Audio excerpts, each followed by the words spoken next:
I think DW News, BBC, American News Hour, I think, and we get Al Jazeera. So I've been looking at Al Jazeera lately just to see how they're reporting things, and I keep seeing, these horrific images of kids being dragged out from under rubble, and little kids dying in their father's arms and whatever, which is really heartbreaking. And then at the bottom of the screen it says genocide in Gaza. It often says that. Sometimes it says war in Gaza. But anyway, my point is, this is going around the world, and it's a huge thing. And it seems to me that with this attack on October 7, that those young guys, or presumably mainly young guys that did that, were sort of like dogs on a leash, and they've been let off the leash to go and cause as much mayhem and trauma as possible in order to provoke exactly what's happened. A big reaction from Israel, and then lots of people being killed, which they can then broadcast around the world, right? So to gain sympathy for the other side.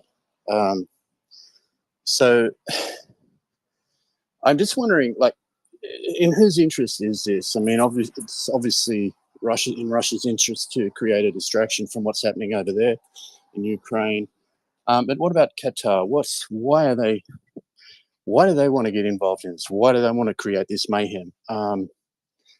And I've got a lot more points and questions, but I'm just still trying to get my train of thought together after the space crash. So maybe you might want to comment on some of that. Thanks.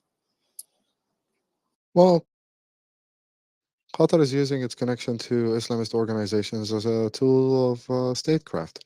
They're telling the West that they are the ones who have comm channels with those groups, and they can negotiate deals with them, and they can make them less radical.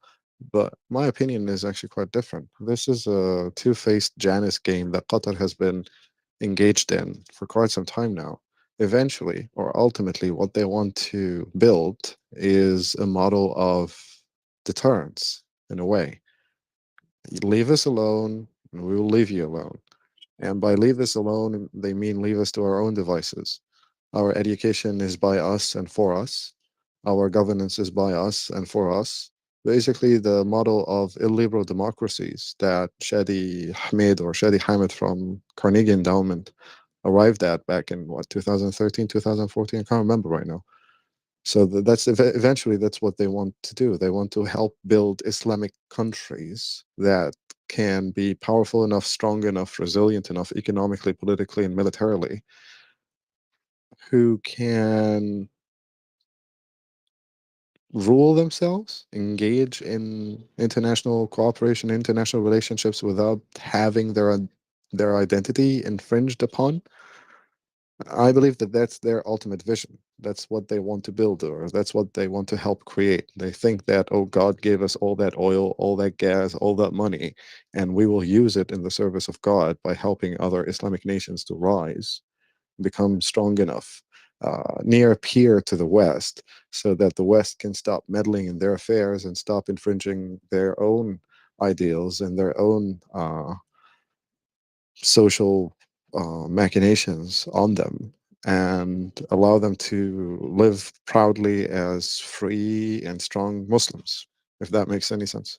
Yeah. So it's about flexing their muscles and sticking their finger up to the West and throwing their weight around. But I mean, what a hideous, brutal way to go about it. I don't know. It's incomprehensible, really. I feel that those guys, those attackers, were given instructions to be as brutal as possible, and then that's my assessment so far. And then part of the problem is we have these other spaces. Like I just had a look at Suleiman's space, 780 people. They're probably all, running the same old talking points. Everybody's been trying to explain to these guys clearly and logically what's going on.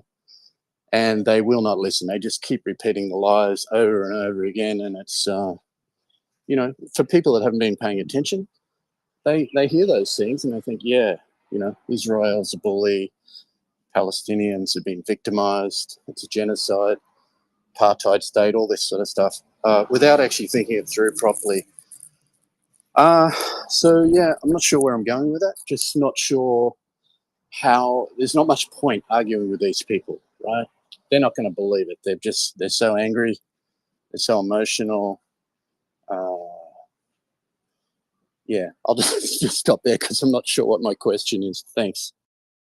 No worries. It's a good note to end this conversation. They can scream Zio, Zio, Zio as much as they want. Well, they're about to find out that Zios can bite too. Well, it's weird. Like, even I was actually quite disappointed in that other speaker who comes on quite a bit. IOF, grow up. I don't like Israel. I'm going to make up acronyms for them.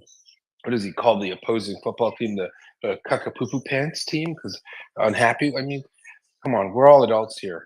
So let's just.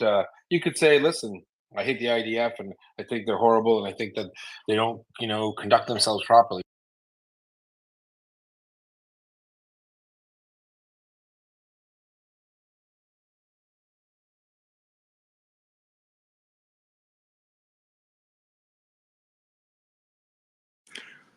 You don't have to go make up. You're rubber banding there, Yehuda. But I would like to thank everyone for being with us the last couple of hours. We will be doing a switch, pivoting back to Ukraine. James will be taking over with Forrest.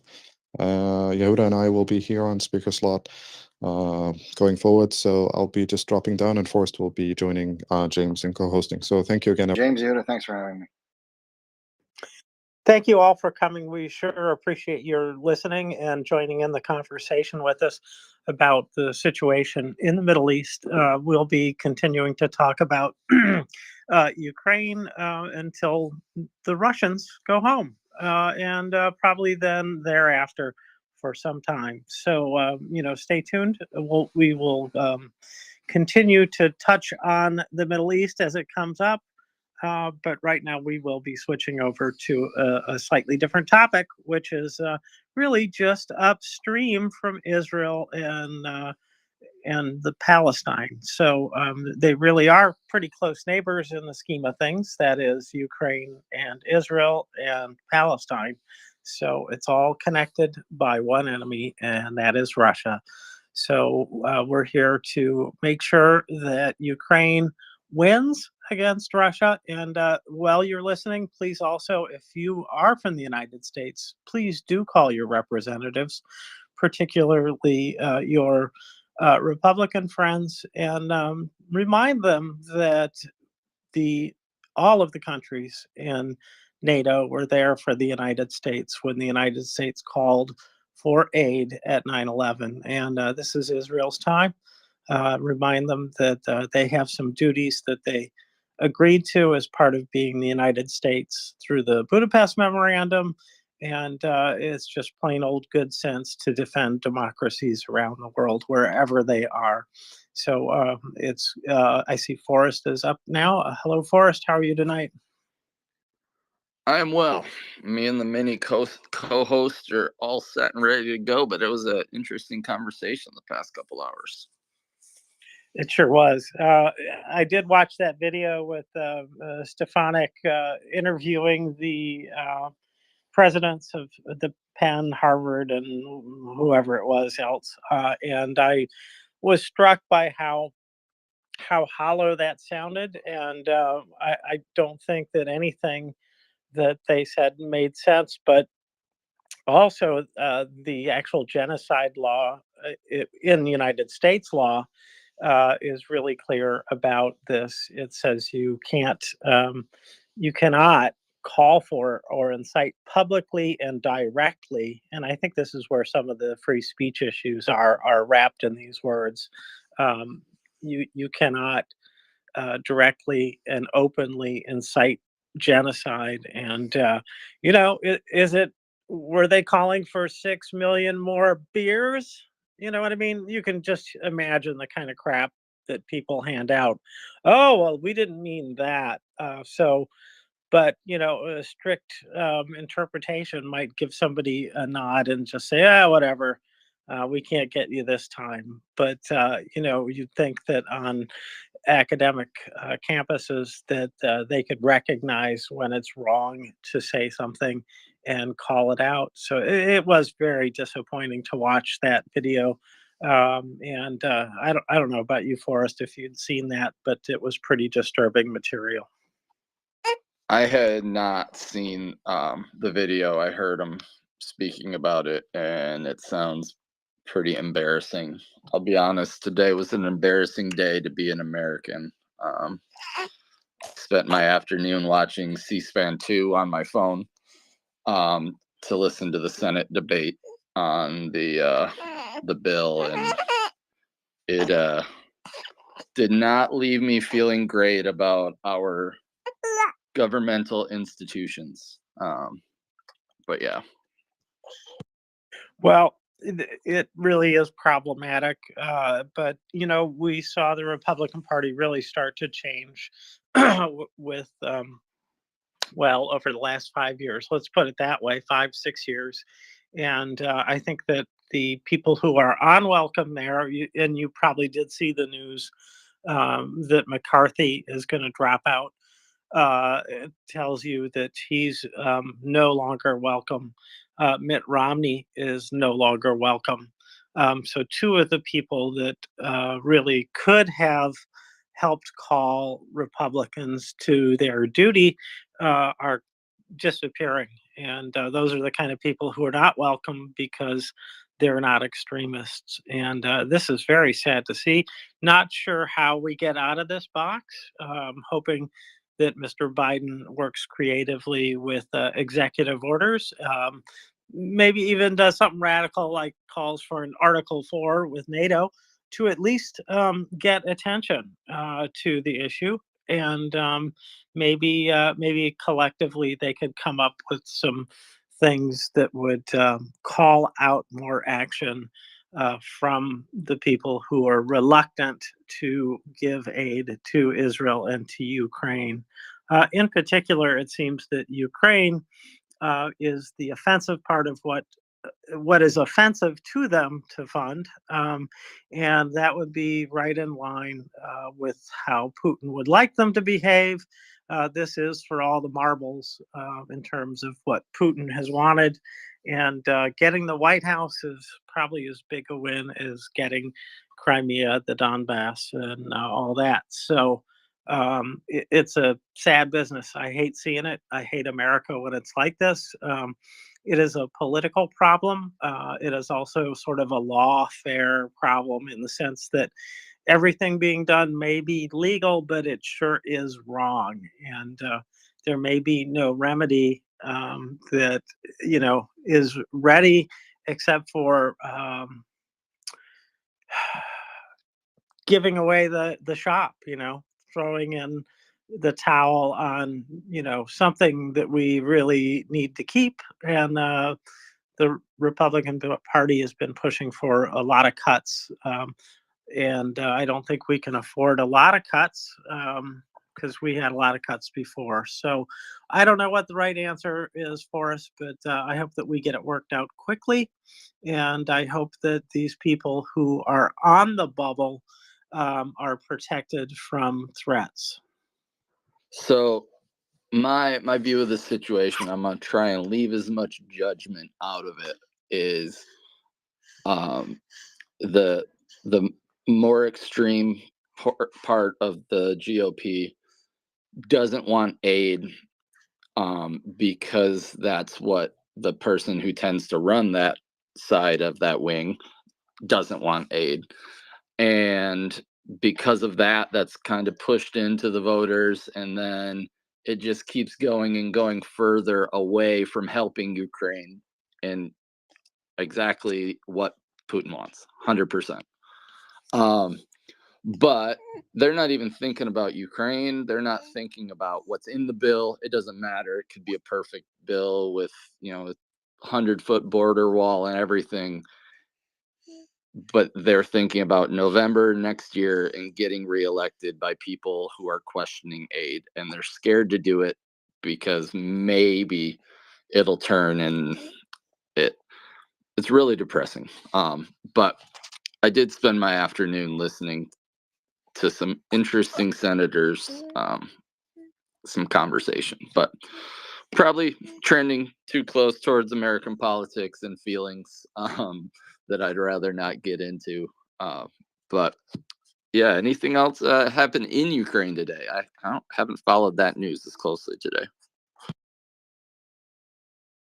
I caught up with the news this morning around 7 a.m. and the various battle reports as usual. We haven't done the numbers anytime recently. I don't know if you'd like to run through those, or if you would like to bring in some of the other news stories. I do know that the visit or virtual visit by Zelensky did not emerge. For what reasons, we don't know. Probably got waved off by the Democrats, and or perhaps was suspicious and didn't want to give anyone any information that could be used against them. But there was also a collection of people, including Omarov from Ukraine, the defense minister, did in fact visit in Washington with leadership in Congress. And so that was another big news item. And some of that went pretty well. And I think that this is a situation where people are not doing what's needed for political reasons. And I think probably Umarov heard some calm and kind words about support, that yes, it'll be forthcoming once we work out our problems. But I didn't hear any statements like that. So I'll go look for some news. If you like, I've been pretty busy since I co-hosted this morning for us, but I'd be happy to go do that. If you've got enough to talk about, or I can talk forever about things, if you want to go have a look. But in any case, I can tell you some of the other major news. I did put something in the nest. Of course, we've got our drive to collect money for electronic warfare equipment that will help Ukraine. But the sort of the more exciting thing was that we had a recent, one of these round numbers that we all like so much: 8,000 Russian artillery destroyed. This is huge. That is a whole lot of artillery, and it has been the specific focus of Ukraine for the last 3 or 4 months to really take away their artillery advantage.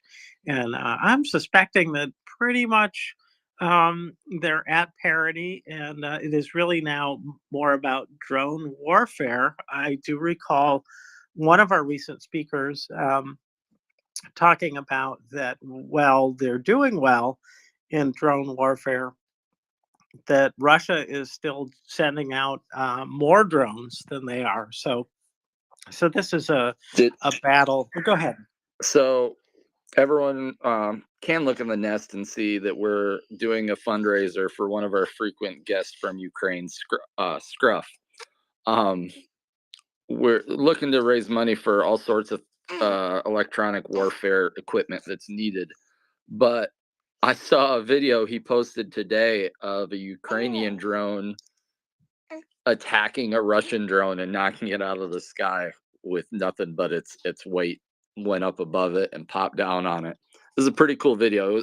It wasn't too long ago that I saw it. If I find it, I'll throw it in the nest. That's great. Now, did you see the Tigers take out the drone? That one was quite amusing. It was a day ago, so it's not really fresh news, but it was quite amazing to see some tigers in the snow, and one of them reached up and plucked plucked a drone out of the air, and thereby won a hat and a place to stand next to the Florks. The Florks. No, I did not see that, but all right. It looks like we have a couple people coming up. This is MriyaReport. It is 6:30 Eastern Time, December 6th. And we are here raising support and money and keeping Ukraine front of mind, doing everything we can to help end this war. We are very grateful that you are all here, and we have a hand.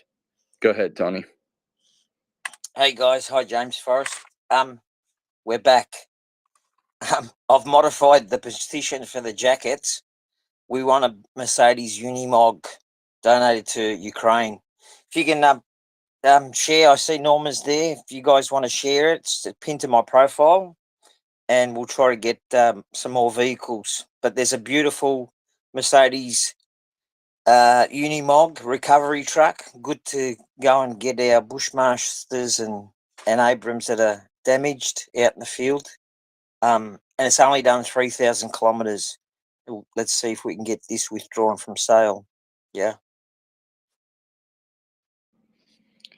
That sounds good. Can you give me a quick 20-second update on what happened with the coats? I want to say I heard you talking, but that was in a timeline that I tend to be semi-conscious. Okay, so they were withdrawn from sale because they don't appear in the listing. So I've saved it in my favorites. When I go to the listing of each of the pallets, there were eight or nine pallets of them, and about 8 listings or 6 listings. So it goes to a blank page. If you look at the main auction that starts today at 4 o'clock, it was supposed to be 1 to 100 lots. There's now 192 lots instead of the 100. So they've been withdrawn, but I've spoken with Will, and I'm going to make a few inquiries today to find out why they're not available as a customer, because I don't know who and why they've withdrawn them. And Will even suggested maybe they've withdrawn them to avoid publicity. Maybe they'll be put back on sale. We need to find out why they're withdrawn. So I might even do an FOI on the items that are being sold today, and specifically on those jackets. Where are the jackets? Because as Australian citizens, we're allowed to freedom of information, and they need to tell us because it's our money. So, Forrest, I'll update later on today after I make a few phone calls here to see why the jackets were Today, withdrawn. tomorrow for me? Today, we're at what time? We're at 10:35 a.m. here on Thursday. You're still in Wednesday night, yeah? Yeah, it was just a poorly timed dad joke. Didn't hit very well. So I'm not Yehuda. I didn't hear it. Do it. Say it again. I said, is today tomorrow?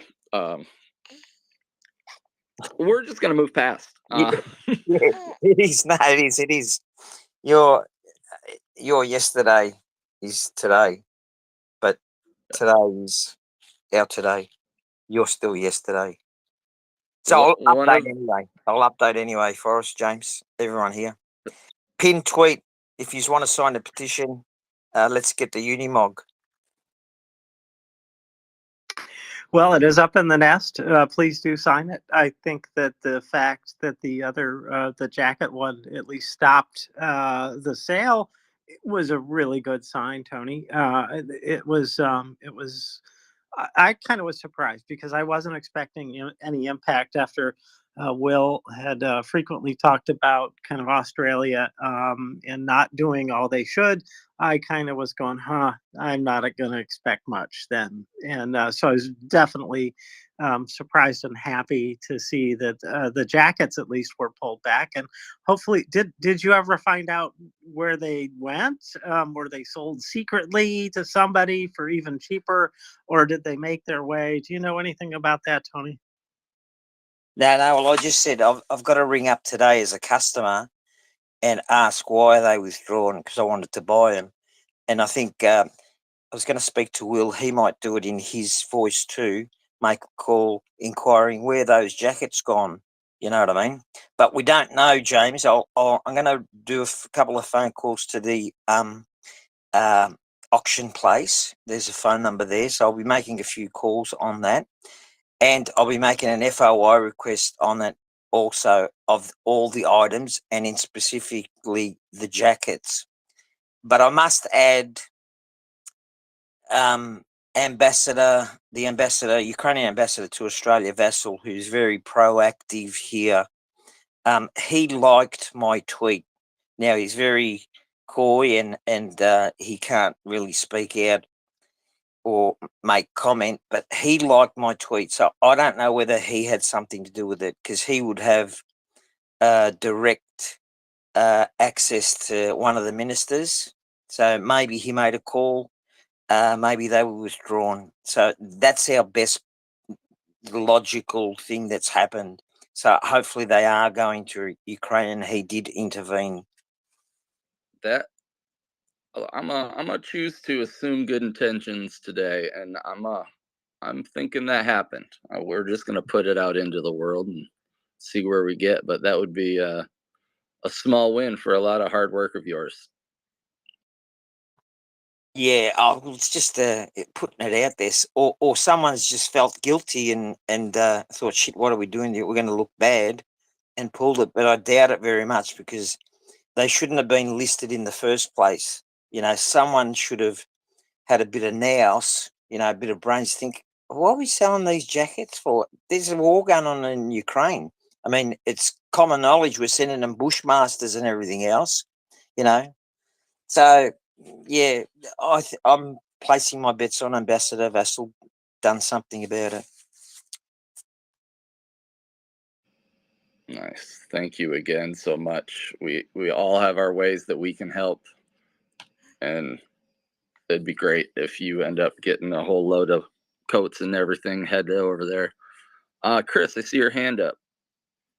Yeah, hi. I'm got to drop down soon because I'm in the office, but I'm a bit out of touch. I'm just wondering if any of you guys can give me an update on the situation with fighter jets. I mean, I was hoping at one point we were going to send all our old F-18s, but that didn't happen. So are they getting F-16s? If so, when? And what's the holdup? Thanks. Training is the holdup on that. The F-16s have been allocated the monies there for them. The training, which started much too late, is the holdup. I suspect that the other holdup or potential holdup was the adaptation of electronic warfare systems to attach to them, new kit to attach to them after the Ukraine armed forces seized some examples of electronic warfare equipment from Russia. You'll recall that they took what do we call it? The oil terminal or whatever that was out in the middle of the Black Sea. They got some equipment there.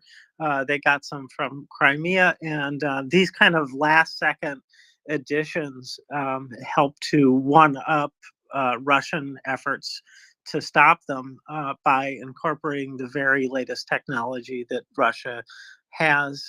So I suspect that is not just a holdup in terms of like getting that kit ready and attached. It's also a holdup because that has to feed back through the Ukrainian defense forces, and we just don't know what that could be. That's a hypothesis of mine. That is not news, but we do know that they did capture electronic warfare equipment, so that much is known, and it seems a reasonable presumption to say that they did everything they can to capitalize on what they were able to exploit out of that. So my understanding still is that they're talking about winter, and they also, last firm date I heard was by the end of December.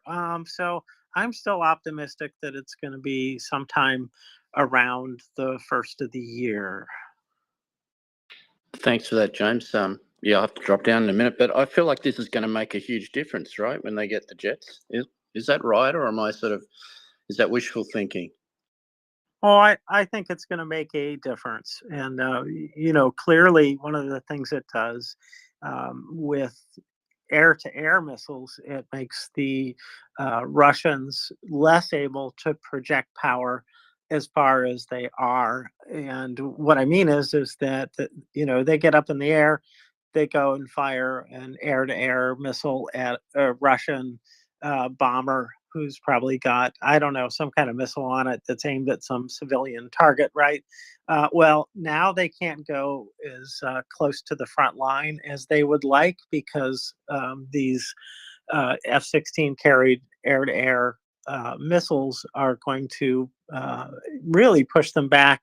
And I can't tell you how far back that's going to be, but that's probably going to be at least 40 kilometers back, is my guess. I'd love to have somebody here who could talk really intelligently about that, but I think that's going to be the biggest impact. But the other big impacts are going to be when they start to use JDAMs, which are really air to ground, and that could have a lot of impact in some of the areas.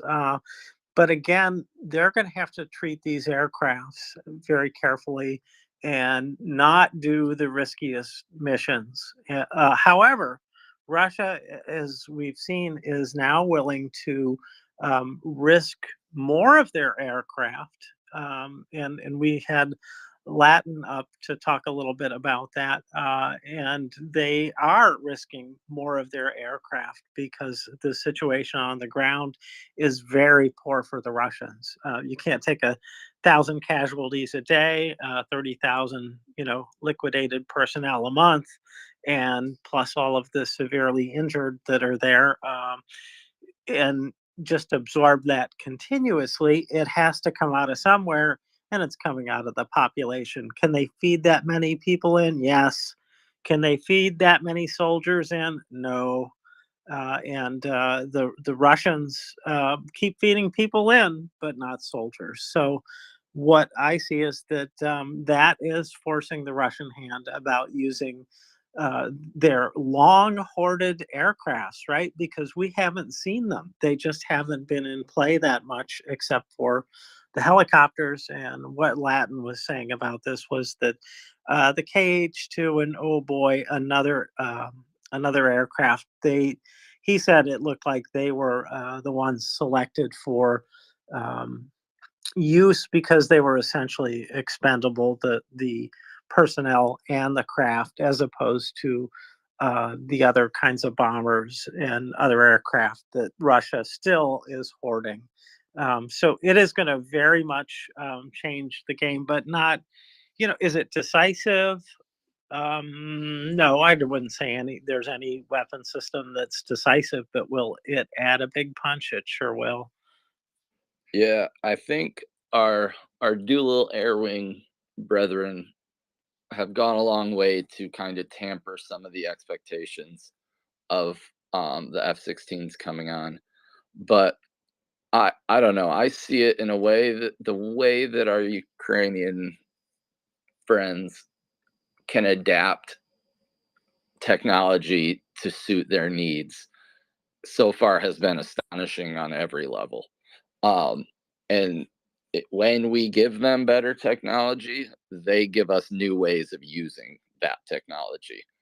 And I can't help but think getting the F-16s isn't going to be a game changer. Maybe not because of what we know, but because of what we don't know yet, what we haven't figured out. It's just my gut. It's not based on science or anything, but I see it being a very powerful image as well. Looks like Tony, you got a hand back up. Yeah, I was just going to ask Chris, was he querying or mentioning our F-18s, Chris? Yeah, I was wondering about that, but that seems to be dead in the water. I don't know what happened to that idea. Thanks. Yeah. You do know that I made a Freedom of Information request up around July, and I got an answer back which was vague and evasive, and a lot of it was redacted. The Okay. FOI Didn't know Yeah, that. okay. So the history of them is they were sold to Air USA, 43 of them, with supplementary equipment, which included two simulators, and the contracts had a start date of February 2020 and an end date 1st of December just passed. So the contracts ended with Air USA. So we don't know whether they've been sold or they're still at Newcastle at I think it's Amberley or one of the bases that we've got. So I'm making another FOI request in the next day or so to ask, are they still available? Can we buy one? Because they were sold for 257 million, which equates to 5.976 million each. So we're going to ask the question, was the contract executed? Are they still available for sale? Can we buy one or two? I'm just going to be a pain in their ass. And that information that I just said about the start date of the contract and the end was on a document that Defence submitted to a Senate hearing about assets that they've sold or acquired, with all the details of it, to who they sold it to. So 25, I think, of the F-18s went to the government of Canada, but that was way back. They were first. So that's it. So if you want to follow me and you want the details of the response to the first FOI, I can somehow post it to you or load it up to Google Docs so you can see it. It's in PDF form. Thanks, Tony. I like the idea of buying one. If we bought one, are there people there, pilots there that can fly them? Are they familiar with this aircraft? I don't know. Ukrainians are the best. They do anything. They convert a tractor to a minesweeper. So yeah, and they've got Finland. Finland are currently, if you say meta, she'll come on. Finland have got the F-18s in use and got all the ground crew and all that sort of stuff. So it's been spoken about a lot. And the issue about buying one was brought up because a group of fellas got together and they got what was it, James? A Howie or Chinook? I don't know. All right. Well, a group of guys got together and they bought a helicopter to donate to Ukraine, and they raised, I think, 5 million or something, or 2 million. So that's around the place there. If I get it, I'll repost it and I'll tag you in it, Chris. So it was just something brought up by Will. Why don't we get together and buy one? And if they're available, why not? Someone wins Tesla, we can. What's tonight's jackpot's 20 million? We can buy 4 of them tonight if we win. It's a lovely idea. I'm all for it. I think the U.S. jackpot is like 420 million or something like that. But alas, I did not buy a ticket. Too. I play that too, Forrest, from on the computer, but no luck. No luck. James, I lost track of the hands. It's either CC or Norma. It's probably CC. Norma just popped up. I was looking for our card in the back room about our fundraiser. Do you know where that is? How long ago that was? Anyways, I'm looking for that right now, Forrest. There was one that was still up in there. Well, nope, that was it's the gone live now. now with somebody. I took it out because it was the live now one, and yeah, so Scruff isn't here, so I didn't want to put that up. Yeah, I got you. I can send you one, as I'm the one who made them. Then you can pop it into the nest. Then that is wonderful. That would be great. Thank you, Forrest. I'll take you up on that. All right, thank you. Go ahead, Cece. Norma can go. I just am having a little background thing here. Hey, Norma. Hey, everyone. Can you hear me okay? Yep. Awesome. Thanks. Yeah. Hi, everyone. Yeah, I just wanted to go back to the F-16s. I was listening to Chuck Farr yesterday. Was it yesterday or the day before? And somebody asked him a question, the same exact question about F-16s, whether it will be game changer for Ukraine when they get them. And what Chuck did say was, look, I mean, he said that there will be, of course, it will be very useful for Ukraine. But what would be even better just now for Ukraine is HIMARS. Sorry, I'm also not a military person, but I kind of been learning a lot since the start of the war. So HIMARS, that's it. That's the correct way to pronounce it. HIMARS. So what Chuck was saying is, if for example, if Ukraine loses an F-16 fighter jet and a pilot who would have spent a lot of time and money getting trained, then that would be very, very costly loss, for equipment wise, like a $1 million equipment against the HIMARS. Do you know what I mean?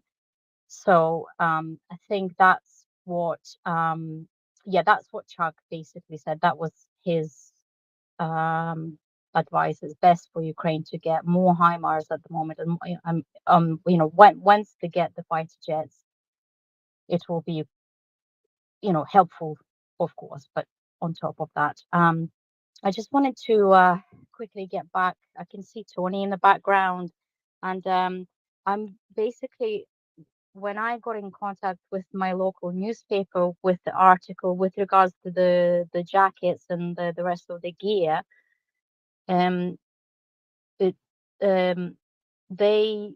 I chased them up yesterday or the day before, and they basically said that they've contacted our government, because they said, look, this article will be going out. What do you say about this? What can you tell us about this? And then the next thing, Tony then texted me to say that the jackets were withdrawn. So, and then I've gone back to the newspaper and said, this is interesting. The jackets have been withdrawn from the auction, and do you know anything about that? And the newspaper said, look, we are just waiting for the government to come back to us and let us know what's going on. And so I'm just patiently waiting for the newspaper to come back to me and let me know what's happening. And obviously, if the government doesn't respond, I presume I'm 100% certain that they will respond. So like, if the jackets have been withdrawn from the auction because of this article was going out, then our next question is, are you going to send those jackets to Ukraine then? So I'm just waiting, and then I'll follow up with Tony when I get an answer from newspaper. And that's it. That's it from me. Sorry, Norm. Nope. Sorry, Norma. I forgot to mention you. And me and Norma have been working behind the background, and yeah, she made that touch base with the local newspaper up in Townsville, and it could have been that too. I'm sorry, Norma. I'm sorry not to mention you. Oh no, it's okay. Look, I'm not trying to be famous or anything.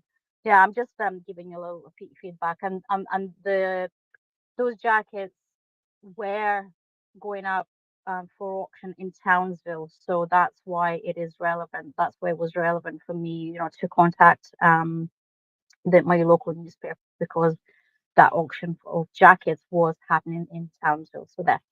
Right, I'm gonna go back to listening if that's all right, and we'll continue listening. Thank you. Thank you, Norma. Thanks for coming up and chatting with us. CC, are you ready yet? If my mic will cooperate. Someone called me in here, so I'm here, and I can't say that. I'm here, so I don't know. I was very disappointed in today's vote, obviously.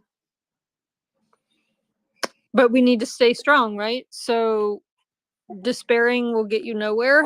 Ukrainians, whenever they have a really bad thing happen, what do? They persist. So it's persistence. It's the ultimate value, and the constant pressure is the only thing that's going to break these people. And you know who knows that better than anybody? Is Mamuka.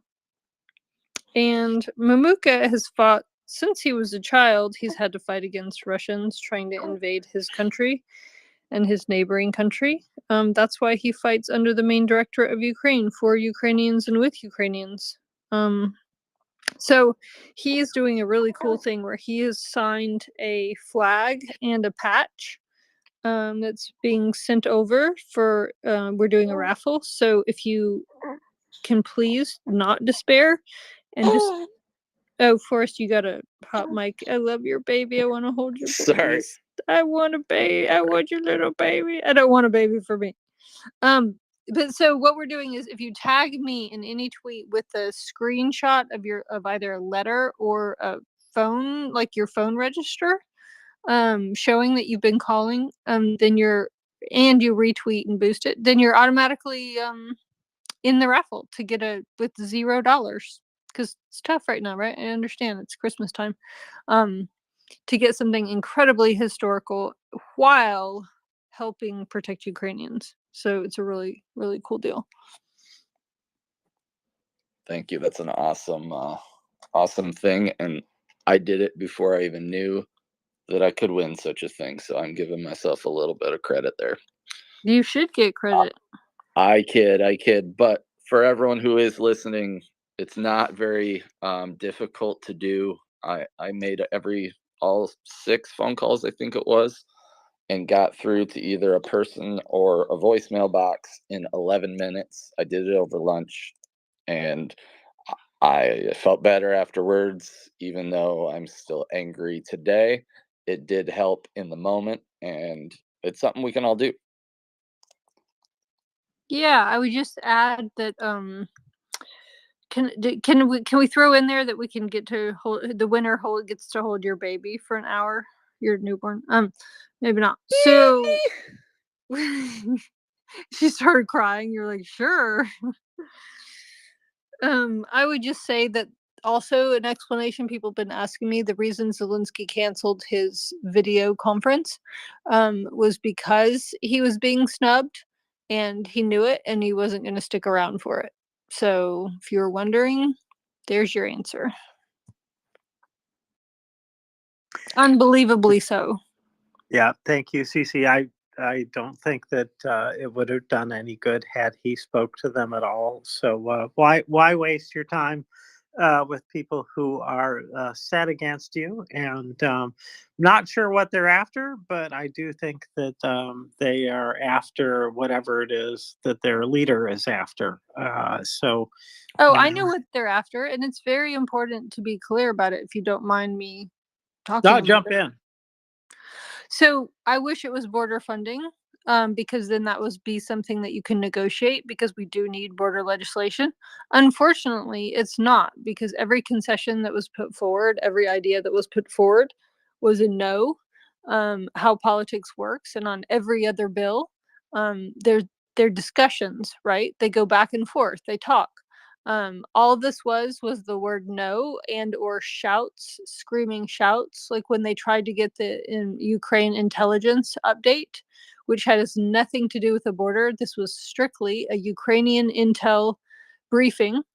Instead, the architects of this whole thing, shutting it down, were screaming, and the general, no one could hear the general. So the end goal is to shut down the government until the election. So that's the goal. So if we pretend like otherwise, we're kidding ourselves. Because if they were serious about it, when they had both the presidency and both houses was all Republican, they would have done something about it then. Absolutely. And if you ask them, what is your plan? What is it that you want? I don't think you're going to get any answers. And the Dems are complete idiots. The Dems messaging is fucking down the toilet, completely miserable. How so?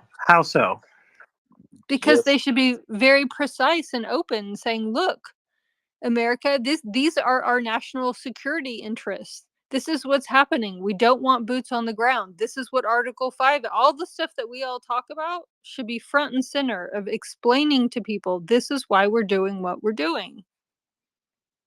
If you guys hear it and I'm not hearing it, please tell me. Oh, I have not heard it. Go ahead for it. I was just going to say that it's, for me, it's the lack of hearing anything that I find to be problematic.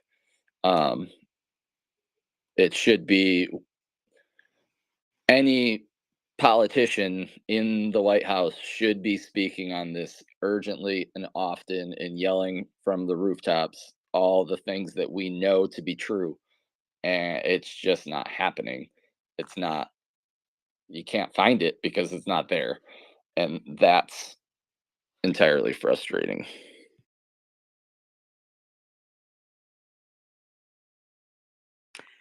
Yes, indeed. It is frustrating. And I don't know exactly how you break this kind of logjam.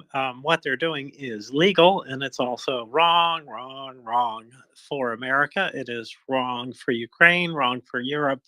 And I hope that the president can find an effective tool for, leading the country along. However, I don't know what he does for this situation. If anybody has ideas, I'd love to hear them because I'd love to amplify them. I do think that he has tools that he has yet to use, and I do think that he can stir up a lot of trouble for Republicans by talking. But he probably knows better than I do how to handle Republicans. He's been at it since I was a baby, so it's well, almost, anyways, at least a child. So yeah, I don't know what he's going to do. I don't know what where uh, Hakeem is either in terms of this. I do wish they had been able to keep McCarthy at this point. That would have been a win. And I'm sort of wondering why they didn't do that back then. But that's the past. We can't change that. So today, what can we do? That's the question. McCarthy the night before had said he would not go for it.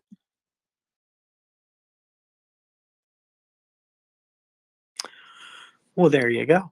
And well, he's not going to be a player for long either. So we'll see what happens. But I see we've got quite a few hands now. So let's go in order. I believe it is. Hold up, Peter, James. go ahead. Sure. I am just gonna say goodbye. Unfortunately, our night was cut short a little bit, but it was great hosting with you. We're bringing Robin on up, and me and the mini co-host are gonna go eat some dinner. So have a good evening, everyone. Bye, baby co-host. Bye, Forrest. You have a good night. Good night, baby Forrest. Does she have a beard? Not yet. No, I don't mean that. No. Anyways, so Robin will be here in just a bit. So let me see. I think Peter, you were first, and then Karen, and then we'll go from there. No, CC. Yeah, hi. Yes, I'm just very, very shocked. I don't know what's happened to America, frankly. I mean, it was a country that. It's not America. Well, please stop saying okay, that. the Republicans and, but it is your government, and whatever they have made this decision, which is going to harm Ukraine. And the only person who's going to be laughing is Putin, because he will be laughing tonight. He'll be jumping for joy because it will empower him. But I don't want to say any more about it. I'm just quite disappointed. Just coming back to why they need fighter jets.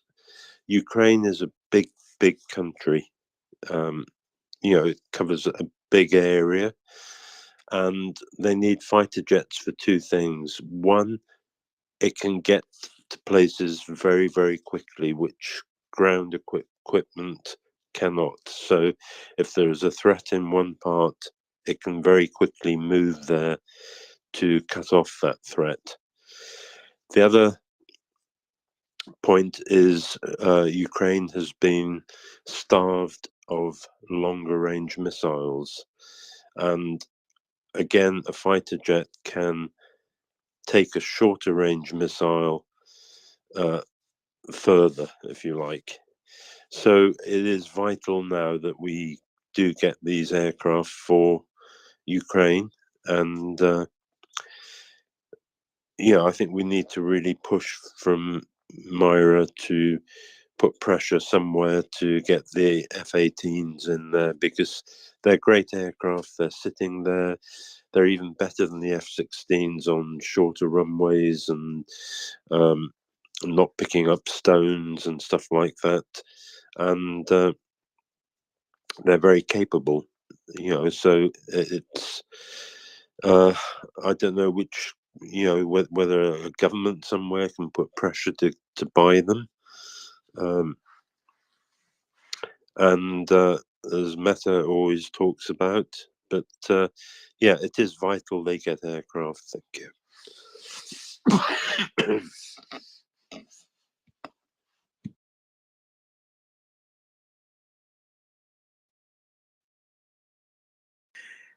Hey, Robin, you're in the chair, I I see. am. It was a relatively easy climb tonight too, so good to be here.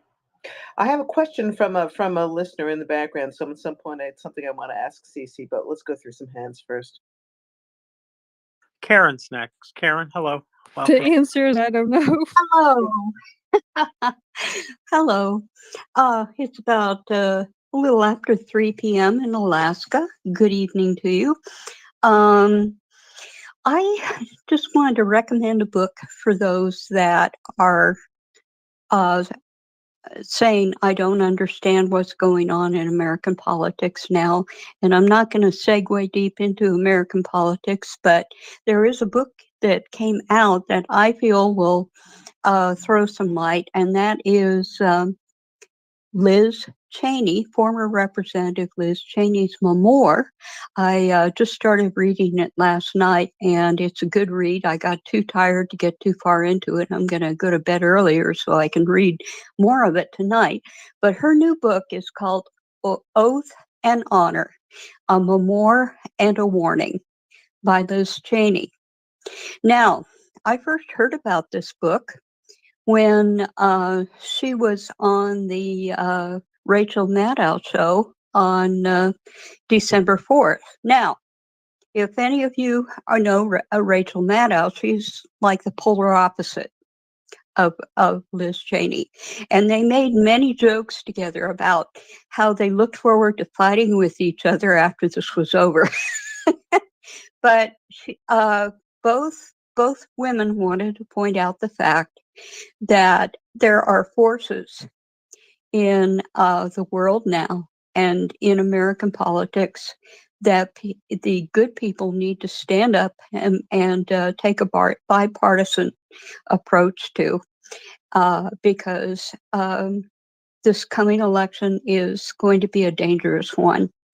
And I'm not going to go any farther than that, but I recommend Oath and Honor, a Memoir and a Warning, Liz Cheney. She was the third most powerful congressperson until she was on the January 6th panel. And everybody that was MAGA turned on her, and she is no longer in office. And I, even though I disagree with her on many things, I have so much respect for her integrity and her character. And I hope we have not seen the last of her as far as politics go, because I think it's Republicans like her that will eventually save the party, if there's anything left to save. And so I'll stop right there. But I recommend that book for those of you that are looking for a little more insight into what's going on currently. Thank you, Karen.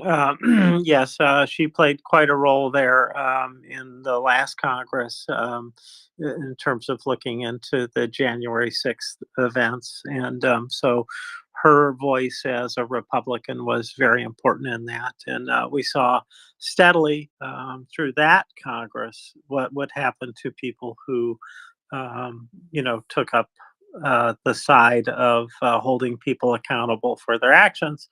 And so it's not a pretty picture.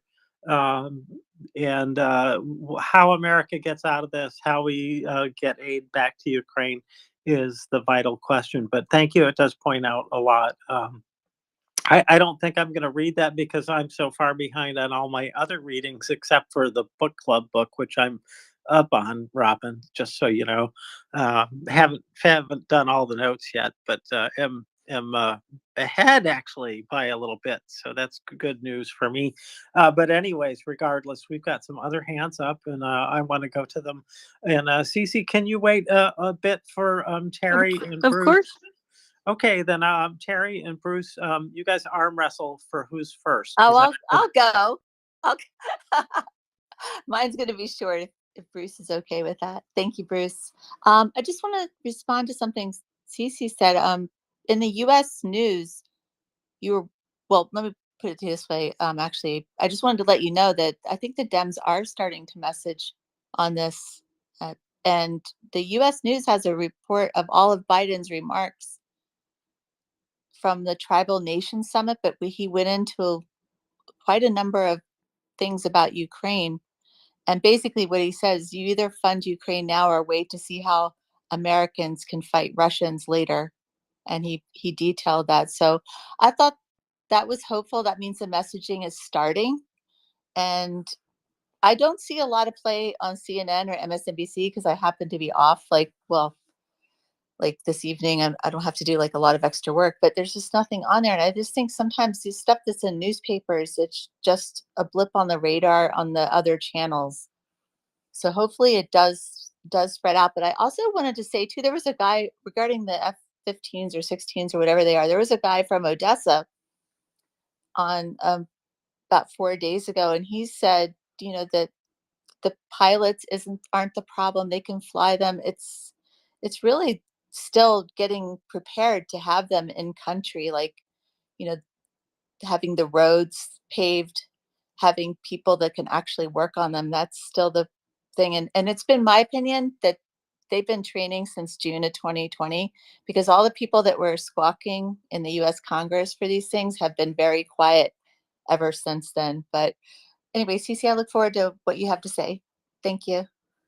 And thank you, James and Robin, as well. So if you accept my follow, I can write you. Okay, I'll try. I'm still locked. I have to give my phone number to unlock. So hopefully if I get the courage to do that, then I will respond. Let me see what happens. all right? You guys worked that out well. Bruce tells us what's going on. Bruce, hello, welcome. Hey guys, you may have covered some of this, but I think it's worth repeating. It is stunning just how cynical and craven what has happened over the last 2 days in the U.S. Senate is. You go back to yesterday when you have the chairman of the Joint Chiefs of Staff, the U.S. Secretary of State, and the U.S. Secretary of Defense to give a briefing on Ukraine. That briefing was hijacked by senators literally screaming at each other and at the chairman of the Joint Chiefs of Staff about border security. And the thing is those are the wrong people to be talking to. They should be talking to the Department of Homeland Security. It would be like screaming at the Secretary of Education about something NASA's doing. And then they walked out of the meeting. And I agree with you. I think Zelensky either saw the writing on the wall or somebody told Zelensky that it was going to be a crap show and he should just avoid it. But to me, it wasn't serious. It's just performative politics. And I think what happened today is just, it's just beyond ridiculous. You have people who actually support aid for Ukraine who have bowed down to the most extreme elements of their party. I believe that what some of these senators believe, like Mitt Romney or Mitch McConnell, is by doing this no vote today, it will convey to the White House and the Senate Democrats that they're serious about immigration. That's a gamble. I don't know if that's going to happen. The last thing I'll say about this, and this is the most important thing, if you hear people saying, well, it's both sides and blah, blah, blah, that is absolutely, in this case, not what is going on.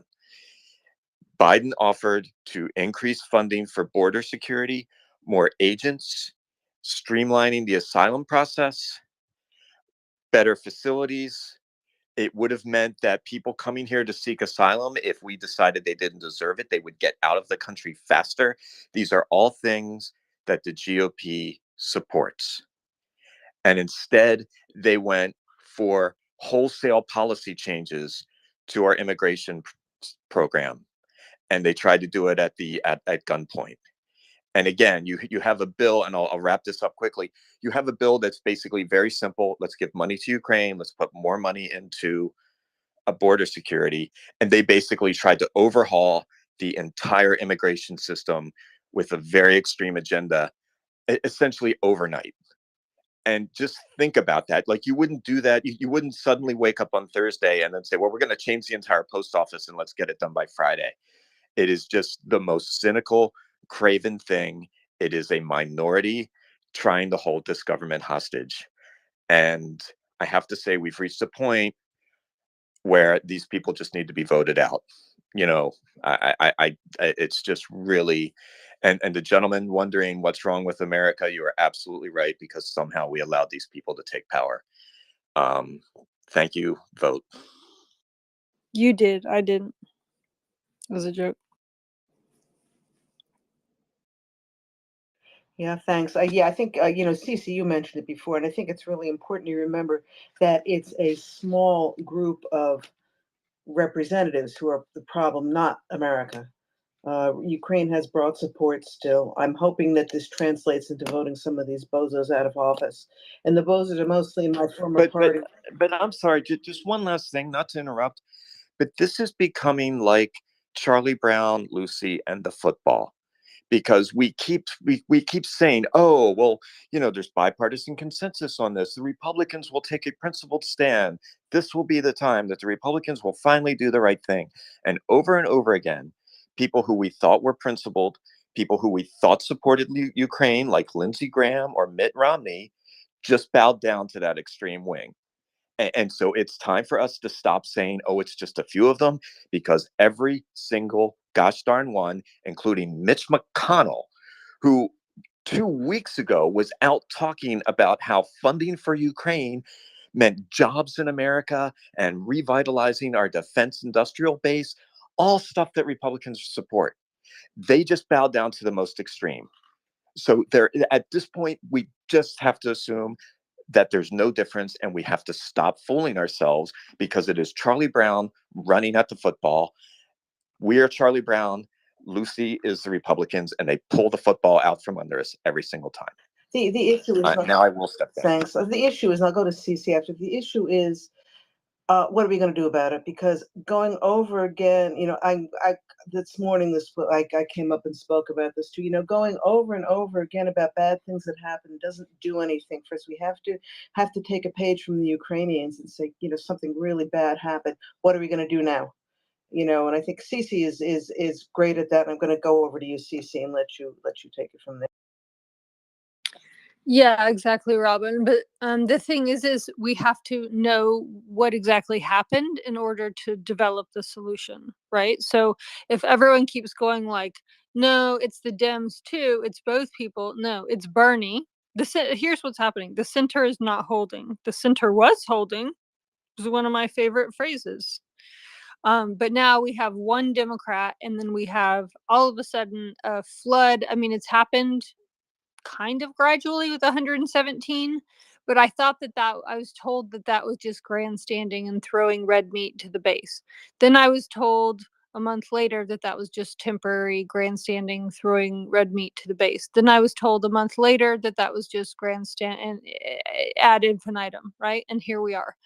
So to come up with the solution of what we do know, you have to first agree on the premise that this is not Democrats and Republicans right now. Last year, it was the Democrats that were being total assholes, and I was very vocal about being all over them and did a whole campaign of going after the Dems, right? When they wrote that letter, the far left wrote that letter.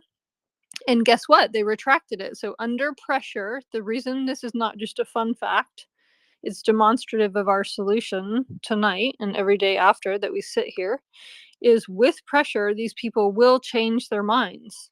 We employ them, right? So the more calls, and a lot of people just think this is some rando person's pet project, that I love to talk about this and I love DC politics, and so this is just my niche, right? I don't. I hate it. And yet it is so important and so vital. I just keep on with it because I know Zelensky wants this. Ukrainians want this bill. Zelensky wants this bill. That's why he refused to speak on video, because he saw the writing on the wall that they were going to refuse the bill. And that's why he was even coming in, stopping he's undergoing a complete, prosecuting a war, and he stops for Americans to try to explain to them things they already know, right? But the writing was on the wall that they were going to use him to try to tell their base that, like, oh, he's just, their favorite phrase, like, he's begging. Like, really? He's begging? We're the ones that took away his nukes.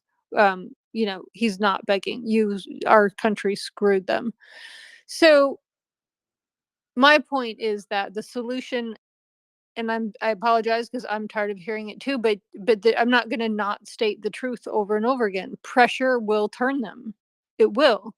And so even though they don't care about border legislation and they're pretending that they do, if they did, they would be putting stuff on the table. They would be giving detailed reports of what they want to do, right? No, instead it's no. Or if a concession is given for something that they offer, it is always turned down, or either turned down or accepted, and then saying, and also, we also want this, we also want this, we also want this. It's just proof.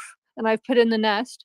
The Heritage Foundation, which Johnson is intimately linked with, is having more and more sway in that party. The if McCain was here, he would kick everyone's ass, but he's not. So there are entities like the IDU and the Heritage Foundation that are influencing incredible sway. There it is in black and white in the nest. I'll take it out in a little bit because I don't want to litter the nest, but I do want everyone to read it for a while because I just think it's so instrumental in the solution, right? If we know the problem, then we know who to pressure.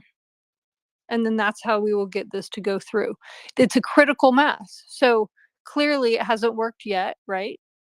But we haven't reached critical mass. So if we all go out into the holidays and before the holidays to our Christmas parties of all of our friends and talk about this, right, in really clever, organic ways, not like push it obnoxiously on people. You can say, hey, this part of my life is what I'm doing. I'm volunteering for MriyaAid, because you are. Just even being here, you're volunteering for MriyaAid. Use it. Report. Sorry, MriyaReport. I'm so sorry. Common mistake I make it too. Yeah. Then you can, we can get people out of our comfy, soft living room here to get on board. You can say, hey, even if you don't believe in this, I really need 6-year-old Sophia to not be torn away from her mom when the Russians take these villages that it's been spent 2 years, liberating these villages. And now they're going to do you know what they're going to do to Ukrainians if they take them back? Like, it's going to be absolutely butchery and hideous. Will you do this for me and for Sophia, right? Make it specific. So that's the solution. That's the plan. But in order to get to the solution, we have to all agree of what reality is going on, right? If we're wavering on what's even going on, then the solution is not going to work. Thanks, Cece. James, if you'll give me a moment, Cece gave me the perfect segue to something I had wanted to bring up anyway. There was some good news today. 8 kids were returned from Russia, and our friend Mariam Lambert, who's the head of the foundation, the Orphans Feeding Foundation that we've been raising money for, sent us, some pictures of these kids, and it was just such a wonder. There's so many kids there still, but at least 8 were out, and so proud of us. I'm so proud of MriyaReport, and that means all of the listeners too. We raised a total of almost $35,000 in the last 2 weeks. That's going to go to Mariam and her wonderful organization, and that's going to help get many more Ukrainian kids away from the Russians who are brutalizing them. We're trying to, at the very least, destroy their Ukrainian identity. So hats off to every one of you. We had obviously a lot of contributors and some very touching messages that were sent in with the donations. So I think we need to give ourselves and each other a collective pat on the back for that. We have done something really wonderful. And those 8 more kids are back in Ukraine today, and God willing, there'll be many more. Thank you, James. Very, very good to hear this. We had War Doggo not so long ago talk about the demining that's been happening using the equipment that MriyaReport helped to collect the money for. And so the actions that we take here, the donations that we make, really do make a difference in Ukraine. We cannot win the war alone, but we are helping to, fight the war in the way that we can, and that is through donations and, excuse me, calling on our congressmen to do the right thing and, informing our neighbors and friends about what's really going on and encouraging them to do the same. It is really critical that we continue with all of those efforts. And this one, the fundraiser that we're on now, the electronic warfare fundraiser, this is going to be just as important. And we know that the drone war, if you will, has really picked up a lot of steam, and it has replaced a lot of what artillery has been doing. And for a lot of reasons, it has been super effective. Although Russia, they know how to play this game too. They have learned much faster. They're not complete idiots, as it turns out. And so, but we can really make the difference with the equipment that is going to be purchased with this. So please do think about that. And, I don't know how far back I can go in terms of recounting all the fundraisers, but I think every single one of them has made a difference to, many people in Ukraine. And so don't lose heart about our effectiveness here. I wouldn't say lose heart about America either.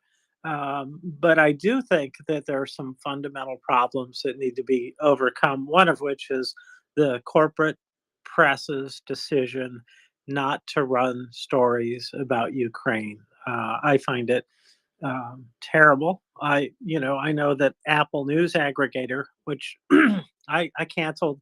Actually, tomorrow is my last day that I'll get that service. I got so upset by the wall-to-wall Gaza coverage without mentioning Ukraine for almost 2 months, anywhere except in the Ukraine section, which is not anywhere near the front of that system. And they made this decision. Now, is that because they got to play Gaza, Gaza, Gaza all the time? I think so. Is it because they're anti-Semitic? I don't know. They fired a lady at Apple who was anti-Semitic. Maybe she wasn't the last anti-Semite there. I don't know. But I do find it curious that they cannot project the largest story in the world onto the front section of their news. And I think this is the case in many places or many press organizations across the country, is they don't want it to be heard. Convince me I'm wrong, like that guy sitting at the table in the park.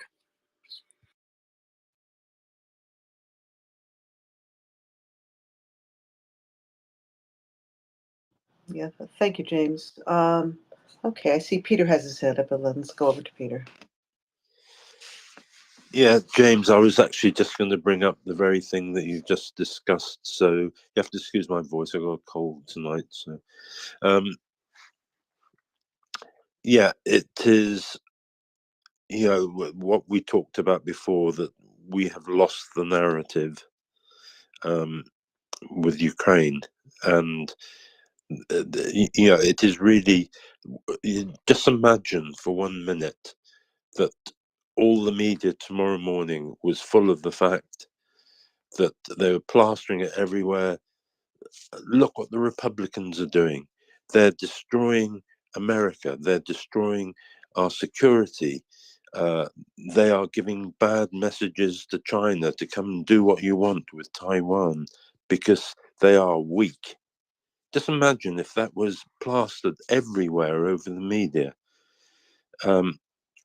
They would soon change their mind. And it is the very fact that you've just been saying, James, that there has been no coverage. The atrocities still carry on a day-to-day basis, but there's just no coverage of it. Nothing. Putin was behind Israel, no shadow of a doubt. And he wanted to take the attention away from Ukraine, to put it out of the spotlight completely. And he succeeded. He's also controlled the narrative in social media through all the people he has paid to do that. But until we can get the media to actually start to report Ukraine, and until we can get the media to actually name and shame these Republicans who have done this, you know, as soon as they realize they're going to lose votes through it, they'll soon change their mind. Anyway, that's all I've got to say. Thank you, Peter. I hope that is the case. I hope the news manufacturers, I guess I could say, do change their ways. Not looking for that to happen, honestly. The only pressure from citizens is going to make a difference. So let's see here. Okay, we got somebody else coming up. Karen, please go ahead. In answer to your question about the news coverage, I have kind of an idea. You sound like you're an American too. It's no big secret that we've got some big irons in the fire as far as stories. You know, with the 2024 election coming up, and with the possible there may be more criminal convictions to come for Trump. That has dominated the news. I am so sick of hearing about it, I could vomit. I would much rather hear about Ukraine. But I can understand the importance because we do have an election coming up next year. So even though it is ad nauseum, that's a reason. And as far as Israel goes, you have to figure that they report on things that they feel will most closely relate to their viewers. You have a lot of people who are involved in Christian churches, and so interest in Israel and what happens with Israel would be a natural interest, as well as, you know, we have a thriving Jewish population here in the United States. So it is understandable. But I will say this, it may be understandable, but it's not excusable, because the way the world would change if Ukraine lost its land to Russia would just be a spiral downward for the entire European continent. It would be a spiral downward for us. Here in the United States, we would have to be investing far more in our defense spending than you know, fending off a stronger Russia than we ever will have to invest in defending Ukraine. And it just makes so much sense. So while I can understand it, you're right. We need to find ways to stimulate them to keep the eyes on Ukraine, even though it might not be the flavor of the minute. And that's all I've got to say. And then I got to hop down and get some work done. All right, you go do work. Thank you very much for your comments. Appreciate that.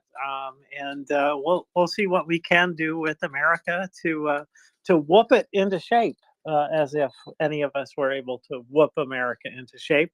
It is I think a multi-person task to do that. So let's see here. Cece, what could you possibly want to tell us? Well, we need to write like our lives depend on it because, you know, with this vote, it's not just Ukraine. It's the literal world order. This is not me, some, you know, armchair geopolitician. This is Brian Cunningham, who's long life CIA analyst. This is many people who are really, you know, coming to the realization that, you know, and have over these past 2 years that, you know, the dictators are all watching, right? This is a blueprint provided to them. And so this we need when we're writing, it's not like the mindset is not just for people passing by, especially. It's not just like, oh, we care so much about Ukrainians only that we're writing these, right?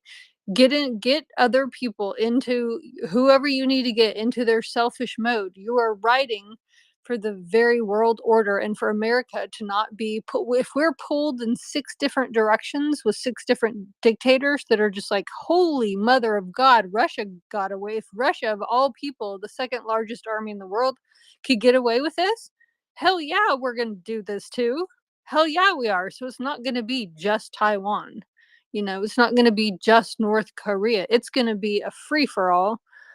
And so I really worry for my country because, you know, the problems, not only if we're, you know, brought in 8 million different directions, but if they're willing to actually split, you know, internal politics where everything becomes an intractable no, just it's like a toddler just saying no, no, no. They've been sitting at the discussion table for 3 weeks, right? And the answer is continually from these particular Republicans that are negotiating this is just no, no, no, no, as opposed, and every other piece of legislation has been a conversation. And it will also set the precedent, a devastating precedent for every other bill where you can play hostage crisis with anything else, right? Anything unrelated, you can just tack on something. And this is different than pork barreling. This isn't like, oh, American politics has always done that. This is a whole other level of, this is supposed to be emergency aid, right? Emergency aid doesn't take since August to go through. And now, who knows how long? It just depends on how fast we can get our critical mass together to just armbar them, you know, into being responsible human beings, at least with that one decision. And that they can't get away with this because it will set a precedent for everything else. That's why when we're writing and calling, it's not just about how much we love Ukraine, but be selfish with it too. This is about our Western countries and there's been a tectonic shift today. And I'm sorry to be the one that has to say that. I'm sorry if you think that's dramatic. You will see and you will remember my words right now at 7:40 p.m. Eastern Standard Time. This is a tectonic shift that happened today. And we must act to answer that tectonic shift. If we just sit there and we get depressed and we get sad, nothing will happen. If we activate other people, it's the only thing that has ever made any change in the history of our country and other countries. That's it. Small group of people get a plan together and make shit happen. That's it. That's our only choice. There's literally no other choice. So I just love it when, you know, I see all these letters, and I really encourage people to post them. Post your letters, post your screenshots, because not only can you now juxtaposed with that sounds ridiculous. Not only will you want a flag and a patch, you know, you will also help shape like the literal Western world, which sounds like, you know, hyperbolic, but it's not. It's absolutely not. So this is our time right now to really come together and dig deep. Yeah, I do agree with you about the letter writing, and the calls do make the most difference. The tweets make a tiny, small difference depending on who you copy. I think it might be helpful. But right now, I have no faith in Twitter's ability to Yeah, broadcast. Paul Massaro at Helsinki and every senator and reps and their staff that I've asked is like, Twitter who? They don't care. They don't look. Yeah, there you go. So I do feel like there is one other tool, and I know that this didn't play well last time, but I'll stick my neck out again and say that one of the things that we have really lost since COVID is the assembly part of the First Amendment. And if there was 1 million people around Congress, with Ukrainian flags, I think that would make a difference. But I just don't see that happening for a lot of good reasons, right? Big crowds usually invite counter demonstrators, and that could get ugly. COVID is still a thing. That's a big deal. Clogging up highways, somehow I think that might also be effective.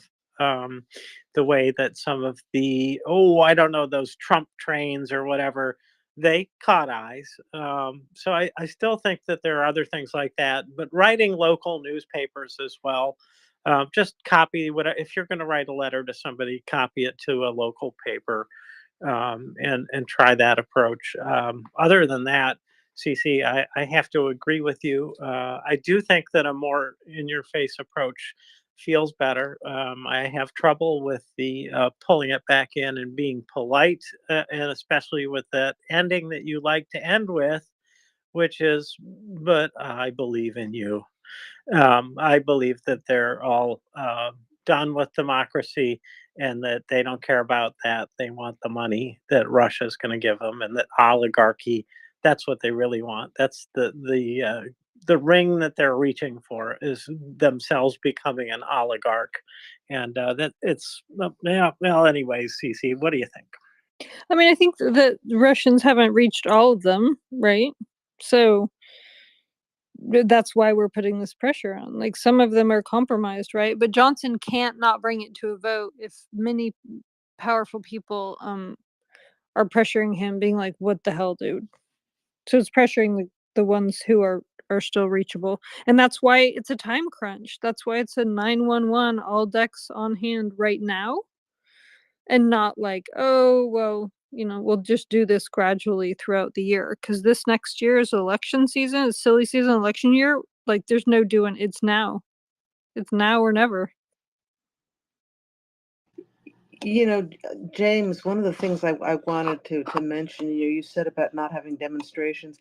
There were actually demonstrations in Washington. There was a pretty big one out by the White House, but I only know that because I'm on the list of the organization that organized it, and they put up photos on Instagram. And that they were also in front of Congress, I believe. But you never, it's not shown in the news. This is again the problem you were talking about before. What is chosen to be broadcast? And I guess a bunch of Ukrainians and their supporters, demonstrating out in front of the White House on a critical day for the future of Ukraine just isn't newsworthy. Anyway, back to you. How do I sign up for that? I mean, I know that we've talked about it in my state, what we ought to do in our state, but I didn't even hear about that. So I just wondered what. Well, you can just connect me with that later if you want, but it'd be valuable for anybody that wants to support Ukraine. If there's going to be something happening, then we certainly here ought to be, I think, rebroadcasting those opportunities if they're popping up. What better thing than to say, "Hey, guess what? Here's this. You can go. Here it is this time. Here's the add it to your calendar button." Whatever we do. Yeah, I will try to do that. Unfortunately, these I noticed only after the fact, but I'll try to be a little more proactive about checking in the future. No, that's how I found out about every single one of them, Robin. Yeah. Is like, Well, as I it's know, I happening. know. I'm at from the New York area. I actually got on some lists, so I found it ahead of time. But it's incredibly frustrating. But I'm gonna go back to you because I have no idea who the next hand is. It's either Fella or Casper. I've narrowed it down that much, but that doesn't help. Arm wrestle. No, I think it was Casper who was here first. And if I'm Yeah, wrong, I I'll apologize. You guys straighten it out. I'll be very quick. Sisi, I wanna ask you what they push Republicans. I heard on the news border, basically. How exactly what they propose? Because I don't know what exactly they propose. How it's damaging for the shape of the future world or for the shape of the security? Because globally and locally there is a very big need for security in the world, and the Republicans are the ones who wanna be the ones offering it. Um, because, for example, there are a lot of videos, immigrants freely pass. It almost gives you vibes of the Trojan horse, So I just wanna ask if I formulate the question like this, their stance like this, before we fund foreign security, first, Democrats should accept our view of local home security. Do I get it right? Or there are any other, obstacles in a way? What is exactly negotiated? Thank you. Oh, Cici, I think Cici went down. That's not very good, but yeah, maybe somebody else can answer me. Casper, could I ask you to quickly repeat it? I'm so sorry. I got distracted by something here. No problem. What's at the stake? What Democrats and Republicans negotiate on? Yeah, or okay, it might be not very party-like, so a few of there, a few of there, but what exactly these people that say no, no, no, what is their request? Border, and if it's the border, how exactly what they propose it's bad for anything, for the USA, for the local security and so on. What is the problem, basically?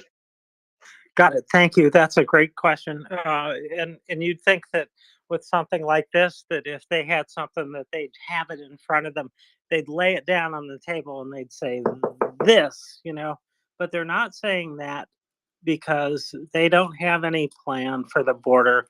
It's useful for them to have a point like this. The plans that I've heard from the Democrats, well, we see it. The administration is doing it. I'd like to see him actually shift some troops down there just right now, just to chill everybody out a little bit, move a division or two that way. I do see some other hands that are going to answer your question probably in more informed ways. But in my opinion, nothing will satisfy them because their objective is not necessarily to get the border funding done, because they had the House, the Senate, the White House for 4 years, and they didn't do crap except build a wall where most people don't even go. And when they could have been reinforcing systems, figuring out why people are trying to flee, what they're trying to flee, how can they fight that? How can they inform people before they leave their country that no, the border is not open. No, you can't get there until you do this. You cannot go into the United States and get asylum until you file for it. And that can be done back in the home country. And so that has been the Democratic plan, is to kind of work it from the back end, demand. People want to get to the United States because you can, once you get here, if you work hard, you can do well. Usually, some people get shafted, but usually that's how it works here. So it's a good place to come. I like it here even, and so it is not really about the stated issue, is my point. And if it were, then we could settle it. But the point the reason that I'm going on is I want to get to what I did when I talked to people last night. Was I said, please add 20 billion for electronic warfare equipment and drone warfare equipment, because we need that at both borders, because the Canadian border is easier to get across. And what's the short route for Chinese fentanyl? Anyway, you know who else needs this stuff? Our state National Guards.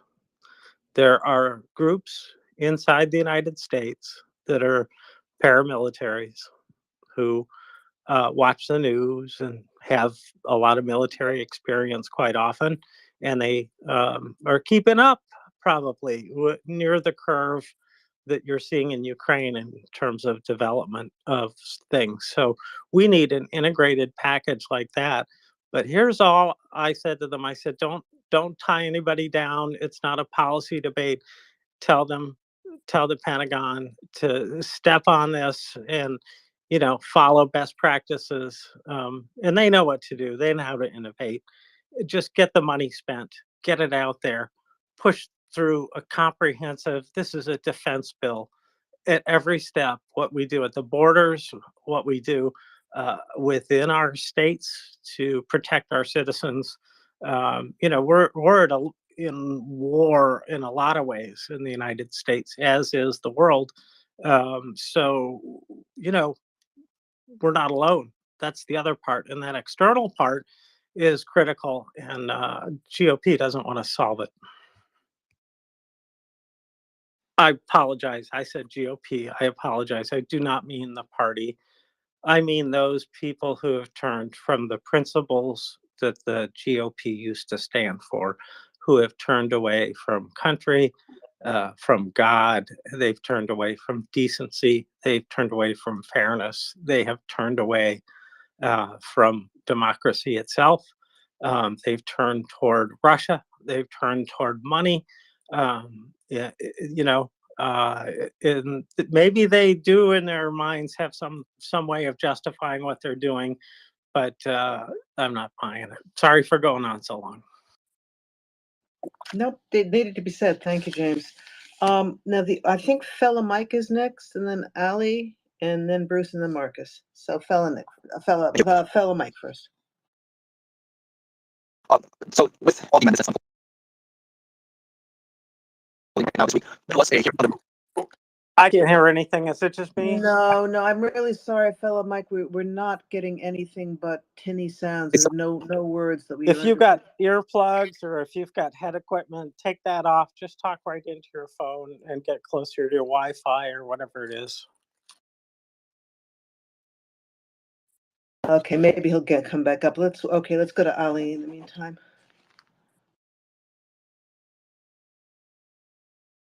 Hey, thank you for having me up. Oh,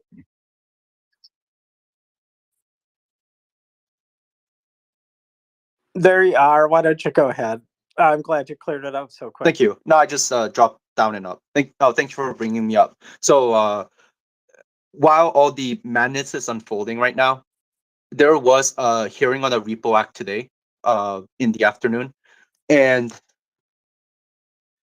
of course the funding needs to pass with what's ongoing right now, no matter what.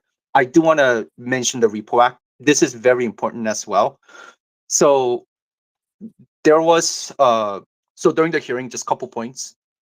There was Paul Reichler during the hearing saying that there's no issue of sovereign immunity either under the international or U.S. law insofar as the transfer of frozen Russian assets to Ukraine or others is concerned. So this is referring to the total of 300 billion. So the United States sees about 100 billion so far, and the European Union has 200 billion.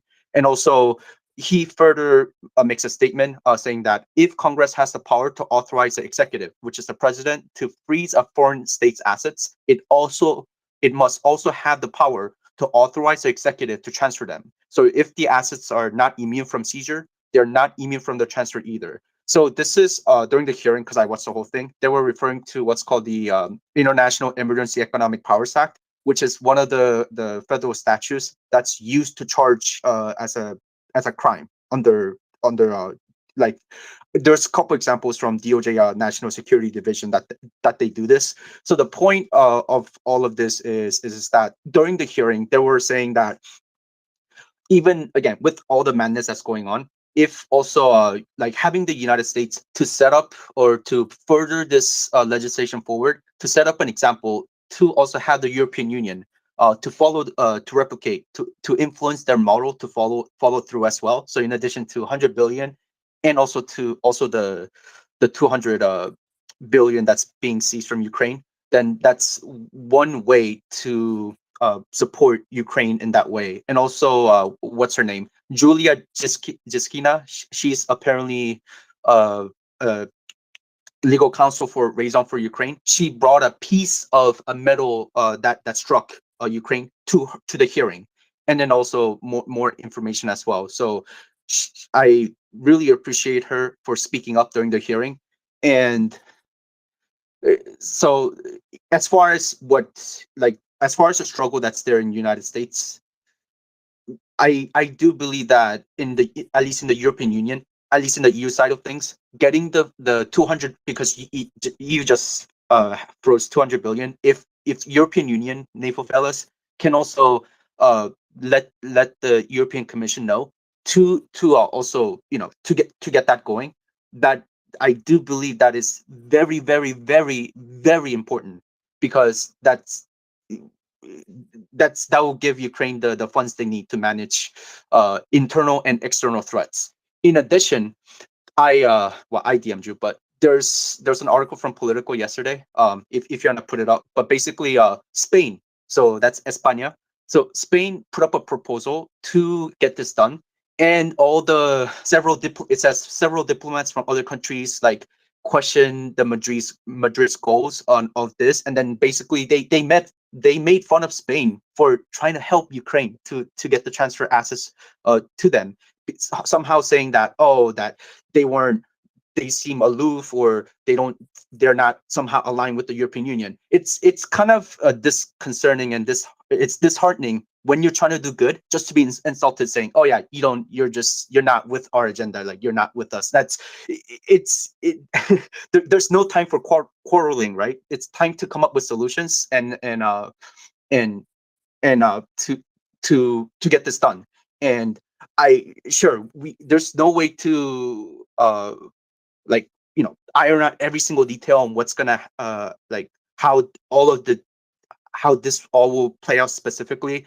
The point is, if Ukraine gets to seize assets, then they can, because Ukraine knows what it needs. It knows how to function properly, because Ukraine is a democracy. So things do need to move forward, whether like United States passing the 60 billion and amongst other things, or even the Repo Act. So the Repo Act, I can't emphasize this enough. Finally, they are putting this. They're getting the ball moving, and if I genuinely believe, as much as GOP is causing the problem right now, which they are. I mean, there's no doubt about that.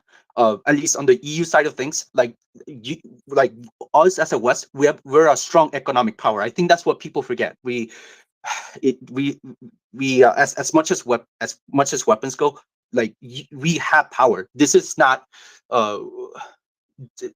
so again, there's no time to make fun of each other, make accusations, but it's time to sit down and think this through, and then again come up with solutions. So just to sort of end on this,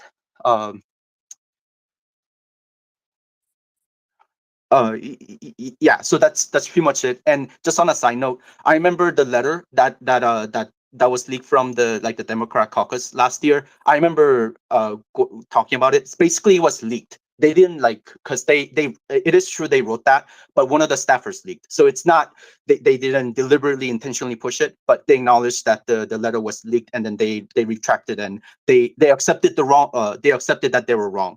Meanwhile, GOP just does need to correct themselves. They need to admit the election deniers. Like, they need to identify the problem, deal with the problem, just like they removed Santos. They voted out Representative Santos, right? So they need to start addressing issues and come up with solutions. So that's really the bottom line. Thank you. Thank you. No, thank you, fellow Mike. We appreciate it very much. Well stated. I think that I think it isn't easy to get at these people you know, and what we need to do is be sure that we've got the solution before them. And we also need to continue to think, how are we going to break out through this kind of block that the media has? And how are we going to make sure that enough Americans know to act? It is troubling how that is a factor, but the money, the money, the money, the money. I think about that, and I think it would be good to move some of it at the very least. There's a lot to be said for holding fire till you can use something best, right? You know, take the biggest chess piece you can with the chess piece you've got, but and that usually comes later and as a bargaining chip, for example, in case you are, you know, why not give up money if you can accomplish a great end, like getting, I don't know, 100,000 kids back or something like that. You know what I'm saying? So there is an argument to hold fire. There are legal restrictions, and but I think that this is the kind of thing that really could be done, and it could be done in a limited way. And also, this is another one of these, well, you jump first and I'll jump after kind of thing. And they're both saying that because Europe has got the same issues. And it is best if somebody leads. It is not always good. And oh, by the way, somebody has, and I can't remember which country it was that already did this, spent some of this money. I believe that's right. Maybe was it Latvia? I'm not sure. Anyways, uh, but somebody's got to go first, and we'll see. I don't know, but thanks, fella Mike. And We ought to spend it. and just very briefly. So if the situation as far as what's at stake right now, if European Union, if EU fellas, if you want to take the lead, take it. This is like, I don't, it's as far as that goes, yeah. If as far as the repo act goes, because I do really want EU NATO fellas to even watch this, because this again pertains to, it is connected, it's adjacent to Europe. So if EU NATO fellas want to get the EU's head straight, and then show the example of like freezing the 200 billion, and then teach, I think it's time for even EU to teach us how it's done, as much as we've sent aid to, like, military aid from United States to Ukraine. And sorry, so yeah, so that, and It's alley time. Come on, we got a homie. yeah, that's pretty much it. Yeah, so definitely if, yeah, that's one way. Thank you. Thank you, fella Mike. Hey, Marcus, down, boy. Okay. Next is Ali G, and then Bruce, and then Marcus, and then Paige. Ali G. Hey y'all, thank you, and that made me laugh, Marcus. Thank you. I really needed that after like that whole congressional thing that happened today that we're alluding to. So I just wanted to throw in a little bit about solutions-based thinking. I think James had a really good point about contacting the media. So just, off in my own little bubble and brainstorming, because that's what writers do. Like there's been a lot of videos from I don't know if I can call it fake accounts, but in regards to the Israel-Hamas war, there's been a lot of video that has been unverifiable. Without going into further detail on that and detracting from the point here, I was just wanting to say that, hey, maybe a good way to counter that is to use our real voices and experience. I mean, I come here every day and I learn so much from all of you, and we all teach each other something. I think that we're all getting A pluses across the board for politics and like stuff in other countries that I'm still trying to learn.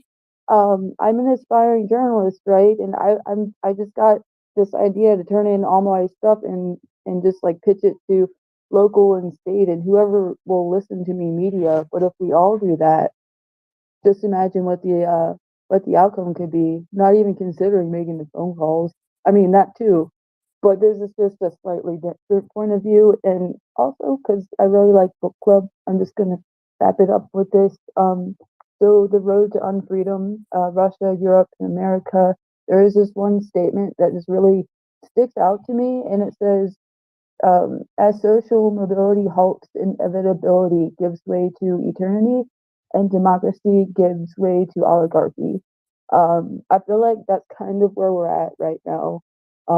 So I'm glad we're having a solutions-based discussion on this and joining forces.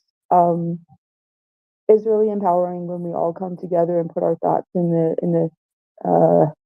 I don't know what a good analogy is, but it's a really good idea. I'm just trying to go off the cuff and give you my thoughts. I hope I didn't confuse anyone, but thank you all for Not listening. yet. You haven't. You did very Yay! well. Thank you. Appreciate that. No And it confusion. does, and anybody who mentions the book club gets awards in my book anyway. So And good on mine you. too. Yeah.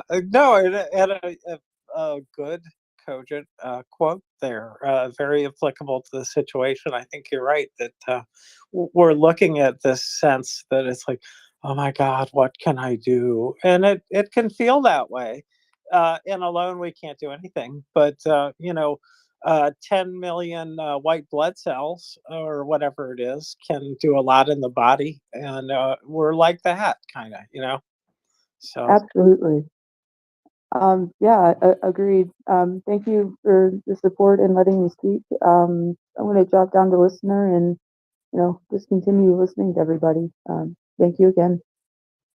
thanks, Ellie. Take care. Have a great day, night, whatever time it is. Bye. Thank you. You too. Bye. Okay, I think Bruce is next. Hey, hey, I just wanted to come back up and answer Casper's question. So Casper, think about it. So first and foremost, what Biden and the Democrats proposed was $14 billion additional for the border. And that money would have gone to additional border security agents. When people try to get into this country, they will claim asylum, and they need to see a judge, and a judge rules whether or not their asylum claim is legitimate. While they're waiting for that judge, they stay in the country. There's not enough judges. So what the Democrats also said, well, let's get more judges. Let's get better detention facilities.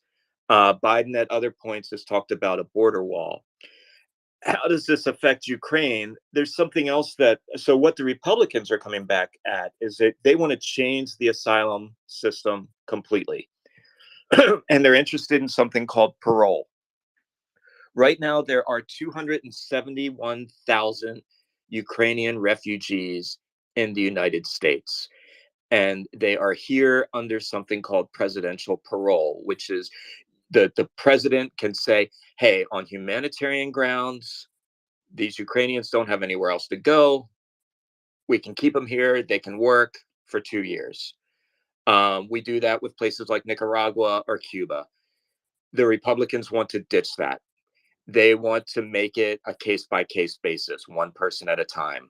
So if you could imagine, go back to February, March of 2022, when Ukrainian people were scrambling to get away from this Russian onslaught, and many of them were able to make it to the United States, they would have had to go on one at a time. So the other thing to think about, Casper, is when you're appropriating money, and I'll wrap this up now. When you're appropriating money, it is one thing to say, hey, let's give an additional $60 billion to Ukraine. That's relatively straightforward. You can debate it, you can disagree, but it's relatively straightforward. If you're going to change the entire immigration system in the United States, that's not something you do overnight. In the past, you would start in February, you would hold hearings, you would introduce bills, you would have experts come in and say, well, if you do this, this is the impacts, etc. What the Republicans are doing right now is they're literally holding a gun to the Democrats' head, and they're using Ukraine as a hostage. And for a lot of Democrats who believe that America is a nation of immigrants and believe that people coming here seeking asylum should have a safe harbor, it's just unacceptable. And so I agree with you. There are problems with our border. I think we need to overhaul our immigration system. That I think there's things we can do about visas so that people can come here and work. You just don't do it in this fashion. You don't do this kind of stuff overnight, by the seat of your pants. And so I hope that helps. I think that is really what's going on. And it's just worth remembering that the Republicans only hold a bare majority in the House. And so they're using these kind of hostage tactics to try and push through really radical, as in major changes to the immigration system. And I find it cynical, but I hope that helps answer your question. Thanks, guys. Thanks, Bruce. It helps a lot, I think. Yeah, I thought it was so well stated. I don't have anything to add. If I could get the button here. Yeah, thank you. I agree with you, James. Marcus, over to you. Hey, everybody. So, great points about the hostage crisis in the Senate. I just want to clarify something about the word literally. And I know that the context has changed lately, but no, they're not literally holding a gun to the head of the Democrats. That's a crime. So that joke is for Robin, because she and I appreciate what words used to mean. Anyways, sorry. So the issue is, right, that, like, okay, so you hear a knock at your door and your neighbor's like, holy shit, my house is on fire. Can I borrow your hose? I can see you've got a giant hose, right? And then you wink at him. And then you go, wait, hold on. It's almost May. We should file your taxes. We'll do them at the same time. And your neighbor goes, can we deal with the fire first? And you go, well, hold on, mister, I'm trying to avoid doing my taxes. Are you a criminal? Do you not pay your taxes? And then after some argument, his house burns down.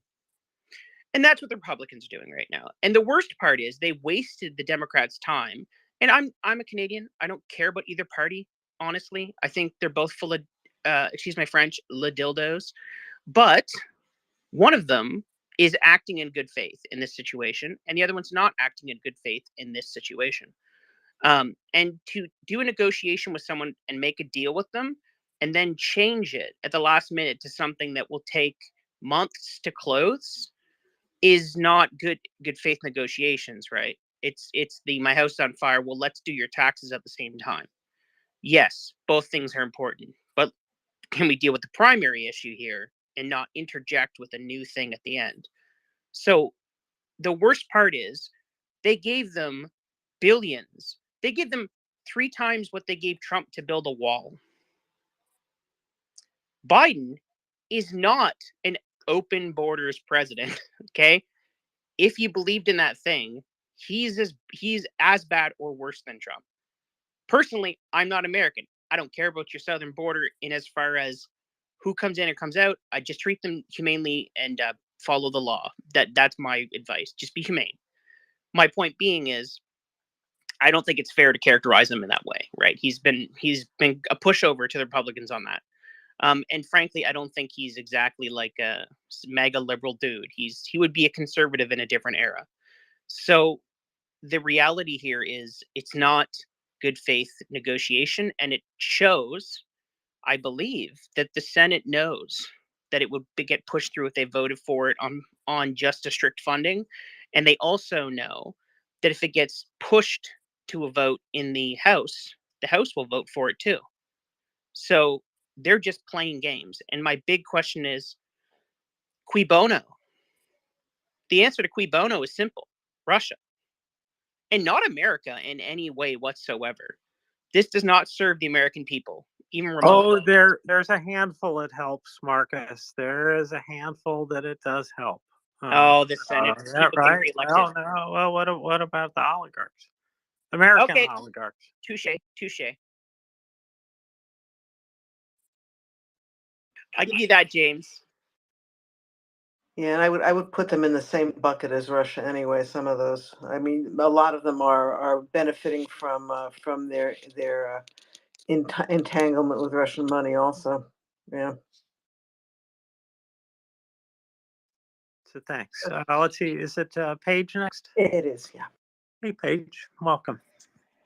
Hi, James and Robin. I haven't been up with you guys in a while. Good to talk to you. I am all jacked up about the Repo Act, so I was going to quickly, the reason why is that's one of the main pieces of legislature that the Ukraine Action Summit was advocating for in October in DC. And I think you're going to start to hear a lot more about it. And the reason I say that is not only because of today's hearing, but I've also been getting a lot of feedback from the offices that I met with on the acts that we discussed. And so I think a lot of them are really starting to look at a lot of this stuff. The reason why the Repo Act, so I live in Kansas, I met with nearly all Republicans, and the Repo Act, both in the House and Senate, was introduced by a Republican, and generally has it's a pretty the way that when I was discussing with people, it's win and lose, and the loser is Russia, because of that, because it gives Ukraine more aid. Two, it decreases the amount of U.S. tax dollars that would be used to do that, and then three, it hurts Russia, which is our common enemy. And so I know a lot of people are starting to get into advocating now and calling now. So I figured I'd just kind of point that out, that might be something worth looking into if you are making calls. I know we're working on the emergency funding right now, but in your emails or whatever, something to maybe include. You can look it up on congress.gov. If you just type in congress.gov and in the search bar type repo, REPO, and it'll show you the House and the Senate. What am I looking for? Acts that have been introduced. Sorry, there's so many different annoying words with that during the steps or whatever, and I'm not very good at all that. So excuse me. But it's also basically, my point is that it's a really easy, and I'm doing air quotes, legislation to really push on both sides. And it kind of seems, it's kind of like the abducted children legislation. Like it seems like it's a little bit harder for them to say no to. So I would definitely recommend looking more into that. And one of the goals with ROSM and with the American Coalition for Ukraine by getting this passed is to encourage, basically to be the big brother that's like the US, being the big brother saying, hey, we're going to do it, so you guys can do it too, and encouraging the European countries that have the other frozen assets to follow suit. So I encourage you guys to keep an eye on that one, and to maybe include that in your calls and emails. Thanks. Hey, that's great. I just popped something into the nest that Mike Fella sent me about making Russia pay. Have a look at that. I don't know how related it is. It sounds pretty close to me. So Robin? Yeah, I was just going to thank Paige. It's nice to see you. It has been quite a while since you've been on when I've been around. Yeah, and I, you mentioned ROSM for Ukraine. If you want to look at a great advocacy organization, it's ROSM. Their website is loaded with all sorts of information about who to get in contact with and about what, and exactly how to go about things. So I highly recommend them. Do you mind if I just tack something on to what she said? Go ahead. So there's European countries with hundreds of billions of euros frozen that belong to state or oligarch sources, including, for example, Belgium has 180 billion euros. And in a lot of these cases, like Paige said, America leads the way. So if America makes this choice, people are going to feel more confident to make the financial choice to hew to that side of the road and follow the American example, because legally speaking, they're probably on safer ground.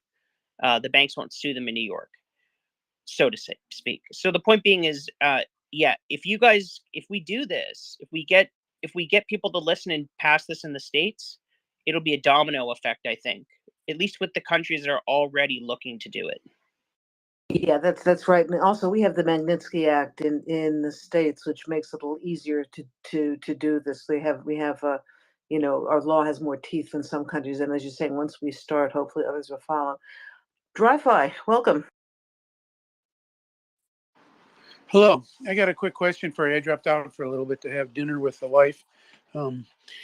We have a guy who comes up from New Orleans. Well, actually, he's from Galveston, but he's originally from New Orleans, and he brings up crab and shrimp, stuff like that. Well, I got some last winter, and she's recovering from surgery, and we decided it was time to have a good dinner. So I made crab cakes. So I kind of pulled out of the loop for about an hour and a half while I made them, and got it. It was dynamite. I used to spend a lot of time in Maryland, Chesapeake Bay, Carolina area. So I know crab cakes. So we had a wonderful time. I was gone and I was listening prior to, and I'm coming back.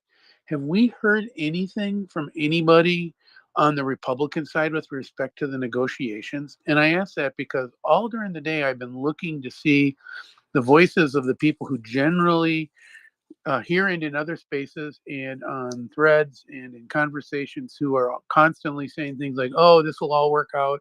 Oh, this is just posturing. Oh, the Republicans really, really do want to support Ukraine there. It'll happen. And yet it's been crickets out of most of those guys today. In fact, some of them said they're not even going to comment on any of this until it's resolved. A couple of the people who used to come on this space quite often and tell us that it wasn't a problem. Kind of, I wouldn't say pulled out, but just say it's too partisan and they're not going to discuss it anymore. That is probably the most depressing part of the story I've heard, is that there seems to be quite a number of people on the Republican side that are just throwing up their hands because they're scared to take on Trump.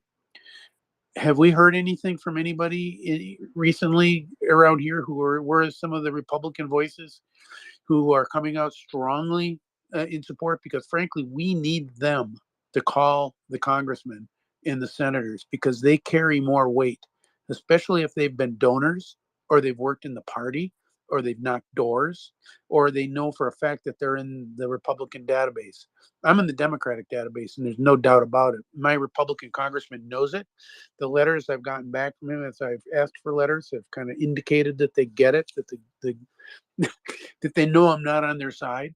And so they're really not as worried about pissing me off as they would be someone who is a reliable Republican vote, year in, year out, who's calling them up and saying, get this done. Have we heard anything from that? Because I'm looking around Twitterverse and I'm seeing it absolutely silent from the people I usually rely on for opinion on the Republican side of things. And I'll listen. Yeah, I wish I could tell you there's somebody, but other than Randy, who's a voice in the wilderness, I don't know anyone. Last week I would have told you Mitch McConnell and Lindsey Graham, but obviously they're not there anymore. So I don't know. James, do you? Dryfly, go ahead. Well, that's it. Randy was one of the ones, and even he's starting to pull back, because I got a feeling any influence he would have in the party is being jeopardized. He's going to be Cheneyed if he does. I mean, he isn't running for Congress, but he'll be ostracized if he keeps at it. So I think he's gone silent too. I think everybody's gone dark on the Republican side. By the way, this is the thing that many of us on the Democratic side warned this space and others on Twitter about would happen. And the reason I said that wasn't because the tea leaves I read in Washington. It was the partisan primary voters I see on my block who to this day despise Zelensky and blame Ukraine and Zelensky for Biden winning. And they will never, never accept anything going to Ukraine. They didn't early and they still don't.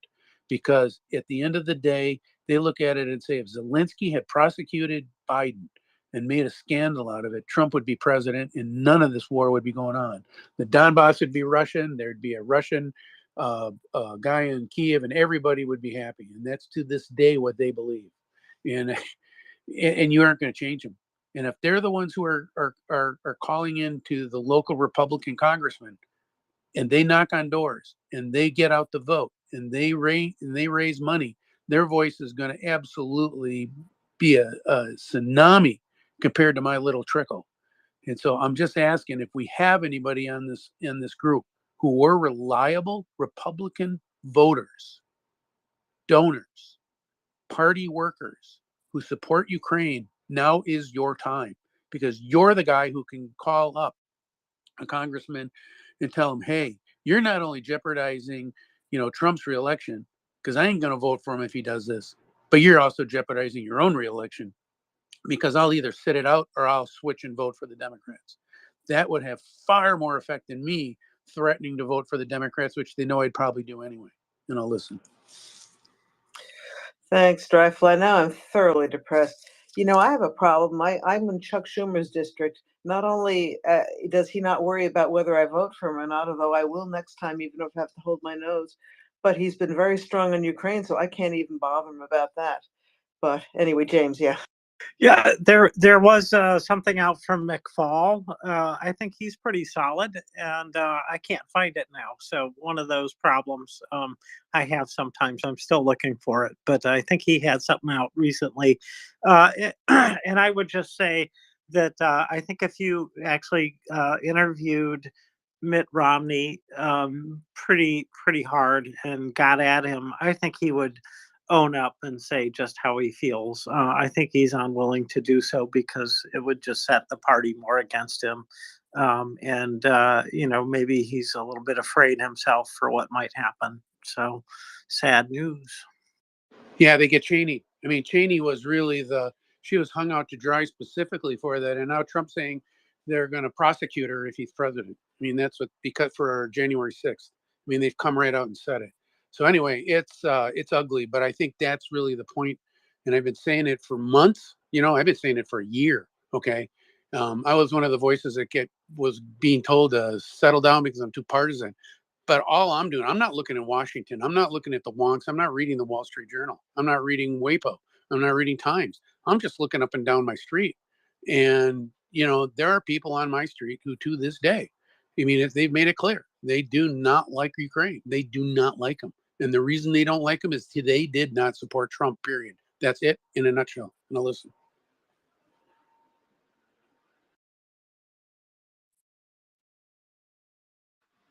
All right, yeah. I mean, why Ukraine should have supported one person or the other in the last election, I don't know, but yeah, I think you're right. G-Man. Where to start?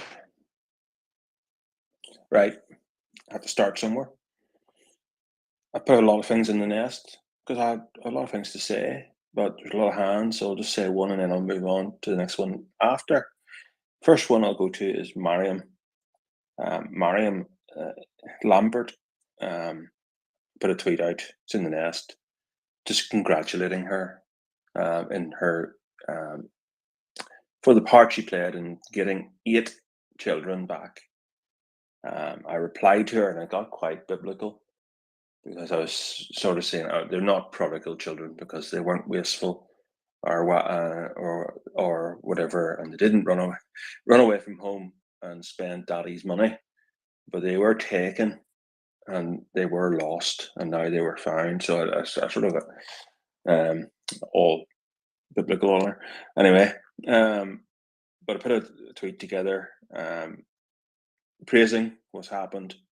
I put the Telegraph's Ukraine, the latest team, onto that tweet to try and maybe they'll pick it up and interview her. She was worth it. And I tagged my MP and also the Prime Minister and the Foreign Secretary.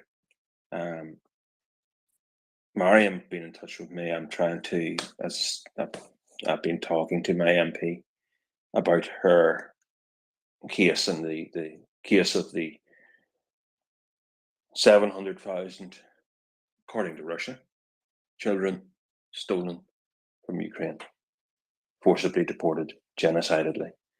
And so she's interested. I think I've got her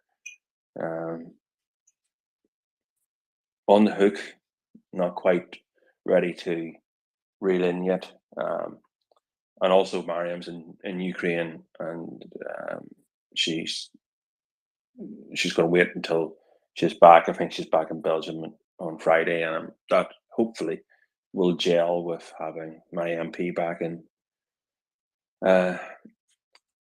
back home where I can talk to her. So maybe I'm going to try and link them up. and see what will happen. The second thing, and then I'll yield to the floor. The second thing I put in the nest is a Telegraph, the podcast I'm referring to, the Ukraine, the latest podcast. They interviewed Timothy Snyder, our favorite author. Quite jealous that they got that interview and not us. So if anybody knows, apparently they got it through the UA24 gov.uk Safe Skies, or that charity, basically Zelensky's charity that Snyder's working with. So that's how the Telegraph got that interview. So if anybody knows anybody in UA.gov, UA24, sorry, then we need their help to get Snyder for our book club. But the interview was very good, as you would expect. But he talked about, there was two things he talked about, and I just want to just briefly mention this, and then I'll stop. One of them was war weariness, and he was very critical about people who say they're weary of the war but aren't actually in Ukraine fighting. And he said it was just a way of taking the agenda and saying, "Oh, look at us! Oh, we're so weary of this war that we're not fighting." That was one point he made. Another one was the stalemate thing, and he said it was just wrong in so many ways. But the analogy he used was, well, stalemate's a term from chess, and this isn't a game of chess. And anyway, if it was, or if you want to use that analogy, we're spectators. If we're spectators in this chess game, we're not just spectators. We can drop any number of queens onto Ukraine's board to help them, and that's what, by sending them weapons. So that was it. So two really good points that well, there was loads of good points, obviously, in interviews nearly an hour long. But that was two that really stuck in my mind, because they asked him those questions, and he knocked them. He knocked them for six, to use a cricket analogy, or home run in baseball. I'll yield and listen. Thanks. Thank you, G-Man. I loved it. No, I just wanted to say that the HEMARS, as somebody says, may have to be renamed HERMARS if it's going to be the Queen Peace, if that's what you're thinking. Get it? Anyways. Why, see what you did there? Cute, James. I'm competing for Yehuda's job. Unfortunately, I think you may be beating him. This G-Man brought up something that it drives me crazy, is this war weariness. The people sitting here on their butts in the West are war weary. I have a friend who I know pretty well from Roslyn. We worked on some things together, and he's war weary too. You know what he's doing? In fact, he's probably on his way right now. He is going to the International Legion. He's going to be fighting in Ukraine. That's what war weariness should be. We have absolutely no right to be war weary, sitting here on our behinds, and we have to be working for every minute to get Ukraine what it needs to win. It's just there's no excuse. Back to you, man. I'm going to put my hand up again as well, but I'll wait. But yes, Snyder said, yeah, we're spectators, right? We're spectators in this race. And so we physically can't get weary. It's the runners in the race that get weary. Spectators do not get physically weary. They may get tired watching, which is a totally different thing. Or we get bored watching. Well, shame on them if they do. But you won't get physically tired from spectating in a race, is his analogy, and it's a very, very good one. The last, I said this was the last point, but I threw up Randy, and I see him in listener, but put a thread out about why are Republicans holding out for border security. It got amplified by General Ben Hodges. So there are voices out there. And then another thing is, to Dryfly's point, is the GOP for Ukraine group. They're very vocal on the internet, but I don't know. Do we actually know any of them? That would be an angle to look at. I'll leave it there. G-Man, could you do us a favor? And I think it is fourth in the nest, the one that you posted about Miriam. Could you just go through that and read it out loud? Yeah, for sure.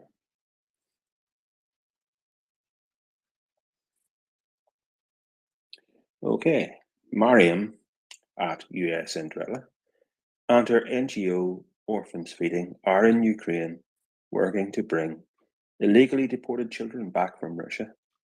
On Wednesday, the 6th of December, 8 illegally deported children were finally returned to Ukraine and their families. So pleased that the MriyaReport was able to fundraise $34,000 for the Orphans Feeding Foundation, tagging the team from the Telegraph's Ukraine the Latest podcast on Twitter Space. This story deserves to be broadcast. Also tagging my MP, Carla Lockhart, to help highlight another success. The illegal deportation of children is a clear case of genocide, which is why both Vladimir Putin and his Children's Rights Commissioner Maria Lvova-Belova have been indicted by the International Criminal Court.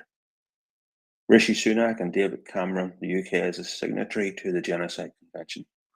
We must help Ukraine reclaim its lost children. Is that the one you want me to read? You know it, and there's that picture at the bottom of their two smiling faces. Whoever's with Miriam and herself, they just have beautiful smiles on their faces. He's And the ombudsman of Ukraine. And Chris can remind me so, his name. thank you. Yeah, they Dmitry kind of Lubinets. tearing up a little bit here myself on that. So Yeah, but it's I'm just in my happy. eyes too. As she said, it's Dmitry Lubinets, who's the ombudsman. Mariam is working very closely with him. Yeah, they've worked so hard, and it's just so gratifying to see. A few kids coming back at least. And as I've said before, we all should be very proud that we are helping in her effort, their effort. Marcus. Hello. All right, James, please take your finger off the mic button, just briefly. So I heard some things earlier about fentanyl coming in from Canada on the border. And I'm just going to use statistics from the United States government very briefly to address these claims, okay? So I'm at the Cato Institute's website, and it links to Customs and Border Enforcement, or FBI, sources each time, and the Cato Institute's very conservative. So, okay. U.S. citizens are 86.3% of convicted fentanyl drug traffickers. 90% of seizures occur at legal crossing points or interior vehicle checkpoints, because obviously an 18-wheeler is better for that than a grandma from Guatemala. Anyways, 97%. The location of smuggling makes sense because hard drugs at ports of entry are 97% less likely to be stopped, because you don't stop people and strip search them and put them in prison when they're crossing the border. You do that when you catch them running across at a border illegally. 0.02% of people crossing the border illegally arrested by Border Patrol possess any fentanyl whatsoever. Since the travel restrictions were applied in 2019 to 2021, seizures at ports of entry of fentanyl have quadrupled. Fentanyl went from a third of combined heroin and fentanyl seizures to over 90%. U.S. citizen consumers fund fentanyl smuggling. 99% of U.S. consumers of fentanyl products are U.S. citizens. So, what I would say about all of this is, we should worry about addiction. We should worry about the circumstances that lead to addiction and treat these ailments in society, and capture the people that import drugs, because you don't just send drugs over the border and then look fondly and go, I hope they get sold and I'm rich. It's a network. Someone in America is selling and distributing these drugs. Let's find these people, let's break them, and let's annihilate their contacts. That's what the FBI is for, right? But shaking down Guatemalan grandmas is chasing a ghost. That's not how you get drugs over a border. That's it. Actually, the DEA is there for that. So the FBI takes a secondary role. It is the DEA's job to really Damn it, hunt James. that. So sorry there, Marcus, but I guess the point, you know what, the greater point is that whatever borders we have, we need to keep an eye on them and closely watch them and make sure there's no gaps where, even riskier things get across, like people with ill intent get across, right? Or the ABC scanning, right? The atomic, biological, chemical stuff that we can scan for. Are we? So, uh, I settled on the Chinese shortest route question to raise the issue and make sure that it is understood that we need to protect all our borders, and we need to even think about, as you suggested, the internal security that we need to provide. And thus, my interest in having our National Guards understand how to use electronic warfare and drone and anti-drone technology, because these are probably the riskiest set of tools in terms of internal groups that want to overthrow the government or attack people or commit genocide or whatever their agenda is. So thanks, Marcus. Okay, I think Mike is next, and then Prince, and then G-Man. Thank you. I'll be brief. And just wanted to let Paige know earlier when she was up for wanting to thank her for bringing her points up and all the efforts that gone into Repo Act to be where it is today. And I think the hearing today would be the spark of where it can the idea can spread abroad as well.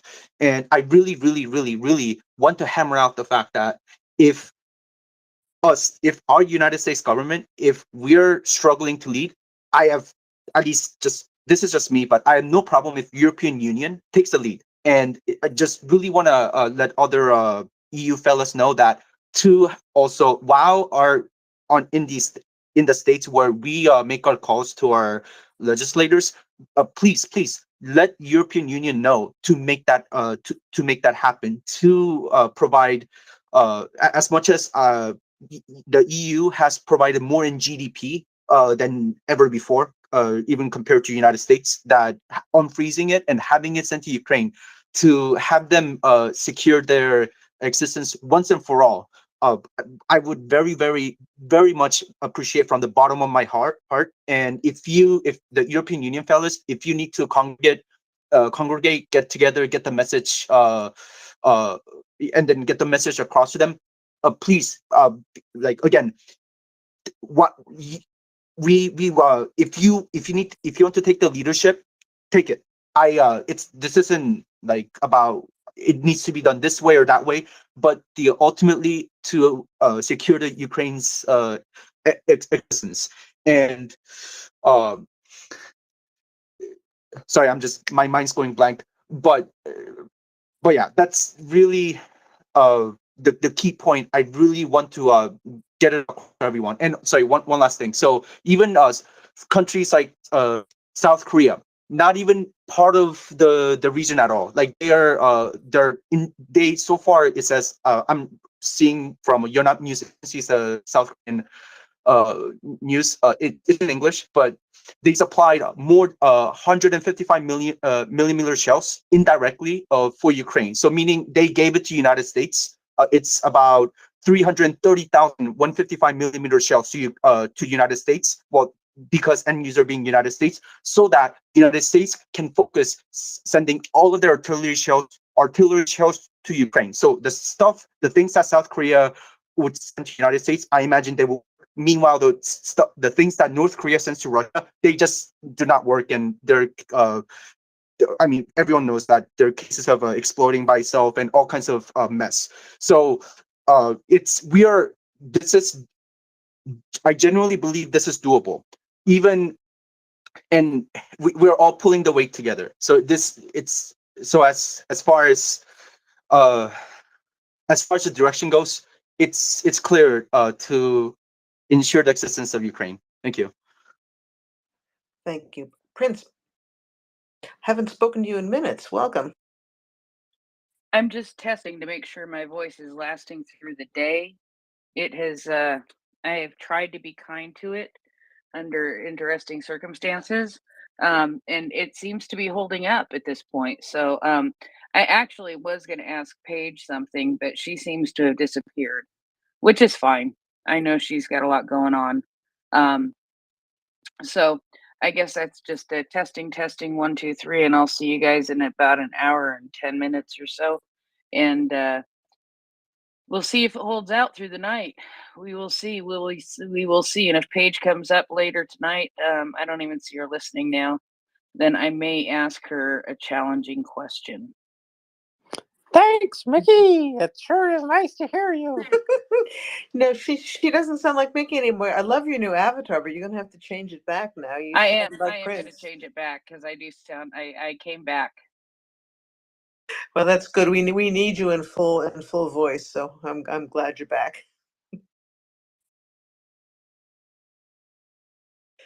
G-Man. Oh, sorry, James. Oh no, I was just gonna say yes, indeed. Yeah, get healthy, come back, because we need you. We need you.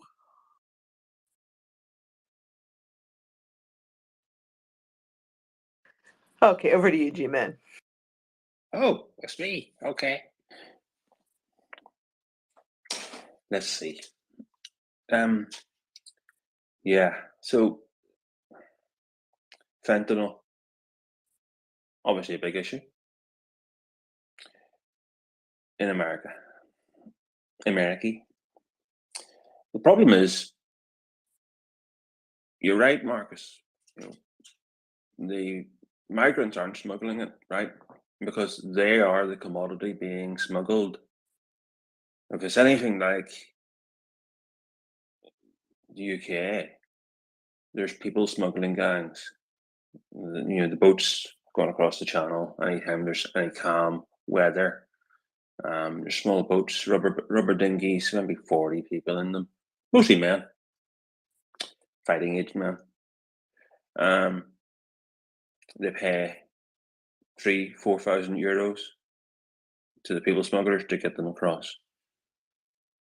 To get into the boats, they've been coached on what to do by charities operating in France, Care for Calais, things like that, who tell them to throw their documentation overboard. So nobody knows who they are. That's a racket. That's a criminal organization smuggling a commodity. In this case, people. Same thing happens in Mexico. And there's gangs, criminal gangs, on both sides of the US border making money out of both from people and from the drugs.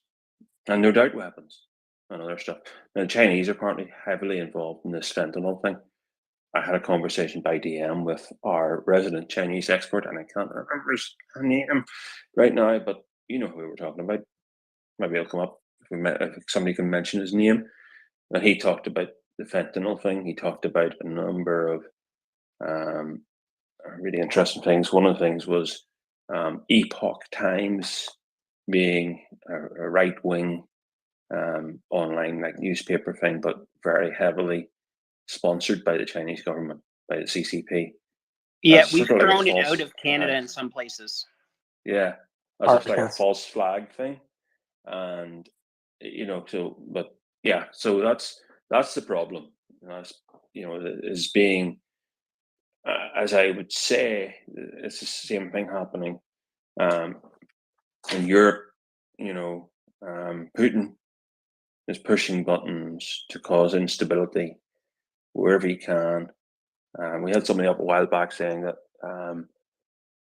that the Russian embassy in one of the South American countries, and I'm not sure, Guatemala maybe, but not sure which, had the most FSB agents, significant number. And they're not there for the sun and the sand or whatever that people might be in a foreign country for. We see what's happening in Finland with Russia pushing migrants at the Finnish border, and it's been robustly dealt with so far. But and Poland are sending some of their people just up to Finland just to give some assistance. The migration issue is a global issue, which it's a weaponized thing against us in the West, in the free West, because it's a way of causing division and discord, and that's what Putin's trying to do. And in some cases, he's succeeding. We have the Heritage Foundation in the United States with its linkage to the Danube Institute, Orban's crowd, and all of a sudden, since they have that, they've totally flipped in what they're saying, and that's another deeply sinister thing that's happened. I'll yield to the floor now. Thanks. Thanks, G-Man. James, I looked away briefly, and now I think Dryfly was next. Is that right? Guess so. And Yeah, I think it was. Yeah. Oh, hang on, Dryfly, just 1 second. I want to ask everybody who's listening to, while you're listening to Dryfly, find the President Biden's tweet in the Nest and retweet and share that, and tag your favorite press organization in your retweet. So thank you. Go ahead, Dryfly. Sorry. Yeah. I was just going to add to what G-Man said. I'm going to paint a brief picture for you. It'll be a little bit dragged out because it's a story, but it'll give you an idea of what we're dealing with, and why it's so hypocritical on the border in the U.S.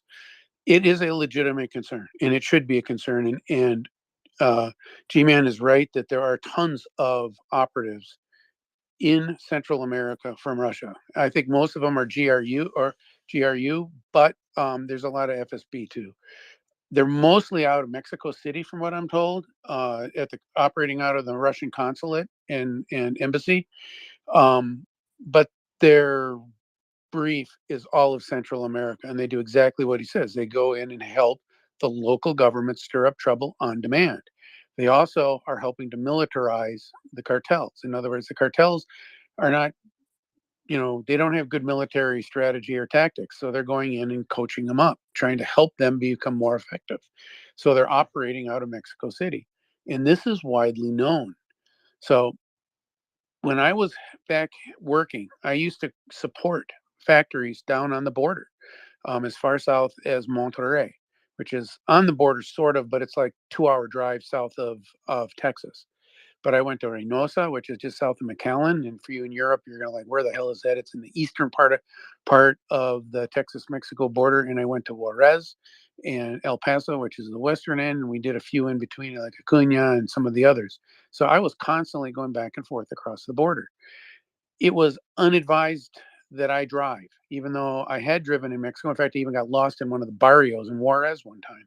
I don't speak Spanish, and I was given directions, and I couldn't understand them. And the next thing I know, I'm in a Mexican slum in Juarez. And actually, I was treated very well by the locals. The locals recognized right away I wasn't DEA. I'm not CIA. I'm a frumpy old middle-aged white businessman, and I'm going to one of the factories where probably half of the community works in.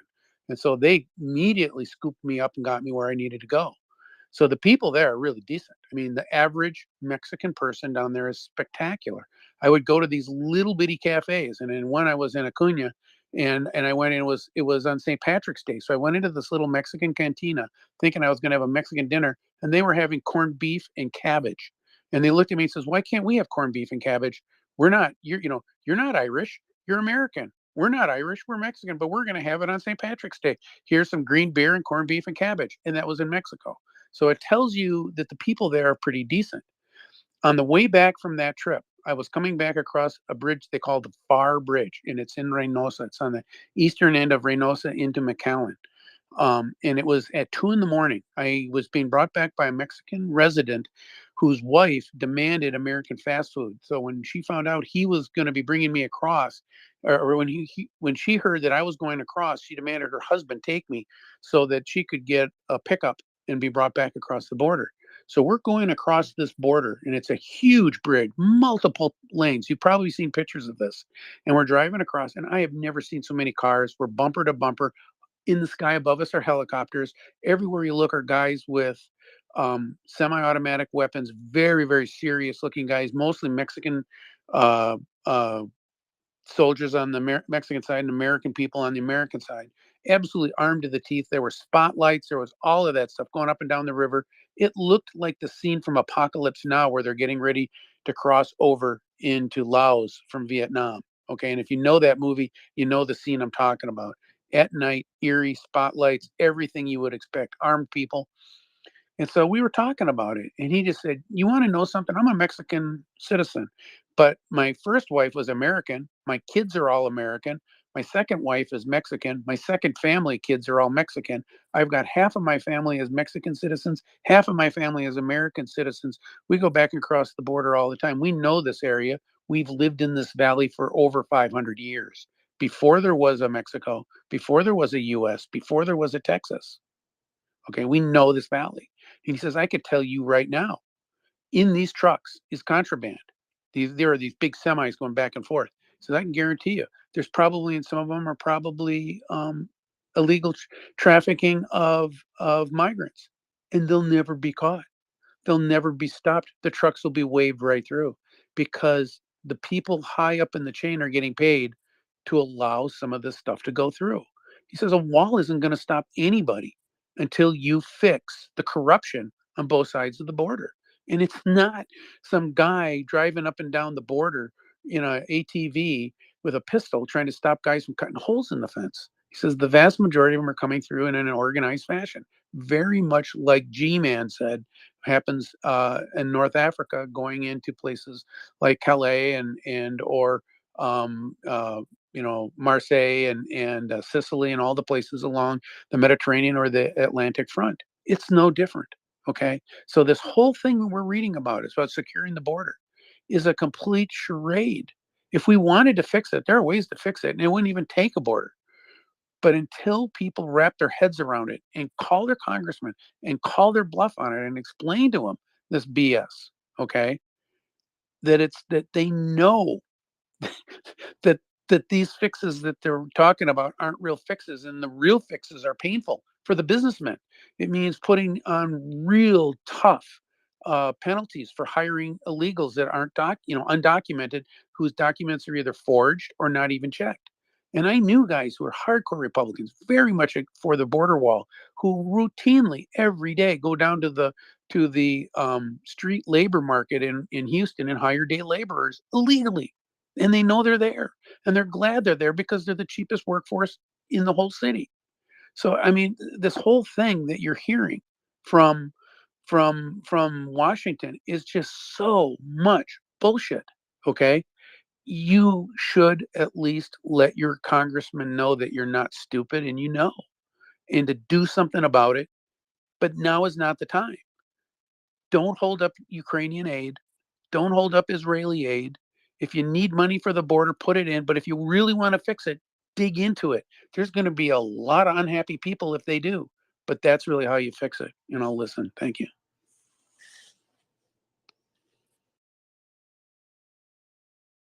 Yeah, thank you, Dryfly. Yeah, I can't add anything. You're absolutely right. Marcus. Great response by everyone. Dryfly, I 100% agree. crime is rarely just a surface level thing. It's almost always deeper than the surface. And the easiest way to clean, well, let's say the fish rots from its head, as they say in Italy. So we need to get rid of the people that enable these crimes, as well as like James pointed out, DEA. Fund the DEA. No one should be dying of fentanyl overdoses. That's ridiculous and unacceptable. So, and G-Man, I wanted to thank you again for your pertinent insights and bringing up the fact that the criminal gangs that traffic these human beings are a huge issue that has to be dealt with.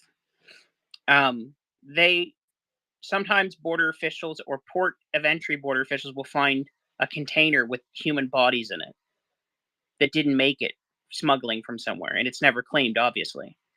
But these people treat these people like just cans of tuna. You know, they just stack them in a thing and shove them off, and if they die, they die. It's acceptable losses.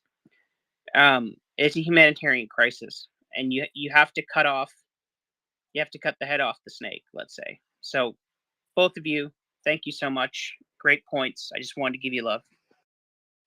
Yeah, thank you, Marcus. Yeah, it certainly is true that the it's the criminal infrastructure that allows a lot of this stuff, and we have to go after it. I think part of the problem is some of these networks, they reach into areas that we don't want to admit they reach into, and it's uncomfortable for some people to go after them. But it's people are dying because we haven't faced the issue, and it's it is something, and yet another thing we have to stop politicizing and actually work on solving, along with the border. Yeah, it's really hard to solve the drug problem because people want drugs. Actually, let me go to the fridge and get one. No, just kidding. But seriously, people want it so bad they're willing to do a lot to get it. And for alcohol, which is a drug, I remember in college I was stunned that somebody was fighting the idea that it was a drug, and it's like, why do we say drugs and alcohol then? And it's like, oh my gosh, whew. But we can fight.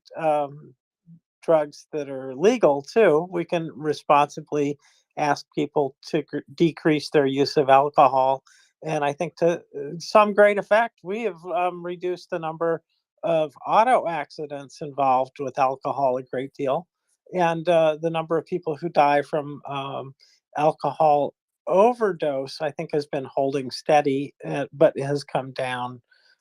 So we could also do the same with other drugs, but that's a different conversation.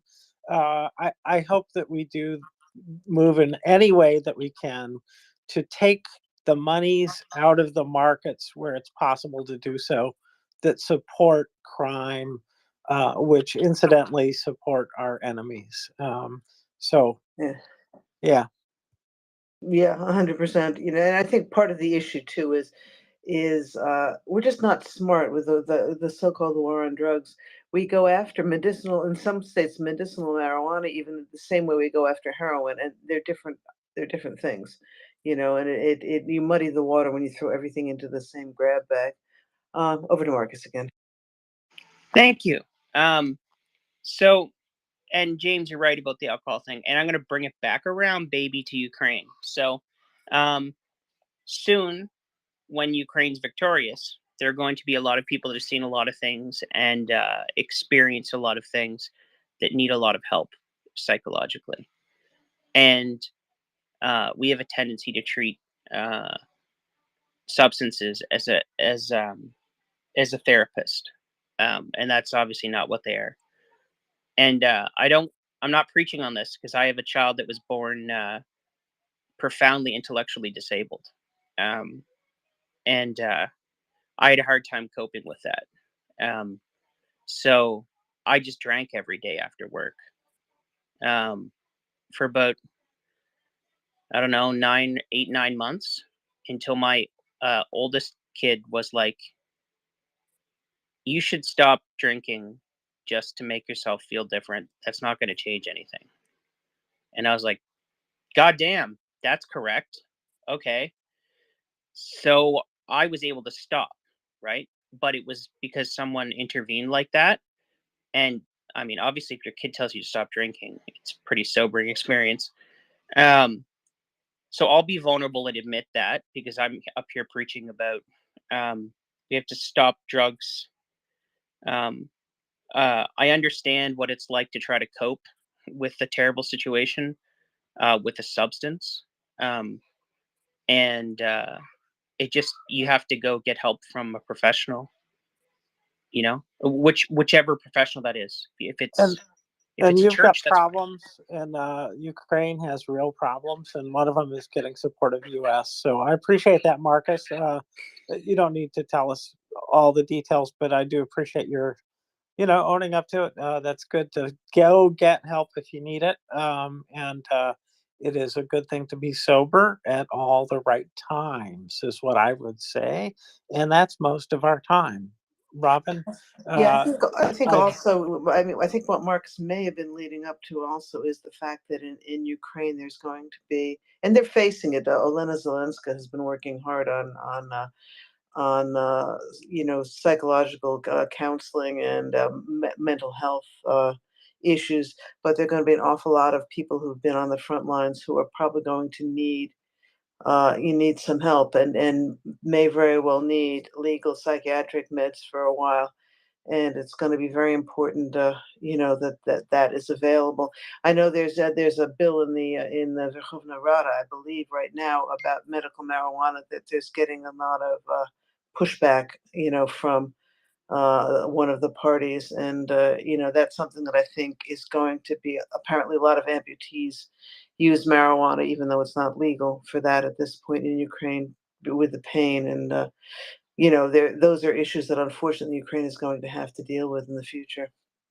Yes, Rob, that's it's what I a wanted to say was Right. that the Marcus, you don't get to yet. Okay. Okay.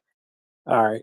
Thanks. Let's go to a little bit more strict use of hands here for a little bit. Thanks, Marcus. Appreciate it.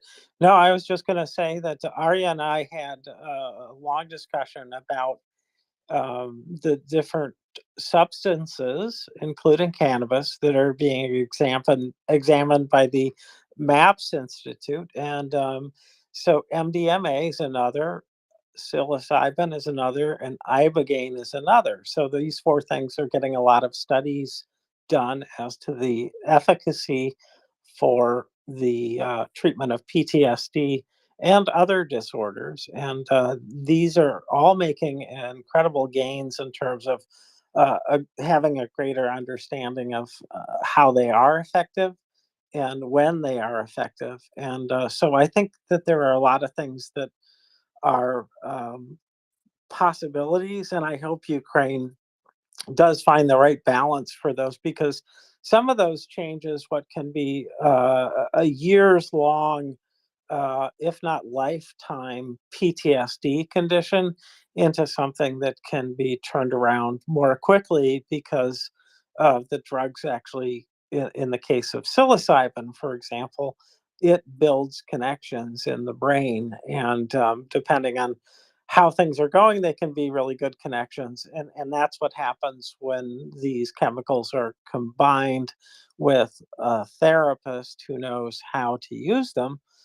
They can really stack up big gains in terms of the reduced suffering. And one thing I would say about cannabis that we talked about a lot was just the fact that it is not as effective at reducing pain as opioids.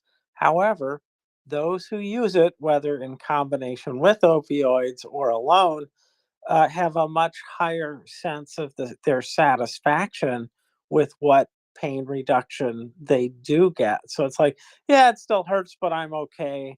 This feels good. I'm not dopey, that kind of thing. So, there's a lot of possibilities out there, and the future's new, and it doesn't have to include pharmaceutical companies, because these things are within reach, so to speak, except for the MDMA, which is a probably the most studied of those four, because there's a patent on that.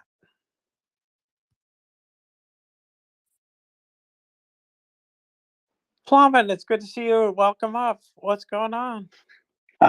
Thank you very much. Sorry guys, I have a question actually. I'm coming very late to the party, had to work very late. So apologies for that, but I heard that there was a vote in the Congress and the bill with the funding to Ukraine hasn't passed. I just want to ask, what is the mechanism? Is that the final stage or are there further votes possible? I just want to understand whether we are in a deep sort of unpleasant situation or is there a possibility to be recovered? So apologies for the stupid question, and I guess it has been discussed quite a few times here, but if it's not too much, I would appreciate to understand what the situation is in respect to that. Dryfly, would you like to take that?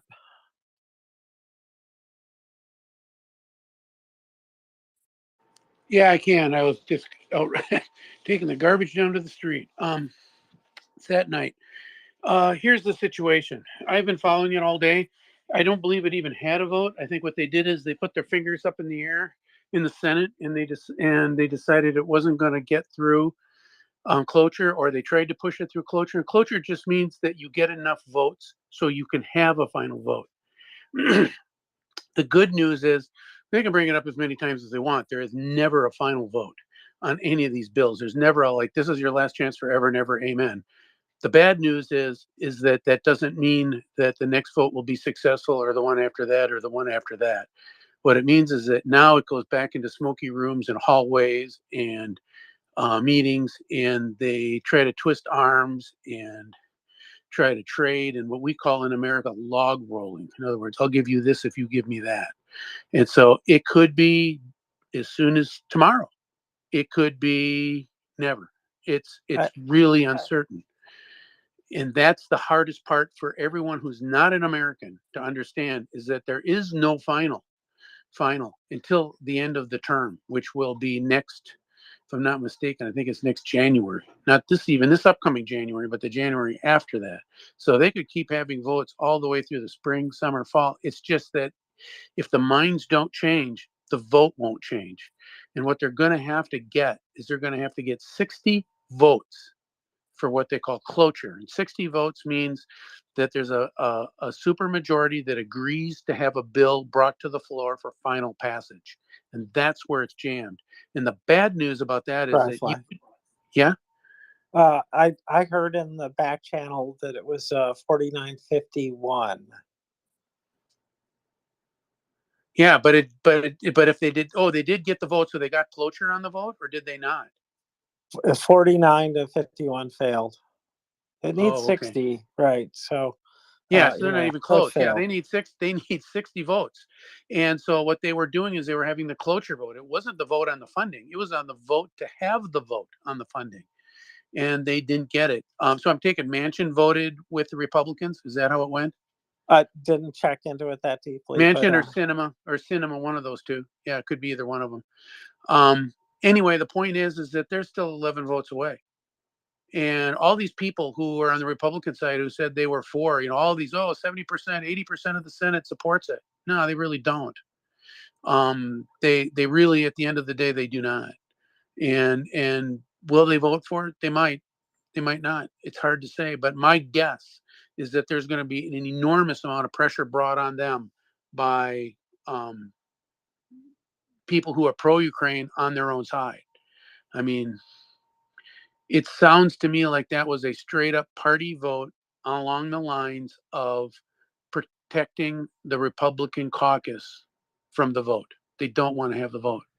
So yeah, I wouldn't be optimistic in the short run, but in the long run, that's up to us as Americans to put pressure on our elected officials and to get it done. And I don't have a feel for whether that will happen or not. I have a hard time believing the Republicans will say no, because I think at the end of the day, the pressure on them, if this fails, okay, and it blows up, I mean, if Ukraine really goes south militarily, the American people will figure out who was behind it. And these guys will have a hard place to hide. So I think at the end of the day, they're going to try to do it. but I don't know when, and I don't know how much, and it's not a certainty. I mean, anyone who thinks it was a certainty is crazy. It's frustrating more for us in America who saw this coming, okay, and tried to alert people. Not that we could change anything, but tried to alert people that this was a possibility. It's part of the reason why I wasn't as upset about Biden squirreling away some resources, because I'm pretty sure that they did, that they have some resources held up if this thing takes a month or 2 months, that they will keep Ukraine afloat. They have a plan for this, and I would be absolutely shocked if it turns out Biden was completely surprised by this vote. I bet you they saw this coming. They had word internally as early as probably last spring, because they understand what's going on in Washington. They have allies who will tell them what's happening. There's just a whole lot of leaking that goes on internally that we don't hear about. So I think that it's not as desperate as the press is portraying it but it isn't good. It just isn't good. And I'll listen. Flavin, you want to come back with something? Yeah, I just want to say thank you very much, Dryfly. Excellent explanation. And just two comments, really. The one, well, horse trading is known in politics, not only in the US, but it's done in Europe actually on a regular basis. So, is there a possible horse trading they can do in order to bring that vote through? And do we know what the Republicans would like to have? And is it possible for the Democrats to give on the one side? I can answer that right now quickly. Yep. The answer is, on the surface, they're saying that they want to have border security. That's what they want, border security bill, and they want to change the whole policy on how immigrants come into the United States, top to bottom, everything, okay? Which is an impossibility. That's like reinventing the wheel, or like, starting in doing this the space shuttle tomorrow, okay? So there's no way that could ever be happened. That's what they're asking for, all right? The reality, what they really want is they want to defeat the Democrats to please Trump. That's actually what it is. And at the end of the day, the horse trading that will matter is, do they worry more about angering Trump or angering enough constituents that they potentially lose the election? There are a large number of congressmen, and I mean like probably 30, who are on the Republican side who are very, very much at risk of losing their seats if they piss off moderates, if this gets ugly. That's a lot. That's the kind of majority the Democrats could ride roughshod over them for quite some time. Okay, so they have to have that in the back of their mind. On the other hand, if they piss off Trump and Trump comes out and campaigns in their district against them and gets a challenge in the primary, and the primaries are still months away, so most of these places they could still have primary challenges. I mean, and you could say, well, how would a successful congressman worry about a primary? Ask Liz Cheney. And if you're not familiar with the Cheney story, Google it. She was one of the most powerful congresswomen, I should say, in the whole House. And the MAGA people targeted her, and they just crushed her in the primary, just absolutely destroyed her. And so every one of those guys is worried about, I could be next. And I know for a fact, my congressman, staunch Republican, MAGA guy, but not hardcore out of the box MAGA, he worries about it. I can just tell by the correspondence, by the way his people, I called him today, the office today, how they act. They're very, very coy about what they say and what they want. And it's because they're terrified of being primaried. And he's only been there about 1 year, little over.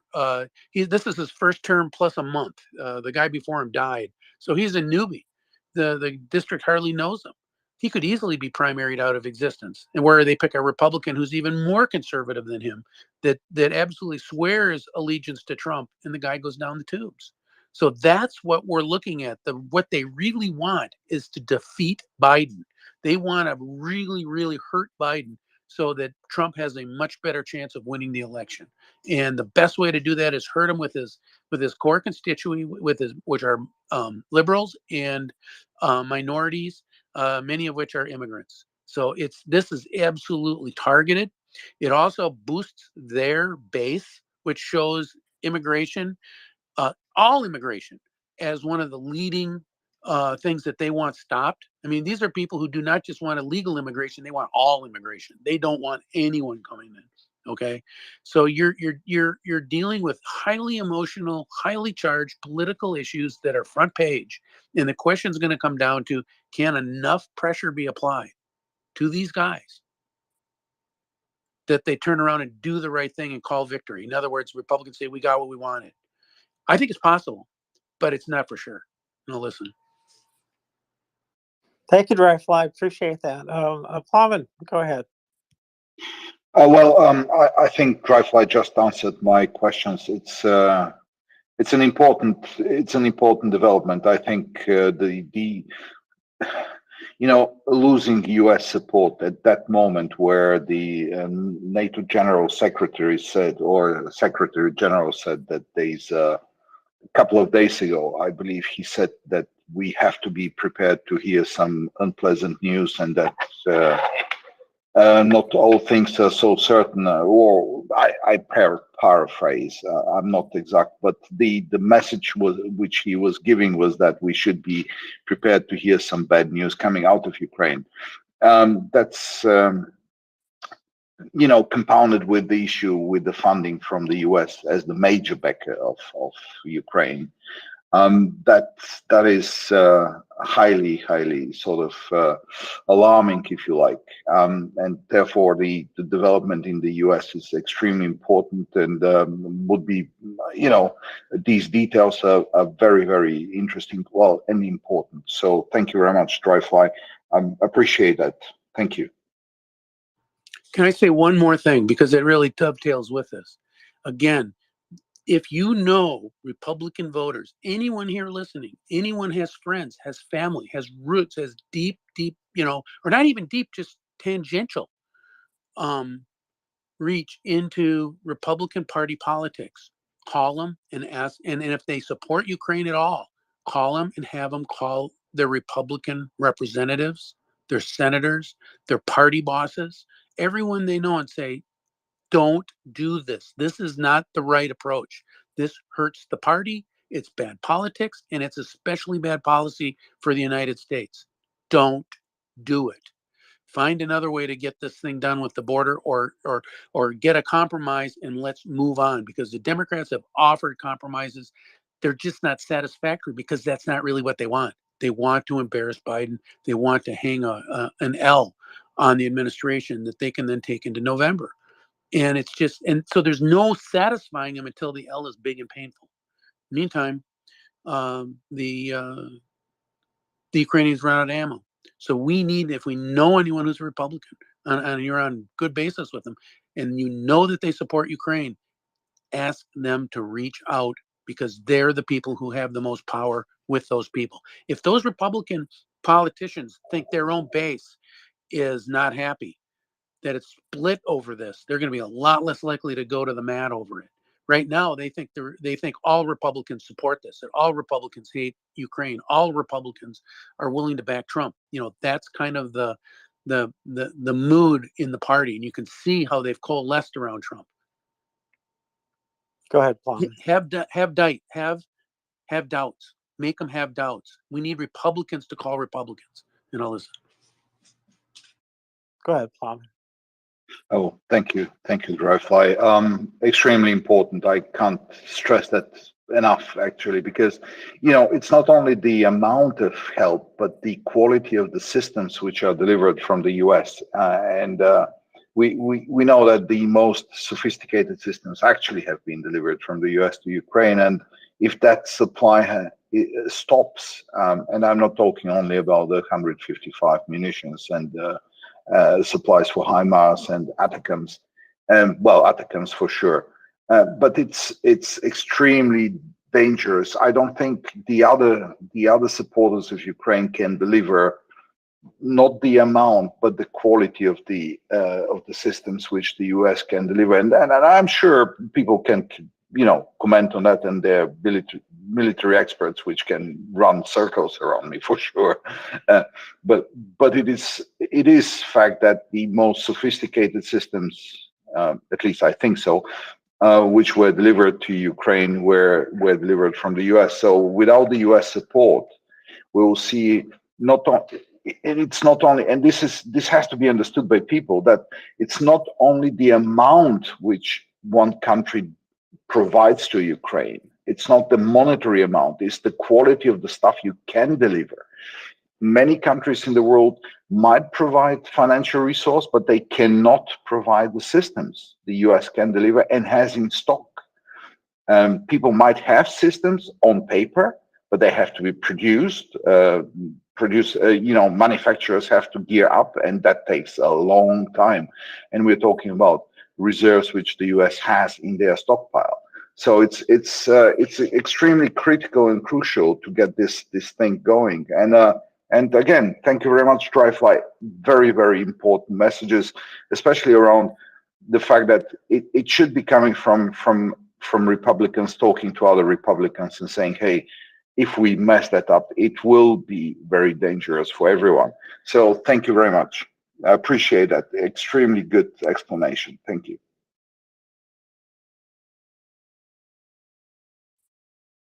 Thanks, Plamen. I appreciate your questions. I also wonder about what everybody else is doing in terms of ratcheting up. Plamen, I just wonder, how about nations around you? Have they really taken up that call to arms to, boost productivity in the production of shells or whatever it is? What do you think? How well is Europe responding to that call? Well, I just want to mention one thing. The EU has promised through its commissioner to deliver about 1 million shells from whatever time they promised it till the March 24. Now, a couple of weeks ago, 2 weeks ago, I believe, only 300,000 shells have been delivered to Ukraine. There is no way on earth how we can deliver 1 million shells by March 24 if we have delivered only 300,000 up until now. So this tells you how well Europe is able to keep the promise to deliver armaments and munitions to Ukraine. Secondly, if you remember, there was a huge debate about the Germans delivering the Taurus cruise missiles to Ukraine. It still hasn't happened, and still not in the cards. Still no way the Chancellor Scholz is going to give its go-ahead for it. We see that, for example, the Scalp and the French and the English version, Storm Shadow and Scalp, they are not delivering additional numbers of those missile systems, of those cruise missiles. So I would say the ability of Europe to fulfill even promises, not even commit new promise, but to fulfill existing commitments is dicey at best. So it's extremely dangerous. I think you would see the continent being subject to a different set of politics. Now we hear about Democrats versus the Republicans in the US, but there is a lot of politics going on in Europe as well. And there is a lot of populists, and there is a lot of parties financed, influenced by the Kremlin, having old connections there. And you'll see old friends like Hungary and Austria blocking 50 billion of financial help to Ukraine for time to come, and nobody knows what will happen because the bloody swear jar, here I come. Because of the rule, the unanimity rule in the EU. So there is a lot of complexity here, and it's not a good complexity. I think the Europe as it's okay as well, how to say that? I think Europe is always good in its intentions, but the ability to act is way below the ability of the US to act. And the ability of sideshow actors like Orban to disturb the help is actually way bigger than the ability of even the Republicans to disturb it in the US, because Orban can sit on his majority in his tiny country and continue refusing the help. There is nothing which the others can do to prevent him at the moment of doing that. There's no horse trading. Basically, that's a blackmail. At least in the US, there is some form of horse trading possible, but in Europe, until they have this unanimity vote rule, there's nothing anyone can do against Hungary. There are some side threats to withhold payments and funding, but they are so far out of the ordinary that I doubt that they really comply with the EU rules. So Orban has all chances to go against those decisions at the European Court of Justice and win the case and unlock those payments. So all in all, I think Europe is considerably weaker and considerably in a more difficult position to completely fulfill our commitments to Ukraine compared to the US. So it's not a good story, and not a good story at all. I'm sorry to be bearer of not necessarily good news, but that's reality. There you go. We don't want anything but the truth. Well, occasionally I want to hear how pretty I am, but no, not really. It is a shame that the world is in this state at this time. It just makes me think a lot about how people make decisions and what's in the way. And what's in the way right now are still things that there are these obstacles. They're not criminal in their opposition. Somehow it's legal to hold this stuff up, right? But it goes against the will of the people. And then the people aren't rising up because, what do you do exactly to rise up? You call, you write. And I don't think that's going to do it this time. I think it's going to have to take a lot of that if it is going to work. So I hope we find a way to do it.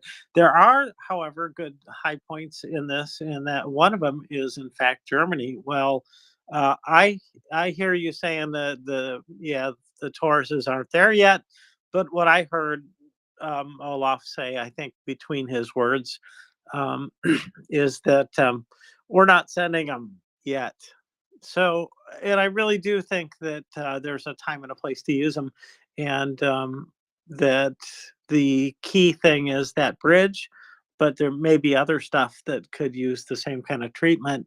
But to get to the bridge is a long shot still. So maybe this is just prudent to keep stuff safe in the underground bunker or wherever it is now in Germany in some undisclosed location until it's really ready to be used. And I hope that's the case. I hope also that similarly Poland is working on ways to get things moving at the border again. It's sad if everybody's holding out their hand and say, I'll get this moving as soon as we get something to get us moving. Hint, hint, nudge, nudge, wink, wink, pay us now. So anyways, Robin, I'm just going to go back to you. Yeah. Go ahead, Parman. Yeah. I just want to make a very quick comment about Poland and moving things. They got it resolved. They just put the lorries on a train, and the train started moving, bypassing all of the blockades since yesterday, actually.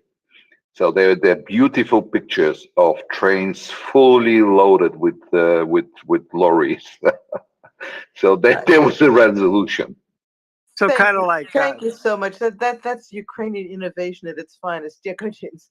No, it was Polish innovation at its finest. I was going to say, blank your truck. It rhymes. Yeah, we don't need your blanky truck. We're going to train it from here. So, no, that's great. Great news. I'm glad that came unstuck. And I wonder what it was that got it going. But in any case, that's what we need more of is the force of will of the people to take action. And in this case, we're stuck with people who are perceiving themselves as with great power. And in fact, right now they do. They have this ability to stop up things at the bottleneck, right? And block this. And we have to figure out what is the kind of physics of this thing to get it unblocked. It's obviously not kinetic. It's some kind of rhetorical thing, I think. But at heart is essentially threatening their power, threatening their jobs by getting them voted out. Thanks.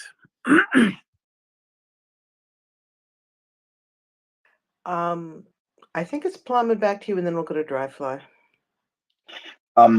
Just to thank you, Robin.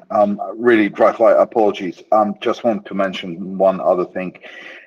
I said at the EU level, things are fairly blocked, fairly clogged, and blockaded by Hungary, nowadays by Slovakia as well, partially, and partially by Austria. But that doesn't prevent the individual countries to take steps on their own. So it didn't prevent the French. Well, the British are out of the EU, so they never, they had to act on their own. So they delivered the Storm Shadows. So it is also possible that the individual countries like Germany and other countries can take individual steps to help Ukraine. And there are some measures which they can take at the EU Commission level so that they drop that burden from whatever obligations they might have against the EU. So there are a couple of ways to get around this problem with the blockade being put up by Hungary, which the US doesn't have, because I don't think California can supply by itself weapons to Ukraine. It has to be the US government. At least in that respect, the strange EU arrangement is working for Europe in a way. So that's something we might expect to see happening more often until the blockade at the EU level is resolved. That's all I want to say. Thank you. Thanks, Plum. And yeah, that's something that fascinates me, the difference between the federated the federated government that we have in the United States and the federated government of the EU. There are a lot of similarities with some very interesting differences too. Anyway, thanks. Dryfly. Yeah, they're more of a confederation than a federation. The Articles of Confederation would have made us similar, I think. Yeah. In fact, we would have probably been like the EU had it not been for Gettysburg. I mean, that was really what Gettysburg was about. Yeah, it was about slavery, but slavery was the issue that the South wanted to have a confederation. They're facing some of the same issues. They have profoundly different views on the direction to go, and they're not ready to federate, to form a true federation. There are days I don't think we are, but like today is one of them. But the reality is that's the profound difference. And Plowman is right, that there's nothing stopping Germany. And here's another thing that I would think would be possible is that the U.S. may start making transfers to NATO countries of systems and goods that are fully within the right and control of the president as commander in chief, and then having them turn right around and giving them to Ukraine. I would be shocked if that does not start happening, if this drags on for any length of time. I think the reason we're not hearing it is because they don't want the Republicans catching wind of it, because it'll just give them another hissy fit in Congress. And Trump will lean on them like crazy. They're giving our stuff away. Well, no, we're giving it to NATO to use as they see fit. And NATO says that the best place for this is Ukraine. And so I would not be shocked at all to see transfers like that occur. As far as the lorries, yeah, that's brilliant. Putting the lorries on trucks. In America, we do that all the time. We have stuff that comes from coast to coast, and it's rarely driven all the way coast to coast. It's almost always put on a train. We call it piggybacking. And if they haven't been doing that before, they should have been. And this is going to make them much, much more efficient, so long as the Russians don't hit the trains with missiles. So that's the one thing they're going to have to look for. They're going to have to be very careful. They have to get them into country, get them unloaded fast, and then get them back. Because if they sit on those trains long, boy, that's a target. Whereas individual trucks are extremely difficult to hit. So that's something, Plowman, if you're watching, Let us know kind of what you hear or see. I bet you they don't bring them into country very far. I bet you they barely bring it across the border before they unload them. Unload the trains, and I'll listen. Actually, man, appreciate that. You guys just play ping pong until you're done, please. Okay, just a very quick comment. Due to the gauge difference, there's a difference between the gauges between Ukraine and the EU and the rest of Europe, I shall say. It's not only the EU. So the Ukrainians have a slightly wider gauge, so they have to unload. There's a very short stretch which saddles both countries with a wider gauge, which is coming from Ukraine, coming into Poland. And they use that stretch to load the lorries on the Polish side and unload them on the Ukrainian side. I think it's just barely 5 kilometers beyond the border. So it's very, very close. It's literally just a hop of 20 kilometers they do with these trains, as far as I know.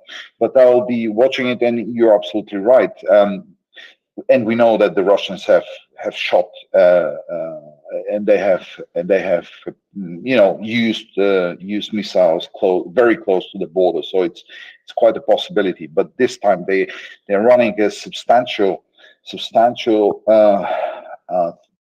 danger to hit the Polish territory and have a very, very large havoc, because if one of their, I don't know, Iskanders hit a train on the Polish side, that will be a carnage, and that will be very, very difficult to hide. So I don't know, but again, you're absolutely right. They can and they will probably attempt to disrupt the train traffic there.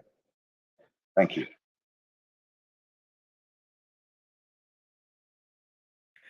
Just great. Thanks. Okay, we don't have any more hands at the moment.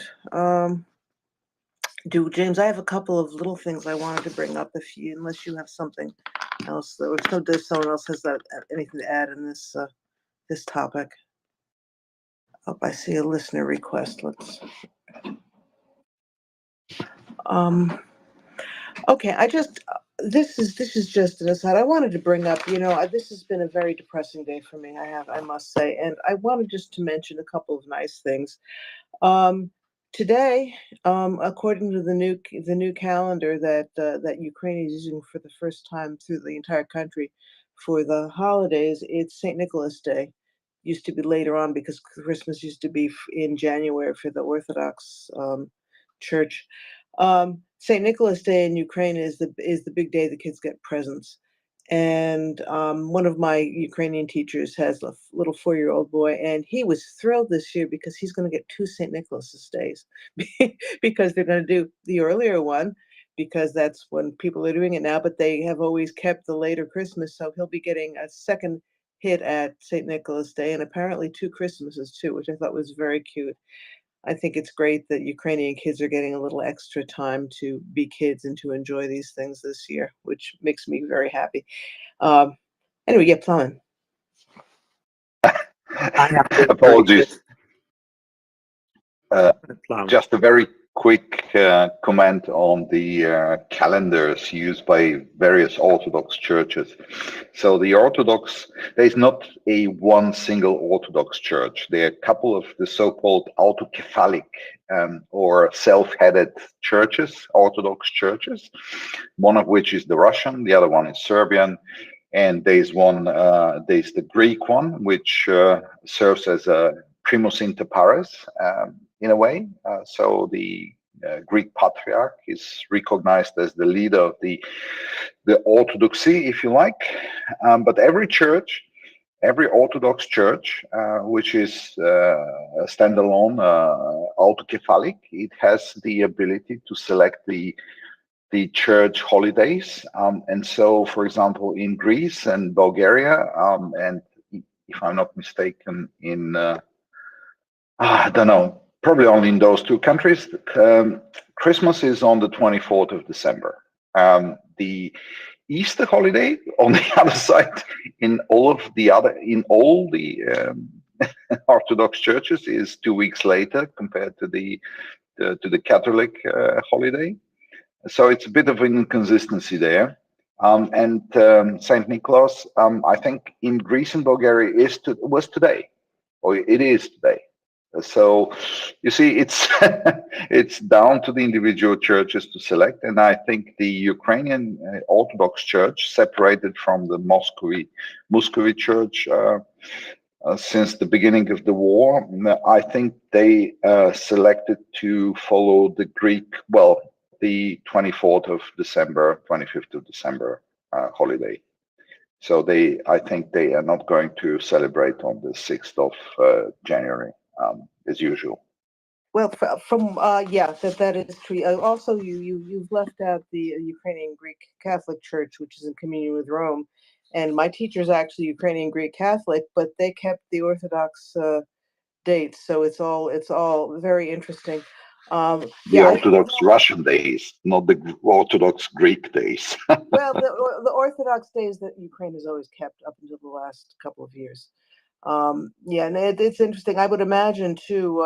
In fact, I have a Ukrainian American friend who was telling me it's a real toss up this year in the United States, because some of the Orthodox churches align nominally more with Moscow, and some align nominally more with not Constantinople these days, with Greece anyway. And it's apparently there's some contention, and kids are probably going to get a lot of two Christmases for a while, which I'm sure is not so terrible. Sounds like a Christmas miracle to me. And if you don't believe in miracles, you can hardly experience them. And I think that they're due. I really do feel like it is.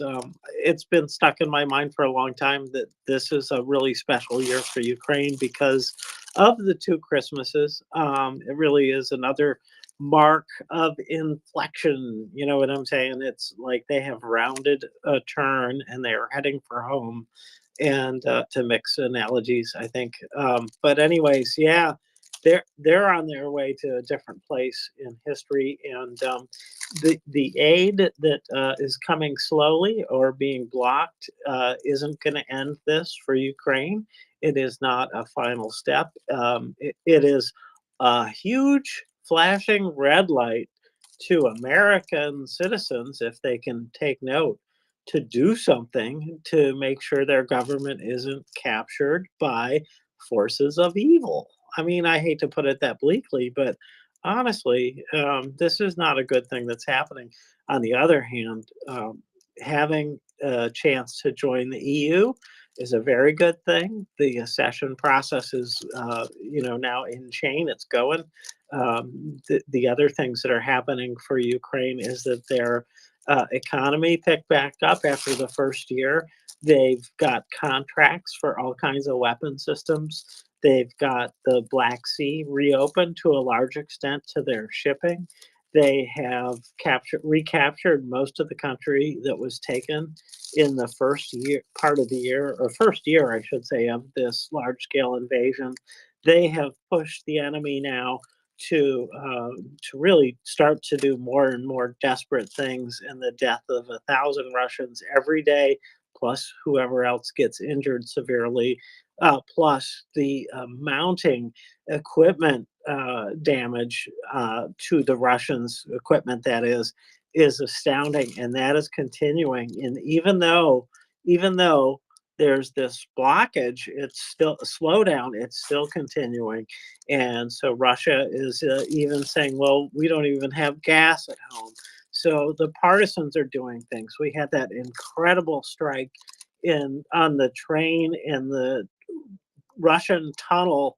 It's like, which way was the short way to get there? Through Russia, or to go around the other world and go around the world the other way to get there? Because it was so deep in there. That was sort of a Christmas miracle, I think. Well, closer to Thanksgiving, but whatever. Anyways, point is that this isn't ending. It's not a doom and gloom thing, but it is to reflect upon and to think upon what our solution is. And sure steps we can take are to call, to bother. And I am going to talk about 9/11 and say, look, remember this? This happened. And I'm also going to say, hey, look, people dying because people aren't stepping up. Our Congress isn't stepping up. Going to say it anyways. And you can too. You can also just leave it nice and cool and just say, I want this. I want it now. Don't bow to Russian power.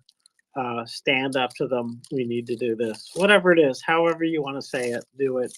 It's our chance to be the difference for Ukraine. And the one white blood cell does not stop the COVID infection, but 10, 20,000 million can do that. So we can do it together. Yep, here. I agree. James, I'm going to drop a little bit early because Prince Heather is kindly volunteered to come up a little early to take my place. So I'm going to take my grumpy self away. Don't go away, Grumpy. Go away thinking that 2 Christmases and a Hanukkah are going to That's do good. wonders for the world. I'm actually heading to the fridge for another beer. In all honesty. Anyway, it's been a turbulent day. Oh my God, Okay. James, don't let me. Anyway, Take care. love All you right, too. Have a wonderful evening, everybody. Robin. Thanks. Great to work with you. You too. Take care. Slava Ukraini. Hello, Slava. Thank you, Robin. It's great to work with you. In fact, she and I in the book club have been having some good discussions in the background about things, and I very much enjoy working with the people here at MriyaReport, which is a good time to say that if you want to do something to really affect the world, join us. Go look at the volunteer form at MriyaReport.org, and consider whether or not you could see yourself in any of the roles that are listed. And there's no pay. The only benefits you get are to work with good people, which in itself is a wonderful thing, and then to make a difference in the world. It is also a very good thing to feel well used, if you understand me. That is in fact, one of the challenges at my time of life is Eric Erickson's ladder of needs in old age. We're worried about generativity versus decline, and that it's like, well, I'm not declining. I really am digging in on this. So if you're retired and you're interested in it for that reason, or maybe you're younger and you've got kids to raise and you want a world to be better for them, or you're younger and you're still just kind of starting out in your adult life.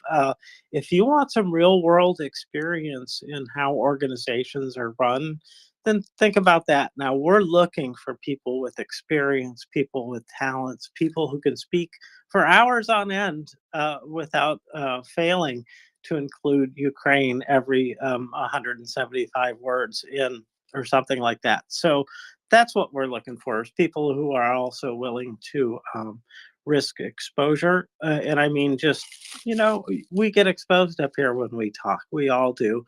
And we try not to judge anyone harshly.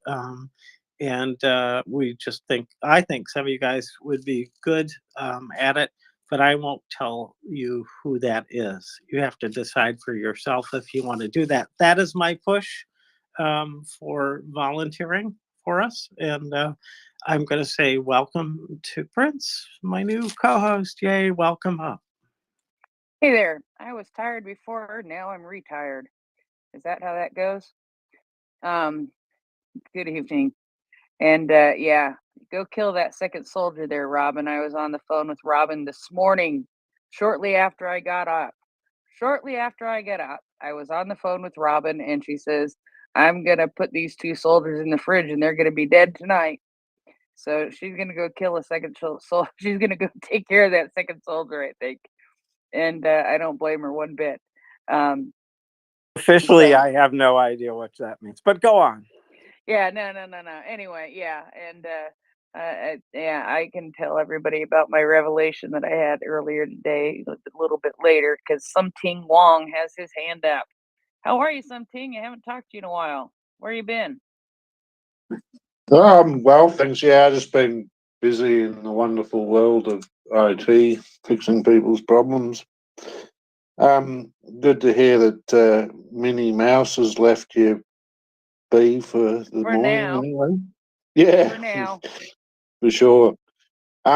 I just had a request. I PM'd James, but I also put it on the Maria page because Moscow Marge is whining about some $300 million. Was it MDAA or something that the Speaker Johnson put in behind her back or something, and the money was there's money in that for Ukraine, which she doesn't like. But I was just wondering, because I don't understand your politics. What does that mean? That over to you. I haven't seen this yet. I just pulled it up. And if you'll grant me a few minutes, Prince, I will go listen to that and get back to you someday. So hang on there. Don't leave speakers, and I'll be right back. How's that sound? Yeah, that'd be great. I'd appreciate that, and I'll pass it back. Yeah, that was, yeah, I'm not quite sure. Sorry. So I'm going to tell you about a really, really trivial kind of thing today that happened after I talked to Carla. Go ahead, Carla. How are you today? Okay, I'm good, thanks. I have a question, and it's more a technical question, if DryFly is still there. I've been away from my phone for about 20 minutes doing something, and I was thinking while I was doing that about what he said. And now I've got a question, and it's possibly a really dumb question, just that I don't understand the system. I'm in Australia, and I understand that system. So what this is about, DryFly said they couldn't get 60 votes in order to actually vote on the bill. And then I thought, oh yeah, okay, right, they couldn't get 60 votes. And then I started thinking, who was in the room? Weren't there any Democrats in the room? Were there 60 Democrats or not? So I'm trying, but my question is, how come the Democrats couldn't get this vote up? Thank you. Well, I You can want me to? answer that. Yeah, I can answer that, but go ahead, DryFly, because you'll give Yeah, a really good answer. yeah, I'll save your voice. There's only 100 senators, and the House is split 51 to 49 Democrats. So for the Democrats to pass most bills, and I'm going to I'm going to focus on the word most right now. To pass most bills requires that they have a vote first to get cloture, which means basically to decide to have a final vote. If they can't get cloture and they don't want to have a final vote, they can keep talking about it and debating it and debating it and debating it forever. That's called a filibuster. There's two kinds of filibusters. There's an active filibuster where they actually talk about it, and there's sort of a gentleman's agreement that, well, we don't have the votes, so we're just going to postpone the final vote. That is what happened. My understanding is that they had a vote for cloture. It got 51-49. They needed 60. There are only 51 Democrats.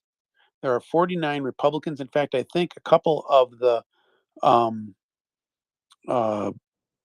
Democrats actually crossed over, and there are two of them that are suspect. That would be Sinema and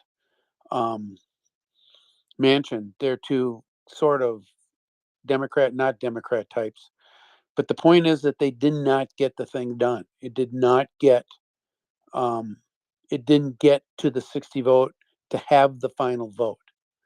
What will it take to get 60 votes? I have no idea. We'd have to get somebody who's actually in the room, and more likely who's in the back offices, the smoky rooms where they're actually doing the negotiations. So this is not unusual. There are some bills that can pass on a straight up majority vote. Things like appointments for judges and such, and some appropriations bills that have already been through the process. This is not one of them. For this bill to pass, they have to get 60 votes to then have a vote, and then that vote would then bring it to passage. The thing that is frustrating is that we have heard for months and months and months and months that the Republicans in the Senate were solidly behind Ukraine. And what we learned was that that was not true. In fact, I would suspect that it was never true, that they were always going to use this as some kind of leverage.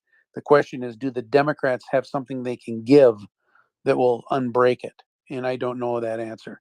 That's going to take someone who's got more inside scoop than I got. And I'll listen. Thank you. Thank you for that. Do you know if there were more things in this bill that's being voted on? Because I think that the Australian submarines are in there as well, because that still hasn't gone through vote either. And the vote on that is whether Australia can use the technology that's in them. Because what is happening is the US is becoming an unreliable partner, because we are looking at China and we need to arm ourselves, which is not happening. So there are implications that go much further than just a little game that they're playing. Oh, we But yeah, know. anyway. Oh, the people on our side here, and Maria, we know that. And the other thing that is frustrating on my part is that same Republicans who told us they are all for Ukraine and against Putin, and then now throw up these roadblocks, are the same ones that tell us, oh, it's because Asia is so important and we have to focus on Asia. I don't trust them either. There's something going on behind the scenes that I'm not 100% certain of. There's a power struggle. I'm thinking it's mostly in the Republican Party, because Democrats are very, very much on the side of supporting Australia, New Zealand, our Asian partners in Taiwan and Korea and Japan, as well as Ukraine and NATO. I mean, it's ironic, because when I was young, we were all the guys that were all marching in the street to end the war in Vietnam. As we've gotten older, most of us have gotten to the point where, whoa, you know, there really are scary, dangerous things out there that need to be faced. But there's something going on inside the Republican Party, related most likely to the election with Trump and who he wants to see get support and not get support. And the Republicans are terrified to take it, or at least a lot of the Republicans are terrified to take that on. I think it'll work out. I think you're probably going to see the Republicans crack. I read a lot of Democratic propaganda, and there's a lot of suggestions that some of what you're seeing is the party under tremendous pressure internally, and it's not certain what direction it'll go. But I would guess that the things that you're discussing will go through, absolutely. Ukraine will get some aid, I would bet. Will it be enough? Will it be soon enough? That's the question. The biggest question in my mind. And there is a risk that it won't. But I also think that part of why Biden slow rolled so much was that he was preparing um, to have some stuff stuffed away in a sock that he could use if he had to. And I bet some of it would go through NATO to Ukraine through more normal channels. But we probably won't hear about that for a while, because it will enrage the Republicans even more. So that's just my guess. And I'm trying to read through the tea leaves myself, and I'll listen. Thank you. Thank you very much. Yes, so it seems that the video of Marjorie Taylor Greene shows her boarding an elevator and ranting away about how apparently she got left out of some deal around the National Defense Authorization Act. And so she's pissed, right? And it seems like Schumer and other people she's now sort of painted a target on their back, like McCarthy, like other people who have stood up for democracy. And so she goes on a rant. I don't know if it's worth posting that in the Nest or not, Prince. Up to you.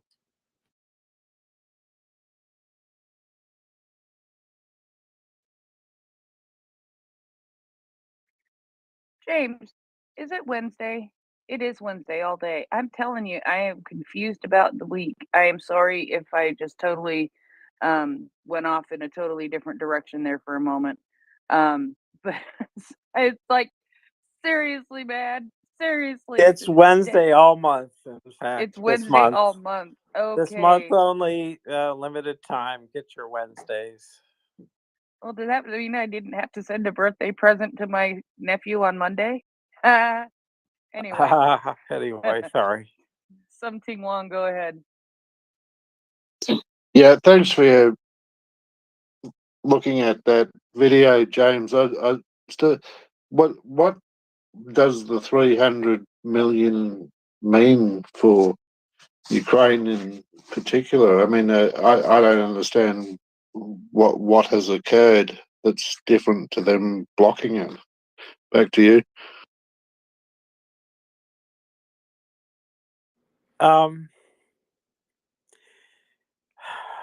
There's so much at stake. 300 million sounds like peanuts right now. First, there's so much at stake with this. I don't know. To get into quibbles about what's wrong with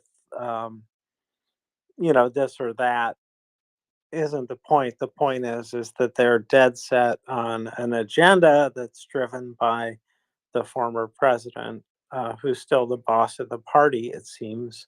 And if it's not that, I hope that they stand up and say that and claim that and saying this is our choice.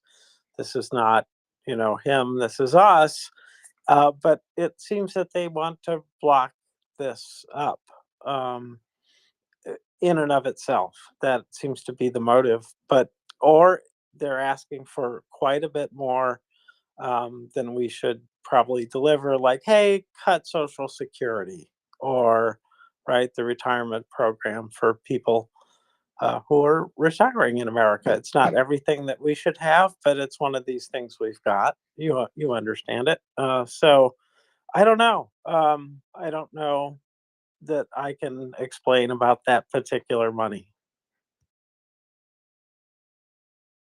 Okay, I just didn't know whether they were putting that to the House, or is this different to the 60 billion, or I just don't know where this sum of money fits in. Is it like a stopgap or what? Back to you. Yes. So I think the essence is the Republicans would like to appear to be ready to bargain, and if you were ready to bargain, you'd kind of say, okay, this is what we want. And I don't think there's been any negotiations like that. They talk about the border security, but there's two programs, the ABC monitoring and this drone program, that have to be renewed. And that was clearly a border thing, right? That might still fail, which would hurt our security. So they don't seem really concerned with the essence of the issues that they bring up. You know what I mean? They don't seem to be sincere. And please correct me if I'm wrong, anybody. I don't want to insult anybody collectively, but they don't seem sincere in whatever it is. And they do have an interest, I think, in pleasing their boss. And I spent a lot of time this afternoon talking through all the links back to Russia, but let's just leave it at there's a whole lot of Russian influence right now, and it isn't just a Republican problem, because we've got uh, Kennedy, who's running sort of supposedly as a Democrat. We've got Cornel West is kind of running as would peel away votes from Biden, if anybody. We've got who else? I don't know who else. We've got that. And then on the Republican side, there's a lot of pressure. You've got Ramaswamy as well, who's definitely on Putin's side. Oh, he's there to make Trump look like a reasonable candidate, is my conviction. I'm pretty sure that's what the story is. But it is interesting that you bring him up, because he's another guy who's on film saying, "Yeah, well, of course I'd trade land, and we get in exchange, we get the Chinese to agree with the Russians that they, wouldn't work together." it's like it's a joke, right? He's a comedian as well, as it turns out, because that's hilarious if you can pull back far enough not to be amazed that that even might sell in America. So Yeah, well, he's a special kind of evil, like Marjorie saying that that Zelensky is a Nazi and Ukraine isn't a democracy, and the fact that they speak Russian in Donbass means that Donbass is Russian, which is absolutely ridiculous since most of Ukraine speak Russian as well. But I saw a video of one of the debates where he got shredded.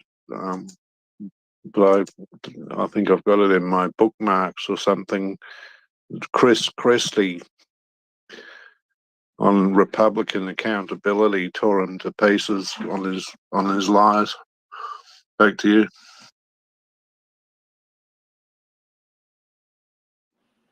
thanks, something. Appreciate that.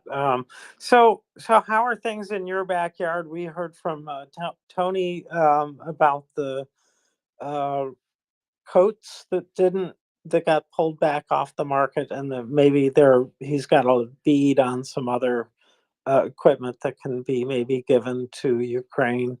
I just wondered how you felt like your country was responding to Ukraine's needs. Are they doing any better? I know we hear from Will a lot. Not saying he talks a lot, Will, but we want to hear your voice too. What do you think about that situation?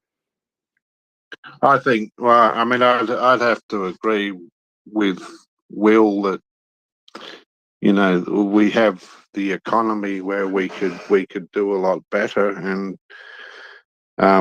we do have some great weaponry here. Although we're a small country, and I think our army and our military is way too small, but that doesn't prevent us from explaining why or why not we can't do something with the FA-18s. I mean, I know David D made a comment that it's the aircraft are not going to happen because Biden doesn't want it to.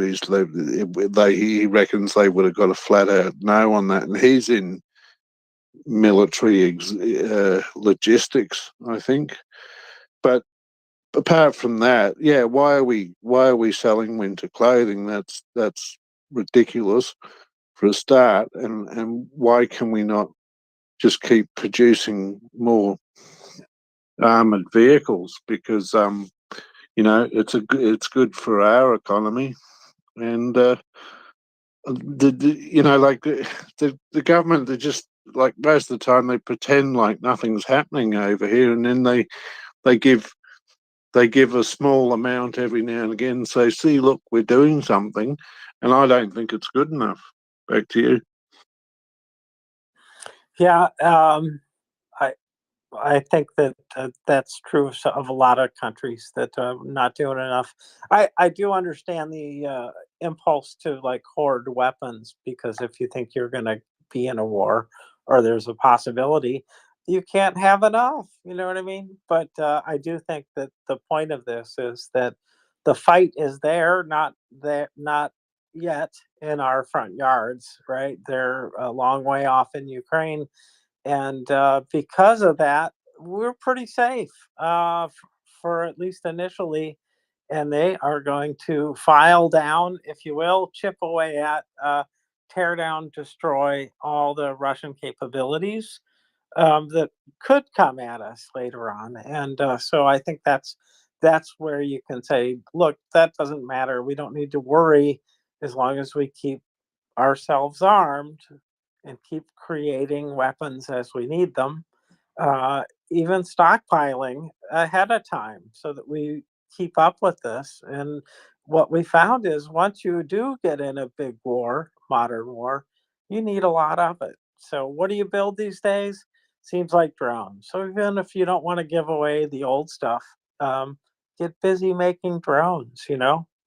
And I know you guys have got obviously good systems developers. I'm thinking about the Slinger. What a tool, right? It's a great little device. The shoot down rate and the economy of that is just remarkable. So I would think that it's the kind of thing that people would want to invest in. And I appreciate let's build schools, let's build hospitals. But if you've got schools and hospitals and you can't defend them, then you look like Ukraine.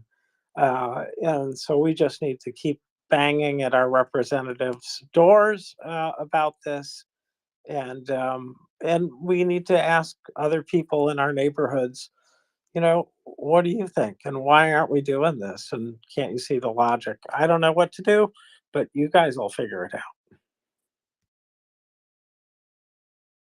There you go. There's a lot, and Will, I'm sure at some point will come up tonight and have a lot to say.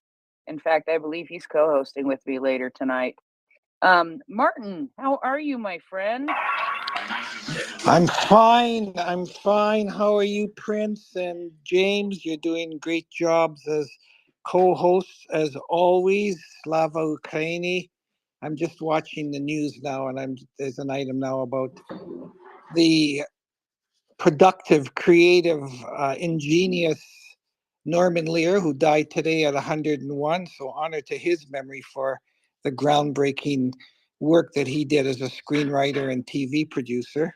Needless to say, some of the most memorable TV shows, I suppose, ever. All in the Family, The Jeffersons, and so on. Good times. So I just wanted to bring attention, if you haven't raised it already, excuse my voice, I'm sorry, that to say the least, this is not just Ukraine's war, of course, it's our war too. Putler, this tyrant, this genocidal maniac in Muscovy. I don't know if you saw today, I retweeted the article. He threatened a very thinly veiled threat to Latvia, and for its supposed mistreatment of Russian speakers there. I don't know if you saw that article, but as I say, I retweeted it. People should take a look at it. And I don't know, again, if you mentioned, but Merrick Garland, Attorney General of the United States of America, a great defender of democracy around the world. And let's not forget that. And I don't say that just as a Canadian who's, your neighbor, your closest neighbor and ally, but speaking as someone who sees what the United States is doing and has done, especially with its support of Ukraine. And of course, the whole discussion this evening, as much as I've been listening, has been revolving around that $60 billion that has been held up. So I just wanted to say that, the United States has now brought charges against 4 of the barbaric invaders who had tortured a citizen of the United States in Ukraine. I don't know if you saw that, but you could see the article. I retweeted it. So again, this is our war too. This is a war against all who believe and defend the liberal, democratic, rules-based international order, the peaceful order of cooperation and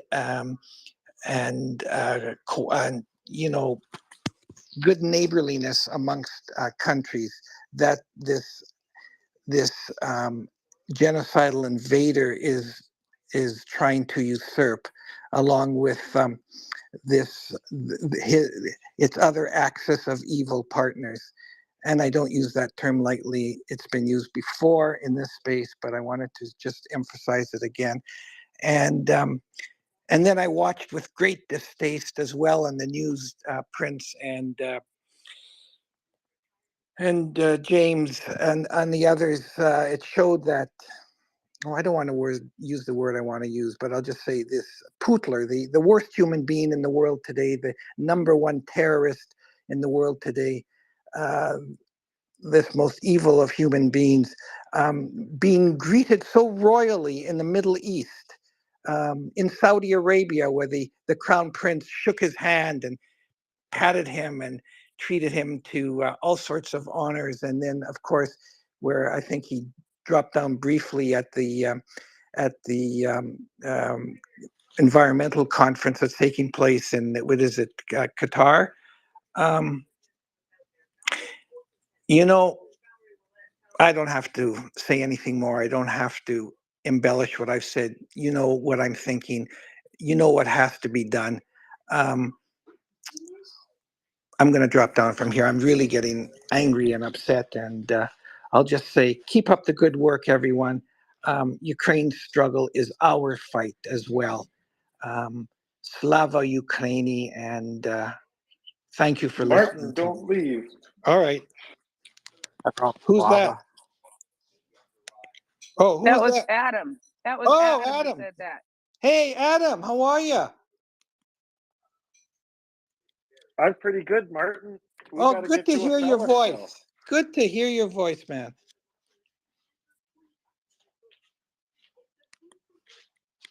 We need to get your Winnipeg Jets fella riding the Oh, Ukrainian yeah. F-16. I know Marcus You know what? suggested Tell you that. what. I still haven't done it yet. I'm going to do it, but just give me You some make a time. donation to Ukraine, and I'll be your fella for it. Oh, you got it. I don't know about delivery time, but I'll make you the fella. Well, yeah, you're my man. You're my man. Thank you. Yeah, it's just, I don't know what to say anymore. I mean, you've said it. Everyone else has said it. I share all those same thoughts and feelings and comments that everyone has been saying from all over the world. You know, Muscovy has to be defeated. There is no ands, ifs, or buts about it. They have to be defeated. They are a threat to the entire world.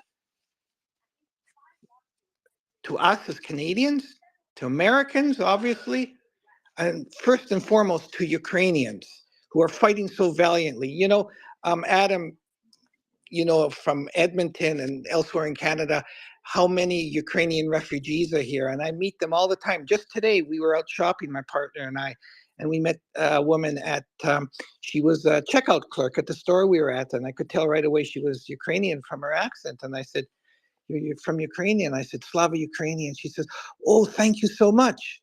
I said, how long have you been here? She says, oh, 10 months. And I'm with my family. And then my partner, she got it from Ozederok. That's the Ukrainian cultural center and museum here in Winnipeg. And we were there, we got a tour there. And our tour guide, as a gift, gave us Ukrainian flags to pin onto the lapel of our coats.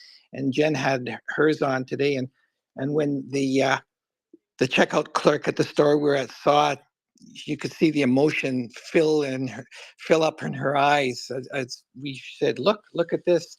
And then as we were leaving, I looked at her and we bumped fists, and I said, all the best to your family, and don't worry, you're safe here. She says, yes, I know. And I said, Slava Ukraini. And she said, thank you for that. And we left. So when you do meet Ukrainian refugees, indeed refugees from any countries, please stop, say hello, greet them, make them feel warm, give them a warm welcome, whether you're in Canada or the United States, who has let in, I think so far, there's over 270,000 refugees from Ukraine. Let them know in a personal way, in a deeply personal way, how much they're cared for, how much we support their country, how much we love them. It's really, from my perspective, very, very important. And it's a small way, but an important way that we can contribute to this most wonderful and noble of causes. So anyways, thank you for letting me go on my soapbox, Adam and Prince. I really appreciate that, but I just feel so strongly about this. No, I understand. And Martin, I don't always have a chance to respond, but I do appreciate the things that you send me. Whoa, you're I welcome. just want to say that. Yeah. And you know, there are a lot of things. It feels like so much happened today that I don't even know what happened today. Yeah, I How's feel the that? same way. Yeah. But we have language learner who's supposed to be coming up here in about 5 minutes, I think. But Good. yeah, so I think that'll be good for maybe us to focus a little bit on what's happening in the battlefield, and maybe some stuff to ask him, and about what's happening in Ukraine, and if he can tell us anything. And you know, Martin, did you see today that kids were returned? I did, and I'm not cynical. You know, I heard some commentary. Well, you know, it was 6 kids, right? 6 kids will return. Actually, it was more than that. More than that? More than that. That's what they publicized earlier in the week. Yeah. But it ended up being kids. Yeah. With the Bring Back Kids Ukraine, the presidential initiative, and then Save Ukraine brought back a separate 4 kids. Wonderful. So between those 2 organizations, and now of course we worked with Orphans Feeding Foundation, who was involved in the one with Dmitry Lubinets, the ombudsman of Ukraine, who works on the presidential initiative, Bring Back Kids UA. And so that's who we just got done raising money for. And so I was finding out stuff about that just before she'd posted on Facebook, and oh, I was so excited, Martin. So Wow. excited. I broke down and cried when I saw the video she sent me, and she posted it on Twitter here also. It's the video that she sent of a mother who is a soldier, Martin, a mother who Wow. is a soldier, seeing her Wow. kids for the first time in 3 years. Oh, And if you watch that video, the very beginning of that video, there are some kids and a woman who run together, just sort of screaming, and it's just beautiful, and they just hug and they hug and they hug. And that is the soldier and her 3 daughters, and they haven't seen each other for 3 years. But you know what? They're together now. They're back together now. It's not fantastic. perfect. There are so many more kids. Yes, absolutely, so many more kids that need help to be able to come back to Ukraine. But today, let's focus on the 8 kids that Bring Back Kids UA brought back, and the 4 kids that Save Ukraine brought back. Bravo, bravo. Yeah, I'm going to watch that video. Thank you for alerting me to it, Prince. And that's what this war is all about in large measure. It's about the kids. It's about bringing them back to their families, to their homeland. That's what this war is all about, returning these children. It'll take time to get all of them back, but it will be done. I'm fervently hoping so, because this is such a terrible war crime. It's just horrendous. It's beyond words. It's just beyond words. So, Adam, Prince, you guys are fantastic. James, all of you who are listening from around the world to MriyaReport, please retweet this site. Please donate to the fantastic MriyaReport charities that they're supporting. And do whatever you can. As I said, even if it's just stopping to say hello and exchange pleasantries with Ukrainian refugees in whatever country you're at. It helps. It all helps. And Prince, Adam, and everyone else, Ukraine will win. Question is, how long will it take? But they will win. I'm going to drop down to listener now. Prince, Adam, and everyone else. Slava Ukraini. Martin. Oh wait, I just it was wanted to Adam say again. one thing. Yeah. Heroyam Slava, but not also that. I just wanted to say, there was words you didn't want to say about the president of the Russian Federation's name, and I would encourage you to just use the Ukrainian word for him, which is Huila. And I don't know if that counts as a swear jar, and I don't care. That's how I refer to him. In the same way as I don't use the R word, because even their or try not to. I just did, I realized in the last sentence as soon Yeah. as I said that. But I try to call it the Muscovites Empire, Right. or something like that, because even that name is stolen, and words matter and names matter. And anyways, I just wanted to addendum that for you, Huilo, buddy. Oh, well, good. But I'll remember that. As a matter of fact, I just got to tell you before I drop down, I got invited. We got invited to a Ukrainian Christmas event in next week at a chapel where the priest is from Ukraine. He's actually a captain in the Canadian Armed Forces, and he happens to be a chaplain in the CAF. And he's having a small Christmas event with a Ukrainian choir singing carols, and we're very close friends actually. And he invited me to come, and I'm really looking forward to it. So I'll report on that next week after I return, if you'll allow me to come up afterwards to say a few words. But Adam, yeah. I'll just say that Putler, who in Muscovy, he's a genocidal maniac. How's that? That's perfect. Okay. Absolutely perfect, Martin. Thanks, Prince. Okay, guys, I'm going to drop down and thank you again for allowing me to speak, and keep up the good work, everyone. Slava Ukraini, and looking forward to hearing Language Learner. Thank you. Hiram Slav Martin, you're always welcome. Thank you so much. Thank you so much for all the support. It's always a pleasure to have you come up. Good evening, Language Learner. How are you? I'm doing well. I'm currently out of town traveling a bit for work, so I'm in the Dallas-Fort Worth area and have pretty terrible internet. So apparently everything's bigger in Texas, but not necessarily your Wi-Fi. So if I do end up dropping, I promise I'll kick right back up. But otherwise, I hope everyone is doing well, given everything going on. How have you been? Hanging in there, man. It's been a day. But I have a voice again. I turned into Mickey Mouse. I have been turning into Mickey Mouse very suddenly, and last night it was rather pathetic. And it was like the second night I've taken off since I started co-hosting, I think, and it was probably a good thing because all I could do was squeak. But today my voice seems to be better. And so I'm thankful for that. Now, do you need a few minutes to get ready? Or are you ready to go? I should be about ready to go now. I threw a link to the map up in the nest. Again, I'm on hotel Wi-Fi, and it doesn't seem to be going as great as I would like. But and honestly, this will be a bit of a shorter update.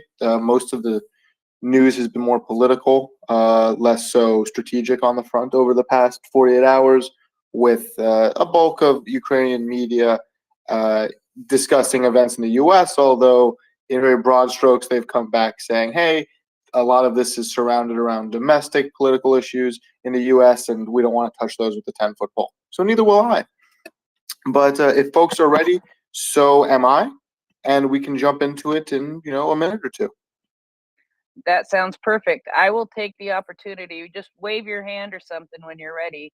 I will take the opportunity to say hello to my co-host, which I haven't done yet tonight. How are you tonight, Adam? I'm pretty good. I was laughing away when you were describing your Mickey Mouse impression from last night. It was quite the thing, and you still came up and spoke your truth, and I just love it. I love you for it. But yeah, long day at work and ready to host it up with you. Well, we will do well. We will do well. We as long as my voice holds out, as long as it holds out, we will see how it goes. And that's the only thing that I am concerned at all about. I have a very hot cup of tea that I am working on, and that sometimes helps. Not always. It didn't help last night, but my understanding is there was some good recording obtained, and there was a little bit of entertainment. Alan did an impromptu interview with Mickey Mouse, And yeah, we had a nice talk about Walt Disney and how Walt Disney would be supporting Ukraine and Fantasia and how, you know, all of Mickey's friends. Anyway, it was a little ridiculous at times, but we had a little bit of fun with it. And Alan was laughing so hard. It was rather fun. Anyway, so one of my biggest well, one of the highlight of my day obviously was waking up and finding out that those children have been returned. You know, we just finished a fundraiser for Orphan Feeding Foundation, an organization that has changed their focus from feeding orphans to returning kids and helping to return kids to Ukraine. And they were involved today in returning 8 children to Ukraine, as I said earlier. The one that touched me the most was the 3 daughters seeing their mother for the first time in 3 years, and them just running towards each other, screaming and crying. And the mother is in the military, the mother is in the service, which means that I did not ask. I did not ask. I thought about it, but I just didn't. That somebody else had to go and get those kids. The mother wouldn't have been able to go get those kids. So that was the first time that they saw each other. It would have had to have been a grandparent or an aunt or somebody else designated as a guardian for those kids. Because if the mother had crossed into Russia, she would have been arrested as a war criminal for being in the Ukrainian military. Um, so it was awesome to find out that those kids were returned. And last night, or actually early this morning for me, last night for some of you, we let Orphans Feeding Foundation know, and we let our team here know, and we also announced on the space that we raised over $17,000 for Orphans Feeding Foundation in 2 weeks, and that was amazing. But what made it even more amazing was we had an anonymous donor who matched every single dollar. So we were able to give them over $34,000, over $34,000 to help bring kids back. And because of what they do in the process of bringing kids back, it can be you know, spendy. And so the money that we've been able to raise in the last 2 weeks will help to ensure that they can bring some more kids back when there are kids ready to be returned, when there are kids that they have found, when there are kids that they have identified and been able to match up with their parents.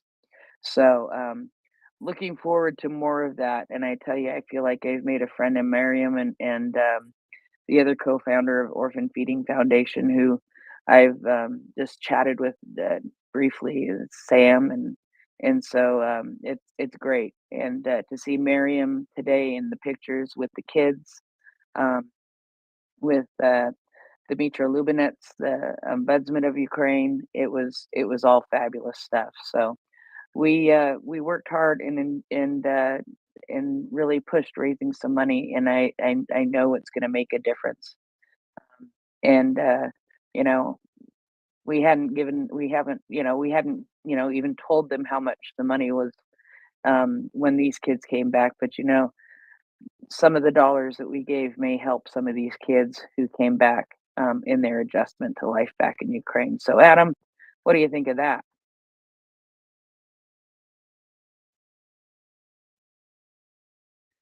Well, speaking to a closed mic is what I think about.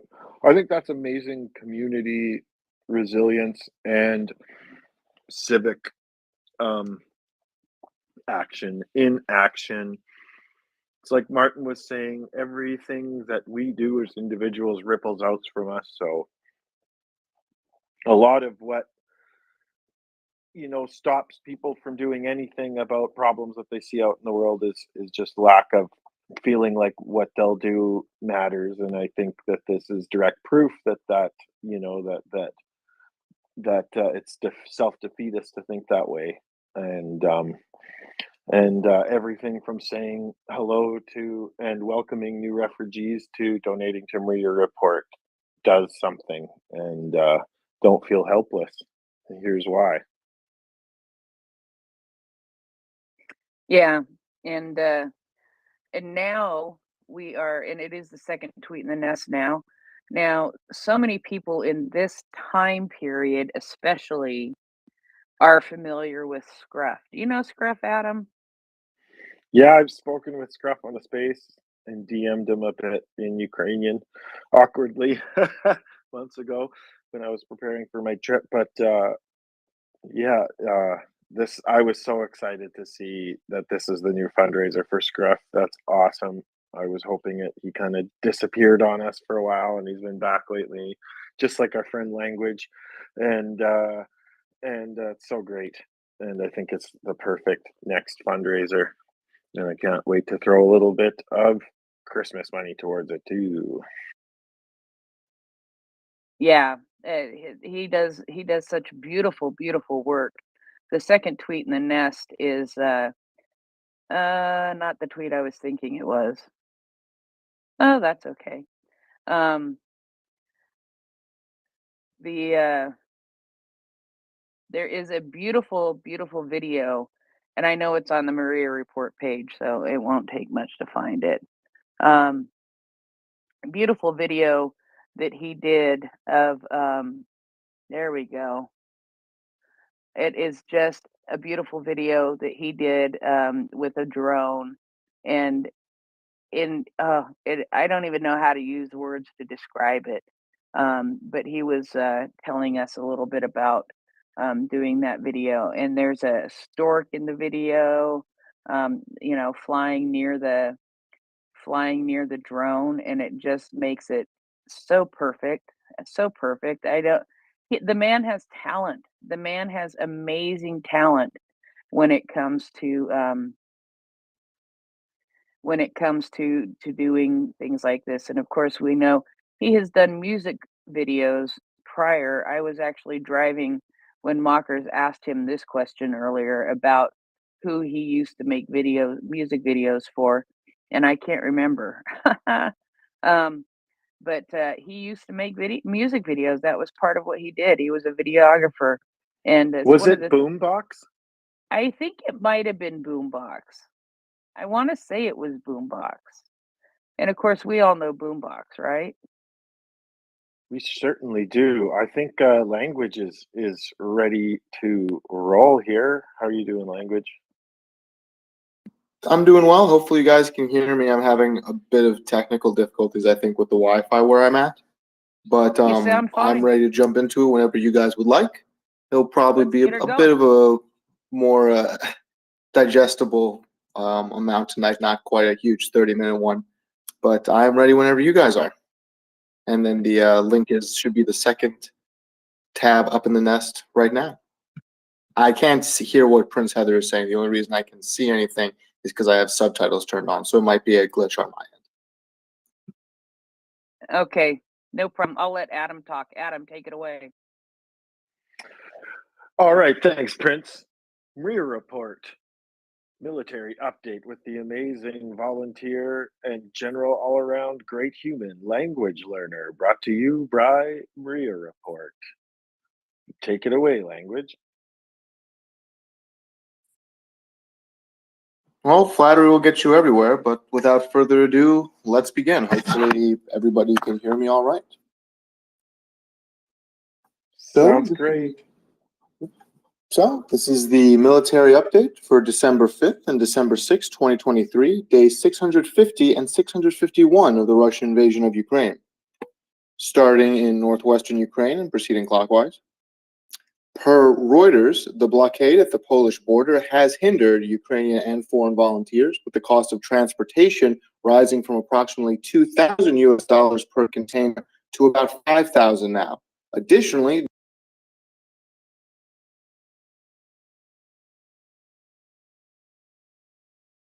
shipping companies in Odessa, and from their statements on it, it's starting to have a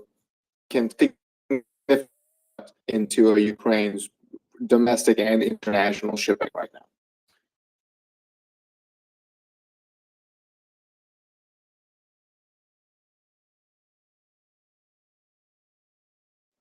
Language, your audio's getting pretty break-uppy. Can you hear me? And I'll try. Can you hear me now? Sounds good right this Check second. 1, 2, 3. Can you hear me now?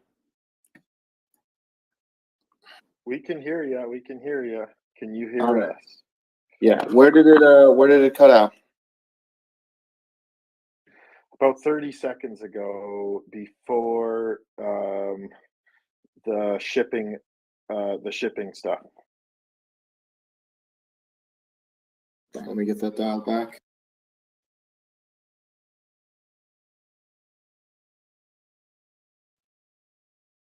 So broadly speaking, there's been continued detrimental effects on Ukrainian shipping, which remains to be seen how those will be resolved. For those who have just been following along, there has been some reduction in shipping due to current protests, blockades, whatever you want to call them, along the Polish border, the Slovakian border, and to a lesser extent, some hindrances on the Hungarian border. Otherwise, French President Macron invited Hungarian President Orban to meet and discuss the start of Ukrainian membership negotiations into the European Union, while Viktor Orban has made a number of statements saying now is not the right time, maybe in 5 to 10 years. The rest of the EU has pretty considerably rebuffed these statements, and it seems like it's more Hungary vectoring for getting some relief issued to them because of a number of slush funds that were frozen due to anti-democratic activities. Otherwise, Lithuania, Latvia, and Estonia have announced a meeting with the Polish Ministry of Infrastructure over the ongoing border blockades, seeking to alleviate the issue. Ukraine celebrated Armed Forces Day today, moving to Kyiv, with Zelensky and Zaluzhny both expressing that the government would support meritorious soldiers who had received the Hero of Ukraine medal, broadly equivalent to the U.S. Medal of Honor, with housing. As of date, there's about 350 plus who have received it since the beginning of the full-scale invasion. Ukrainian soldiers will now have access to overcapacity tickets on 17 routes via the Ukrainian rail service, rather than having to purchase tickets online like everyone else and possibly losing seats. However, international train tickets, it's believed to be to Poland, that's the only international line I know of, will have a marked increase in price, going from about a 3% projected increase to closer to 70%. In 2023, almost 190,000 hectares of farmland have been demined.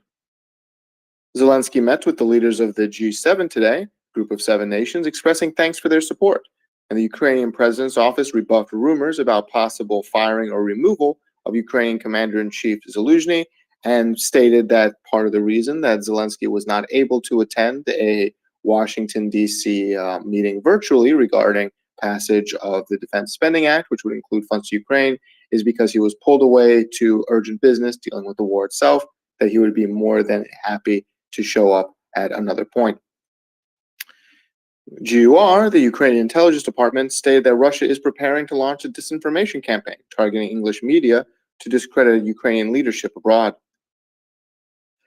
Despite colder weather and Russian attack, the Ukrainian energy grid continues to be stable without planned outages at this time. Moving further east towards Sumy, Chernihiv, and Kharkiv City, Russia has continued to step up its airstrikes along the border as well as sporadic mortar shellings. And Russia has also taken to targeting firefighters a number of times with artillery in Sumy Oblast as they attempted to put out a prior Russian strike. There has also been a noted increase in Russian shellings along the border north of Kharkiv City. And per French media, Ukraine has deployed Leopards and other Western tanks predominantly in the Kharkiv and Donetsk region, more so for defensive purposes than offensive at this time. Further east towards Kupiansk and across the Oskil River, currently the situation remains fairly without change over the last 48 hours, as Russian troops continue attempts to push down towards Kupiansk across heavily mined and artillery-spotted fields, continue to launch airstrikes along the river of the Zarevets Valley to the southeast, and then the only real activity we've seen has been in the forests southwest of the Russian-held town of Kreminna, where they continue attempts to push out. However, Russian prisoners have been found among the dead in this region, including some who signed contracts only in late October, a scant several weeks ago, showing that there continues to be issues with Russian force generation and recruitment. Moving south towards Kramatorsk and Bakhmut, Ukrainian drone strikes continue to target Russian ammo depots and tanks around Bakhmut as Russian forces continue attempts to remove Ukrainian troops from their positions around the town of Klishivka to the southwest. Ukrainian troops continue to hold the high ground to the west of the town, and despite heavy Russian airstrikes and artillery strikes over the last few days, they don't appear to be dislodged. Russia, however, has notably staged a fairly large rocket artillery attack on the village of Chasiv Yar, which is due west of Bakhmut and is pretty much the last stop before you hit the no man's land between the two towns, with everything else between the two broadly reduced to rubble. They have spent a number of months now targeting especially medical facilities in the region, and it appears that this may have been another attempt. Stabilization activities continue there because it's one of the few towns that still has buildings with functional basements. Moving down towards Avdiivka, where we continue to see the heaviest fighting. Ukrainian troops continue to target Russian forces northwest of Avdiivka with drones along their major supply routes, causing damage. Russia continues to launch airstrikes on downtown Avdiivka, and the industrial district, however, has not had any noted successes in actually taking territory. Of interest, Russia has attempted more attacks from the southeast of Avdiivka along, frankly, the now 9-year-old defensive lines with minimal to no gains, although we've seen some more modern technology. They deployed some robotic drones the other day that were promptly destroyed. These were land-based drones. Ukrainian troops, however, continue to permeate the Russian lines northwest of the city with snipers who have been observed operating further than where we expected Ukrainian lines to be, showing that either Ukraine holds more territory than is currently assessed, or the Russian lines are more porous. Russian military bloggers have stated that Russia is having considerable issue with retrieving the remains of fallen soldiers from the Avdiivka front, and that it's become such a problem that it's starting to interfere with follow-on infantry assaults, and the act of having to physically crawl over their previously fallen Russian soldiers' corpses has had a marked psychological effect on those who are sent on these so-called meat assaults, and it also lends credence to the reports of frankly stunning Russian losses in the area. Ukraine does still have to deal with a number of Russian long-range missile attacks, with a number of ballistic missile S-300s being utilized to attack the village of Selidov, a little bit to the west of Avdiivka, a town that's actually quite nice and I've had some time to spend in. Unfortunately, it appears that Russia decided to attempt to level most of the government buildings in the town and damaged about 11 structures. Casualty accounts are still coming in. Per Ukraine, evacuations from Avdiivka city have slowed down, and while officially all children have now been evacuated, there's still about 1,280 people remaining in the city. Moving towards Donetsk and Luhansk occupied regions, there's been a number of assassinations, with a LPR occupation representative targeted and killed by an SBU car bomb in Luhansk. Oleg Popov was responsible for the occupation law enforcement. Otherwise, the DPR occupation judicial system sentenced 3 Azov prisoners of war to 25 years in prison for actions during the defense of Mariupol.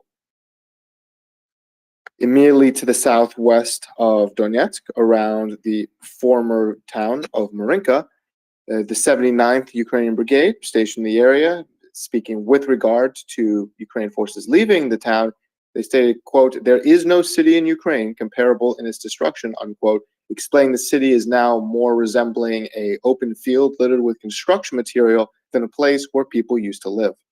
This is an area where Russia continues attempts to push out further to the west of the destroyed city, supported by airstrikes. It remains to be seen if they will have greater success moving into trench works into the more rural regions. Thus far, we haven't seen any noted gains. Zaporizhia and the southern axis, Per soldiers on the ground, muddy weather along the southern front has reduced combat operations dramatically, while Russian long-range rocket artillery and drone strikes continues unabated across the southern front over the past 2 days, predominantly targeting supply routes and towns. There was, however, some more rearguard action with an explosion targeting Russian troops in Berdyansk along the coast. And in Dnipro, as well as a number of other cities in Ukraine, there's currently a themed Christmas stamp raising funds for the military as part of an ongoing process by the Ukrainian Postal Service. And finally, the International Atomic Energy Agency has completed its 14th rotation of staff at the Zaporizhzhia nuclear power plant, stating that there continues to be unsafe and reckless behavior committed by Russian forces in the vicinity. Moving to Kherson and the Dnipro River in general, Russia continues to shell the center of the city, killing a pair of civilians in the street, as well as targeting civilian infrastructure. We've seen an increase in the number of missiles fired, predominantly S-300s. However, in what might be considered a small silver lining, we have seen an increase in the air bombs, mostly targeting Ukrainian positions in the bridgehead at Krinky, with allegedly over 100 being fired in a day for a village that is really not that large at all. Apparently, Russia continues to have concern about the Ukrainian bridgehead here and is getting to the point of flattening everything in this really one-road town to try and prevent it. This has caused very minor alleviation of strikes on Kherson city itself. Russian forces have been observed operating in the river delta to the southwest of the city of Kherson, closer towards the Kinburn Peninsula. However, given the fact that we're still seeing Ukrainian drone strikes there, this doesn't seem to be a harbinger of anything more than some recon parties. Moving to Odessa, the Black Sea, and Crimea, Ukraine apparently shot down an Su-24 jet near Snake Island, and Ukraine has stated that they are strengthening air defenses in Odessa. SBU drone strikes damaged a number of Russian equipment in Crimea, including a number of radar and anti-air systems, as well as a sizable oil terminal. And per Ukraine, approximately 7 billion metric tons of goods have been transported out by the humanitarian corridor in the Black Sea, of which approximately 70% were food products. Moving to Russia, where surprisingly we actually have seen a few assassinations. The Ukrainian Security Service claimed responsibility for the assassination of one Ilya Kiva, a former Ukrainian parliamentarian who defected to Moscow early in the war.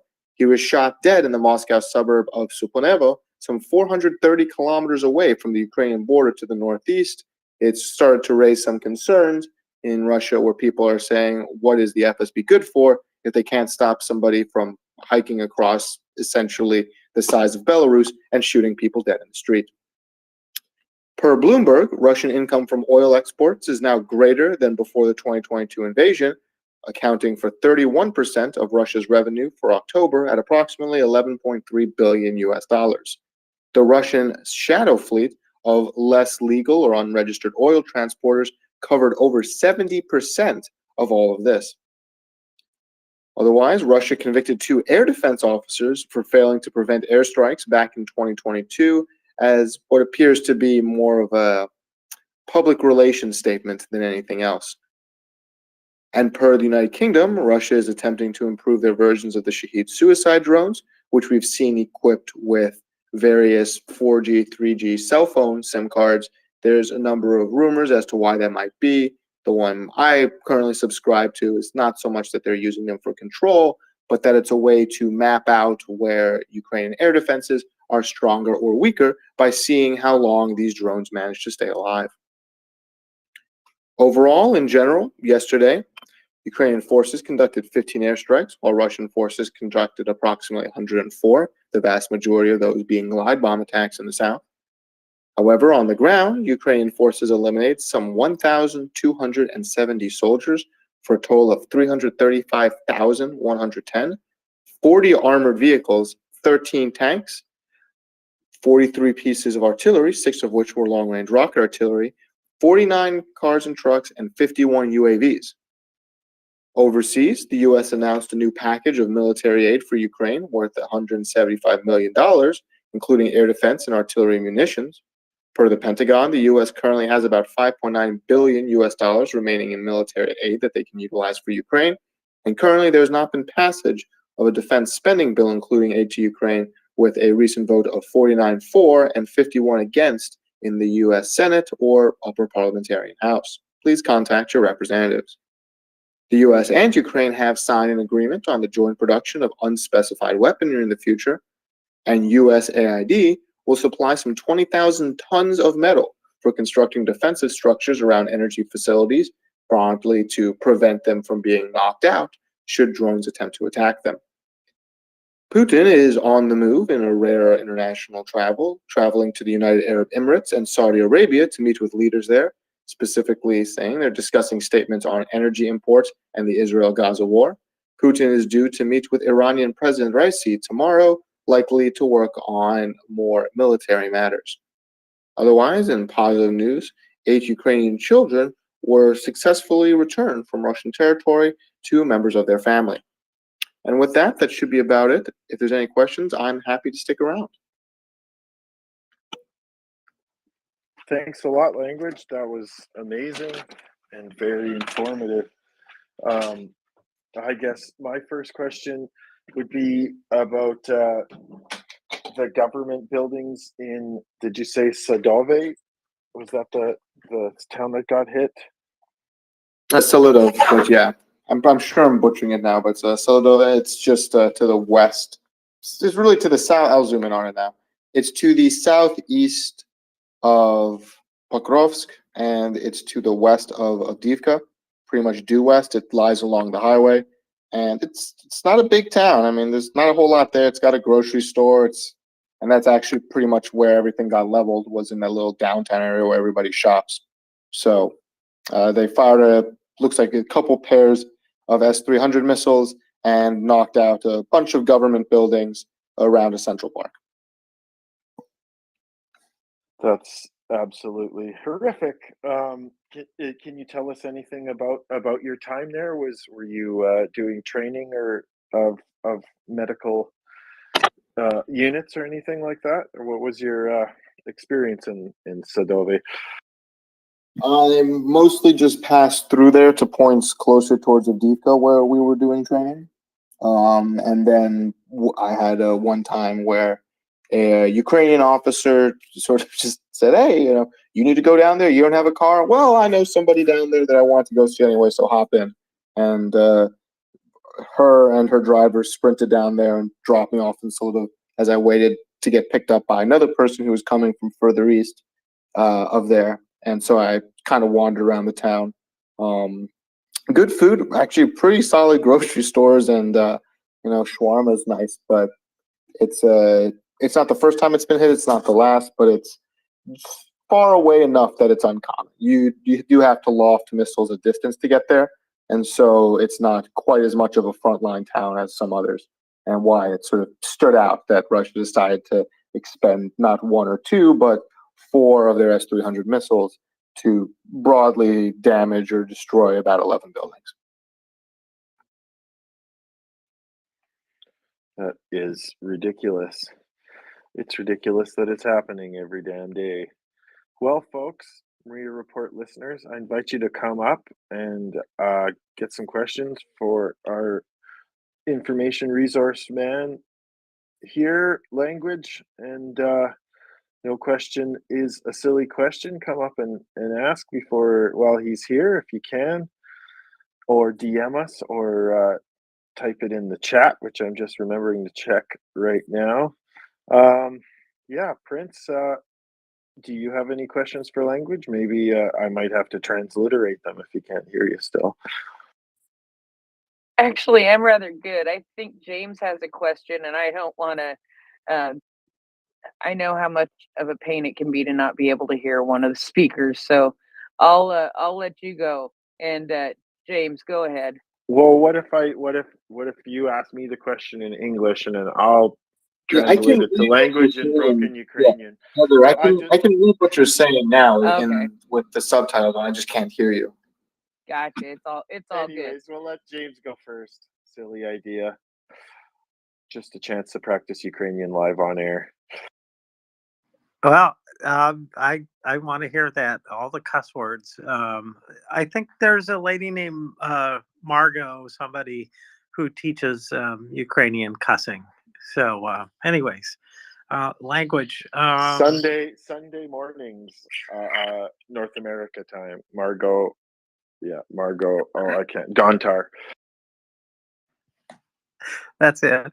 Yeah. Anyways, yeah, what some people do for religion, I guess, you could say. Anyway, language. I was hoping that you had been thinking about how the kind of lawfare um, battles are being fought.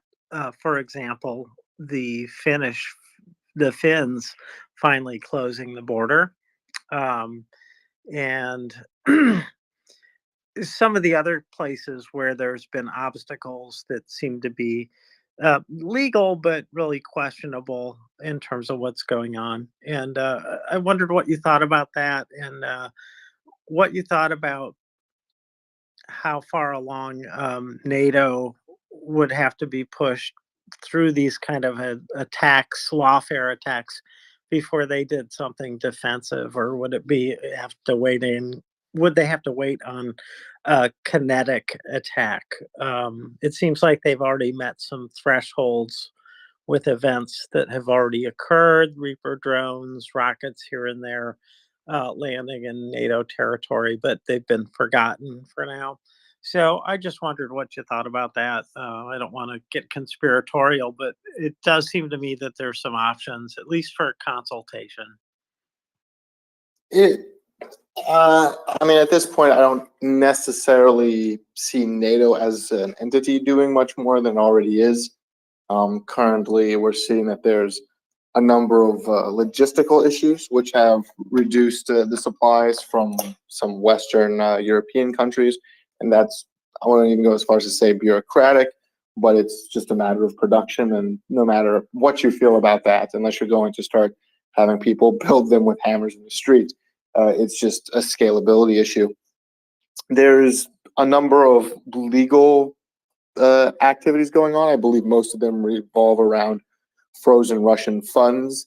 I'm not a legal expert on that. As I understand, a lot of the delays there have been around countries concerned that if you can start unilaterally freezing other countries' assets and you set a precedent for taking them and either sending them to other countries, as has been frequently suggested, that they be used as essentially reparations to support Ukraine from Russian frozen funds overseas, that you might see activities like that from other countries, such as China.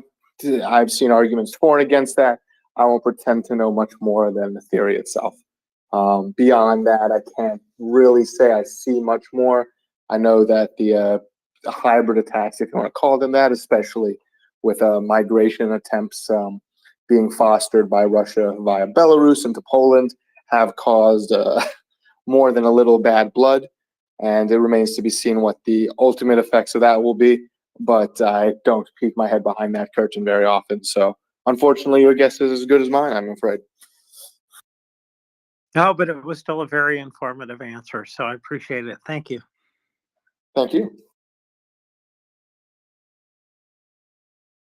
Okay, people, come up and ask language learner a question, because I'm sorry, I'm sort of out of them tonight. And also I'm being so freaking tender with my voice, it's insane. I shouldn't be so tender. James, go ahead. I'm just going to go ahead then and say I'm glad you're here for the holidays with us. I wondered if you celebrated more than one holiday. For example, do you celebrate Festivus, the one that's for the rest of us? Always.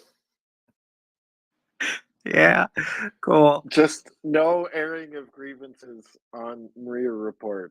Okay, I don't think that's part of our tradition. No. Well, I thought, I mean, I have to get out the bear. I think it's a bear, like broomstick, right? And that's what you put in the Christmas tree stand. That's all there is to it, is just standing one of those up. And that's the decoration for the holiday of Festivus. It's easy. And I guess it's just a reason to celebrate that really isn't connected to any belief system that I know about. It's just a way to say, let's party. So in my case, just to self-expose, not good thing we're on radio, right? I celebrate Christmas and I celebrate this idea of this is a good season. So I hope that when we get closer to some of these holidays that we'll engage in some Ukrainian culture that befitting the season. And so I was thinking about one of those things being reading um, Taras Shevchenko's The Caucasus. And so I was hoping, Adam, you could help with that. And a language, I wondered if you'd seen that poem and know of its significance. I had not until I read an article and read the translation of it.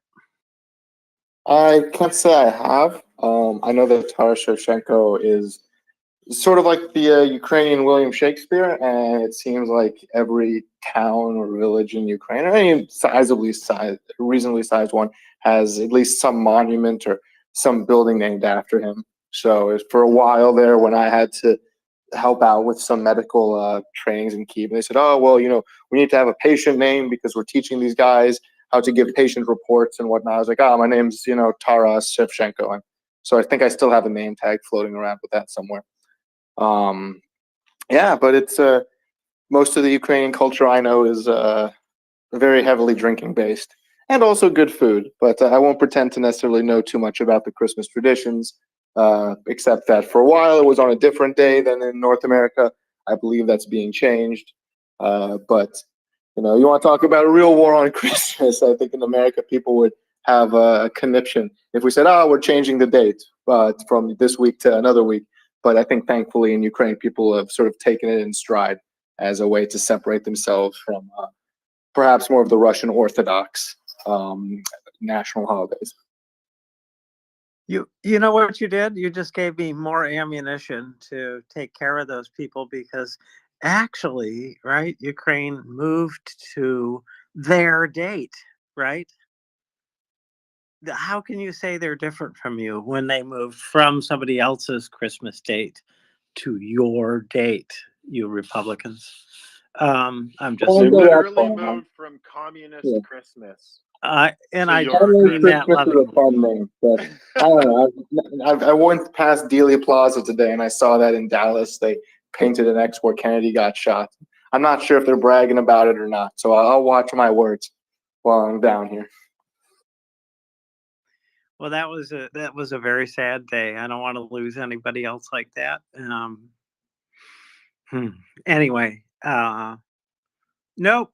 Celebration of the holidays, and this being the year of two Christmases, it really does show that they're really engaging everything that they can to get away from the motherland of Russia. Ugh. It's just, I think it's great, and I think that they have the culture to get away with it. And reading Timothy Snyder's book about succession versus whatever you got in Russia, this idea that Biden, da da da da da, and then it's going to be somebody else after Biden, I hope, or one way or the other. Biden will go away, somebody else is going to get the job, and we're going to carry on. And what is going to happen to Russia at the end of this? That's a good question.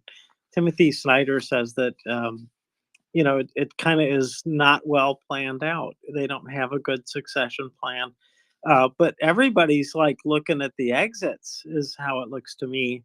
And I'm happy about that. The nations around them that are the composite bits of Russia, they're kind of going, maybe it'll be our turn next. And so I'm really in the Christmas mood about that thought, that Christmas future isn't so bad after all. Christmas future is going to be much better for the Ukrainians. It's a fair way to look at it. You know, we go the highs and lows, and I think this is the benefit of I'm somewhat more cynical than others at points, but I think it's a challenging situation to be sure. But even if the war ended today and there was no further change, as far as Russia goes, you can't lose, arguably 1,000 people a day for any length of time and then just shrug it off, especially when you have a massive demographic issue. We've seen what massive demographic issues do to countries. It's generally not a good thing. And Russia was already reeling from the long-term after effects of just losing millions of people during World War II. They can't really affect this change now. So it's a process. It's not something that's going to happen overnight, but it's also, while Russia does have substantial reserves, and let's not mistake ourselves on that, it's far from impervious to these sort of behaviors. And we're seeing it now with increased recruitment activities in some of Russia's larger cities, where previously they were more content to just churn meat from their eastern and more minority-majority regions. Language, I keep hearing about the collapsing morale and I don't know much about how militaries and work and in these stressful situations, but is there any sort of is it just sort of a wave and up and down all the time? It seems like these mutinous videos that the Russian fighters do have decreased in frequency, or else people just don't report them as much anymore. What's your take on their morale, and when do you think, or what do you think would be signs that we could watch for that stuff's really going downwards for the Muscovite horde? Morale waxes and wanes on the individual soldier, the person who, in Russia, has very effective propaganda, especially domestically at home. And so for the guy who believes that he's going to make, 8 times the average Russian salary and do so for 6 months, and he comes from Eastern Russia, and everything's great because he's going to be put in a rear line position, and he's just going to drive trucks and carry a shovel. And then 2 days later, he's watching everybody get turned to mist around him, and he's realizing that perhaps the recruiter lied to him in the grand international tradition. Well, his morale has taken a pretty sharp turn from point A to point B. Additionally, we have seen Putin take more efforts to centralize power, especially after, Prigozhin's short-lived coup attempt. So there's been less avenues for Russian soldiers to complain. I mean, who are you going to complain to? You're going to go to your boss, who's the guy who says, if you turn around, I'll shoot you, and say, you know what, I would like to speak to HR. Probably not going to happen, especially because there's been numerous instances of reported Russian soldiers essentially having their phones taken before they go to the front line and having to either smuggle them or scrounge them. Not even just like, oh, don't use it because it's unsafe, but also because Russia does not want to risk having some surviving Russian soldier stumbling amongst the wrecks of bodies, videotaping and going, this sucks, this is terrible. Whereas they can just say, nope, only commanders get phones, and the rest of you, at least during Wagner days, if you had a phone on you, you could quite literally lose a finger. They would break it or something, if not more. So that being said, it's pretty miserable conditions out there right now for both sides. Some of the Ukrainian soldiers I've followed or talked to they also need things. However, not that misery is a equivocal affair, but the situation on the Russian side, based on the stuff we're seeing northwest of Avdiivka, is just horrific. And when it gets to the point where people are having their morale diminished because they're literally tired of crawling across the bodies of the last 1,000 guys who tried, well, it's a unquantifiable quantity morale in a situation like that. Because if you don't want, you ever go to a job you hate? Well, this is a job that people really hate, and you're not going to do it nearly as well as a job you love. And that's probably the best general example I could draw at this point. There's a lot of factors that are not always obvious. People will still do a job, but perhaps they'll do it more poorly than otherwise if they think that, oh, well, I'm going to die anyway, so what's the point? And we've seen a little bit of that, plus more increased evidence of Russian soldiers committing suicide after what would otherwise be nominally survivable wounds. Wow, thanks, Language. That was a stellar answer to almost impossible question that I laid on you there. Yeah, I would have to agree. I am mind boggled because I don't think any other, like, I don't know. I feel like so many other people would stand up and do something like an en masse or whatever. Like, I just don't understand how this goes on for so long, and what the character of those, like, what the conditions that they were raised in would have to have been for them to tolerate, when they obviously outnumber their commanders, this sort of conditions for months and months on end. And it boggles my mind. What do you think, Prince? It is a little crazy, and and I do feel like I've seen so many videos of Russian soldiers who are injured who end up taking their lives in one way or another. And you usually see these guys alone in trenches. And when you're sitting alone in a trench, and I don't know how close somebody else may be to them, but they sure seem to be alone. And knowing that people may not be coming to give you a hand or help you out, that adds to feeling hopeless. And in addition to that, if you add what we have heard that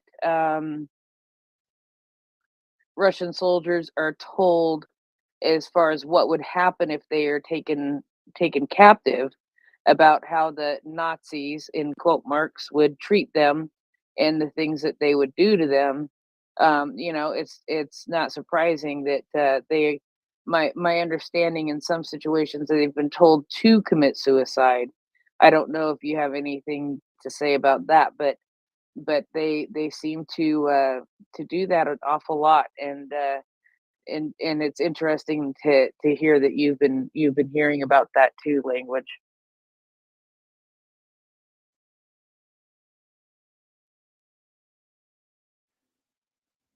Language, did you hear Prince's question? I didn't hear that. I'm sorry.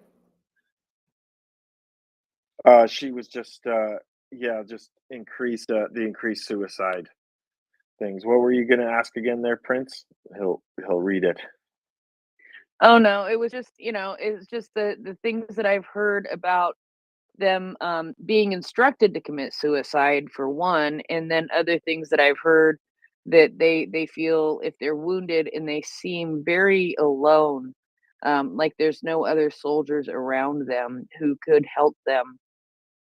So they may feel like they have no other choice, because what they see coming then would be Ukrainian soldiers to take them as POWs, and the things that they've been told about how Ukraine treats their POWs, which is false, but it still leaves them with thinking there's only one option. And I just thought it was interesting that you mentioned hearing that they are finding more Russian soldiers who have committed suicide. I don't know if you have anything more to add to that or not.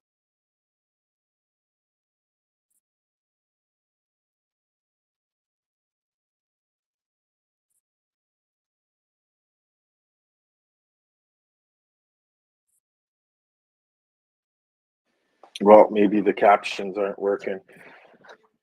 Did it work there? Maybe I was able to hear a little bit.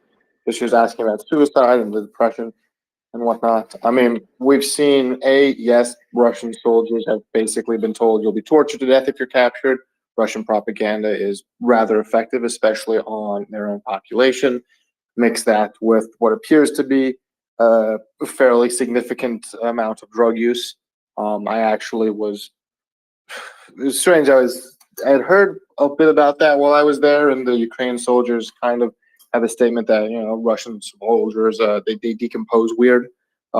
With it seemed like necrosis was setting in earlier, especially around certain vascular areas, and it confused them. They said it didn't make sense. Plus, finding things in Russian trenches and seeing that there had been, you know, intravenous drug use predominantly. Going all the way back to World War One, I was watching a documentary on that, and the British soldier who's they were interviewing was saying, yeah, you know, even then we were all sort of getting a drink or a stiff drink of rum or something before we went over the top. And I wouldn't be surprised if, in very different circumstances and very different backgrounds and a number of other differences, that we're seeing a broadly similar activity here on the Russian side with, oh, you can motivate people who are otherwise demonstrably apathetic by continuing to keep them apathetic via, say, drugs or alcohol, especially if they're going into a situation that they very well realize is near fatal. And I think we had a question from the audience. I saw one from Andrew Hazlitt here. Question: how are Ukrainians processing all this post-game analysis, the counteroffensive? Is there a sense that maybe some lessons are being learned by both Ukrainian and NATO commanders? There's nothing more Western than turning around and blaming everybody, and the Ukrainians are quite good at that too. And so there's a lot of people kind of pointing fingers at each other, saying, "Well, you know, I said this," and that'll just come and go with time. Right now, from the individual soldier side, I mean, it wasn't a secret that things were going poorly within like a week of the counteroffensive, you know, sort of slamming into a minefield.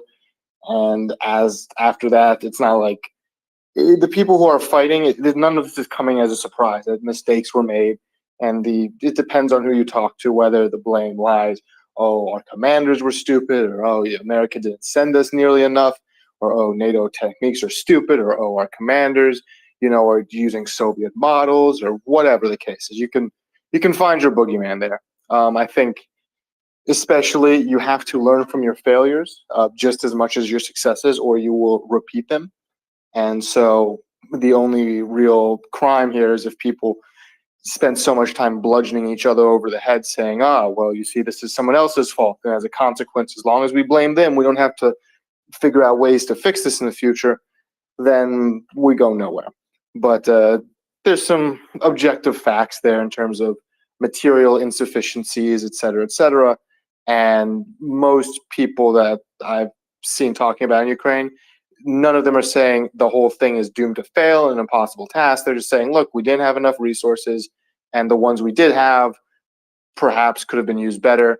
There's some people who agree, some people who disagree with the Western estimate that Ukraine should have committed more of its forces, but then saying, yeah, you know, that would have been great, except if we threw everything we had into it, we could have A, lost the East, and B, been no further ahead because we don't have air support. So there's a lot of looking forward to that as well.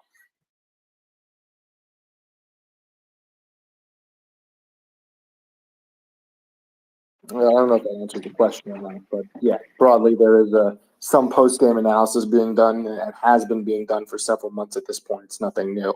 It's just more in the public consciousness now than anything else. The soldiers on the ground already knew about it, and consequently, I'd be astonished if the Ukrainian commanders hadn't been recognizing this some time ago. Yeah, there's always going to be that armchair analysis and that doom and gloom, especially one counteroffensive did not achieve its aimed result, even though it achieved another amazing result. But now it's the end of the war and Ukraine is lost. So that's that. It's just silly. Like if you just zoom out 5% from that, it turns silly.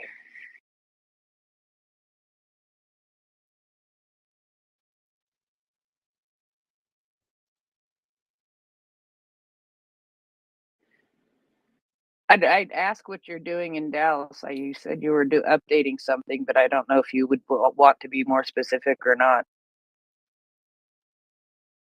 I'm just in the Dallas-Fort Worth area and through pretty much up until the weekend. I'm doing some recertification on some medical things, and it ended up being faster and more expedient to do it in Dallas because, frankly, there's a lot more population in medical centers here than in Colorado, and they had more availability given my schedule. Well, that makes a ton of sense. Martin, welcome back, Martin. Thanks, Prince. Language learner, wonderful to hear your updates and always informative and incisive. I've got a question, and I'm just wondering regarding the assassination of that traitor in was it Moscow or in the outskirts of Moscow? That Ukrainian. It was the western outskirts of Moscow. That Ukrainian collaborator. Now, do you think there are and have been from perhaps even before the start of this war, February 24th, 2022, sleeper cells inside Muscovy, waiting for opportunities like this, planning other missions, and receiving support from maybe anti-Putler forces within Muscovy, as well as from Ukraine itself? I mean, this was claimed by them to be by Ukraine to be an operation carried out by their security services. I don't think you have like a huge perfusion rebel network or something, but you obviously have some activities that go on. Somebody needs to, and what we've seen with other resistance groups that I acknowledge of more around the Kherson offensive, you can do a lot more when you have somebody else firing the bombs than when you have to go and carry it yourself, because then the only thing you're carrying is a camera, and you send a text to somebody and you delete the text and you go on with your life, right? Right. And then they fire the rocket from Ukraine and they can do all the work. We have seen other suspicious activity. We've seen bombings deeper into Russia. There's been speculation that with the poisoning attempt on really most of the top leadership of the Ukrainian Intelligence Directorate, GUR, that Ukraine is going to take the gloves off a little bit more in Russia itself. And we have seen, at least 2 assassinations within the last 24 hours or so, both in the Russian-occupied eastern territories as well as on the footsteps of Russia's capital itself. Generally, they've been targeting, as well as some attack down in Crimea. We've seen more Ukraine going after traitors or people who have gone turncoat rather than Russian politicians themselves. There might be some political considerations to that. I won't pretend to know anything more than just mere suspicion. Mm-hmm. I don't know if there's much more to be said there, although with Putin being increasingly controlling and passing legislature that went after the LGBT community in Russia, I wouldn't be surprised if there's a few more shadows to walk in that there's people who before figured out, well, I can just stay out of this and keep my head down and not care, and now they have a bit more of an axe to grind in Russia themselves. Okay, that's very interesting. And just sort of a bit of a follow-up. I know I asked you this maybe a year ago. You were on a MriyaReport. What more is happening, or have you heard of through your sources of the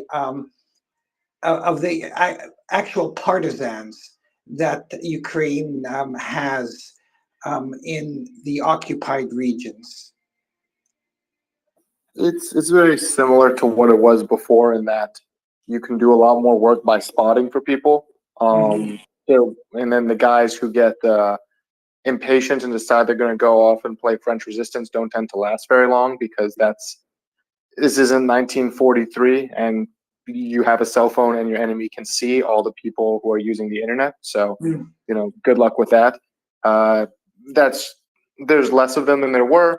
A lot of people are also having realized that no, the Ukrainian government isn't going to be here in a matter of weeks, means that they can't be as bold as perhaps they were in Kherson, where it was easy enough to just send the coordinates to your buddy who's manning an artillery gun 20 kilometers away.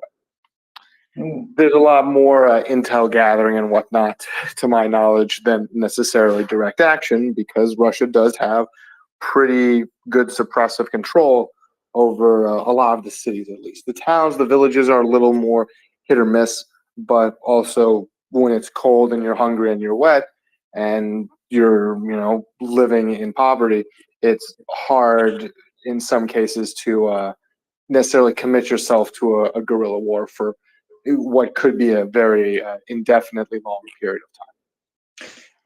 And just a final comment. The fact that Muscovy, Russia is such a huge country geographically, I think just will work, can work, should work to their disadvantage, because it would be prime opportunity, and maybe it's already happening, that Ukraine would have, as I mentioned earlier, as I said earlier in my first question, perhaps have infiltrated through various means,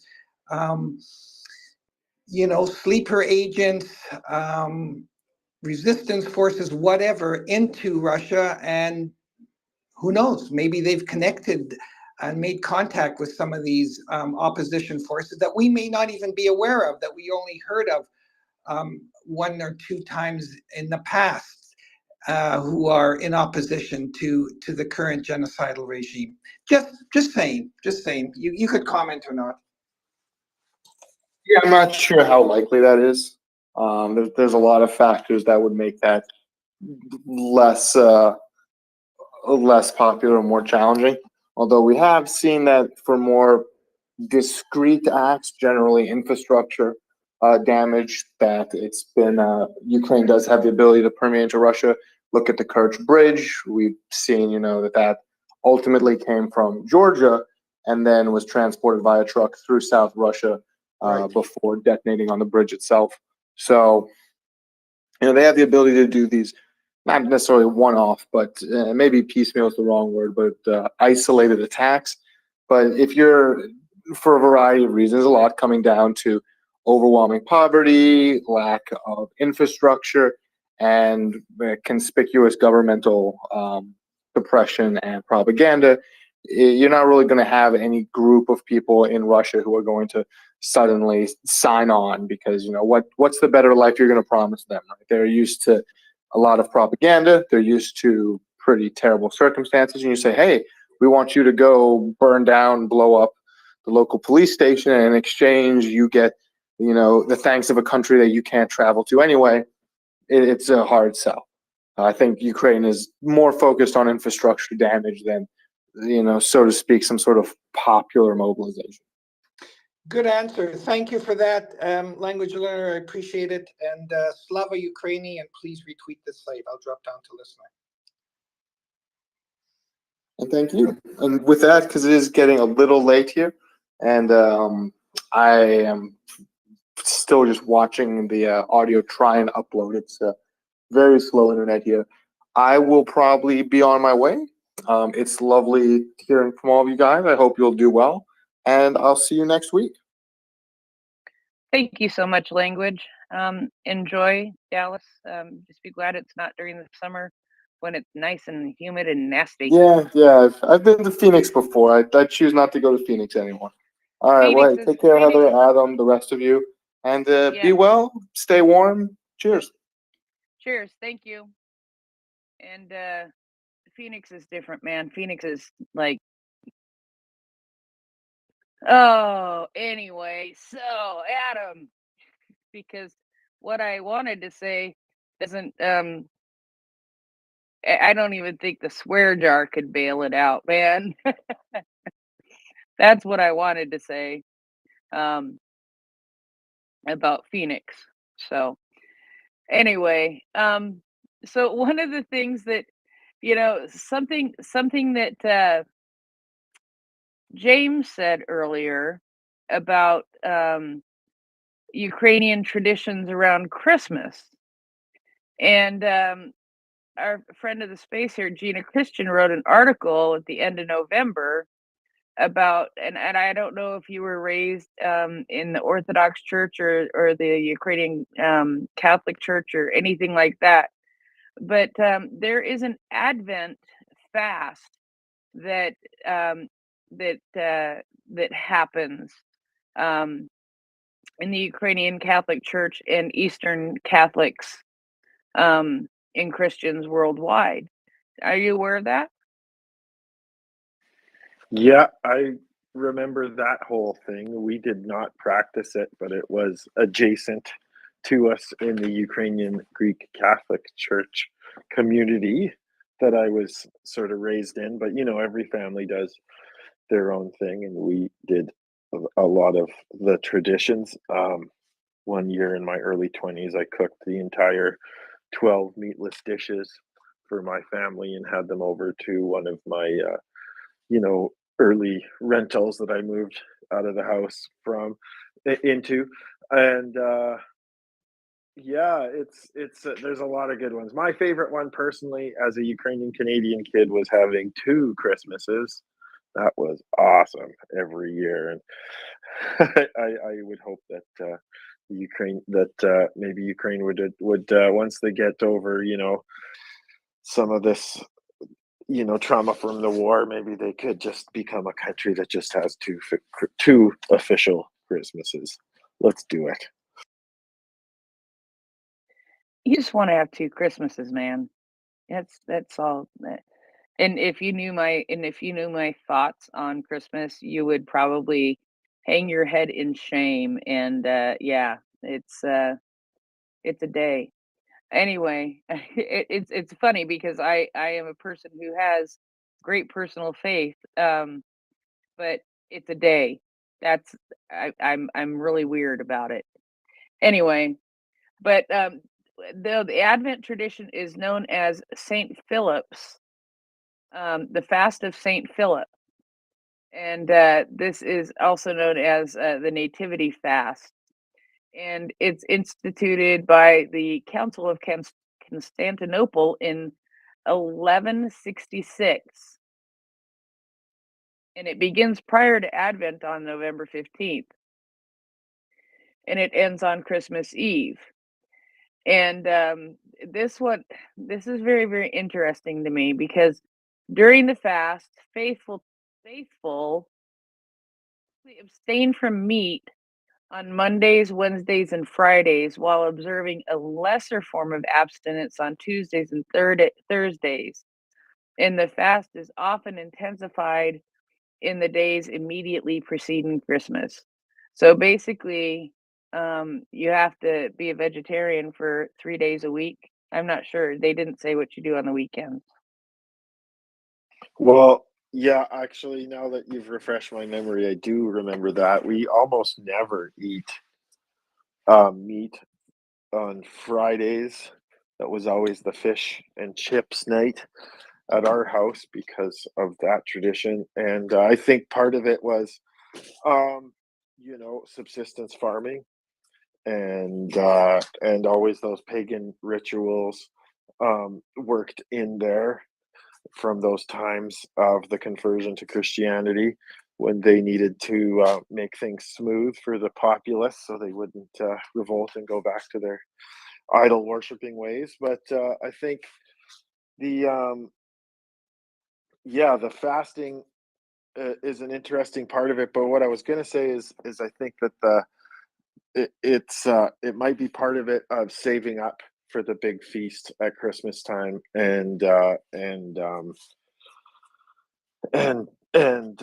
the subsistence farmers. So maybe a little bit of a dual uh, a dual motive is Dual the word I was purpose. looking for. Yeah.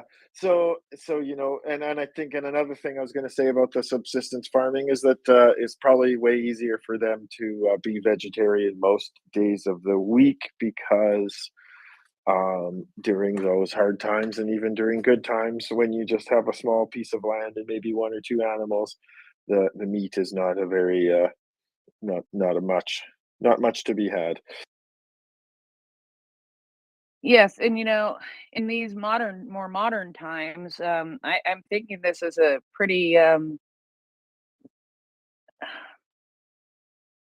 what would be the difference for somebody who already eats like a vegan or or a vegetarian? I'm just saying, yeah, my brain thinks these things, but I'm sure there is something else that you could abstain that would work the same kind of year way. But I thought it was just really interesting, and when James brought up holiday traditions, it made me think that at least bringing up that this feast specifically is something that Ukrainians do. It would be interesting to at least just mention really quickly, because it's something to look into. And if you want to find out more about it, I think Gina posted it on her timeline, and you can probably find it there. And yeah, anyway, Adam, go ahead. I'll look into that. I remember a lot of those fun traditions. I'm going to cringe you out talking more about Christmas, that whatever that day. No, you're not. You're not. You know why? You know why? There was one night. I'll just send you this really quick. There was one night that Lita came up, and I don't know. I don't even think it was around Christmas, but there was one night when Lita came up, and Lita happened to be in Ukraine for Christmas one year, and she sat and talked to us for I don't know how long and described the entire Christmas meal, all 25 million courses of it, and what they meant and everything. And it was very, very fascinating. So continue. There is a lot to learn, I think, about how Ukrainians celebrate Christmas differently than us. Well, I won't be able to be that holistic, but it's pretty cute. I remember some random ones, spreading hay under the dinner table and hiding candies in it as like just a fun thing for the kids to do before or after dinner, is to hunt through the hay in the middle of the dining room for for little candies and treats. Um, Another neat tradition, and which speaks to Ukraine's latitude, is you could not eat until your Christmas Eve dinner until you see the first star in the night sky. And can you imagine how frustrating that is for your poor Baba cooking on the wood oven, the wood stove, trying to get the 12 meatless dishes going, and having to wait on the exact appearance and the existence, or maybe not existence, of clouds in the sky on this particularly Christmas Eve. Um, that always made me laugh. I don't think we ever really followed it because my Baba was probably too grouchy for it. I think another one would be, yeah, kutia. If you guys have not tried kutia, it's this amazing porridge that's made out of wheat, and it's a lot harder to make than your average porridge because wheat seeds take like 10 hours to boil until they're soft enough to not break your teeth. And so it's this slightly crunchy porridge of honey and sometimes nutmeg and cinnamon and other things. And it's really desserty, and it starts the meal. Have you ever had kucha, Prince, or any of these other dishes? Not that is ringing a bell. It's not sounding familiar at all to my taste buds. Now I could tell you a story about fish head soup, but yeah, that's a whole nother story. Do you know the particular reason for the dishes needing to be meatless on Christmas Eve? Not exact. No, I don't actually. I don't know the reason for them needing to be Christmas meatless on Christmas Eve, other than to think perhaps you saved it all for everything to be meat dishes on Christmas Day. Yeah, I think that's part of it. That would be that sub motive. But I think the other reason that they give was you can't eat any of the animals from the manger who were nice enough to see the young, to come and visit the young baby Lord on his birthing night. And so fish are on the menu, and I always thought that was so mean, because I guess the manger wasn't beside a big enough river for any poor trout or river salmon to say hi to the son of the Lord. But geez, what a terrible turn of events for the poor fish who just geographically was unable to make his greetings on Christmas night. Christopher, how are you doing?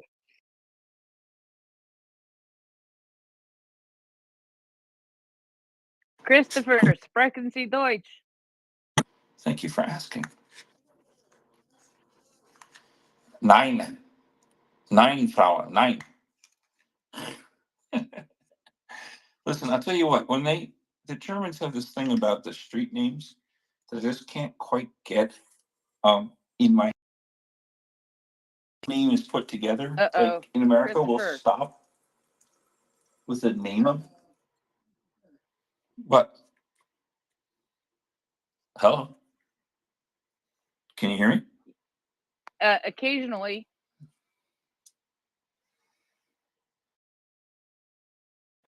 I'm having spotty And I was sort going of to ask him. And I Wi-Fi was going to ask issues him here about. at the moment. I was going.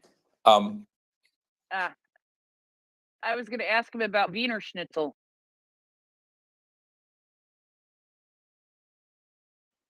Who, me or Christopher?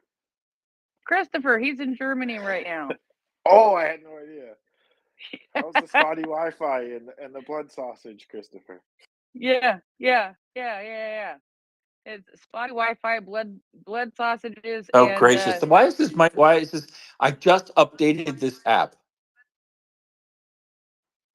well, I don't know what to tell you, man. I just It's updated this app. Oh, Germany. I'll send you a picture of. I don't know either. I'll send you a picture of sausages in the background. Yeah, well. Okay. I did want to say, if I'm still on, I did want to say You're good.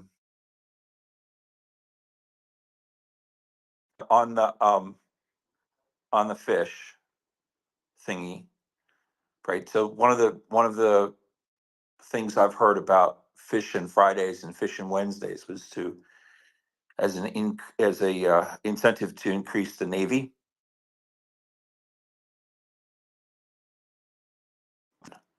Right. So I think that's where I've heard something associated with that.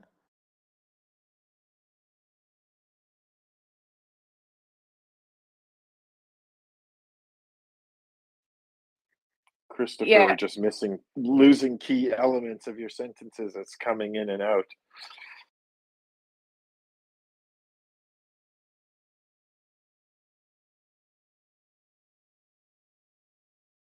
Damn German Wi-Fi, what the heck, Prince? Well, the thing is, he hasn't been having a hard time with the Wi-Fi. The guy's been co-hosting. Christopher, reboot and sin no more. Yeah, I just updated the app actually right before I started. There was a brand new one, so maybe that's the troubles.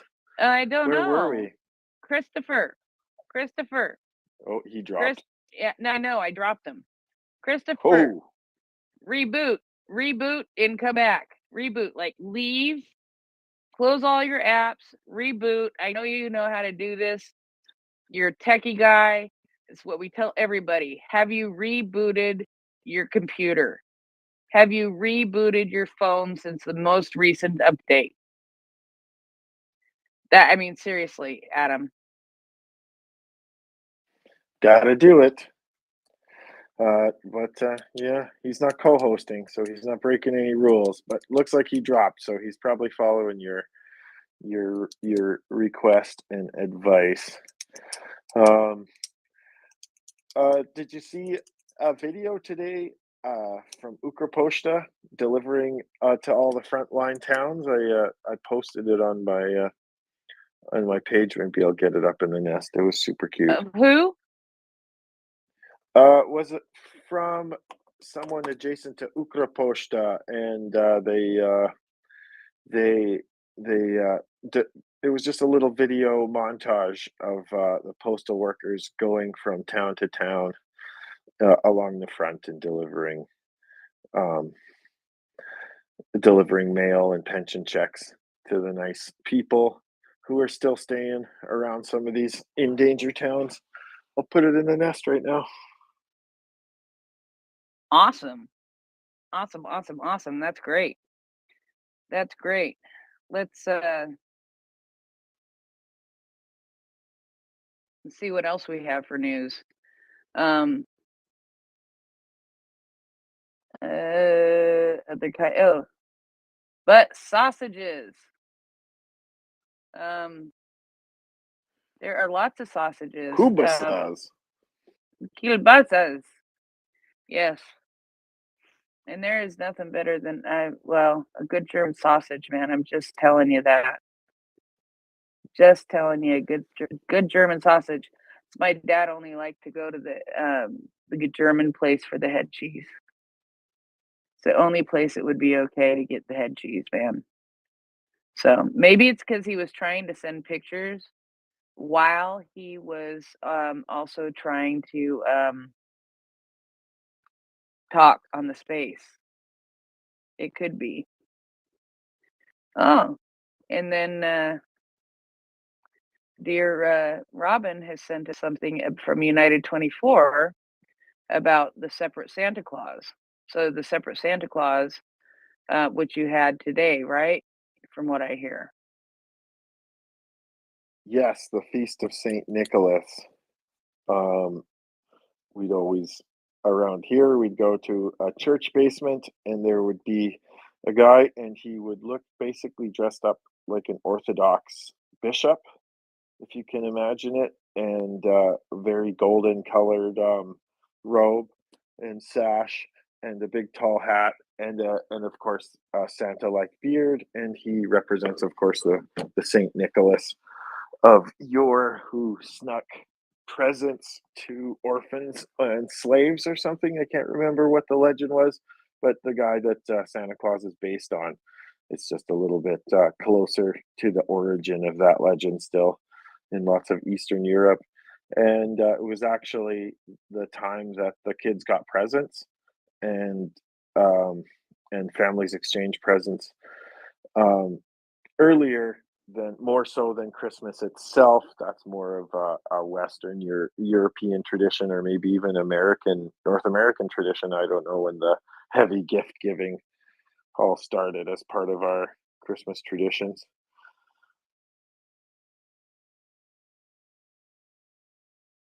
Yeah, I don't know either, but what is it about church basements and Christmas, man? That was when we had our Christmas, show as kids. And actually, I actually have it on my computer. I found it the other day. There's this picture of me in the old church basement in a white sheet with a halo that was made out of silver garland. I don't know how old I was. I don't think I was 5. And but I always remember we always used to get a thing with nuts and oranges and candy in it. That was, the special thing that we got at Christmas. There was always sometimes they'd have not only Saint Nicholas show up, but on years when they were feeling especially fancy, or someone had the inclination and the time to make a costume, there would also be a chort, which is a Ukrainian word for devil, and he would show up and sneak in from the back of the church kitchen and through the crowd of kids, and be unnoticed until he's in the middle of a room, and then kids would start screaming and shouting, and there'd be this guy in like a black leotard and some like dollar store horns, and he would go up and threaten Saint Nicholas without touching him, of course, and Saint Nicholas would banish him with a prayer and some and I remember some holy water that he had in his pocket, of course, which is just awesome. And the Chort would be banished, and he would be given a gift as he was banished. And as the Chort leaves the room, he would open his gift, and it was a lump of coal, a literal lump of rocky coal. And this kind of conversation is triggering some pretty funny memories from church basements for me, Prince. I there's memories from church basements I can't talk about. Dan, save me. I do. I want to ask Adam. Does does Ukraine have a traditional fruitcake that they make?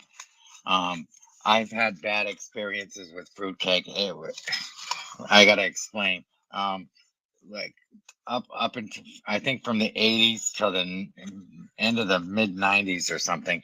I noticed I didn't keep track of it, and when I quit drinking in 96, so I've lost track of it. But we used to go to these house parties, and for 15 years, the same can of fruitcake would be brought to somebody's house as a hostess gift. That fruitcake traveled for miles up and down the Pioneer Valley in Western Massachusetts for like 20 years. It became like a joke. Nobody would eat it because nobody liked fruitcake. I just wondered if Ukraine made fruitcake. I don't think there's some pretty funky fruit dishes. I don't think that actual brown hard as a hockey puck cake was a part of it, but I mean, I'm sure a listener could come up and prove me wrong. I don't remember that. What I do remember is some of the crazy pastries and sweets we'd get from going caroling. We'd go caroling. We'd have a list of the Ukrainian houses who would be interested in having Ukrainian kids coming to Christmas Carol, and a parent would drive us around, and then we'd sing them a couple songs, and then we'd have to get filled up on their food.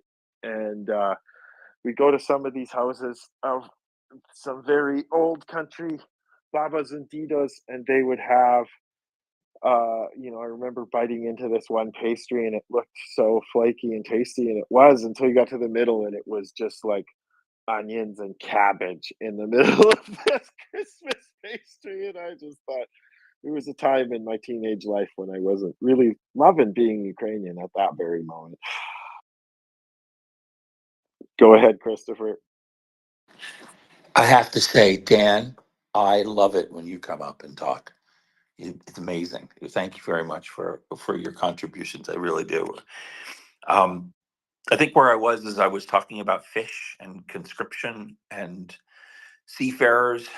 So they conscripted people who were fishermen, but they also created fish days to create more fishermen. At least that's what I heard. And then the wheat berries in the Greek, there's something called koleva in the Orthodox Church, and for a Remembrance Day, it's exactly as you described, Adam, which is kind of boiled wheat berries with honey, and they're made into this cake. They come with the American version comes with these little silver hard candy pearls, the kind you find in a little shake bottle for toppings of cupcakes. But anyway, they're peppered throughout it. It's also with some raisins and sometimes other sort of dried fruit, but it's pushed into a cake form, and then it's presented. The priests bless it, and you get it in a paper cup with a spoon, plastic spoon, in the coffee hour afterwards, which is sometimes held in a church basement, at least in my experience with the Greek Orthodox. So thank you for the conversation. Waking up, it was delightful. Gets me ready, I think, for breakfast. Yeah, me and Prince often end up talking about food, getting the food sidetrack going on. We'll have to get a Ukrainian movie night and then a Ukrainian cooking show segment happening, Prince. Is that too ambitious? Yeah. No, I don't think it is, but I sorry, I had to sort of step away for a second to do something um that took a lot less than I thought it would. But it I heard you guys talking about the freaking fruit cake. And I have a friend who stocks up on fruit cake and was so excited in October when they were cleaning out their freezer and found extra fruit cake that they had not realized where that was there. They were so excited to find some more fruit cake to get them through till Christmas. Dan, it was evil. Evil, I tell you. And this is someone who is part of our family, I Dan. agree. This is somebody who is part of our family. Yes, it must be a gay thing or something because I don't know. nobody would eat the fruitcake, and that thing looked nasty, even though it was Well, wrapped in cellophane. this drag The- queen eats this drag queen eats the fruit cake. Oh God, We played hockey with one of the fruitcakes one I believe Christmas. This would not Street surprise hockey me. with- Go ahead, Christopher. Okay. I'm sorry, all of that is sacrilegious. The fruitcake is sacred and it must be preserved. Oh, wait, it is preserved. It must be venerated. You must venerate the fruitcake. It's actually pretty good with a little bit of tea. But anyway, that's me. the can looked nice. That's about it. Yeah, see, canned fruit cake is a whole nother ball of wax. I wonder if I could find Dan's address and send him some canned fruit cake just to make it funny. Anyway, let's move on. I did just see a story here that I'm sort of kind of laughing at. And I'm debating. I know that we will talk about this more with Ming when Ming wakes up, but I got to throw this up in the nest really quick because, I mean, what's better than watching a freaking Russian cargo plane fall out of the sky? People, really. I mean, check this out. Check this out. A Russian, toilet following it. yeah, right? Oh my goodness. Russian Imagine plane being falling. Go ahead. just imagine being a drone, a Ukrainian drone fighter, and being like, "That's my toilet." Yeah, that's my toilet. No, Russian aviation is experiencing problems once again. This time Ulan Ud in Ulan Ude. Russian Telegram channels report that Avastar Airlines Tu-204 was carrying cargo, caught fire right after takeoff. A fire subsequently broke out on board, prompting the crew to dump fuel for safety reasons. Locals witnessed this event. They observed the dumping of the fuel from different parts of the city and, of course, filmed it all on video. Eyewitnesses commented on what happened differently, but all were united in the fact that none of them restrained their emotions. Fortunately or unfortunately, I think unfortunately, because it would have had greater entertainment value. The aircraft landed successfully and there was no casualties. The Buryat Transport Prosecutor's Office is already conducting an investigation into the incident. But there is a beautiful Russian airliner looking ablaze, descending rapidly. And this time it didn't land in a field, I guess. I don't know. You think sanctions are helping? I think they are, and I feel like this business is just going to cascade. Because what I know about maintenance is band-aids on band-aids on band-aids on band-aids makes things worse than you could possibly imagine eventually. Dan, go ahead. I think it was Yehuda's Jewish space laser again. that brought the plane down. No, I think it's I think it's the Iranian duct tape. Sorry. Go ahead, Adam. I really wish he had a space laser. Wouldn't that be some awesome fiction come to life? Because I'm sure he'd know how to use it correctly. But unfortunately, just dad jokes. No real space lasers. That's how it goes, Prince. That is unfortunate. That is unfortunate. I did see a dad joke button the other day, and I thought of Yehuda when I saw that dad joke button. But I don't think his kids need something like that. Uh-oh, uh-oh, uh-oh, uh-oh. Hi, MriyaReport. Freaking me out like you always do right around this time of day. Good morning to the MriyaReport phone. So nice to see you come to life. If it ever speaks to me, I'll really freak out. No, don't give it any ideas. Please don't give it any ideas because that would not be good. Anyway, yeah. So, just random airplanes falling out of the air in Russia are something we like to see. It never makes us sad. Now, oh man, there are a few other things that I really found interesting tonight. In Poltava, did you hear what happened in Poltava? I did not hear what happened in Poltava. Oh, excuse me, Poltava. You're right. You know, but It's there's an so A, many of not an O. those. Oh, okay, good. There's so many of those towns that do that to you where you're like, no, it's this one. And no, it's actually pronounced that way because they put the O where the A was. Yeah.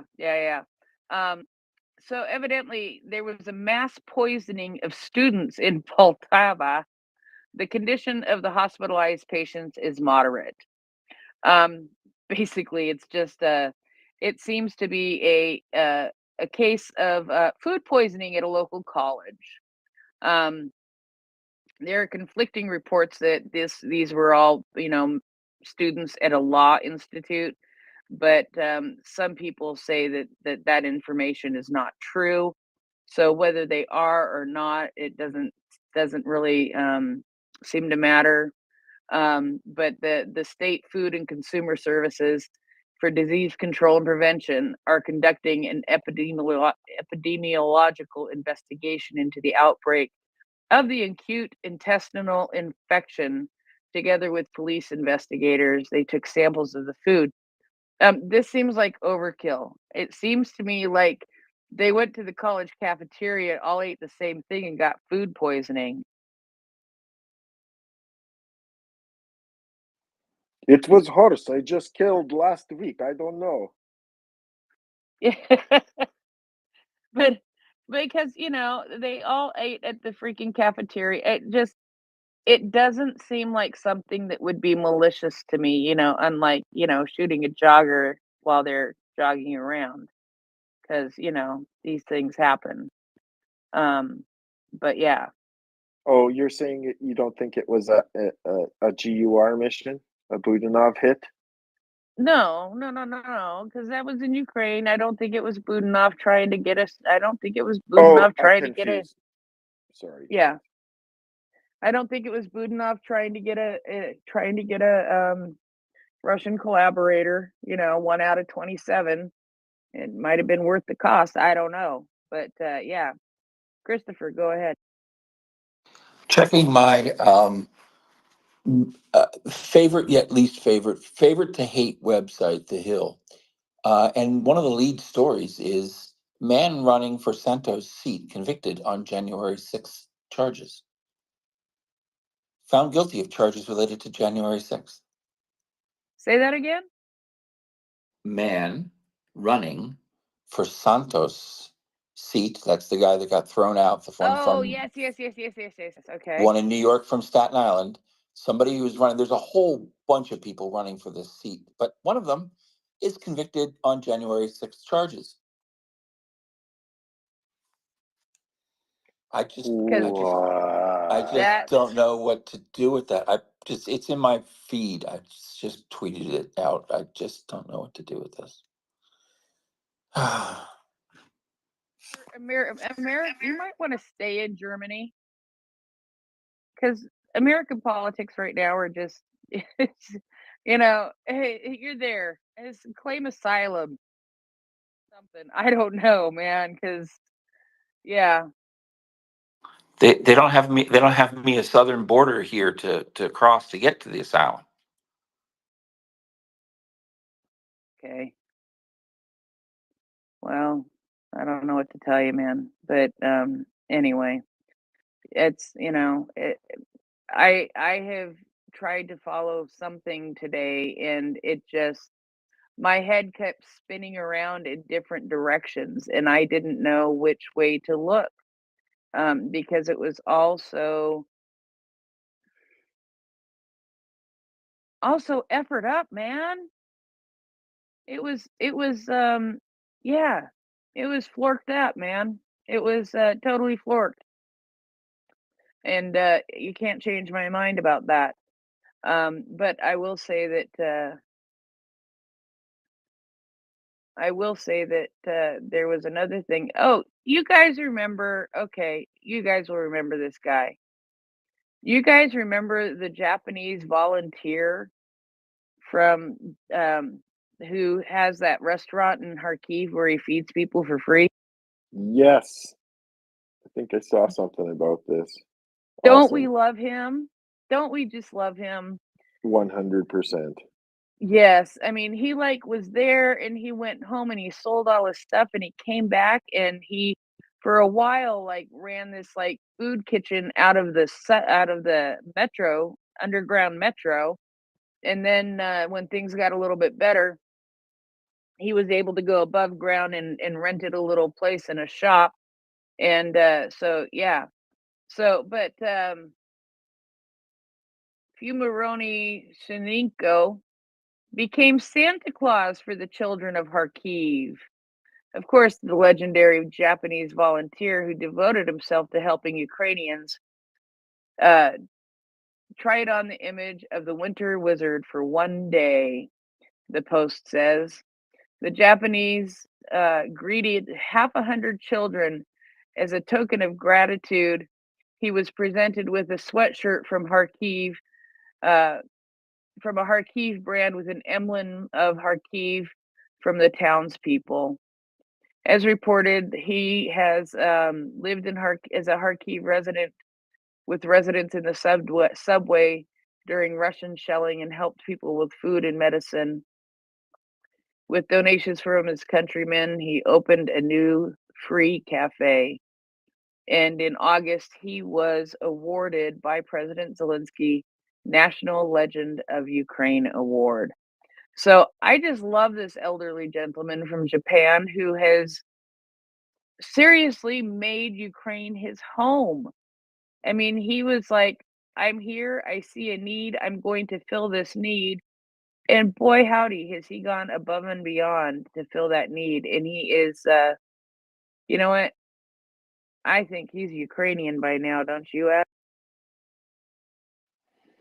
I'd say so, and I think the more and more people like that are showing up in Ukraine. I met a couple of them.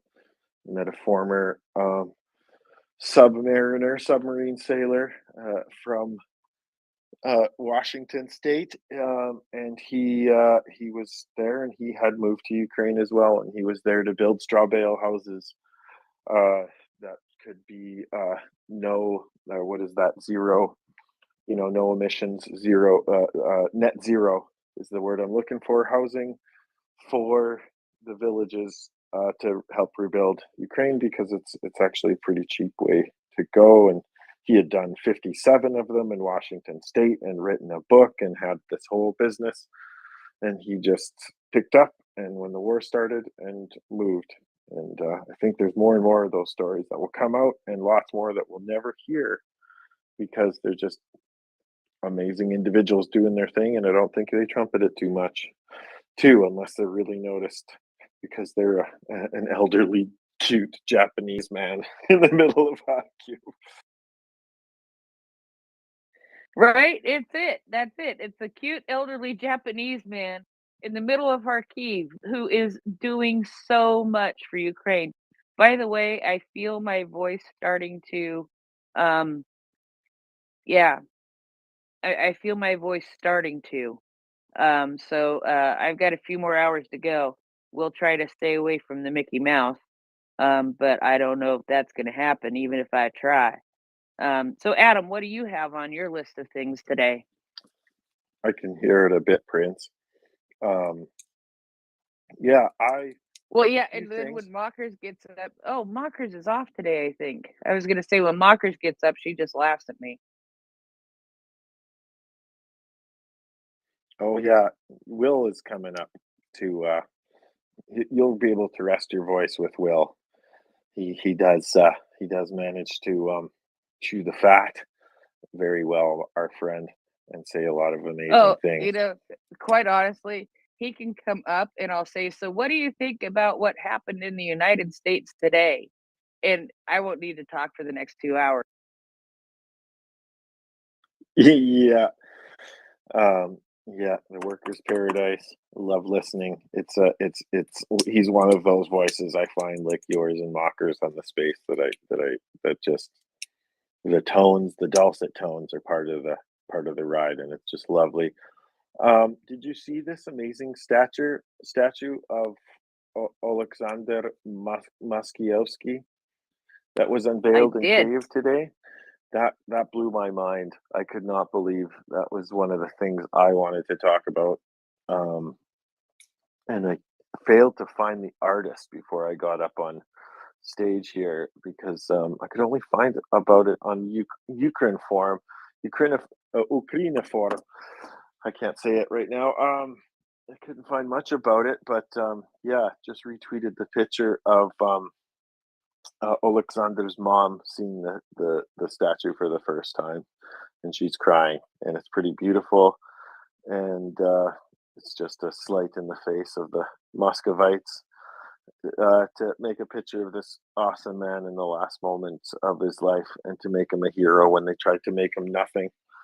Can't believe how awesome it is, and I don't think I went to that place in Ukraine. They said it was the in Kyiv, but they said it was the Kyiv fortress.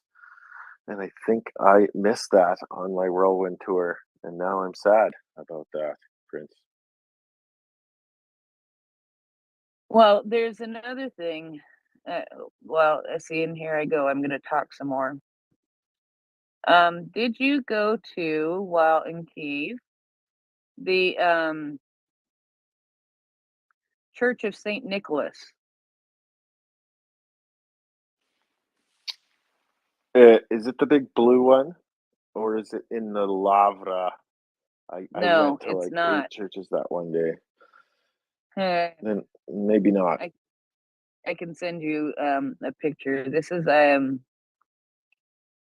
can send you this really quickly. There we go. I think that's going to get you the best image of it that I see. But in the Church of St. Nicholas in Kyiv, on the occasion of the temple holiday, the relics of Saint John Paul II, the 264th Pope of Rome, were solemnly enshrined. So, after a solemn liturgy in honor of Saint Nicholas began, after the service, every believer had the opportunity to venerate the relics. It's very important, they said, for them. The relics will be in the church on a permanent basis, accessible to everybody, said Father Pavlo Verashinki, the rector of the parish of St. Nicholas. He recalled that in June of 2001, Pope John Paul visited the Church of St. Nicholas during his apostolic trip to Ukraine, and the then president of Ukraine, Leonid Kuchma promised him that the church would be handed over to the parish for permanent use. But in the last 22 years, this has never happened. The church is currently owned by the state on the balance sheet of the National House of the Organ and Chamber Music. In honor of the temple holiday, an exhibition of Kiev artist Svetlana Shevanchenk, Strength to Endure, was also presented. She donated one of her works to the church. The painting depicts St. Nicholas and everything related to our soldiers, our defenders, and our will. These are different warriors. St. Nicholas is also in a military uniform because he is also a protector, the artist explained. So it is reported that the Church of St. Nicholas in Kiev will be transferred to the use of the parish of the Roman Catholic Church after making the necessary changes in legislation and establishing the National House of Music. So it looks like it's in the process of getting put into the name of the Roman Catholic Church. But I thought it was a really interesting story that on the day of St. Nicholas at the Church of St. Nicholas, they were able to have these relics that were related to Pope John Paul II become part of the church, it sounds like, which I just thought was really cool and a cool little story having to do with that. And I thought that might be interesting to share. That's What do you awesome. think, Adam? That's awesome. I definitely would remember to go into that church. Those ones stick out because there's so many beautiful golden domed Eastern Rite churches, ancient ones that stick out on the horizon. But those ones, those Gothic with those sharp spires that you would see more in somewhere like France or Germany, it's more of a Catholic thing. And I think it's Gothic style architecture. I'm probably butchering that or being too vague, but yeah, those ones really stick out. I went to the one in Lviv. I can't remember the name of it. That's Gothic, and so those were, and I really would love to know the history of why that one would be in Cave, because Cave is, the border was always the border between Catholicism and Orthodox in Ukraine, because for such a long time, Western Ukraine was under the control of Poland, Polish-Lithuanian Commonwealth, which was very Catholic and liberal for its time, but they did, introduce this new Greek Catholic Church as a bridge between them to try and unify the two churches back. And it was called the Union of Brest, was this big meeting, and it was a major failure, and it ended up instead of being two churches in the area of Western Ukraine, then there was three, because they tried to make one to unite it, and they made one, and that's the church I grew up in, the Ukrainian Greek Catholic Church. And it's funny because a lot of those crazy Gothic churches around the big cities of Ukraine were built by either the Poles or the Austro-Hungarians in their time and rule, and now they're under the control of the more Western, more Catholic churches within the country, and the Orthodox people get the crazy ancient Eastern Rite facilities, Prince. Interesting. Yeah, I think the churches in Ukraine fascinate me. They fascinate me very much, and so yeah, I'm always interested to see what is happening with that.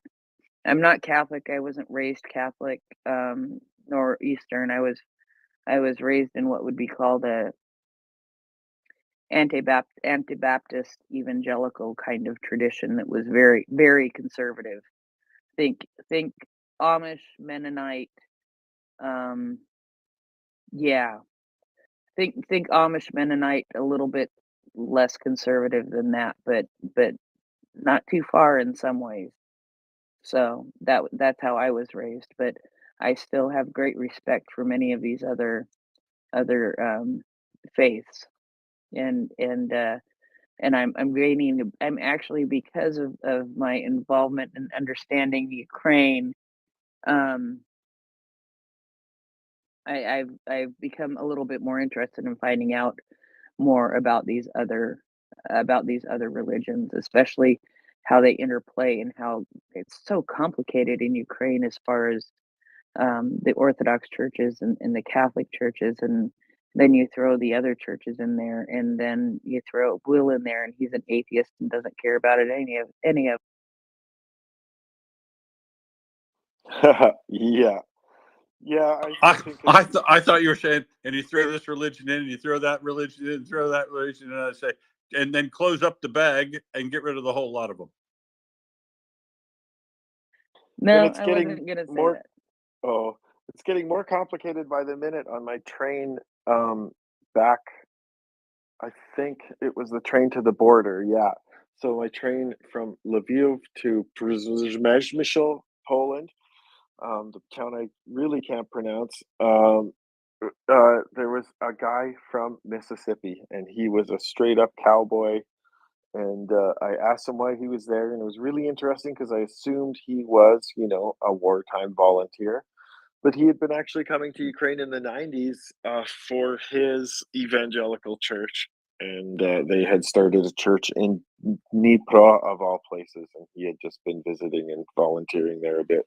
So that was a crazy uh, coincidence, and not what I expected him to say when he answered my question of what he was doing in Ukraine. Is it morning for you, Will, in the workers' paradise? No, sir. 1:32 in the afternoon. How's your day? It's getting to high summer, almost Christmas time. So yeah, I mean it's what's December 7th, the day that will live in infamy, right? America. It's it's actually kind of cool this last couple of days. It was nice. It was really unseasonably warm for the very first day of summer, but now it's back down into that temperature that is, the Indian Ocean and the Southern Ocean are pretty cold oceans, and so you get a cool breeze even while the sun is really hot, and so it's quite comfortable if you ventilate your place like I do through the day. It's strange. It can be 40 degrees outside, which is about 100 in the old scale, and you don't even need air conditioning. So it's kind of interesting, and it's part of what makes it the workers' paradise. Weather's not usually the problem at all around here, but this morning's been great. As far as I should have no complaints. Had a whole bunch of work to do. Haven't read a damn thing on Ukraine since early this morning when I was catching up with the folks on MriyaReport, or as I do first thing in the morning. But um, some bad news, but some good news. There was very good news I heard this morning about the girls and the children being released, and how nice is that? That's the lady that was involved. That we just did the fundraiser for, and raised her more than $34,000. So that I mean that money's going to go to good use. Adam, yourself, how far $34,000 would go in Ukraine as far as getting things done to get these kids out, bus fares, taxi fares, filing fees, all that kind of stuff. $34,000, I reckon, is going to do some real good there. What do you reckon? I do reckon, and it's an amazing number. And the first time I actually heard the actual number was when Prince announced it earlier on in the shift, and she started out by mentioning the number $17,000, and I thought that sounded awesome, and I assumed that was with the the super generous anonymous donor, but it wasn't, and it actually doubled from the 17,000. So wow, what an amazing anonymous donor, and what a great fund drive. And I'd say great. Yeah, you're so right. That money goes about 2/3 as far as it would go for me here in Canada, anyways, dollar for dollar, in terms of, like you said, bus fares, food, hotels, and a lot of it to help get them over. And hopefully, not too much of it goes to Russian greasy palms. But if that's the case and that gets the children back, then we will avert our eyes and get those kids back, because that's what matters. Right, Will? Well, Yeah, yeah, DNA tests and that too. yeah, and hotels and gas. Which Seriously. unfortunately is the exact same price as it was in North America when I was Yeah, there, which is gas. absolutely crippling. Like, if you think about, take your baseline level of what your expenses are, and your food and your bills and your gas, and then just take that, and because everything is a third cheaper and the economy is just that way, but the gas is the same price, triple that petrol. And I'm sure heating natural gas for heating, and heating oil as well. Important safety tip, folks: do not compete with armies on base commodities during wartime. Well, what I was just gonna say though is because they spend so much of that time driving back. I don't know for sure, but I believe the route. I think about what was said about Bogdan is he flew to, I believe he flew to Belarus, and then was able to drive from Belarus into Poland and then into Ukraine. So, the same kinds of things happen here. I don't know that they flew anywhere. I have no clue. Well, I really plus don't. a lot of the work that she would be doing, Miriam would be traveling to these locations and having to hang out there and stand in bureaucratic offices and fill out paperwork and harass people. All that time spent every day, she's got to be accommodated someplace while she does that and eat. And so, She doesn't. No, wait. I don't think she does that part. I don't. fair I don't enough. think she does that part. And to get the kids back, you have to be a relative, somebody who has custody of them, who like goes into Russia or somewhere to get them.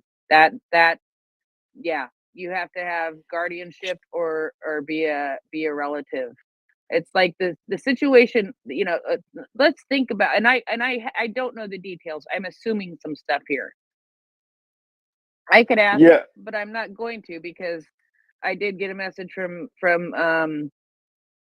Miriam earlier, and they were due to arrive wherever they were at like 5 in the morning, and that was like 2.5 hours ago. So, but this is what I was going to say is that think about the video when they first came together, and the 3 girls who were screaming and so excited and ran up to their mother, who threw her arms around all 3 of them. Okay.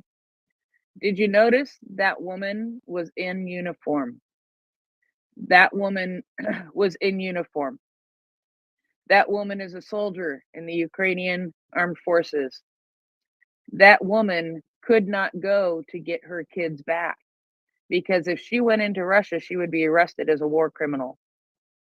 So she had to find, I'm sure, I'm assuming stuff, this is just from other stories that I've heard and I've read about, and just putting together, assuming some stuff, that there was a grandmother or another close relative who was like given custody of the kids, given permission to go get those kids, who went and got those kids and brought them back. I'm just assuming that that's how that happened, because I know that a person in the Ukrainian military can, even if you have previously been in the Ukrainian military, you cannot go into Russia without being arrested as a war criminal. So, so all of that kind of additional stuff too that has to happen to get all this stuff taken care of. So it has to be somebody official to be able to go and get somebody. And that's how that ends up going. So anyway. Yeah, and someone like Miriam is a fireball facilitator, and they will jump Exactly. through those bureaucratic hoops and deal with those, take the phone and write those emails to those nasty, nasty Russian Muscovite, And bureaucratic jerks trying to put up the roadblocks. And speaking of fireball facilitators, I see that we have Paige up on the speaker panel. How are you doing this evening, Paige? Hi, I'm good. How are you? Quite well. We've been having a great conversation. Just saw that you came up and wanted to welcome you up. And fireball I did. facilitator is how I would also characterize your position in terms Well, of thank you. this genocidal war and stopping it. Thank you. As I was growing up, I think my mom would have used that in more of a negative connotation, but here I am as an adult, and it's paying off a little bit. I was trying to figure out how to say this in a way that. Just say it. Oh, okay, I love you, Prince. I do hope. I don't know. No, I'm not telling. No, I'm not. I don't. Look, I've mentioned this before. If I had more time to invest in other aspects of all this shit, the kids would be my first fucking priority, which I do some stuff with that. I shared with some of you that I'll say celebrate personally. I was very proud because I got one of my representatives, congressional representatives, to co-sponsor a bill about returning the students. Sorry, I was thinking in Ukrainian just now, so all of a sudden English is like really difficult. Returning the children who were kidnapped home. So I'm very much, as a mom, as a human, as someone who cares, I don't have to say any of that shit. I don't. You guys know that I feel like you know me well enough now, or at least some of you in the space know me well enough now that I really do. Yeah. But and I don't know the person you're talking about, but somebody just mentioned as far as money goes, if that had to grease palms or something with Russians or anything. I genuinely hope that not a single fucking penny went to Russians, because that is human trafficking. That is not saving children. I'm not saying that person you're talking about, I'm just saying, just so everybody's, we're all on the same page here, that one of the biggest things we're trying to prevent with these kids who Russia has admitted to kidnapping and putting in these camps and adopting out, in quotes, which is code for trafficking, and we all know that that's happening. But you cannot pay to have these kids come back home, because you are buying them, you are trafficking them. So I just want to make sure I try to really hard. I try to always make it a goal of mine to try to be a voice for those who can no longer speak or who cannot speak. I know, like a lot of you. And so I just wanted to come up and say that. I don't want to sound negative, but I want to make sure that everybody understands that that is not the way. There are tens of thousands, hundreds of thousands, depending on which numbers, who gives so many children that need to be brought back home.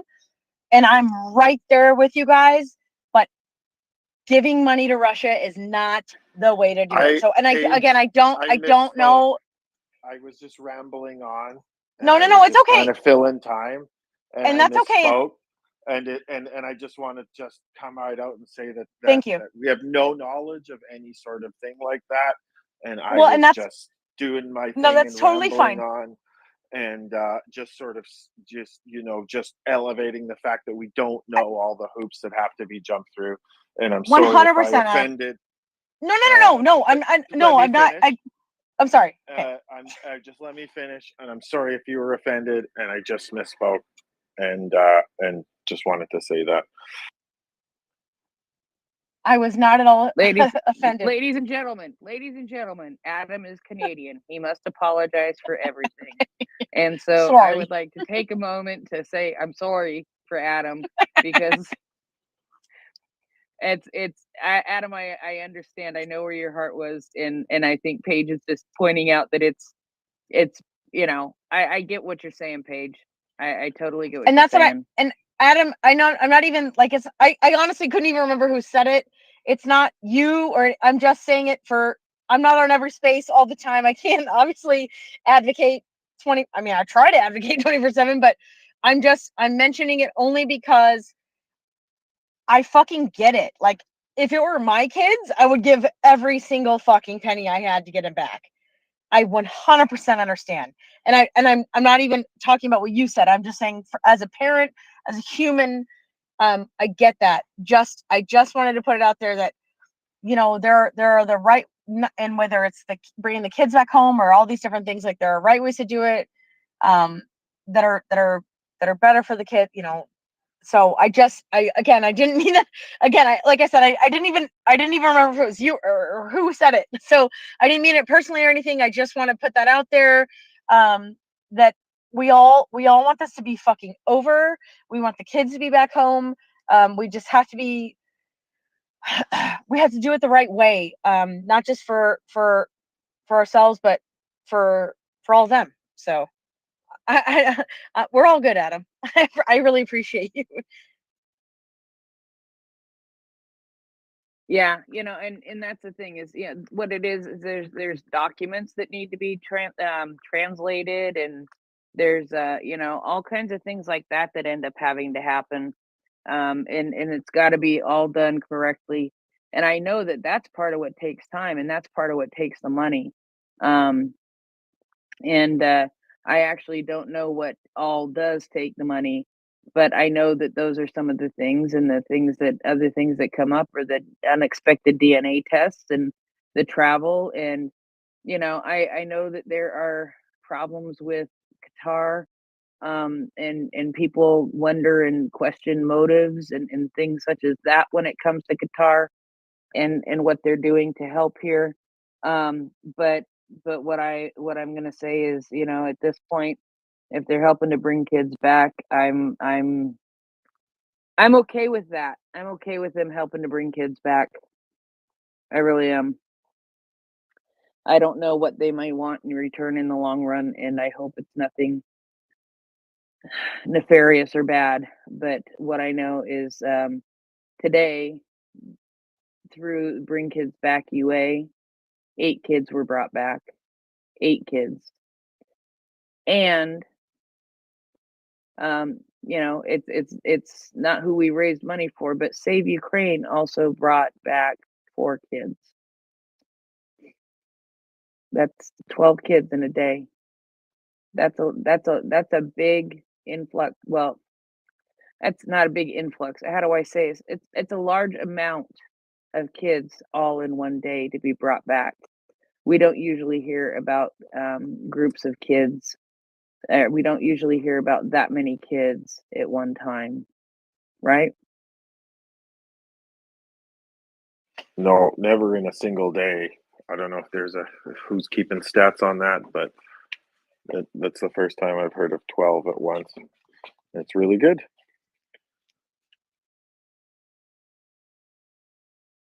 Yeah, in 2 different groups, but still 2 different groups by 2 different organizations.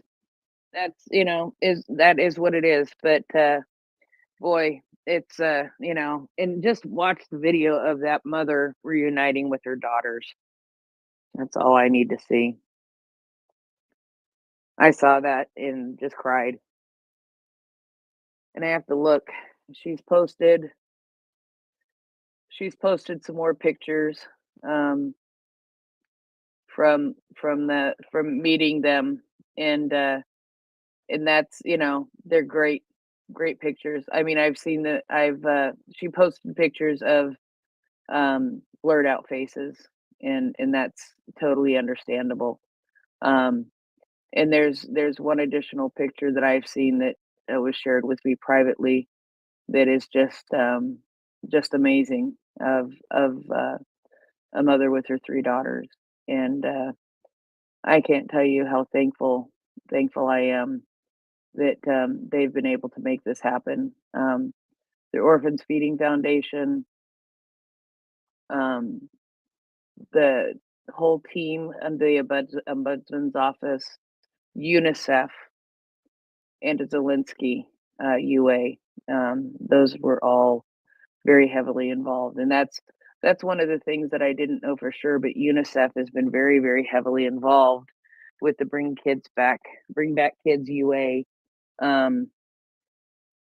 part of this, and they have been very heavily involved and very integral in being part of that. So thankful for that. But when you look even at the videos and the pictures that she shared, the van is a newer looking van, and it's got the Orphans Feeding Foundation logo on it. And I think that's part of the expenses that they cover is the logistical stuff in that van.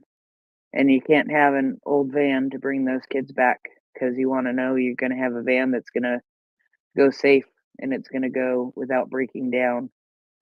So anyway, I keep talking. Adam, shut me up. Well, I'll bring it back to the kids. I'll throw it up in the nest. I found an interesting collection of 12 videos from just looking it up here one sec. A Canadian Ukrainian publication. And there's 12 videos about the impact of the war on Ukrainian kids. Now I can't find it in my feed, of course. Where the heck is it? Anyways, I'll get looking for it. But so it's a video, and some of them were produced. Oh, not all of them, but some of them were produced in concert with Canadian government funding called SURGE, and it's an acronym, which also I can't remember without looking at the article. But I posted in the nest, and there's just videos of the impact on kids, and some of them you may have seen before, and various stories of either the kidnappings and how they got back, or bombing survival stories from Odessa and the like. Just try and find it here really quick. Sorry, Prince. You sound like you're rummaging out in the garage. Are you going to find the story in the garage, Adam? Are you going to find the story in the garage? Sorry. I was away from the laptop. I thought it I'm was just on my kidding. I my was just feed. kidding. So yeah, I was in the garage there. All good. It's all good. I'm just teasing you, man. You guys have snow yet? We do That's not a have question. snow yet. You We've have got, had like, snow though. we have had snow on and off, but it's all melted. It's pretty not Christmassy here. We've had a very extended fall. It's kind of mind blowing to see all this snow and winteriness in pictures from Ukraine, and we have almost none of it. Crazy climate. Yeah, well, you'll have it. You know what happened in Kyiv today? What happened in Kyiv today? The lights were lit on the country's main Christmas tree. There was a lighting ceremony on the main Christmas tree in Sofia Square in Kyiv. The beautiful, beautiful big Christmas tree with the trident, the trezor. Is it the trezor? I know I didn't pronounce that right. I've got two people who Trezub. Trezub. The Nice, Trezub. nice. Yes. So yes, beautiful big tree in Sofia Square with the Trezub on top. So that was lit today.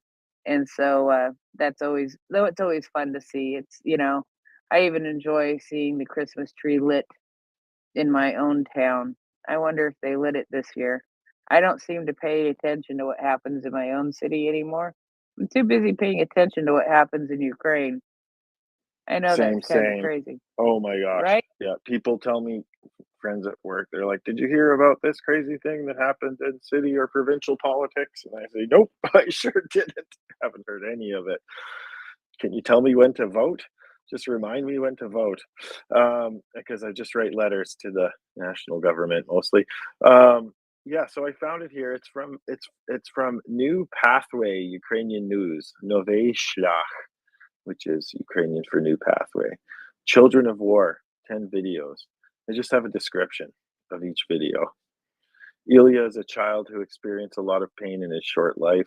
When his hometown of Mariupol was mercilessly shelled by Russians, his mother died from the debris, and the boy received many shrapnel wounds. The occupiers took him to a hospital in Donetsk, where he suffered even more physical and emotional pain. The operation to remove the fragment from his leg was performed without anesthesia. Adults mocked him, saying that now the child should not say Slava Ukraini, but glory to Ukraine as part of Russia, and forced him to write it in Russian. But despite his young age, the boy bravely endured all these abuses, thanks to a large team of governmental and non-governmental structures and organizations. In close cooperation with the boy's grandmother, Elena, Ilya managed to return from the captivity. Currently, the boy is undergoing rehabilitations and dreams of becoming a doctor, to be the same as our boys on the front lines, he says, combat medics and ordinary ones. They are the real heroes.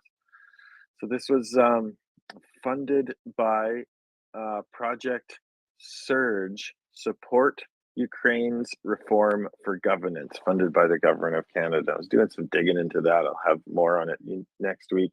So many of these little NGOs and government grants and things doing all of these amazing little things in Ukraine. And there's 12 videos, and it's just hours, and some of them are really short, some of them are long. And I'll post it up. I'll get a tweet going here. It's pretty sad, but it's a good emotional thing that you can give to people who maybe are a little bit checked out on our subject here, to show them an emotional factor, because the kids always get them, and show them the scope of this thing and how far it goes, and how many different people Is that on the? Prince. That's on. You said that's on the Children of War website. No, I swear to God, I did a tweet of it, and I can't find it on my page, so I'll just redo it. It's New Pathway Ukrainian News, newpathway.ca. Novey Shlach. Okay. But I'll send it to you, but I'll do a new tweet of it right now and throw it in the nest.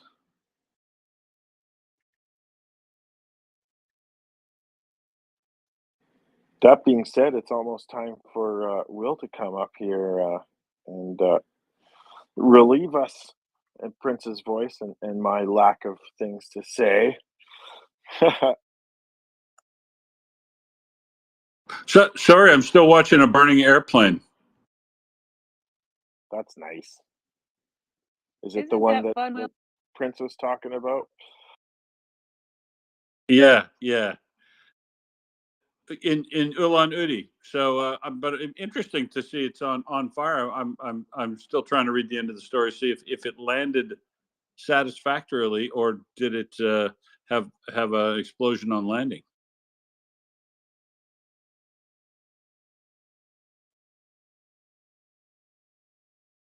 Go ahead, Dan. So sad. I bet they didn't even have time to get the bar cart out.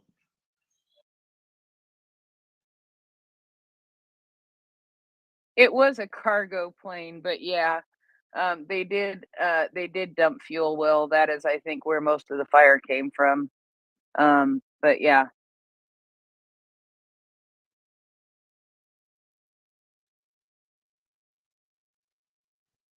Who's gonna read the numbers today? Because Mockers isn't coming. Yeah, that's right. We're going to have to figure that out. I don't know. Maybe I'll flip you for it or something. Hey, I know what we could do. How about we get a fun listener who wants to read the numbers today and one time only they can come up for a donation to MriyaReport and read the numbers as a guest ranter. What do you think, Prince?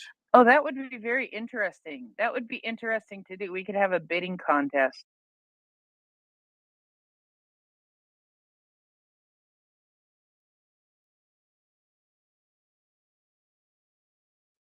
That's a great idea.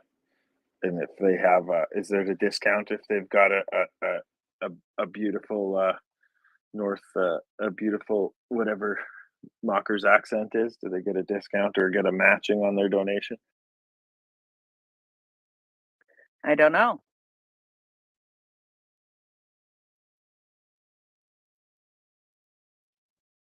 Well, I got that. I found that tweet. I did do it. It's in the nest. Go when you're not listening to Maria, go watch some of those videos, share them about to your friends, and tell them about MriyaReport. Retweet the space and donate to our new Scruff fundraiser, which I'm pretty excited about. And it's the first tweet in the nest again. We are raising money for a new electronic war equipment fundraiser for Scruff and his unit. Go donate. Retweet the space, folks.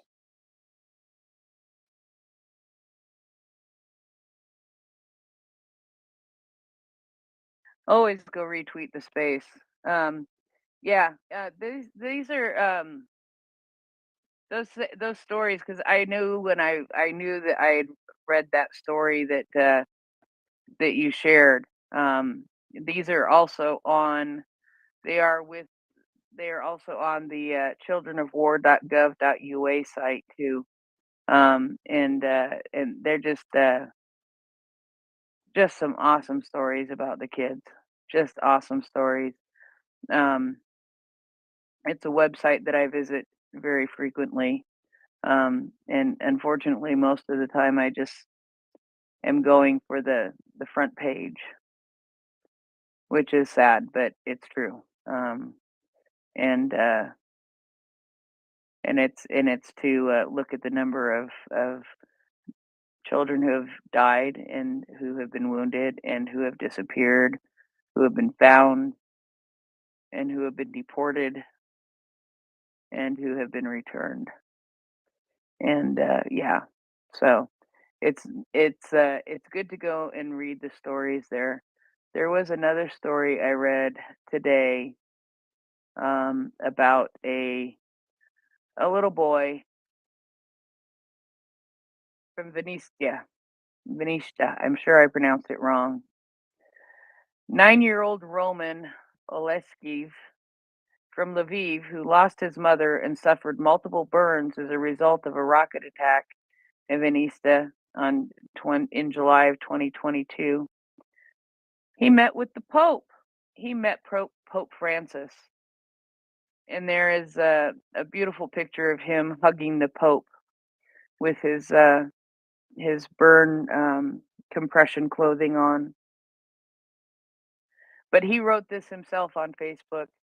It was unforgettable and a blessed meeting, he wrote.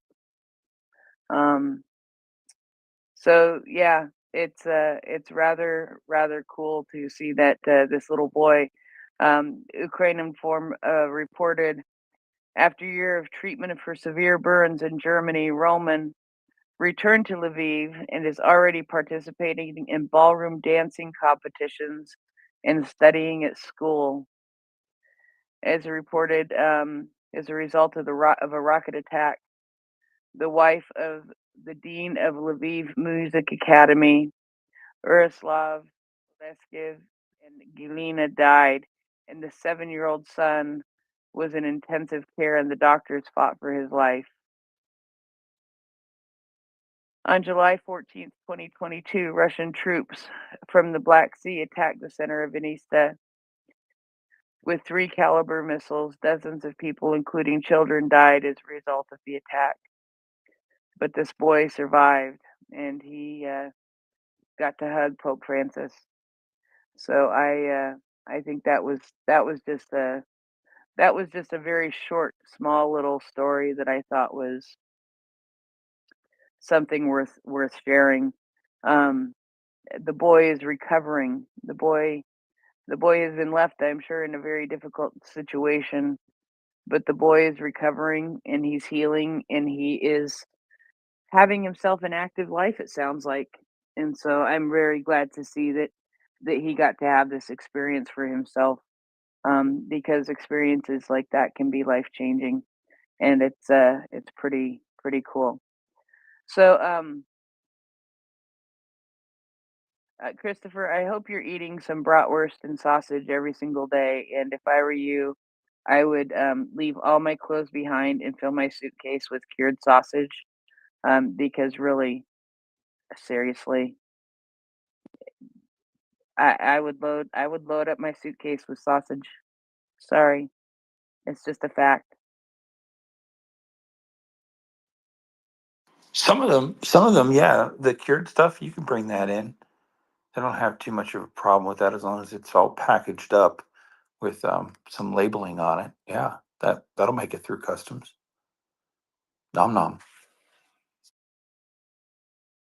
Yeah, Nom nom nom nom nom. but I was raised on that stuff, so yeah, it's all yeah. It would definitely be that would definitely be coming home with me. So anyway, so I'm glad that you're having a good time there, though, and yeah, I think Adam that your time may have been may have expired. I mean, not that you've expired, but your time may have expired. I think a little bit of both. Why not a little bit of both? But yeah, James was yakking a little late. I just wanted to. I was listening to found an NPR short 7-minute podcast about how Ukraine's tech experts joined forces with the government in the war, and it led me to an app. If you have an iPhone, by MacPause, which is a Ukrainian developer, and it looks like they do a lot of different stuff. And it's the Spy Buster app, and the little the screen that comes up. So you basically, it's a little app, and it scans your phone for Russian FSB spyware, and it tells you if you're okay. And I got the passing grade, and the little message that popped up on my screen that said the FSB has nothing on you, and it gave me a tickle. So Spy Buster, it's an app. It's only for iPhones, unfortunately, but check it out. And it's a Ukrainian based developer, and I think they should know about Russian spyware. And it seems pretty simple. Check it out, Spy Buster by MacPause. And I'll drop down for you there, Will, if you're ready. As and when, sir, I'll have to check that out. I wonder if the FSB has anything on me. Now do me. Now do me.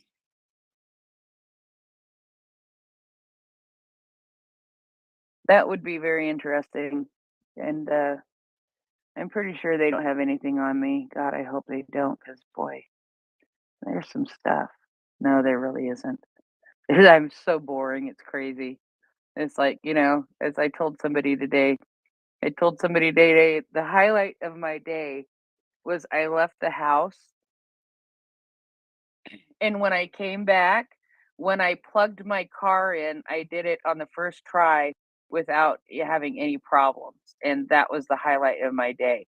Now, the key here is, why am I plugging my car in? I'm plugging my car in because I never go anywhere. So I keep it on a battery tender. Otherwise, the battery's always dead when I go somewhere. That is the only reason I plug my car in. Thank you very much. Thank you very much. I pay for insurance by the mile. Sometimes I drive 0 miles in a month. 2 to 5 is pretty typical for me. 2 to 5 miles a month. Yeah. Yeah, me too. 2 to 5 miles. Right. Really well. I got yeah. Because I live in the I'm live in the middle of the city. I have a van and a parking space and everything downstairs, but I almost never take my van out. And I'm one of those sick weirdos, efficiency geekolas that I literally go grocery shopping once every 5 weeks. right? The pandemic set in, and everybody goes, "Oh man, well you're gonna have to go stock up," and for me, it was just carry on with life. Basically, I only go shopping very seldom anyway, and I've got everything all figured out. And I plan out all my meals and stuff, and yeah, so very boring, and I don't have to drive a car. That's why I tend to live my life so that I can live in places where I can use public transport and I need not drive a car. Interestingly, though, you said I plug in my car, and you were giving me flashbacks because when I grew up in Montana, I didn't have an electric car, but of course you did have to plug your car in wintertime, otherwise it was never going to start. And I'm wondering, are you plugging in an electric car you have, or are you plugging in a block heater so that you can get your car started for your 2 to 5 miles a month? Neither. I am plugging in a battery tender so the battery doesn't die. Oh, you got a trickle charger on it. Gotcha. Exactly. So when I was growing up in Montana, we all drove piece of shit cars we built ourselves. You used to actually take your battery out of the car and bring it in and put it in the mud porch. So it would be just warm enough so that it would never drain like that. But you would plug the car in so that the oil pan heater would go when it was, 20 below and you wanted to go drive your car around like a maniac, because who wants to drive in that stuff anyway? There's, winter in Montana, crazy. Well, most places up north and even in Oregon, someplace. But it really depends on how much snow you get, I guess. Yeah. Those people in Edmonton, they have to plug their cars in too, Yeah, all over the Northern Shield there. It'd be a very, but it's such a bizarre thing to think about because you talk to people in the rest of the world and you think, oh, you're plugging your car in. I'm not automatically thought, oh, electric car. Prince got an electric car. Prince doesn't have an electric car. She's doing a whole different thing like when I was growing up. Anywho. Well, and my car is going to be 14 years old in March and still has under 60,000 miles on it. Yeah, nice. And I've done that before too. I try not to drive a car much at all. I have a 20-year-old, or I had a 20-year-old Toyota Camry, and it only had about 60,000 kilometers on it. I really don't drive a car much. And here in Australia, or now in Perth, I have a different car. I got a van just before COVID, and I think it has. So it's 2019, 20, 21, 20. So it's about 4 years old now, and I think it's got about 12,000 kilometers on it. Because love it. Yeah, because I only drive it around when I take people on tours when they come to town, right? Your brother comes in from America or someplace comes in from around the world, and they go, hey, let's go see some stuff. And, going to see some stuff in Western Australia means you're going to be putting about a couple thousand Ks on the clock. Yes. But that's good driving, right? I love doing driving like that. I'll drive you across the country, but I hate driving you around the block. There you go. Dan, go ahead. Prince, I just turned 68. Okay. This is the fourth car I've ever owned. I just bought a new car last fall. And I just traded in my other car that I had for 20 years. Good job. Yeah.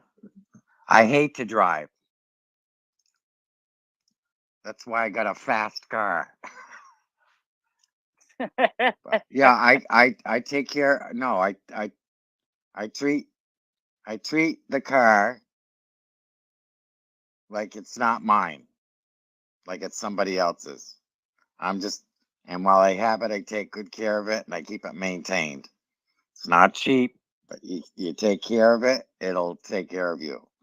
The last one I had it for 20 years. So.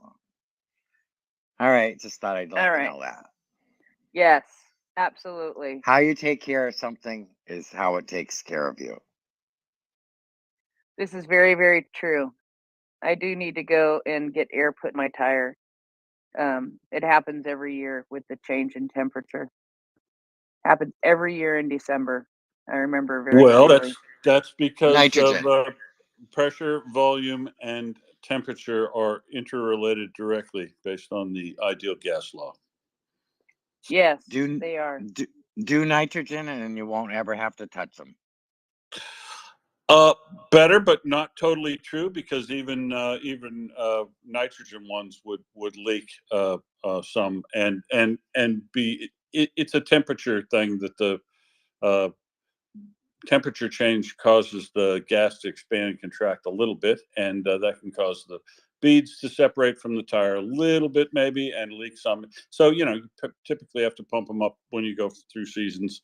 But filling them with nitrogen would probably be a bit better, but probably not eliminate it all, Dan. But good on you. I owned a car I owned my Toyota Camry for 20 years because I just didn't see the value in changing a car all the time. I'm not into that thing, like you're probably not either, if you've had one for 20 years. Maintenance in Ukraine is a big deal right now too, and I note that I've seen some more information about maintenance of guns on the Russian side, and some indications that maybe all of this different ammunition that they're using, for whatever reason, lack of some of the charges that are always supposed to be, they might be rationing charges or not getting as many delivered as they were supposed to with a specific shell. The shells might be a bit slack or a bit tight in the barrel based on if they are of North Korean production. There might be some issue with, not with the sizing, but kind of the reproducibility. Part of making a quality product is making something that's on specification. But the other thing is making sure that it doesn't vary around specification very much. And I think the variability is some of the problem here. So some of these things are not quite shooting as long or as short as they, or long or as accurately as they think they're going to be. And I think that is causing them to have a bit more wear in the barrels of these guns. And as guns get worn a little bit, they do start to lose range. And you can either then take them out of service and have the barrel reconditioned, where they heat that barrel up and they take the inner sleeve out of it and they slide a new sleeve in there with rifling on it. All barrels have a liner like that, and but that's very hard. Well, it's machine sort of work that's probably more complicated than it sounds. And I don't know how good Russia is at doing that.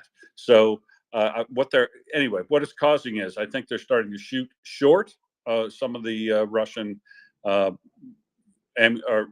self-propelled guns and howitzers that have been in service for a while now, and they're having to move them closer to the front, or closer to the front to reach the targets that they want. And as a result, they're being attrited even faster, because the closer an artillery piece is to the front, the easier it's going to be to find, and the easier it's going to be able to kill if you are outranging it. And it would appear that the 155 and all of the leftover Russian or Soviet style armor of the Ukrainians, it appears to have a bit of a range advantage here. And I think this is one of the reasons why they're also performing well in Kherson, even though they don't have any I just don't see any massively significant number of armored vehicles. Maybe there might be capturing some, but I see a lot of kills on the Russian side. Still seeing a lot of kills on the Russian side, but not seeing a commensurate amount on the Ukrainian side, simply because they aren't even in theater there. I don't think Ukraine has any significant amount of armored fighting vehicles in Kherson across the river. And so, so that's why they're not, they don't have armored fighting vehicles. So it's very important that they have something else that can counter the armor and artillery that would be lined up against them, trying to drive them off that bank. And it would appear that not only does Ukraine have doing a better job of counter battery fire, because the Russian artillery cannot move far enough away to get out of the Ukrainian guns, but still have enough range to hit the infantry that is on the beach at Kherson. And that, coupled with FPV work, first-person view drone work that has munitions on it, to get the armor and the APCs that are close to the infantry, then just makes this a contest, like it often has been, between infantry assaults that are not well supported by the Russian side on infantry defense and artillery that the Ukrainians can bring to bear. And I think that speaks a lot to the high numbers that we've seen over the last few days and few weeks, especially with Avdiivka going on, because that is a different modality up there. There is plenty of armor. There is plenty of armor available up in the 47th up in Avdiivka. So it's a bit different flavor to the battle that's going on up there. But at the end of the day, it's always meaning more than 1,000 person a day. I think on average, we're still above 1,000 person a day average since these real big numbers started to kick off in November. I think for more than like 2 weeks, we've been at or above 1,000 a day, which is big numbers. Anyway, Prince. Oh, sorry, Dan. Please go. I just wanted to ask, do you think on the Ukrainian side they're doing more conservation of their large artillery and stuff, especially with all the slowdown and especially from the US getting there, all this bullshit? I'm just wondering if they've slowed down or are being more conservative and protective of their artillery that they need for offensives. Almost certainly they would be, Dan, because doctrine would suggest that they would save a certain amount to be able to counter an attack if one happened, and so they wouldn't have as much available for them to do either offensive work or counter battery work. But the good thing is, right, they wouldn't have dozens of shells to waste on counter battery work, but oftentimes they're so good at it now, picking it up with the radar and targeting it back the other way accurately, that they're doing that in just 1 or 2 shells. So artillery advantage is not just about just about the number of tubes these days, and that's a good thing, because Ukraine is massively out advantaged in tubes, even though they've cut about half of the tubes out of Russia. And Russia's producing some, but Russia's producing at a lower rate than they're using, and they are cut in half, basically, about the number of tubes that were available to Russia at the beginning of the war. But they still have a significant advantage over Ukraine. But these combination of things in relation to range, accuracy, and counter battery fire has really helped Ukraine even up that game enough that they're not able to do these saturation type artillery attacks followed by infantry, followed by more artillery, like they were doing in Bakhmut. And so it's essentially, I guess, why they can't dislodge them off of that left bank.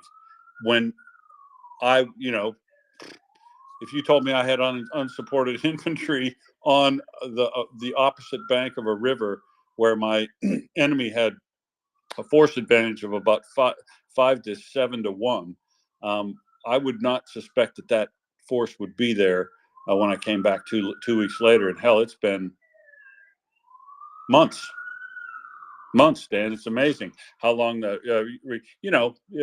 it's another area where if the world paid attention to it, the work of the 36th and 37th Marines of Ukraine on the left bank of the Dnipro is that they've just done phenomenally good work. But who gives a shit, right? It's not Gaza. But it's the sort of thing that, even as you say, the issues with funding and support, the rate of flow of arms. I noticed that Joe Biden found it in his heart and his capability, in his presidential capability, to cut out another $175 million worth of, what do I love every month, folks? XXX million dollars worth of bullets for everything. And that's exactly what they got. It's like Joe just is listening to this show, honestly. As long as that XXX million dollars of bullets for everything every month keeps coming, Ukraine will be fine.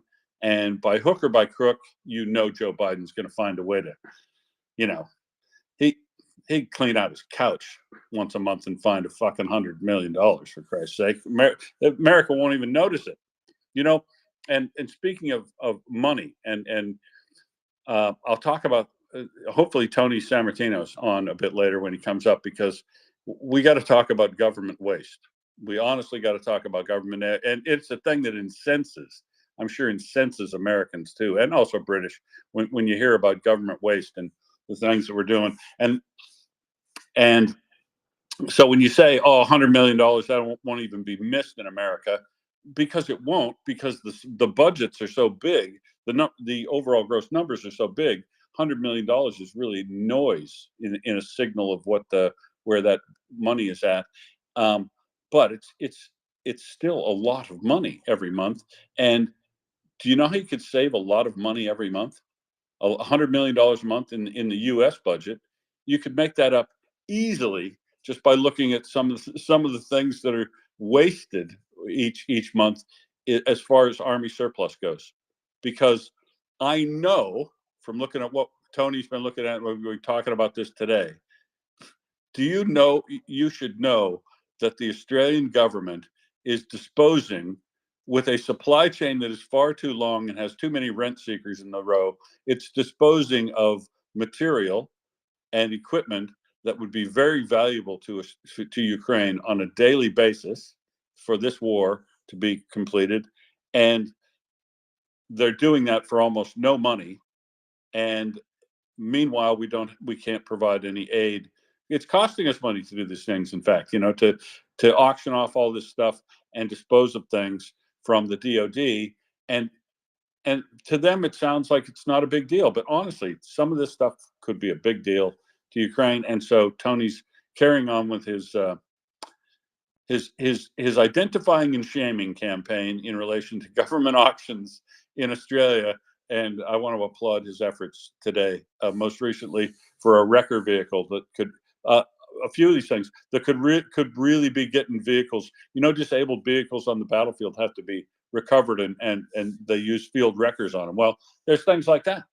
And don't tell me that couldn't be used. Don't tell me an ambulance that looks like it's come out of a Vietnam War video. Don't tell me that couldn't be useful, or Afghanistan, I think it came out of. Don't tell me that couldn't be useful in Ukraine. When you see some of the stuff they're hauling around in vans that aren't suitable at all for carrying casualties. Anyway, it's very annoying, and we have a lot of waste in our government. And this is the sort of thing, that the Republicans would say, well, that's some of the things we're talking about. We always used to talk about waste, but some of the stuff that gets talked about in America isn't waste, and well, it isn't waste in that sense, like government not working efficiently. It's some of the money that gets spent on things which are just vindictive and silly. That border wall that, because we're talking about, the Republicans want stuff. So of course I went to look at what they want, and what they want is more border wall in places where people aren't going to cross anyway, and nothing to go toward dealing with the push causes that cause people to flee the countries where they're coming from in the first place, which would be far more effective than a wall that, you've seen all the silly videos when Trump was building his wall, of how quickly people could actually get over that wall if they actually want to, or around it, or under it, or through the gates. That's where people come through. And anyway, it seems to me that this is not big money. It's something that I don't. There's got to be some other issue of principle in it on this from the Republican side, because it isn't about wasting money. Well, America could do the same thing as Australia does. I'll bet you America is auctioning off and disposing of military vehicles right now, day by day by day, that could be useful in Ukraine, and they're just not. They're not doing that. They're not giving them to Ukraine. They would actually be paying to dispose of them or store them or cut them up or whatever, whatever they're going to do with them. I'm sure it's happening like right now. And that's the sort of waste that we really ought to stop doing, because if you've got it on hand already, come on, guys. We're talking Army surplus here. America has, anyway.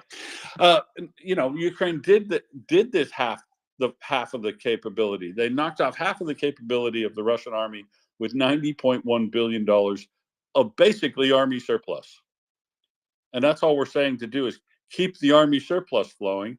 And I'll bet you America's doing the same thing right now that Australia's doing. And that is auctioning off material and equipment that could be useful by Ukraine in a wartime, rather than having the Ukrainian ambassador or some underling of his screen everything that would be going to auction in Australia from the Department of Defense and put any of it on an Antonov or a CH-17 and send it to Ukraine. What do we got to do here, folks? It would cost next to nothing, and our Australian government doing silly stuff like that makes no sense. And end of rant, part one, Prince. Part one, because we haven't even talked about the F-18s yet, but boy, there's news there too. Dan? All right, but wait. Sorry, go ahead, Dan. Sorry, go ahead. I just want to say, and I agree with everything you're saying about the surplus and stuff. It's morally disgusting.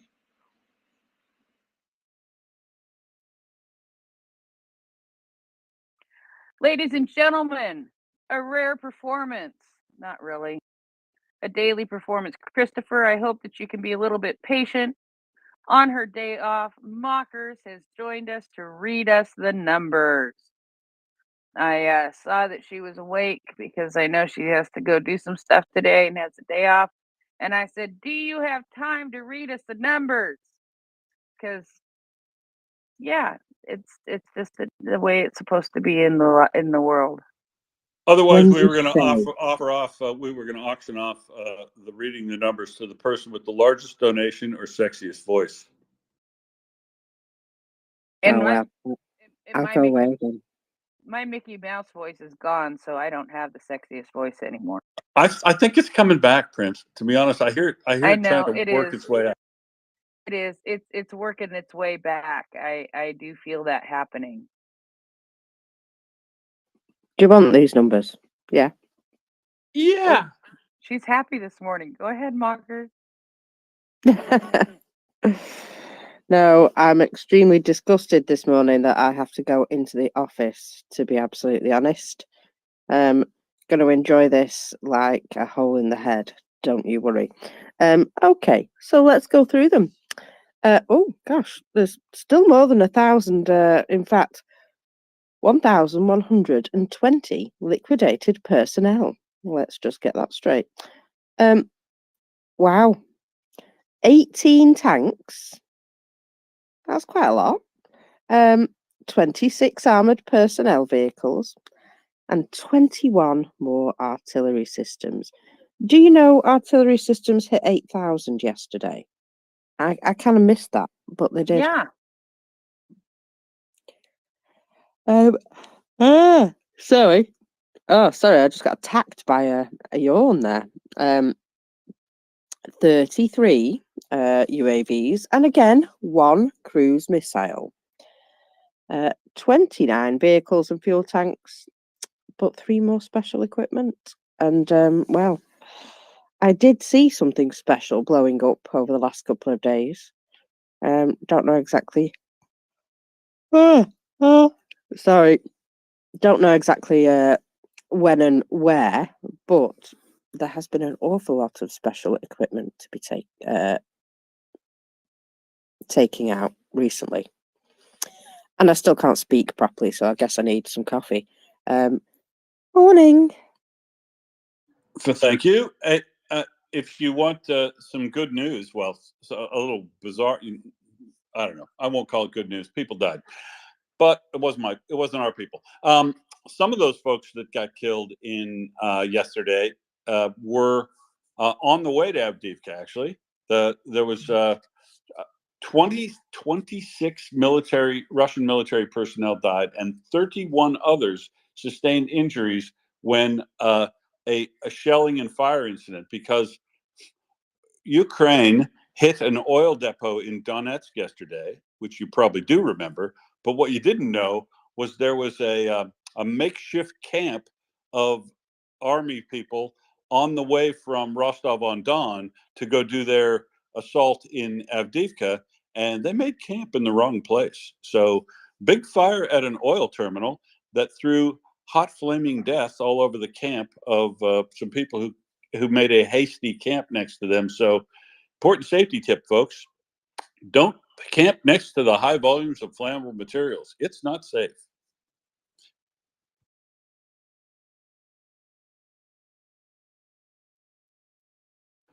Christopher? Wie geht's? William? William? 9. Yeah, my only word I know, which is good because that'll put me at the level of a 2-year-old, right where I belong. Well, So- and basically, you either get 9 of something or you say no. You don't know, right? No, I think there's my person tried to teach me the numbers yesterday, and it just isn't working. I think though I can learn them if I hit all of the elevator buttons. I think I get up to 6 or 7, and each floor that it announces the floor, so I could learn them that way. But I did want to comment on the surplus stuff. I don't know if this has been rescinded so much. But there was a transfer program that was put together here in the States, well, there in the States, but my states, that would allow for the military surplus to go to the various municipalities who felt that they needed an armored personnel carrier or 7 to deal with, crowd control or whatever else that happened to be. So a lot of that stuff was pipelined by, I think, some sort of regulation and slash rules. I don't know. Something was codified. Let's put it that way. And so it funneled a bunch of this stuff. So when you see in television where the protests and things, especially during Black Lives Matters issues that were happening, and in no way we condone the violence that occurred during any protests, especially if it was stoked by people from the outside that were backed by Russia, maybe. But anyway, that's what you see on TV is the army surplus, the military surplus that has been repurposed for civilian use, but not quite really civilian use, but civilian paramilitary. I don't know, whatever the hell you want to call them. So, but I'm not sure if that program still exists or if somebody cut that thing off at the knees, but it was definitely one of the ways that we were funneling that stuff into different venues that probably should have been curtailed. 100% agree. Because the militarization of the police force in America has not led to better outcomes in relation to loss of life of police or of civilians. I don't believe, and I think that's a reasonably good measure to test that by. And it begs the question: if you've got to militarize your police, what is the relationship between the police and the civilians they serve like? Well, the other thing too that you saw, because of our length of time spent in protracted engagements across the world, in this case, Afghanistan, Iraq, but What happens is when those veterans came home, the natural place, and they were recruited in this direction, was to land in a local police department. So where you have a person who's been trained to shoot first and ask questions later, in many cases, especially if it's in a situation where it creates a high anxiety, high tension situation, like that all of our service people found themselves unwittingly in these situations, trying to go through and secure places and clear things and stuff. And then you take that individual with that sort of muscle memory and you bring them into a domestic police force, and without being without a significant amount of retraining, without a significant amount of vetting, in some cases that we've seen disasters happen. Again, the hire vets, absolutely, 100%, but not, let's Well, yeah. make sure you put time and effort into people, regardless of their background and training, so that they're, yeah, I mean, I guess don't take somebody from the Army and just assume they're going to slot right in to a civilian police force, and because of the skills and training they got there, that's going to equip them to be a good police officer. And that, as you say, some of their tendencies, their training, and the, PTSD or whatever they're carrying with them, might not affect them in ways that wouldn't be great as a police person. But you just put the time and effort into them, the coaching, the training, counseling, all that sort of stuff that you do. I would think to make but otherwise, man, do I love to hire vets. I love hiring vets. I always hire vets. When I was working overseas, and you're working in a small team of expats, and you got to get some stuff done. I love vets because they're we get shit done, folks, and I love those guys, regardless of what country they came from. Oh yeah, that absolutely, that can-do attitude, absolutely, that that respect for the chain of command, can-do attitude, 100%. Oh, absolutely. And the other thing is, Chris, a lot of people think, soldiers, whatever, Marines, that they'll be stupid. They aren't stupid at all. It's like talking with Chuck. If you give somebody who comes from that sort of background, commander's intent in the civilian world, and you let them know what you're on about and what you're trying to do, not only do they take instructions well and go take care of it, if they run into problems, they're good fixers to reach the objective, regardless of whether or not there was pre-planning for it or not.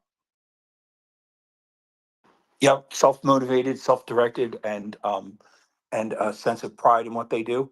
You can't beat that. I'm sorry, it just doesn't. You can't. We do such an excellent job of teaching that to our folks who have chosen military service, because we are an all voluntary military. There was a period of time in recent memory where the draft was almost instituted, and that was the first Gulf War. But fortunately, that did not happen, because otherwise I would have been serving and I may not have come back. So, that's the way it is. Back to you. Yeah, luck of the draw. Luck of the draw. I'm probably the luckiest person on the face of the earth. I went in the Army right after the United States finished Grenada, and I got out just before the first Gulf War.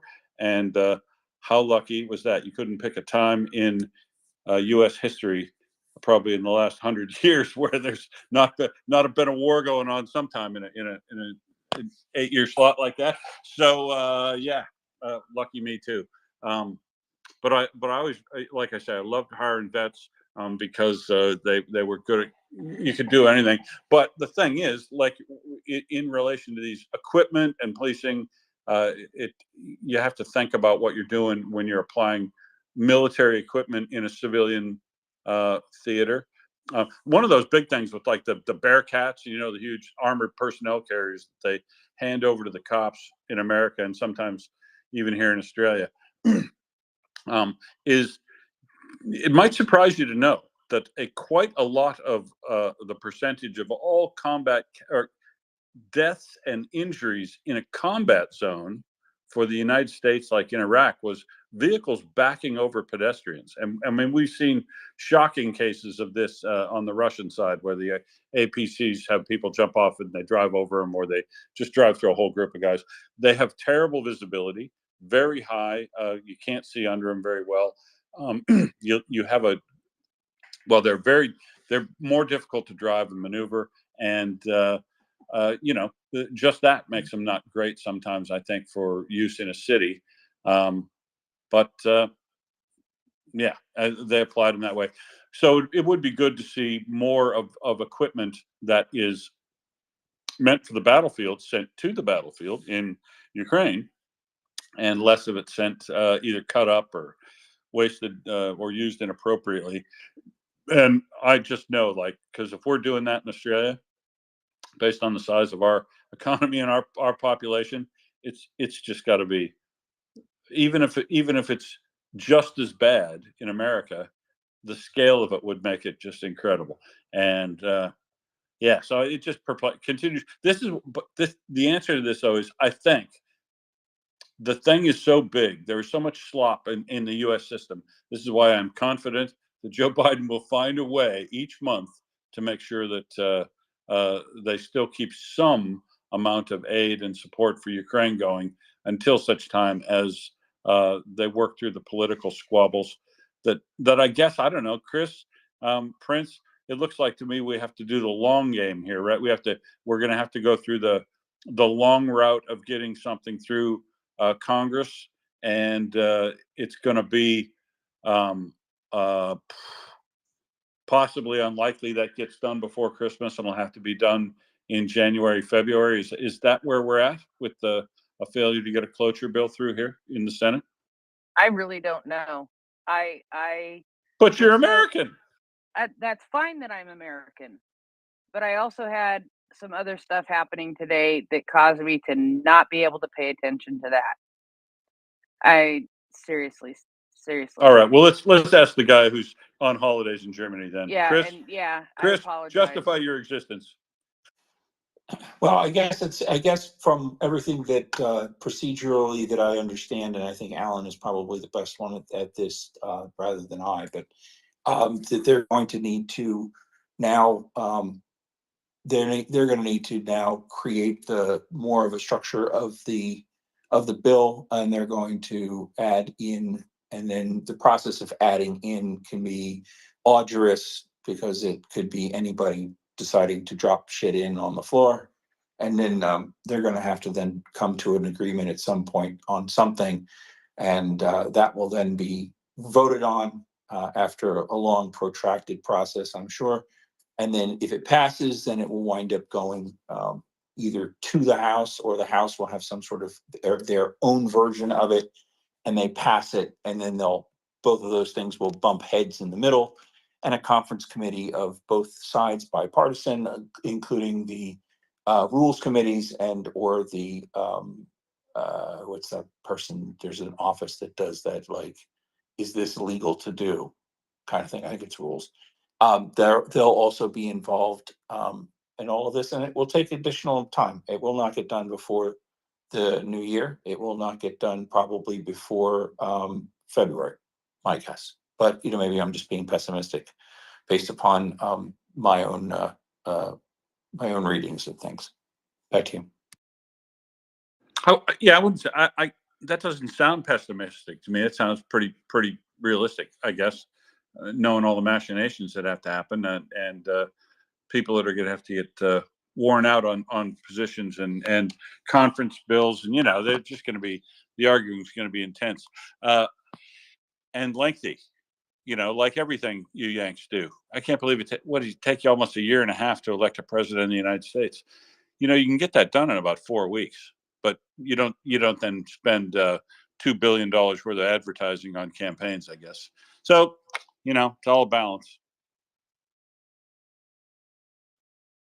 Doesn't sound too long to me though, Chris. MS, welcome up.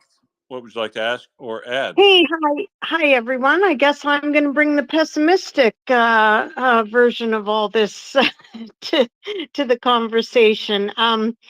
there's the procedural, and then there's the absolute unequivocal fact that there are Russian assets in the Republican Party. And so I hope I'm wrong, but I mean, you just had your speaker in Paris at the IDU, which is very much aligned with Putin and has been putting in autocratic governments all across the Western world. Am I still on? Sure you are. Sure. You Oh, are, you are, okay. Yeah, my but I my want to. phone all of a sudden went black, and I thought, oh, Will doesn't really like what I'm saying.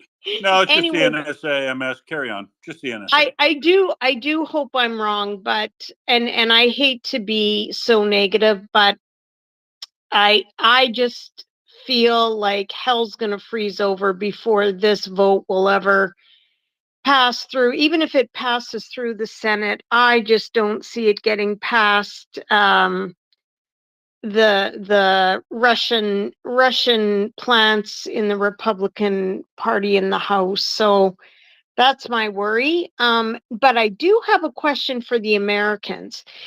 Is there, so we've talked about, and I don't know who brought it up, but you know, there's all this outdated missiles and all kinds of weapons that the US will have to pay to dispose of. And I'm just wondering, is there not a creative way for Biden to put the cost on those items instead of saying, we're sending a package valued at $30 billion to Ukraine? Reverse that and value it at zero or less than zero, and say, yeah, if you understand what I'm saying here. So, Oh you yeah, know, I've been advocating the same thing here previously. Yeah, yesterday in is fact. there, so I guess that's the question to those in the know that are American, because I know that there's been, you know, there's been some other suggestions that Biden should do this, and then I hear the next day, Cece's quite pretty well versed, and she'll say, well, technically, no, that's not possible. But I'm wondering if this is possible. So does anyone know? And with that, thank you for hosting this space. Thank you for the conversation and keeping the importance of this war in the forefront, because it is critically important. And I'm not as down today, but I've had some pretty dark moments, and I don't mean to take the limelight away from the real people that, you know, are suffering, and that's the Ukrainian people. But you know, I do think of them every day, and it can get, it can break even me over here in Canada. So I can't imagine what it's doing to them. But anyways, I'll leave that one question with you and see if anyone can respond. Let's hope Biden, if I do think I agree with you, Will, he's pretty creative. So hopefully something happens that way. And with that, good night, and I'll drop back down to listener. Thanks, MS. Christopher, you're our resident American. Gosh, I mean, yes, I am a U.S. citizen. The other thing about America that just bothers me a little bit is that we have a Central America and we have a South America, and everybody there are also Americans. But I guess that's a point of pedantics. Yep, that's what I call them, all Americans. Yep, point of pedantics. Okay, so part of the reason I think that is that because the weapons that are earmarked for disposal, they've been classed and slated into this category. Now, of course, what I'm saying is all subject to it could be changed, right? Could it be changed? Sure. But the way that the procurement process and the whole chain of custody process goes is that it's going to be classified as a disposal item, and then that is not available to be done with for anything except to be disposed of. Right, so you'd have to reclassify it, and that may take some sort of, I don't know, magical voodoo machinations and using a magical 8 ball and shaking it a few times to get it to be back into a position where it could be put towards Ukraine. And that's the same way for surplus, I imagine, that it has to get once it's been deemed and written off the books, and then moves on to a different I guess supply chain almost, because there is a tremendous amount of profit in the sale of these things. And I don't know if all that profit comes back to, and maybe that's what Tony could actually ask as well, is that if they're selling it, are they actually getting their money's worth for it? Or is it just being dumped and somebody else then is taking it for pennies on a dollar, turning around, giving it a good wash, and a little bit of a retrofit, and then saying it's, what are those, what are the, there's Army Navy, there's a couple chains of Army Navy stores in Australia that I always loved going into, and I can't quite think of the name of them. But anyway, so that stuff then becomes a profit center for somebody. And how many people are connected in that chain, and whose influence is on that chain. And there's a whole bunch of different things that you could begin to think about just to make your head spin in the morning. And I haven't even had breakfast or coffee, so I'm actually feeling like I'm doing pretty good. Well, Christopher, our recently educated expert on Byzantine systems for disposing of government items under auction is here with us. But generally, I don't think the cause is lost in America because of what MS was talking about and what you're talking about. Chris, we have to look more into whether or not when something is classified for disposal in America and reclassified that as, do they then classify it as waste? And furthermore, do they classify it as hazardous waste under 40 CFR 260? If those two definitions are made, this is the classification thing that I think would be very creative. You know that ATACMS missiles have flammable waste in them, F003, F005 waste, and that has to be disposed of as hazardous waste or hazardous material, depending on whether or not you classify it as a waste product. So I think that the United States, the President of the United States should, in the executive branch, through whoever does it, classify the ATACMS missiles they have that are surplus and out of date as waste materials, and then, as MS kind of suggests, give them to Ukraine with the cost of providing transport of those things to them in Ukraine. Say, pay FOB Gdansk or something like that for delivery of those things, and they'll take them off your hands at that point as waste and dispose of in a manner which is acceptable, which is in fact using them for their intended use. That's what I was talking about yesterday. I've yet to have anybody tell me you couldn't do something like that, and it's the kind of creativity I think that's needed in the interim until Congress pulls its head out of its fundamental orifice. But definitely, Tony has something. Listen to Tony now. He's going to tell you some stuff he's found out about this auctioning thing and the chain, the supply chain they put in place to dispose of things. I think. Tony, welcome up.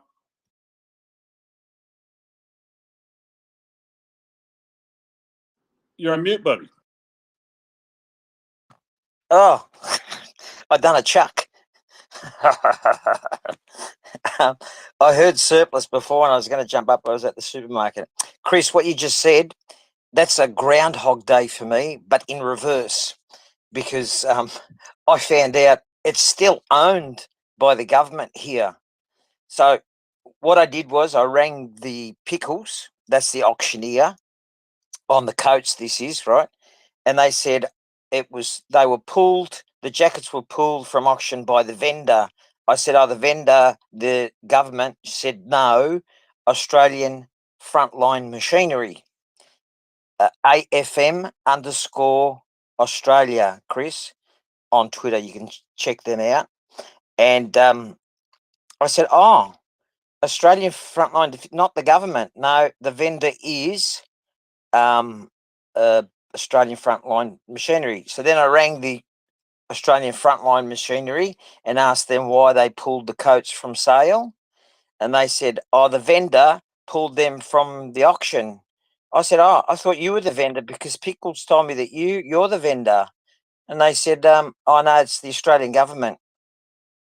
So there you go. It left them, Chris, but it was still Australian government's property, as opposed to what you said in America.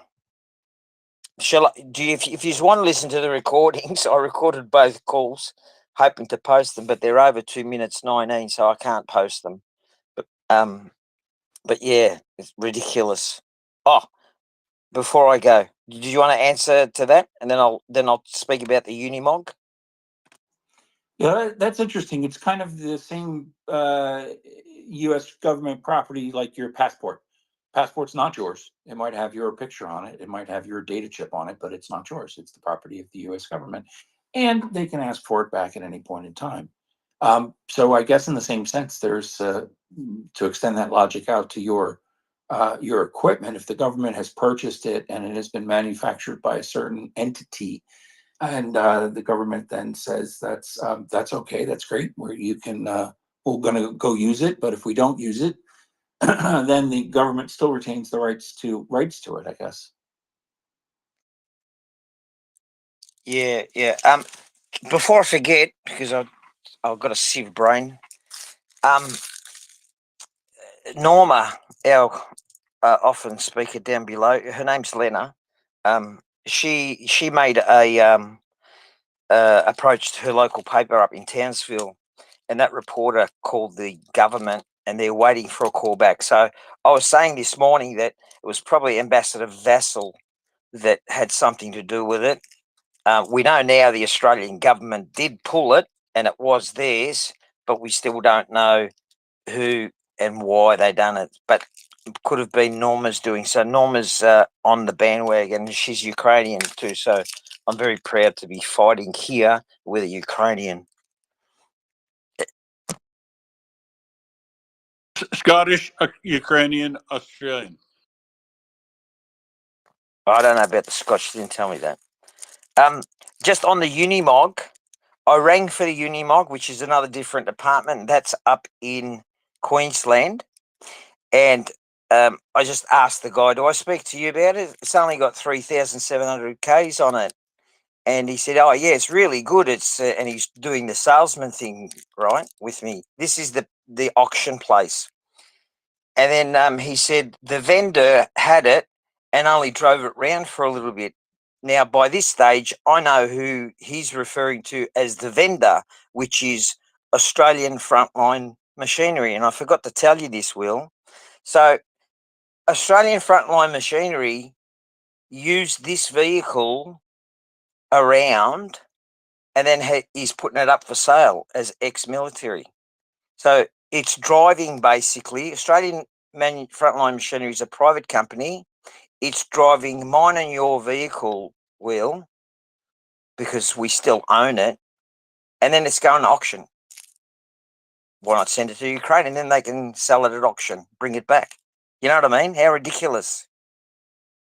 Yeah, and it's a Unimog is a little recovery vehicle that's made for field recovery and could be pulling damaged Bradleys and stuff out of the field so that they could recover them and rebuild them. And it's a protected vehicle. It's got all the equipment tied onto it, and 3,700 Ks, some of which was done by the people who were consigned to hold it for sale by the government, for the government. But yeah, like Chris says, so you still got to run down, to be clear, if we can run down any details from Australian Frontline Machinery about, is that stuff transferred to you for ownership, or is that still owned by the government? I think the answer is still owned by the government. And, why are they using a private company to do that when they could the DOD could give it directly to the auctioneer themselves? Exactly. Anyway. It's confusing. In any case, they ought to be taking all of the stuff.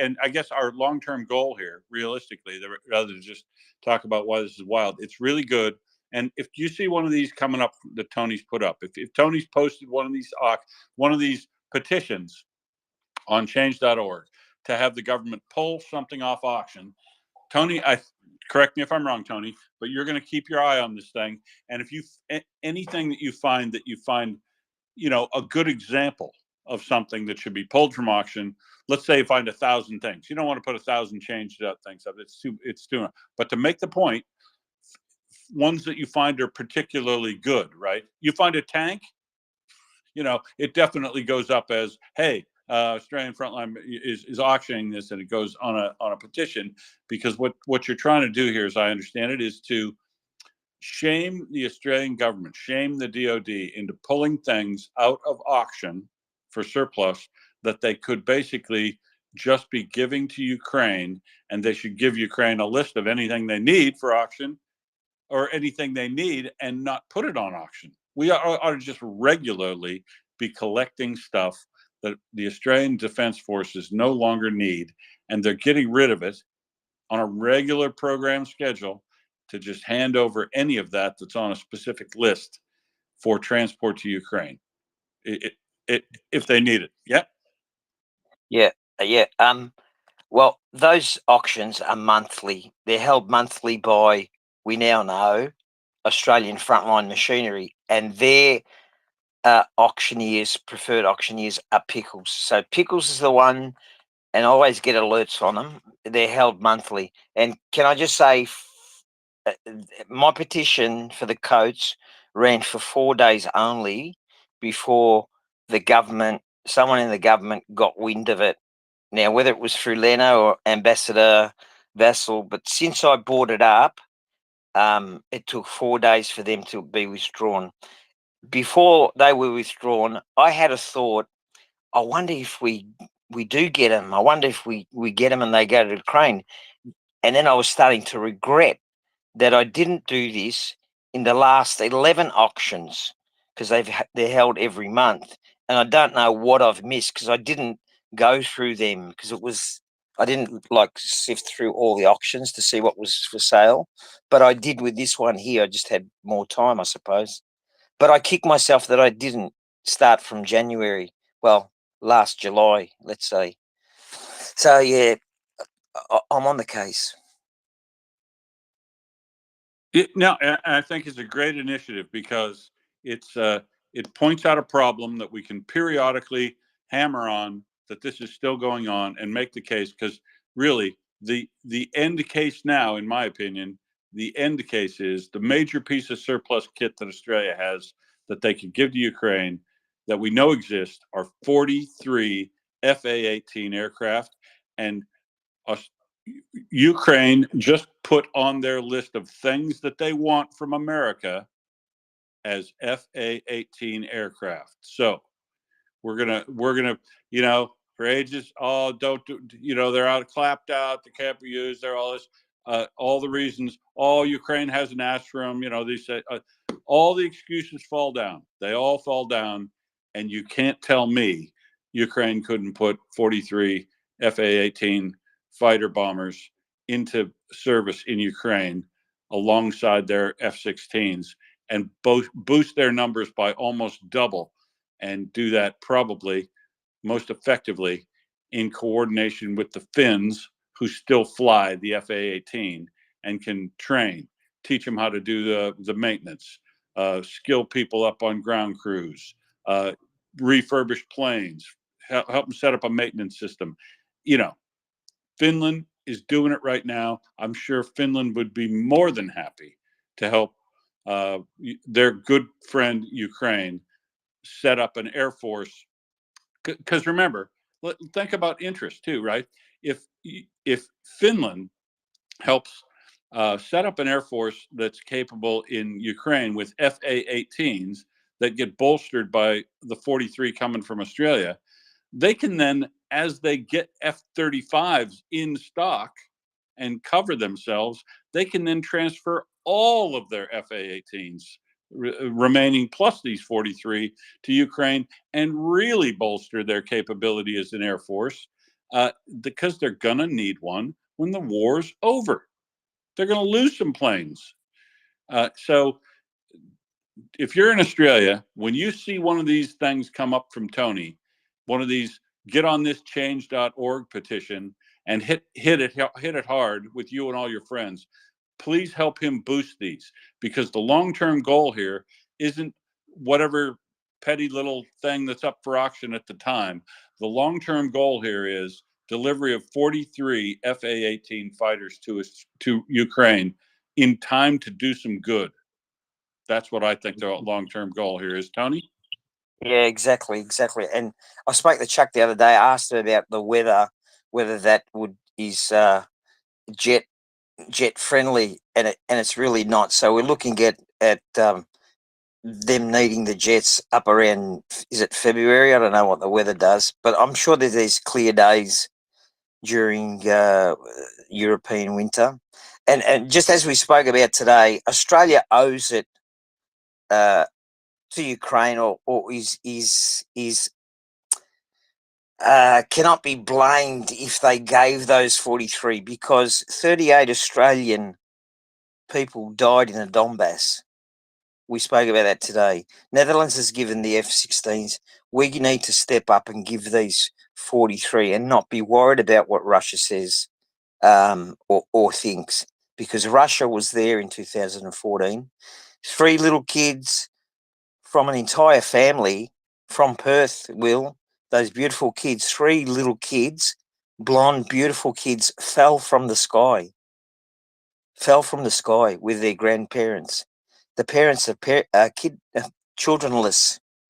Imagine what they've gone through, and and Australia owes it to them to supply these jets. But we're not finished. Just on last thing, just with the surplus from the military, there's surplus medical equipment, because our hospitals are federal and state government owned. Our medical equipment follows the same sort of route. It gets given to a third party and then auctioned off. These state governments, Australian state governments, I think should be adopting a sister city in Ukraine, because a lot of hospitals are damaged and they need equipment. Rather than send them off to an auction place, they can send them to Ukraine. So if someone else down below wants to get onto a mission and chase the medical stuff, and let's shame our state governments and federal government on that issue too, yeah? And in the UK, because I've come across a lot of UK auction sites that sell from, is it the NIS there? NHS, I think. Okay. Well, it's happening in the UK too. So who knows? Maybe but then again, UK's been pretty good with military stuff, not like us here. Yeah, I know. And doesn't it pain you to say that? The British are better at providing support than us. That really sticks in my craw. Yep, 100%. We can't have the British beating us at anything, folks. Anything. Terixus, welcome up. Oh, sorry, Peter H is first. Peter Hedderly. Speaking of British, we've riled the bear. Hello, Peter. I certainly am British, yeah, and I wasn't going to mention rugby. Anyway, although do we beat you at that? I have no idea. Or cricket. You might beat us at that. Anyway, cricket, bloody hell. Right, let's not talk about that. Tony, well done on your thing. It's spurred me into action. So I've started looking at some military auction sites here. The only thing I found was a load of just nonsense components and stuff, but the principle applies. The only thought I had is clearly the jackets, uniforms, whatever they are, that they're basically consumables, so you've got to buy them. But the Unimog and the planes, I actually wouldn't get het up about the ownership, because it doesn't matter who owns them. The fact is, we want them in Ukraine doing what they're supposed to do. A Unimog, it could be the problem that some bloke who's got this bloody thing on his budget sheet and needs to get some money for it you'd come to another deal where, look, we're going to hire it for 2 or 3 years, and it remains your vehicle or whatever. And if it gets blown up, clearly it has to be paid for. And okay, if it's one, then it either is or isn't going to be blown up. But if it's 43 planes, they're not all 43 of them going to get blown out the sky. You might have 5 of the 43, but you've still got 43 you can give back in 2 or 3 years, hopefully when this thing's over, or get replaced by something else or whatever. So it could be that there's it's just an accounting thing. They belong on somebody's bloody balance sheet, and he can't let them go without getting some money for them. So you might be able to come to some sort of lease agreement or something else that doesn't cause this balance sheet guy a problem, this accountant a problem, and just gets them in there and gets them used. But obviously you can't do that for the uniforms, because they're sort of personal there. Once they're used, they're used. But that's not the same with the vehicles. I don't know. It's just a thought.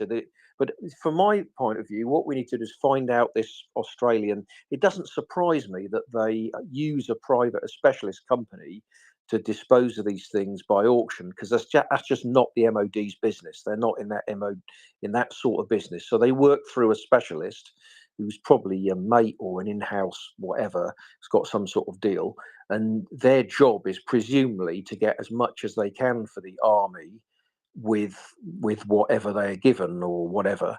So I would have thought you want to try and get a handle into them and just see how it works for them, and how we could engineer a solution that is good for them, that they can live with, that doesn't cause them a problem, and also is okay with the army. And in certain case, that might mean not buying the stuff, but borrowing it and giving some of it back at the end when it's used, whenever the end is. Something like that. It may be an easier solution. It may not be. Who knows? Well, yeah, and you're talking about something like kind of a lend-lease arrangement that I also endorse, especially the manner in which lend-lease was done, which is we're going to give you all these F-18 fighter attack aircraft for $100 million on paper, but we're going to lend them to you at a value of $100 million, and if they get lost, you'll have to pay the the end cost of them. But at the end of the war, just renounce the loan and say you don't want the stuff returned because it's more expensive to get it back than the remaining book value of it, and write the whole thing off. I mean, that's essentially how I saw U.S. trucks in Russia. I saw U.S. trucks from the 40s. The Studebakers. Yeah. Can I just say something to what Peter said? Sorry, Pete. Go ahead, Tony. How are you saying about the MOD or DOD? It's not their specialty.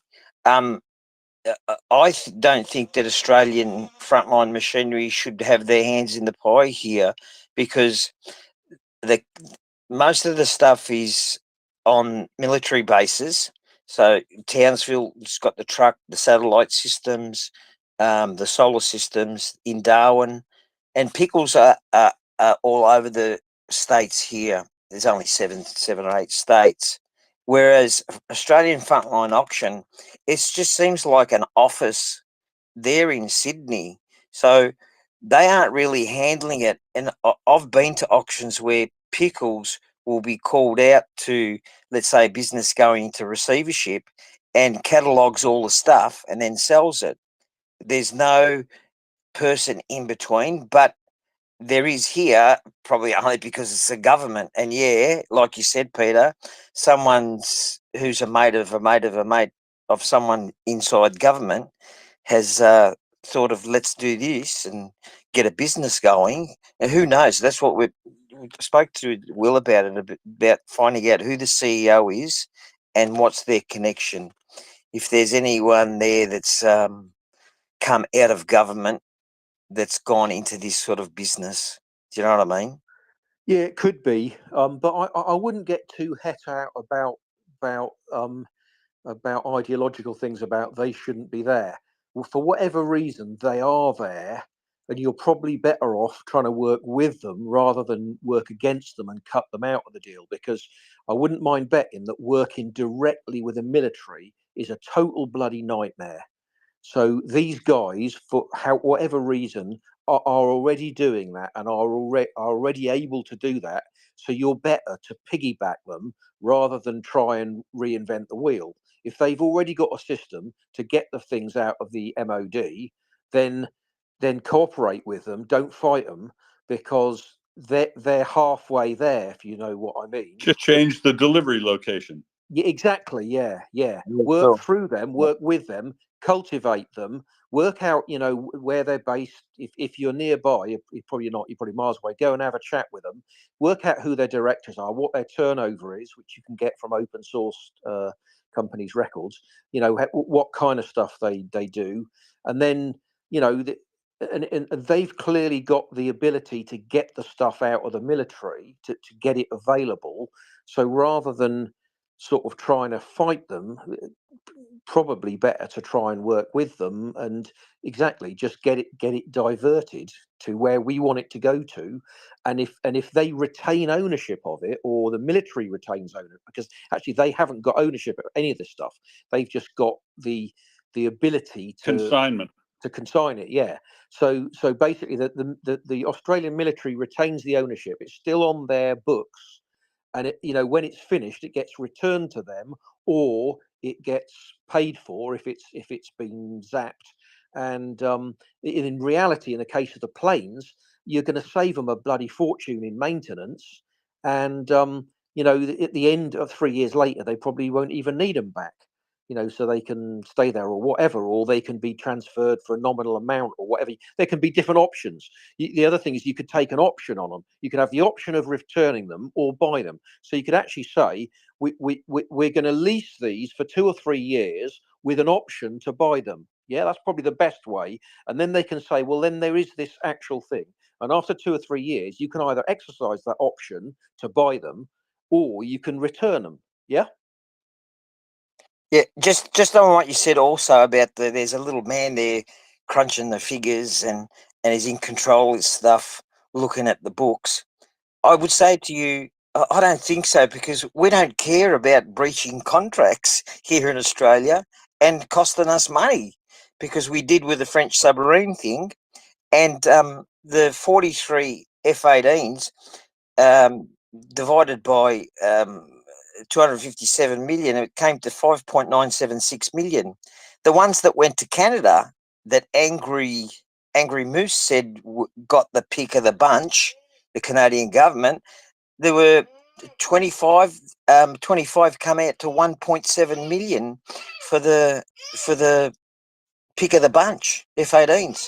So I don't think that it's a money thing, although they probably got some accountability to people higher up, but sometimes today yes, tomorrow no, if you know what I mean. Yeah. Government. Yeah, and we give you extra marks for artistic merit for screwing the French. Will, you take that one. Not me. I'm going to Tarixa. She's been waiting forever. No, not forever. Forever is very long. So, in regards to consumables, there is a possibility to bypass the systems. I do it. I scrape hospitals, and they're glad to get rid of the stuff. Otherwise, they have to pay for it. So there is some use in trying to get to know the right people at hospitals, and also in the military. Consumables are being handled differently, at least in the Netherlands.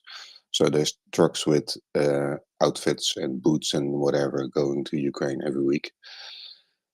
And then we also have the surplus stuff with all the more hardware stuff, and that's something is hard to do. That's the really formal. You have to buy it. But consumables, I don't know. Try to find the right people and intervene in the process.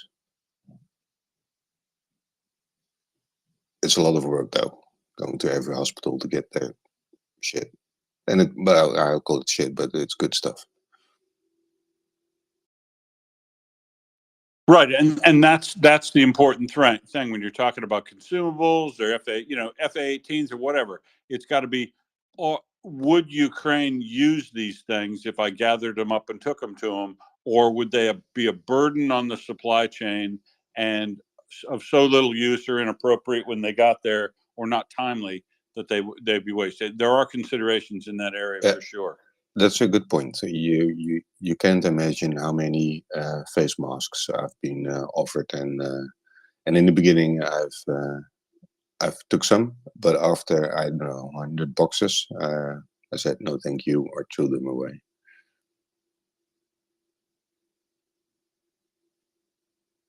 Teresias, you put your hand up, I think, when we were still talking about the Netherlands provision of F-16s or these F-18s, something like that. Do you have something to add to that as well?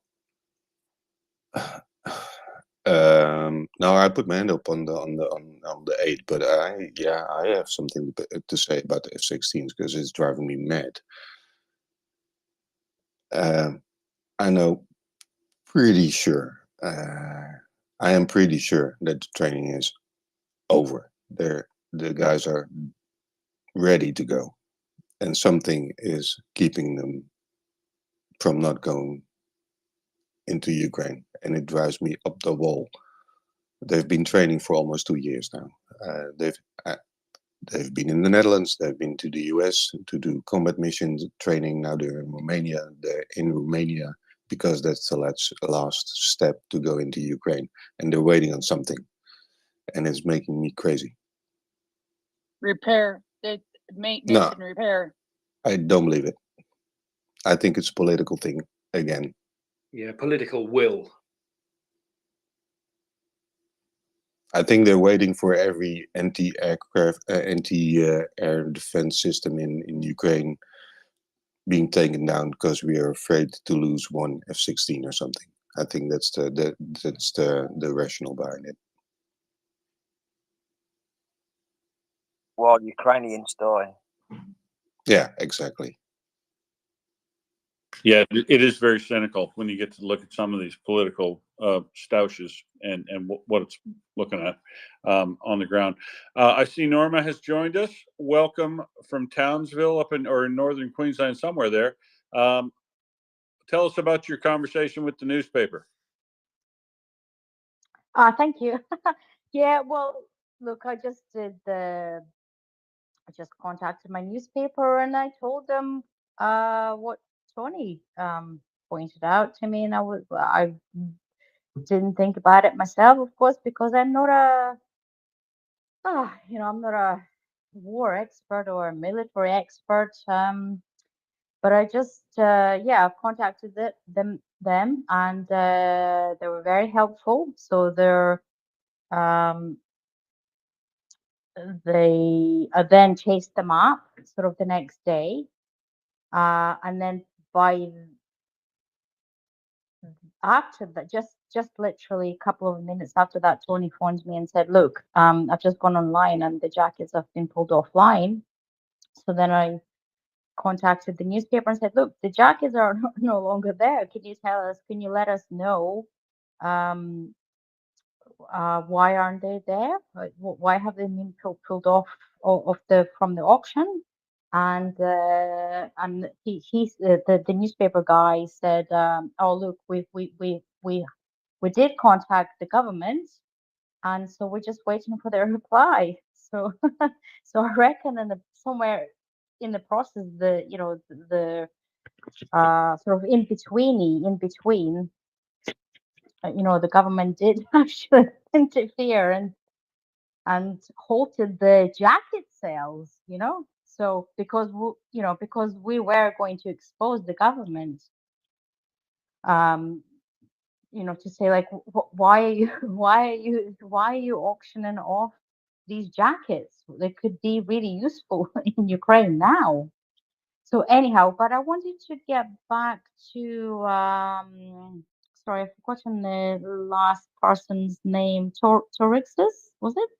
Yeah, I wanted just to get back to what you were saying about the F-16s and just kind of remind you, because I do, although I do work, I do listen to to MriyaReport, you know, through my earbuds.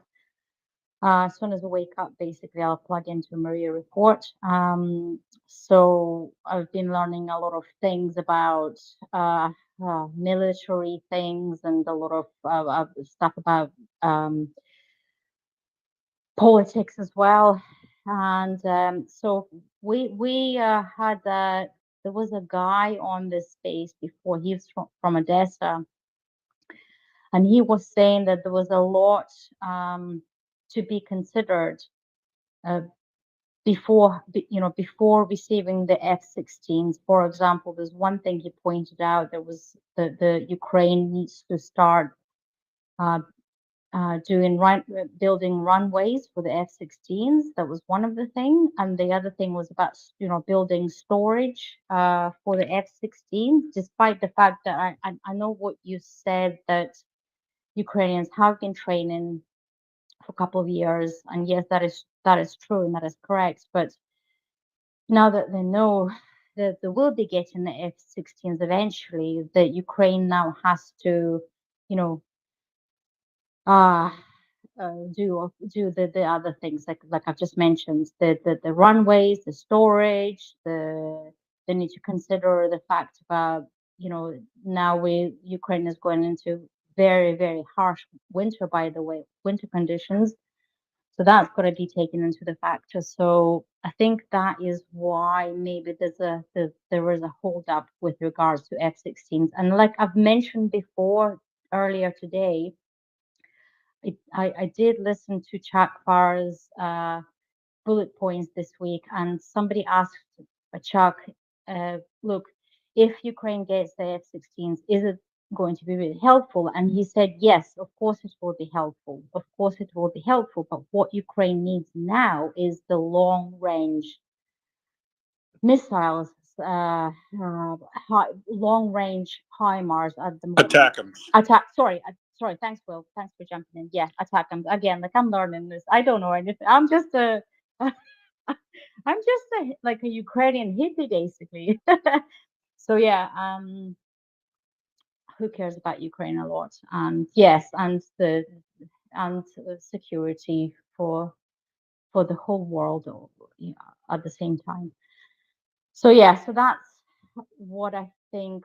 That's what Chuck said, that Ukraine could really do with long-range missiles just now, and when the F-16s come, then that would be like, cherry on top, basically. They can get the sky, basically. That would be. Yeah, sorry, I'm just kind of rambling on at this stage, but yeah, so that's what I wanted to add on to this conversation. Thank you, and I'll go back down to listening. Thanks, Norma. Thanks for coming up, giving us that extra background. See, we're going to get this all coordinated from across this country, from West Australia up to northern Queensland to down in Melbourne. We got to, we'll probably get a couple of people from Adelaide, some Falls. Who knows? We'll be all doing this all virtually. We got to get this. Eventually, I think the long-term goal has to be ensuring that we either get a clear and straight answer from the government on why the F-18s can't be sent, or send them. And we've got to keep the pressure on every way that we can. And I think Tony is really onto something here by using this auction method to shame them about surplus, because the biggest surplus of all is 43 F-18 fighters. And I say that because Ukraine has just issued to this defense conference that they're at right now, for their looking forward, a list of all the systems that they would like to have, so that they can be put forward for funding in the United States as and when they have capability to provide aid. And guess what's almost up at the top of that list? No, it's not the AH-64 Apache helicopter, but that is on the list. No, it's not the C-17 Globemaster cargo plane, although that is on the list. It's not even the C-130 aircraft, the Hercules, although that's on the list. Also, not the C-130 spooky version that has all the guns to point down it. They should get throw a couple of those in, but that's not on the list. But what is on the list, near the top of the list, is FA-18 fighter aircraft, FA fighter attack aircraft. They're the dual engine. They're of the similar age and vintage as an F-16 design was. They carry the exact same weapon loadouts as F-16, so they are a complementary aircraft.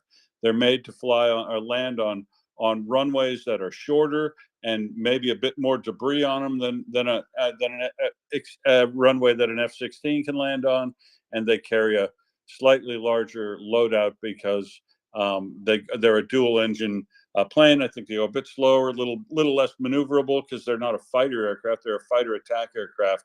But these would be superb as close air support, which is their role in the United States Marine Corps. They flew them off the aircraft carriers, and U.S. has just got out of using FA-18s. The Marines flew their last flight off a helicopter, off an aircraft carrier about 10 weeks ago. They announced that they were stopping flying the FA-18. Note, however, don't be confused, both Australia and America still use the FA-18 Super Hornets, the FA-18 CD, whatever it is. Different plane, slightly different plane, but these original FA-18s will now be in large number in America, but 43 in Australia. And I think that since Ukraine is asking specifically for them, it is a very good time for us to up the pressure and ask our government why they haven't answered the question that Tony asked low upon 3 months ago, which is what's going on with these things contract-wise, and why couldn't they be provided to Ukraine? And so we've got to up that effort right now. The auction thing he's doing is great. I think Norma, we might we do need a reporter involved here. We need somebody who can ask questions from a position of like a news conference rather than just us sending FOI requests, because that's their job, and governments have a responsibility to answer them. But of course, getting a reporter interested in asking the questions we've been asking is another thing entirely. But I think that's where our efforts are best pushed now, is keeping the pressure on, talking to your representatives. If you're in Australia, ask your senators, ask your representative why we can't send 43 FA-18 fighters that we have that are surplus to Ukraine, because they just asked for them. That's true. That's what they just asked today at the conference. If you're in Australia and you want to ask your representative or your senator that, it'd be superb if you would do that. And if Tony pumps one of these auctions, if Tony identifies one of these auctions and puts a petition on it to close it, please join him in that petition, and let's keep this pressure on the government until we either get an answer or we get transferred those aircraft. That's what I'd like to say. Now I can't remember who is next, Tarixis or Norma. Maybe you know. Norma, were you next? Go ahead, Norma. I think it was Tarixis before me, so I'll wait. Thanks. Okay, Tarixis. I know. How nice. Thank you. Yeah. So I've been. I'm a little less angry now. I was angry because of the voting I just read. However, with the F-16s last May, so Ukraine has given up their nuclear arsenal, but they still have the underground bunkers where they can store, well, large amounts of stuff. And those things have lifts and whatever, things go in and out. I've seen it myself. Last May, I've seen an airfield being built last May next to one of those places. So I think the airfields are also already there, and maybe not enough to someone's opinion, but there's so much smoke and mirrors. Okay, so you can talk about ground crews, but I would imagine it's easier to find ground crews than pilots. Um, so you see, there's something to it which is holding it back, and it isn't practical things.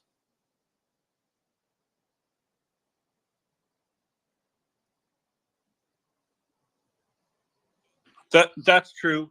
I mean, there's a lot of practical details, but it's all work out. It can all be worked out, and this is why when you said it's got to be political, the holdups, I agree. It's got to be political because look, none of us are defense experts, but if if we talking about it here can identify, follow up on, find out about things, talk to, we've got a plan for how these F/A-18s could be introduced over there to address most of these problems that are being in relation to supply chains and maintenance and repair and all that. The pilots are the big deal, but we can't solve that problem. But I'll tell you what, we definitely know where the simulators they can be trained on are, and we know where the planes they're going to fly in are. And this is why we got to keep the pressure on, because they got to get this going, because the critical path item we can't solve is FA-18 pilot capability, but we can knock down all the other stuff so that they get going on pilot training as soon as possible, because you just can't convince me they couldn't use all those planes. Norma, back to you. Thanks, Will. Yeah, I just wanted to add on to say that I really would like to encourage people to, keep contacting your reps, keep contacting your local governments, and go to your local newspaper. Just whatever is that you want to bring to their attention about Ukraine. If go to your local newspaper. It is really easy. It's all you need to do is just phone them, and they'll ask a couple of questions, and they'll do an article about it. It doesn't matter where you live, little town, big town, middle town, and they just get your stories out, get your voices out that way as well. And I'm just kind of I remember last time when the war started back in 2022, I contacted my local newspaper about a fundraiser I was doing. And after that, then I got contacted by our local 7 News, which is our TV news basically. So they contacted me. So I then did the interview with them, and they kind of snowballed after that as well, right? So it kind of had once you do one thing, then it leads you to something else.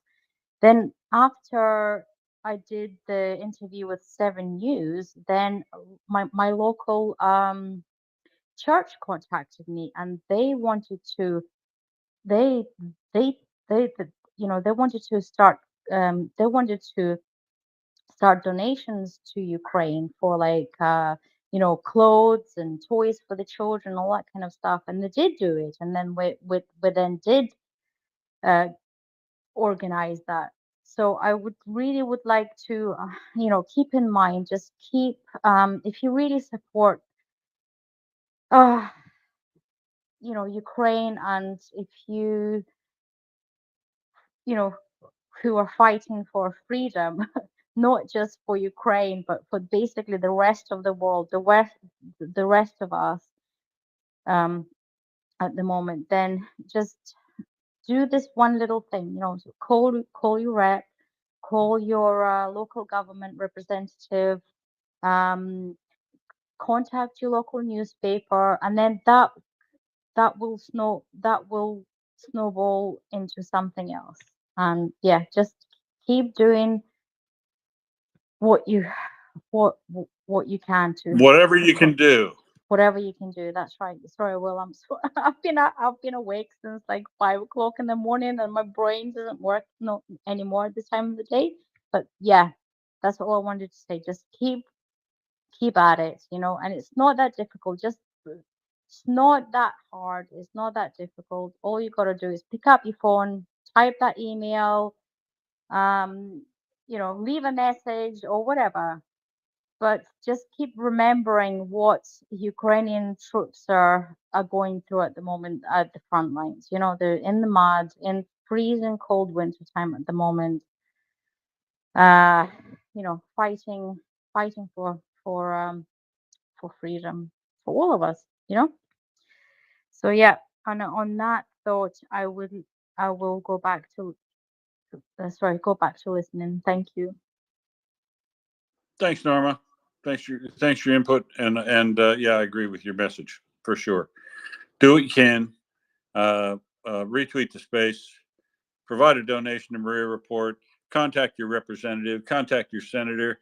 Contact your king, whatever system you live in, and use the avenues you've got. I don't know any news reporters or whatever, but Norma does. I'm not smart like Tony, so I don't know how to come up with these ideas like gaming these auctions, but it's a great idea. We got to use everything we can to put a pressure on our government to do the right thing. And that's the key thing, right? We're talking about doing the right thing here. I don't care if they're a laborer, well, probably not the Greens because they're tankies and they're mental, but I don't care if they're a labor or a liberal or one of these independents. Everybody who lives in this country ought to be for supporting another liberal democracy in their time of need and giving them airplanes that they've asked for that are 100% surplus to us is doing the right thing. And folks, I said this on Twitter earlier today, America's not going to solve this problem. We need to step up. Australia needs to step up and do this because this is something we can punch so far above our weight right now. If we could do this thing, if Australia was the country that stepped up to provide 43 fighter aircraft of a Generation 4, that is exactly what Ukraine needs at this time to counter Russia. If we could do that, that would be a country of 25 million people and a GDP of our size, providing a capability that Europe has got 64, right? 64 they're going to provide over time, not going to show up till 2025. Hey, we could commit all 43 of these right now, not lose a penny, not cost us a thing because we're not going to use them, not not risk our defense at all. We could step up and do this thing because we just have to have it. We happen to have it in our hand right now. It's an accident that we have 43 FA-18 fighters in storage in condition that could be provided immediately to Ukraine, or with the small amount of refurbishment at Boeing on the way over there could be provided to Ukraine, and they could be doing real good right now. And Australia could be the country that leads the way in providing support for liberal democracies right now. It's an accident. If we don't take advantage of this accident and show America that somebody else will stand up and lead, if they don't, then we're missing an opportunity. We're missing an opportunity, and we are harming our national defense by not standing up now and being the liberal democracy that doesn't stand up now and do this is putting themselves at more danger in our neighborhood, where China watches everything that's going on. If China sees us step up and do this, and China sees South Korea step up and provide a whole bunch more artillery shells, and China sees Japan step up and provide what it can within the limits of its constitution, the new arsenal of democracy here could stare down the shitty last authoritarian major power before China, of course, but the last of the big Cold War powers at the end of the Second World War could be taken out here. That risk could be taken out, and Australia could be instrumental in providing the support to do that.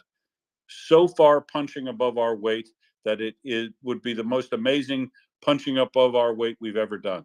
No Olympic heroics, no sporting things, no motor car, no nothing, no scientific achievement that we've said done would be bigger than the scale of what we could do right here.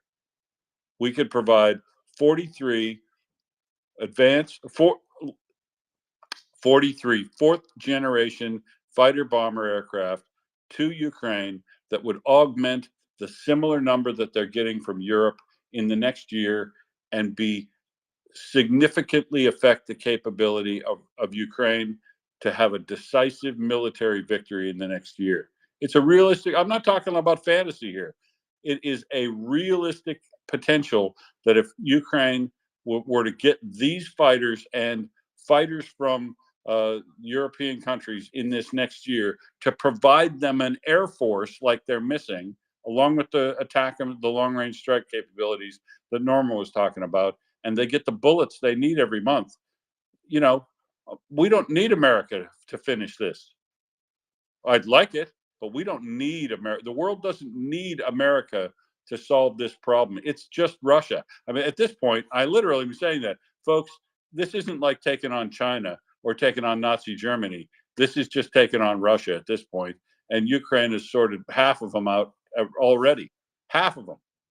So it would be a good, I think it would be a good thing for liberal democracies to step up and do this in the absence of the United States getting involved, because it also sends a message to America. America needs to get its act together, and if it wants to lead the world, it needs to do that. It needs to step up when times are necessary internationally, regardless of what it's doing inside its own self. America is getting far too caught up in looking up its fundamental orifice right now, and needs to wake up to the reality of the world, what's going on, because China and North Korea and Russia and Iran, they're not sleeping, folks. They are not sleeping right now. They're not getting caught up in introspection and domestic issues.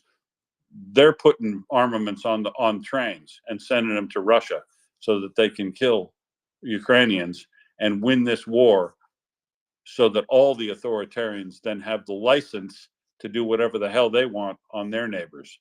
That's honestly, that is what we're looking at. Look at Guyana right now.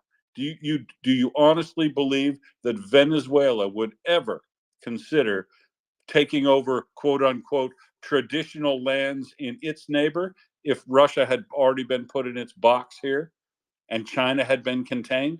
No way. No way they would do that. There are authoritarians around the world queuing up for what they're going to do next because America decided not to stand up.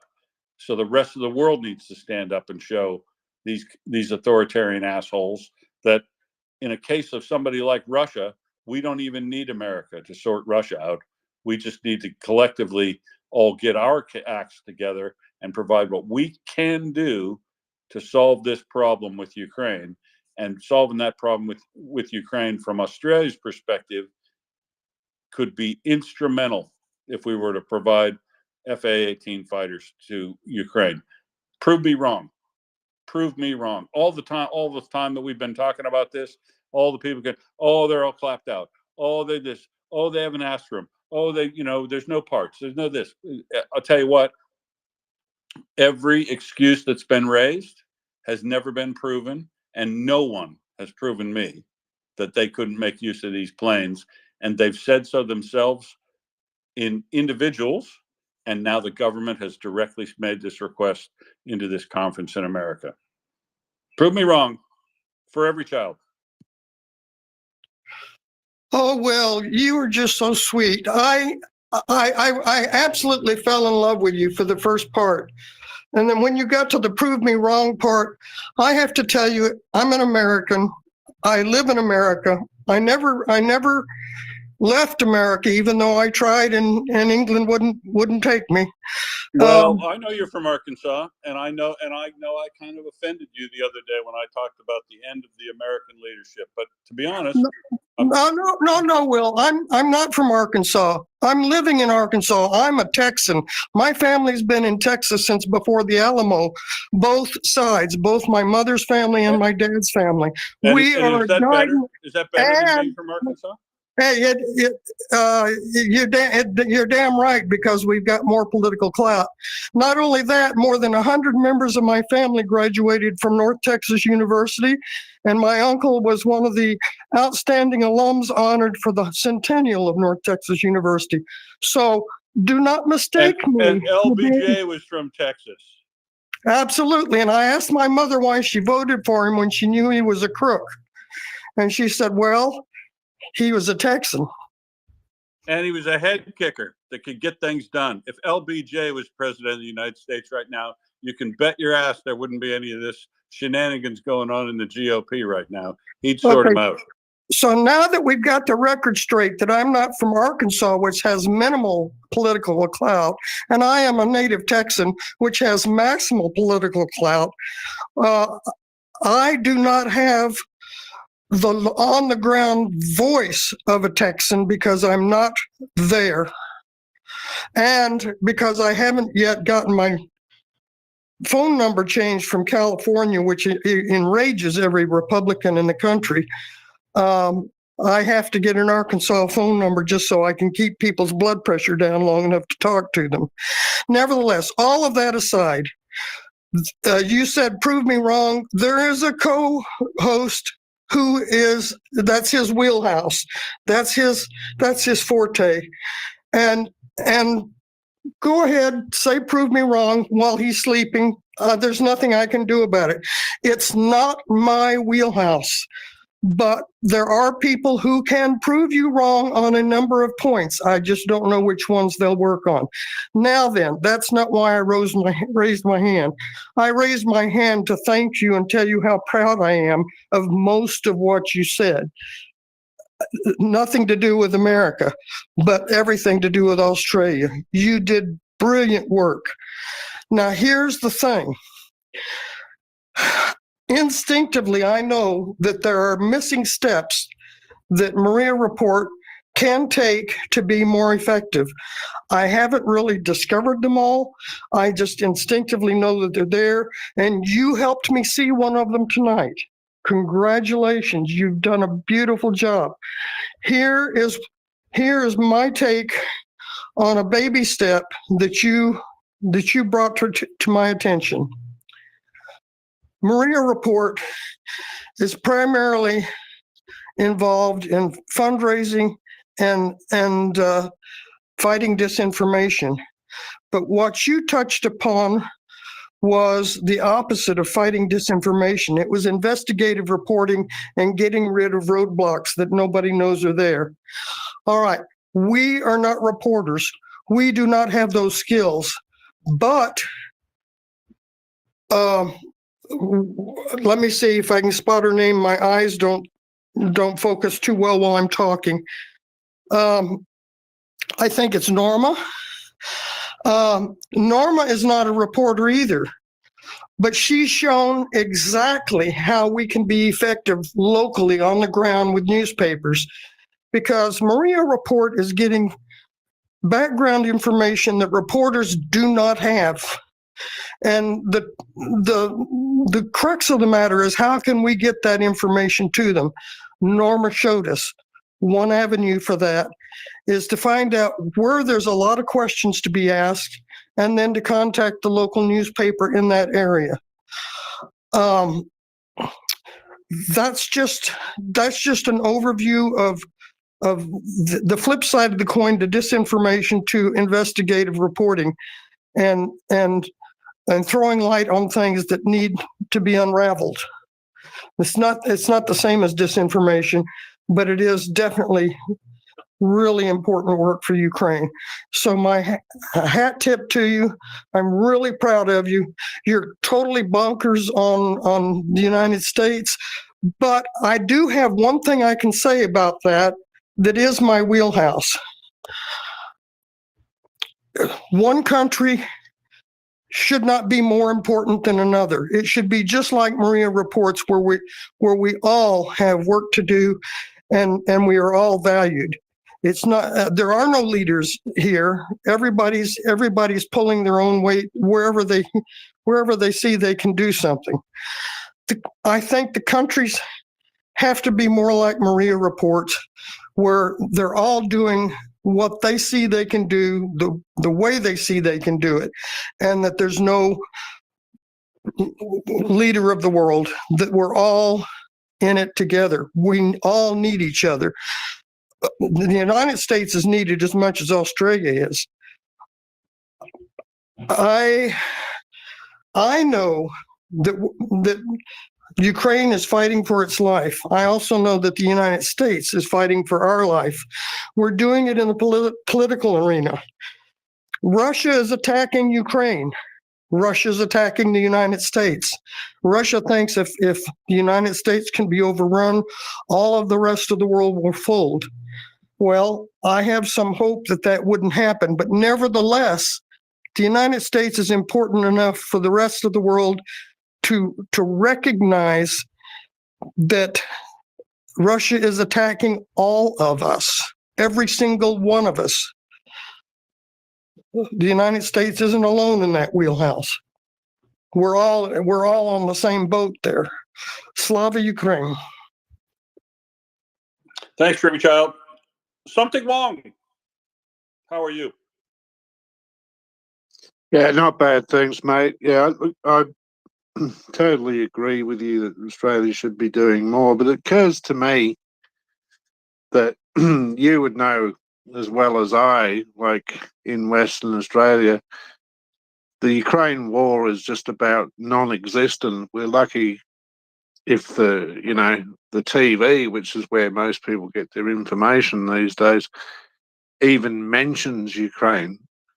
And it occurs to me, do we not have anyone who has access to the press that could get this on, I don't know, 60 Minutes or something like that? I mean, in this country, even if you have trouble with your insurance company, you get on the television, something gets done.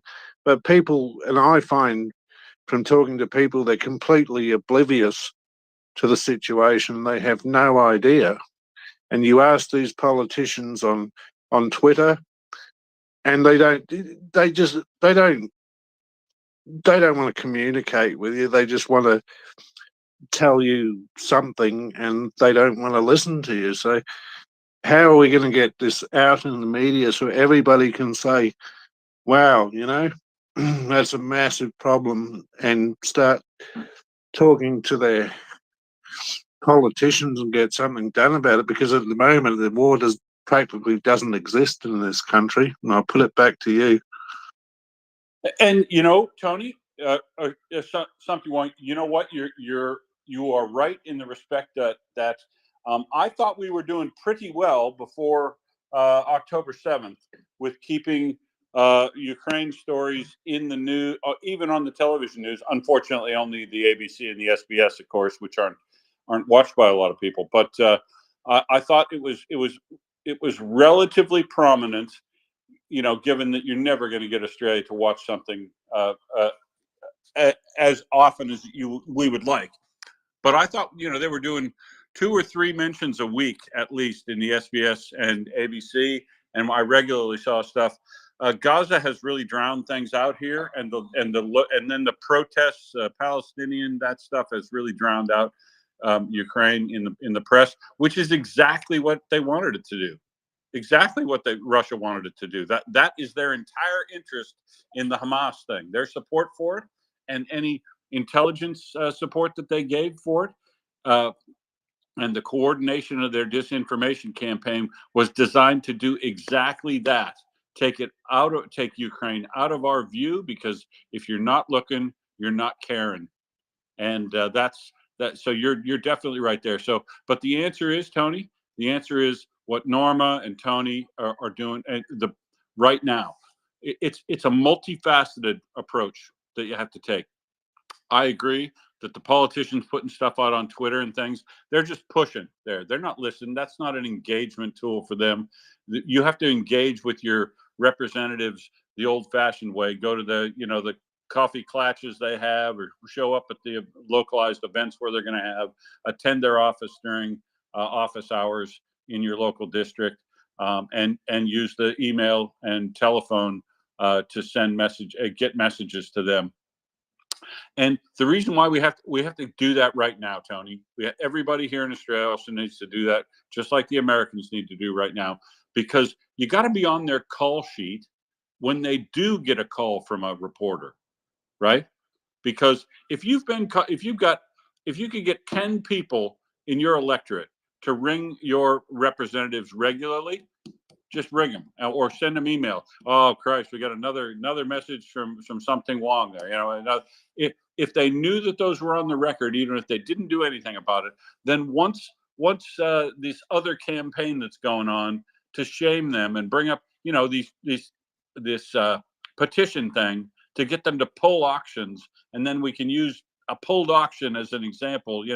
We're getting some attention for this, and then a reporter might go, what the hell is going on with these auction cancellation things, right?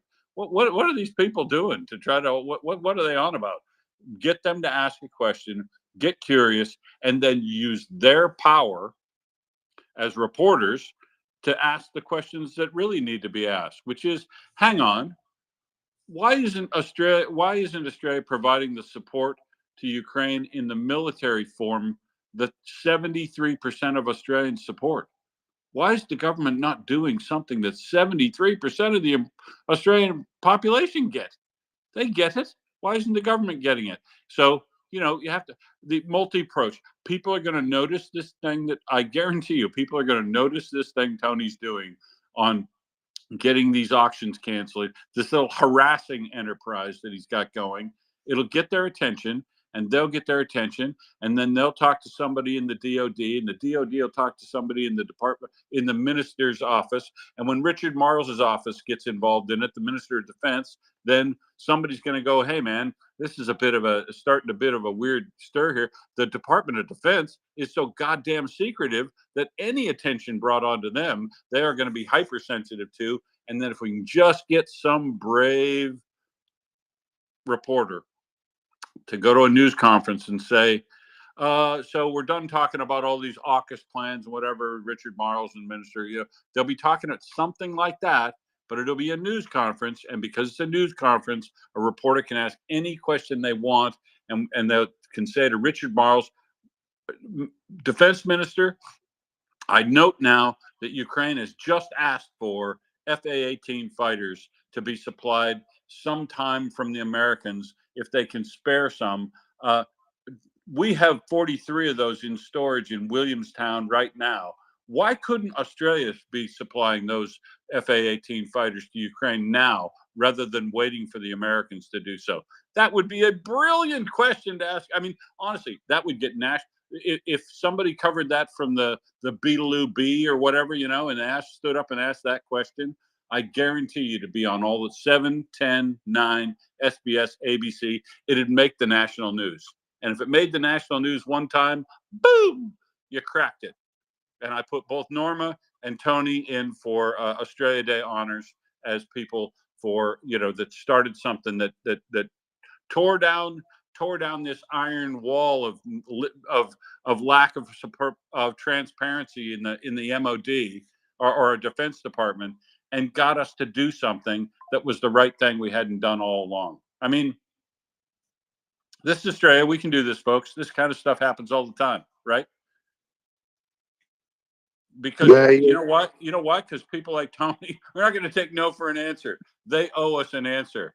And I pity Richard Marles if he goes to the pub sometime and doesn't have an answer ready for this, because somebody's going to ask him directly, and one of his friends eventually, if we can get a bit of fire and smoke going on this. Oh, you're right. If we had somebody. Sorry, if we had hang on, somebody. Tony, go ahead, something. So if we had somebody that was close to the press and really, I've only ever seen one person in mainstream media that asked the hard questions, and I've forgotten her name, but that Syrian girl that works with Carl Stefanovic on the Channel 9 in the morning, and she asked some fantastic questions back then. But if we could really get somebody who's prepared to go to town on these guys and in a big way, I think it would make a hell of a difference. But I'm curious, where did your 70% support come from? Because I'm not doubting it, but I just haven't seen it. Back to you. It was a poll about 2.5, 3 months ago. They haven't asked recently, but the last time there was polling in Australia, support for aid to Ukraine was close to 80%, but support for military aid specifically was 73%. I'll have to pull up the poll again. It was 2 or 3 months ago, and it was done at the same time a similar poll was done in America. America's done more recent polling, and their support has dropped to 69% over there. But I reckon it still holds pretty strong in Australia. And I don't think they've polled on it because nobody's asked. Like you said, it's not in the news anymore. Yeah, Sorry, that's Tony, great. did you? Thanks. Thanks. Something you want, Tony? You want to chip in with something here, mate? Yeah, I just want to say I might do a TAFE course in journalism and become that reporter, because I ain't got any hope of any other reporters coming up with it. So then I'll just have to shave every day, which is going to be a bit of a pain in the butt, but I'll get there. And I don't think reporters smoke as much as they used to, Tony. But other than that, you'll be fine. That is a great idea too. Get certified so that they have to. You can apply to get into a press conference. You're a pretty thinking carpenter. You're a thinky guy there. Yeah, I'm Italian. We're shifty, you know that. Something Wong. I just wanted to let you know on the percentages. The percentage of the people that signed the petition would have been about 75%. 2/3 of the signatories were Australian, and next in line was New Zealand. So that could give you pretty much a good indication of the Australians. There's not only me, Norma, and Will, and Aaron, and yourself. There's a hell of a lot more of us. You know what I mean? But they need to get 25 up. million of us. Yeah. Yeah, well, I'm behind your petitions, Tony, so keep them going, and hats off to you, mate. You're doing a great job. Back to you. Yeah, thanks for that. Thanks for your support too. Yeah, and thanks to Christy and everybody. As I've been talking about this, I'm following some stuff, and there's more people piling on your petition. There's more people retweeting that. If you're in Australia, please do that. Pile onto this because it's easy, right? This is why I love this component to it. It's easy if you find a good way to generate tweets and clicks on petitions and stuff like that. It's really easy if you don't have to get up from your desk. Then if you can make some phone calls too, we could really be under some pressure here and move this thing along. Norma. Yeah, thanks, Will. Yeah, thank you. Yes, Forever Child, if you are listening, I just wanted to say that I thoroughly enjoy listening to your speaking at MriyaReport all the time. So, and I also wanted to let you know that I the reason why I went bonkers with the USA stuff is because of Cici. Cici was trying to. She's just asking the USA American public to get them to get active and form the reps, basically, to get the bill moving, basically. So that's why I went a bit bonkers on that point. Now, and I wanted to let you know as well, I like personally, I don't expect USA to help Ukraine. What I want to happen is what I want to see is collective support for Ukraine. I don't think USA should be primarily helping Ukraine. It's ridiculous, right? I think that, yeah, the EU, the rest of like Europe has to help Ukraine too. They need to put their input into gear. And Australia as well, of course, Australia. And that is why I want to keep encouraging people to pick up your phone, call up your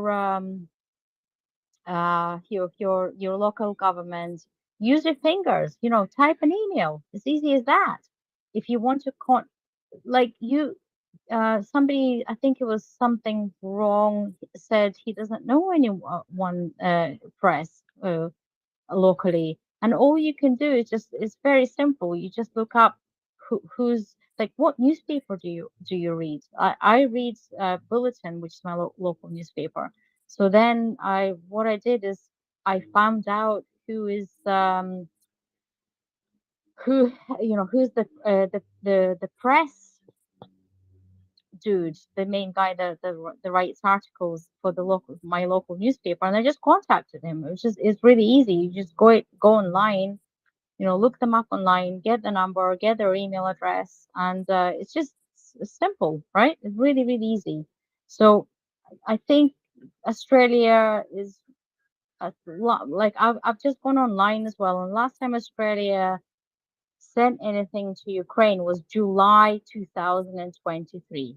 I mean, that's just ridiculous. July 2023, that's when the last time Australia sent non-lethal aid to military non-lethal aid to Ukraine. July 2023. That's shame on them. That's ridiculous. Should be more. But they need to be doing more. Step up the gear. And as a citizen of Australia, we can collectively, just keep pressure on them. Contact your local press. It's easy to find their details. It doesn't have to be anybody special. For example, like it doesn't have to be a Syrian girl. No, it could just be you, right? And then once you've done it, you can just pass the message on to the next person to do the same thing. It's simple as that. And on that note, I will go back to listening. Thanks. Thanks, Norma. And now I see Ming has joined us. So I'll say good day to Ming, give him a shot, and then we'll move on to Chris and For Every Child again. Hello, Ming. How are you, sir? I'm good, Will. I'm good. Good to be here. Hey, so did we lose Tony? Because I saw Tony was up. I was just hoping to hear the latest and greatest on his freedom of information campaign. But you might know, Will, if Tony's dropped, might be able to fill us in on that. No, he's here. He's here. We'll come back to him after we go to the other two.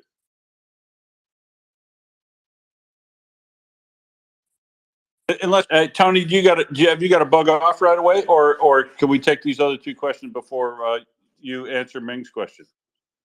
Take For Every Child, Chris, whoever was first. Oh, I'm here.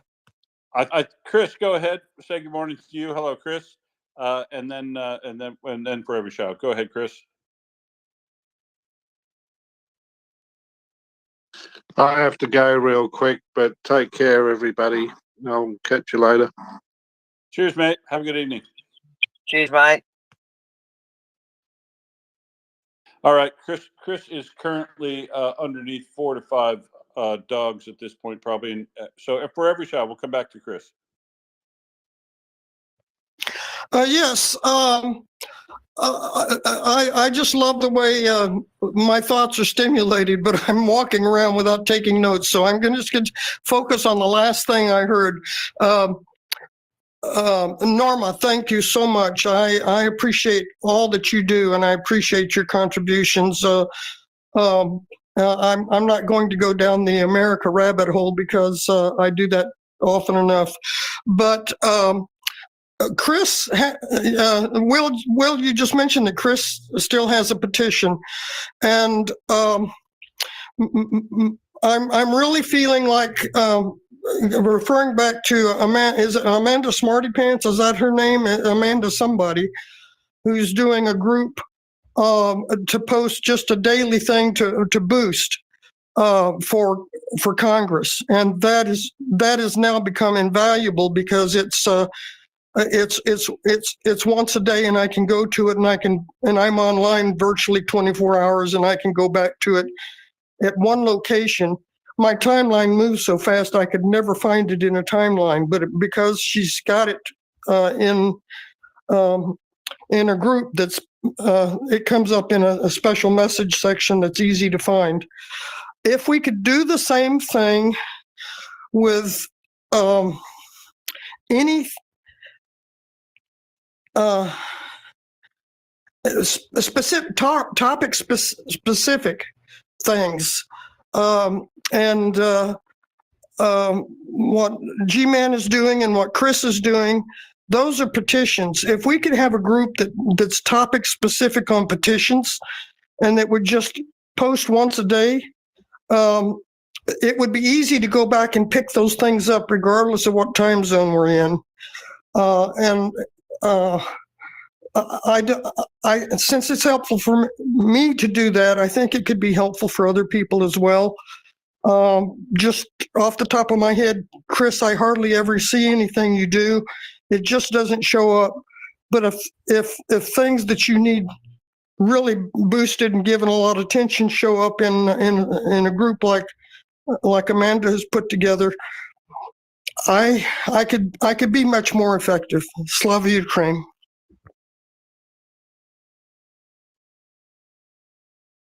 Thanks, Reverend Child. Chris, are you awake yet?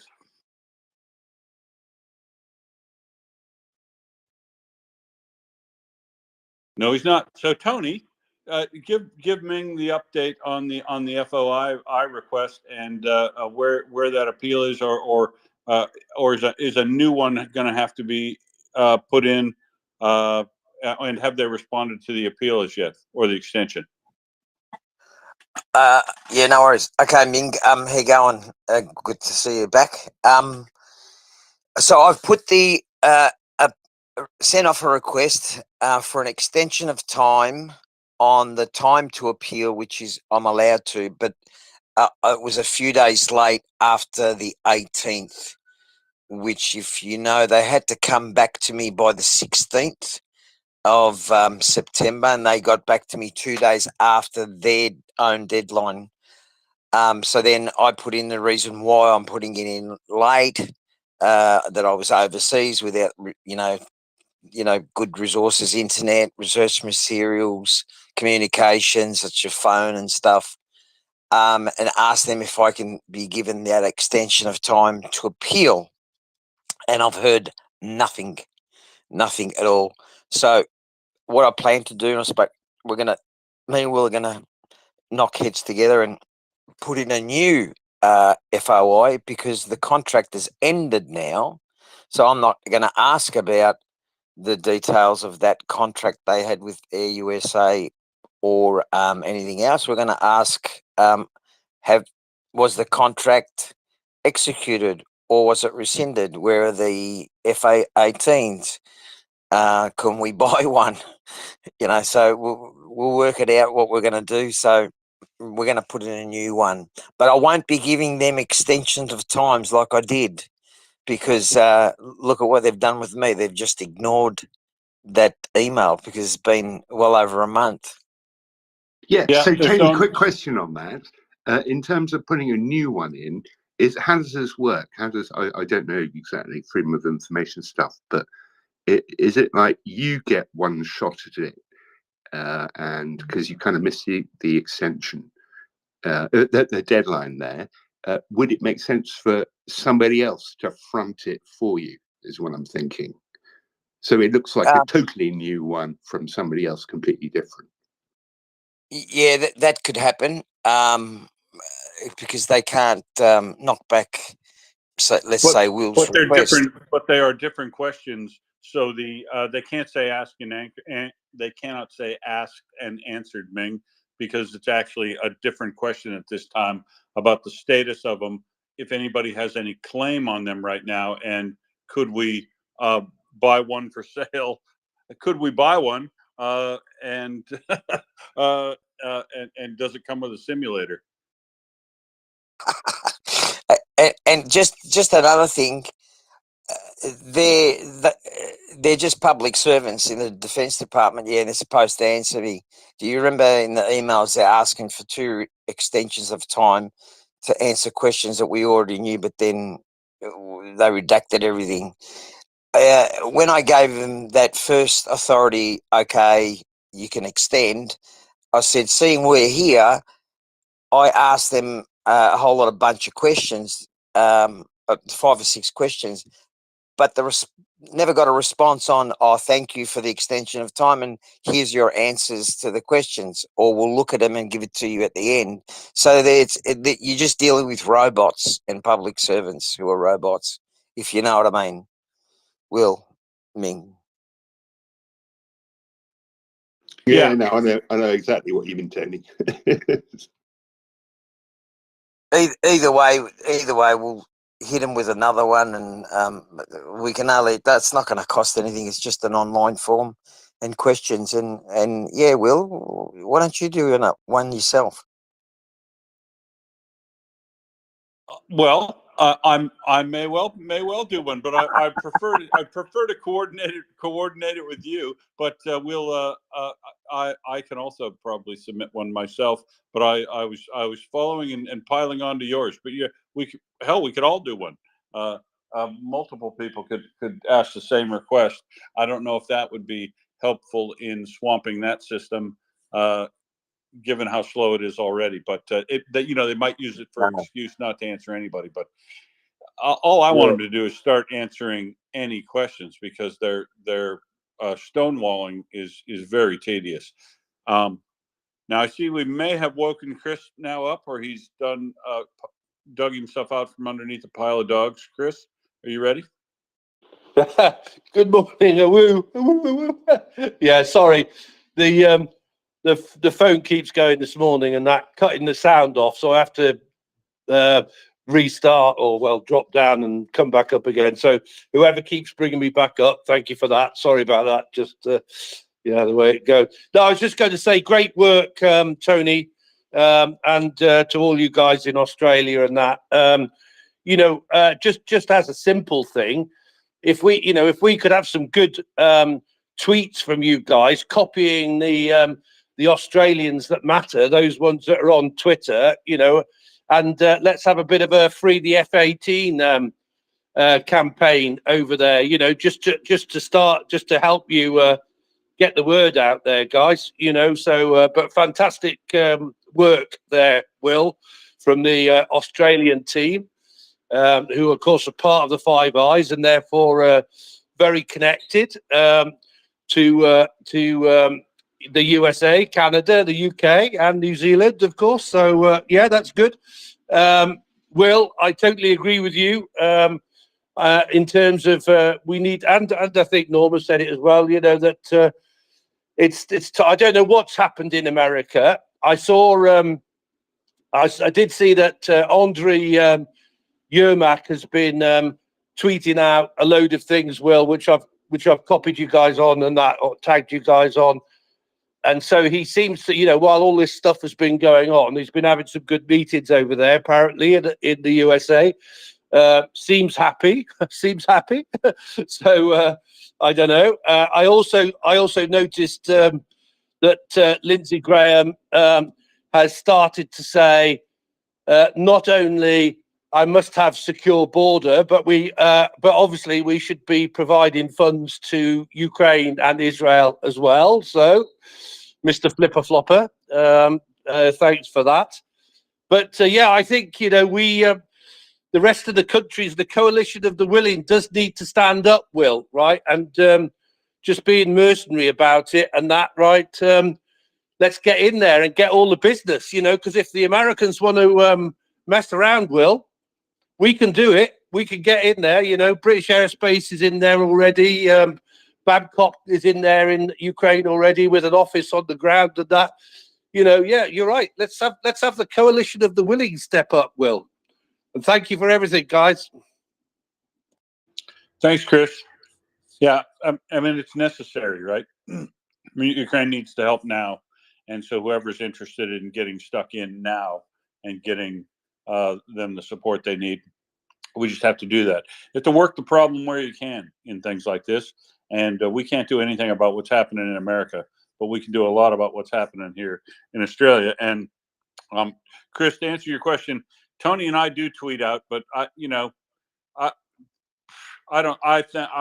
know if I'm shadow banned, whatever like that. I virtually get no engagement in anything I put out, other than very rarely.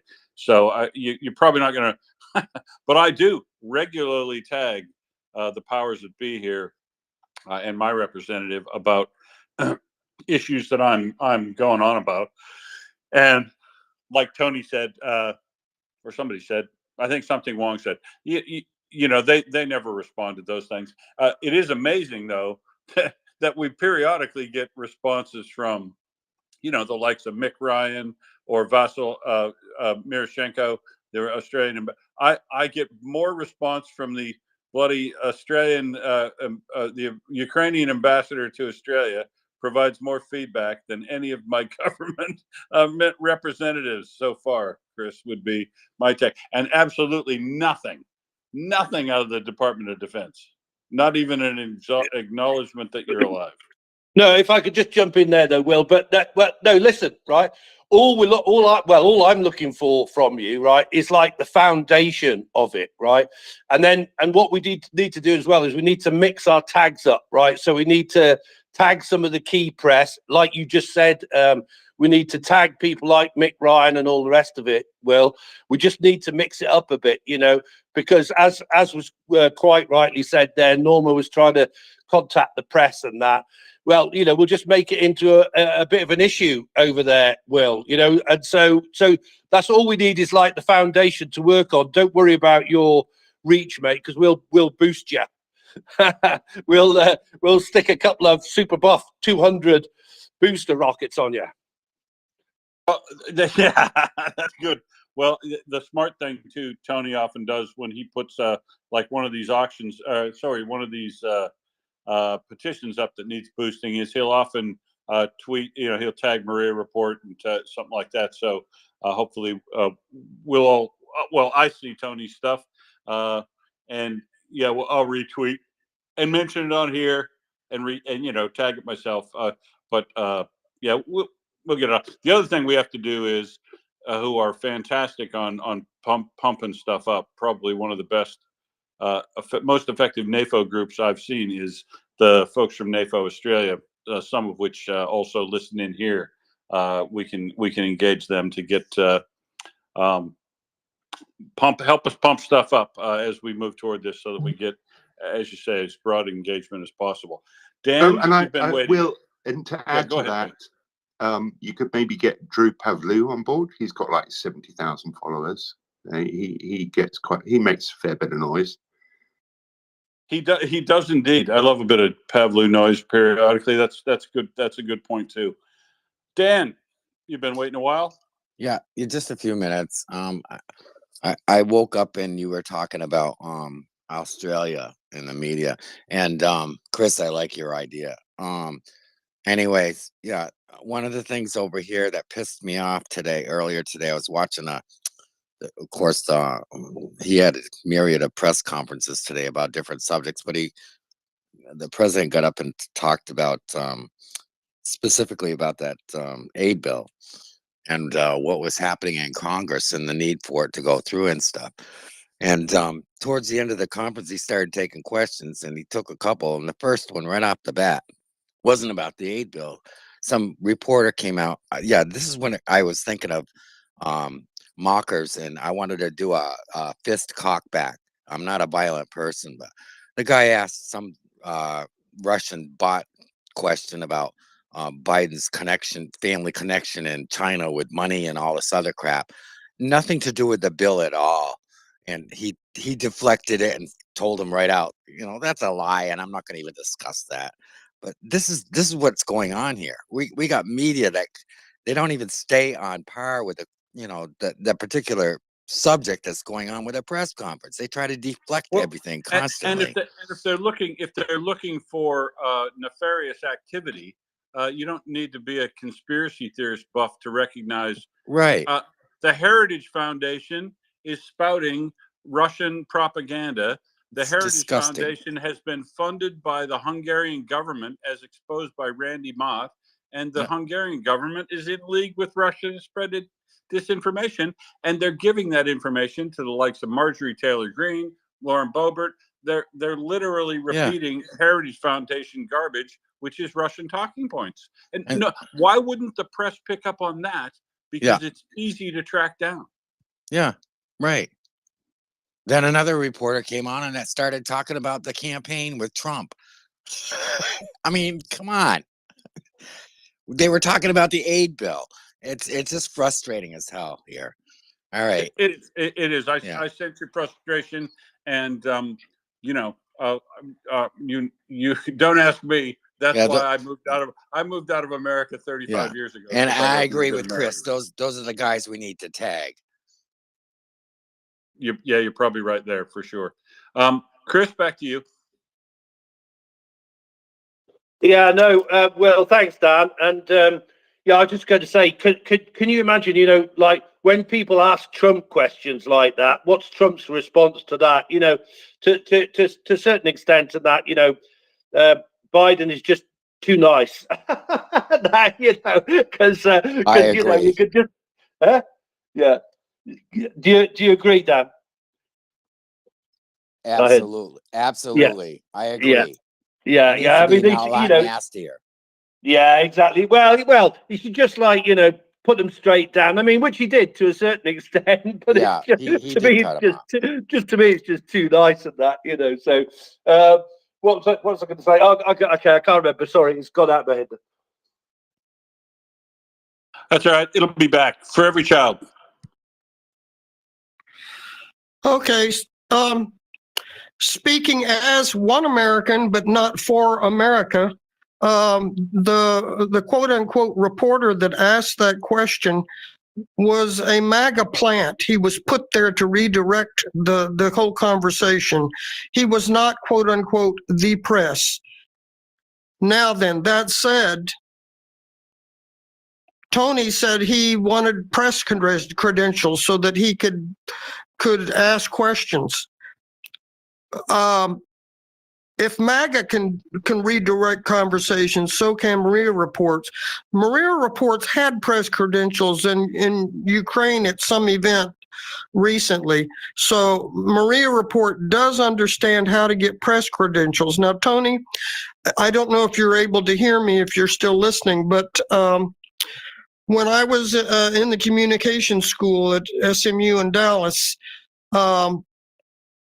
I was given an assignment by my writing professor to go interview any member of the press, any member of the local press, and ask them what I should do to further a profession as a reporter. So I happened to be a member of the Rush Creek Yacht Club, which Governor Connolly was also a member of, and a local news anchor was a sailor in that club.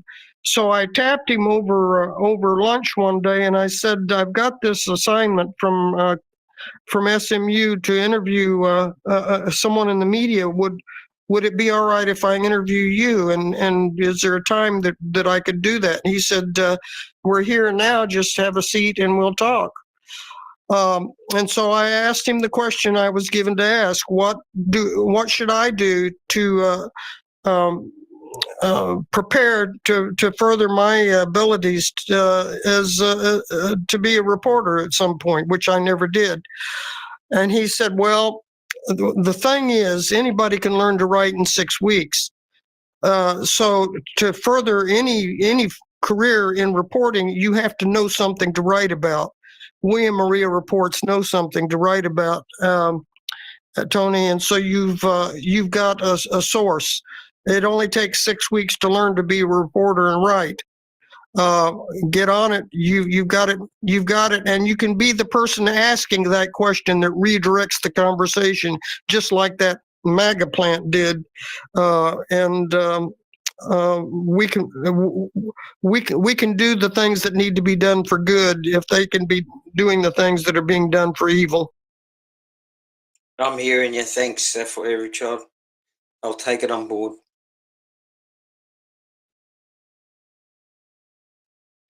Indeed. Sir Bella. Morning, gang. Big woo to you, Chris and the Malavix. I hope they're all good. Tony, Tony, I had an idea. I don't know if it's worth contacting. I'm sure being an Aussie, you've heard of the band Midnight Oil. Big Aussie band, probably my favourite band of all time.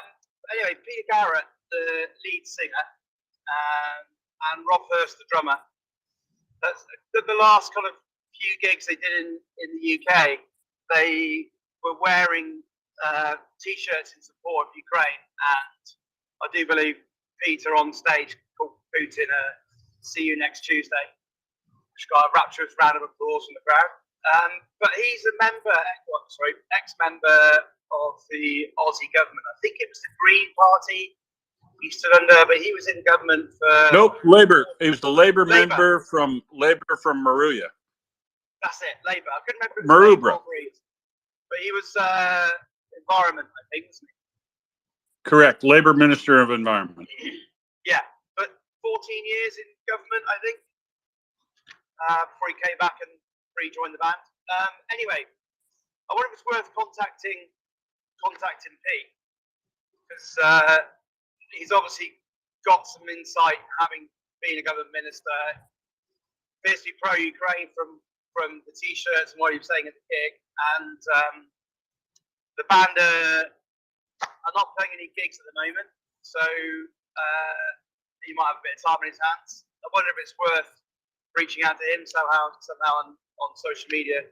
I'm in contact with Jim Mugini, who's one of the other members of the band, and I've got lots of contacts within kind of the management of the band through kind of the fans. So I wonder, I can see if I can get some emails or something for you, but I wonder if it's worth contacting him and see if he can help, or at least share stuff, publicize stuff for us. Was that Midnight Oil? Yep, it's probably worth a try. A lot of famous people don't necessarily answer those contacts cold, but it's probably worth a try. He probably would have an interest in the subject if we could get his attention. That's right. And Pete's a big one for this kind of thing, standing up for causes, standing up for the man, and all this kind of stuff. With the amount of words going on my head, protesting they've done through their music and their songs and various kind of avenues over the years. So it might be something that he's keen to lend a hand at, even if it's something small like sharing some tweets or something.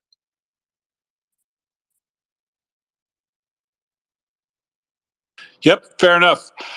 Chris, what would you like to add?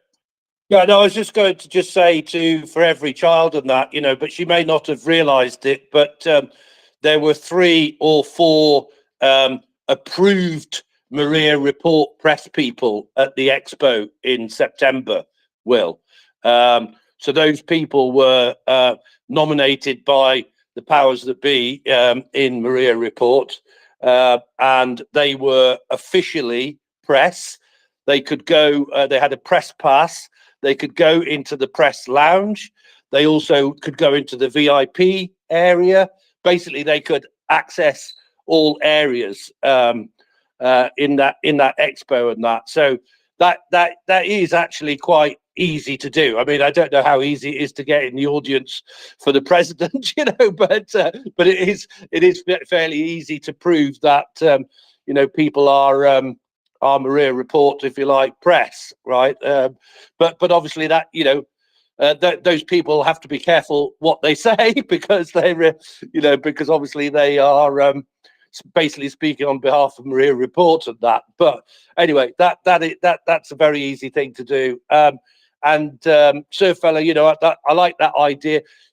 Sometimes with these things, it's a bit serendipitous and that you don't know what's going to work, but you can take a guess on people like the one that you've mentioned. We could tag those into the thing and that, and see what happens. I mean, obviously Mick Ryan is, people like him and that just absolutely brilliant and that, to be tagging and that, and then include the press. I always, I tag MriyaReport in and that, I treat it as a global media charity, or very important organization. You need them there. You need to know who they are. On this subject, you absolutely do. It's true. For this very neat subject of Ukraine, I would say that's true. Especially the important people, not like me, is what I'm saying. Oyvind, sorry I couldn't bring you up before. I was having troubles adding people. How are you? Yeah, I'm fine. It's a lot of stuff from USA on the space these days. I'm from Scandinavia, Norway, and we have a different parliamentary system than they have in the USA. For me, it's looked very ineffective what they have over there. It's looked like a copycat of the Roman Republic, where it was made such that no parties could have too much power, and they could block each other, and I find it very ineffective. By the way, it was not why I came up.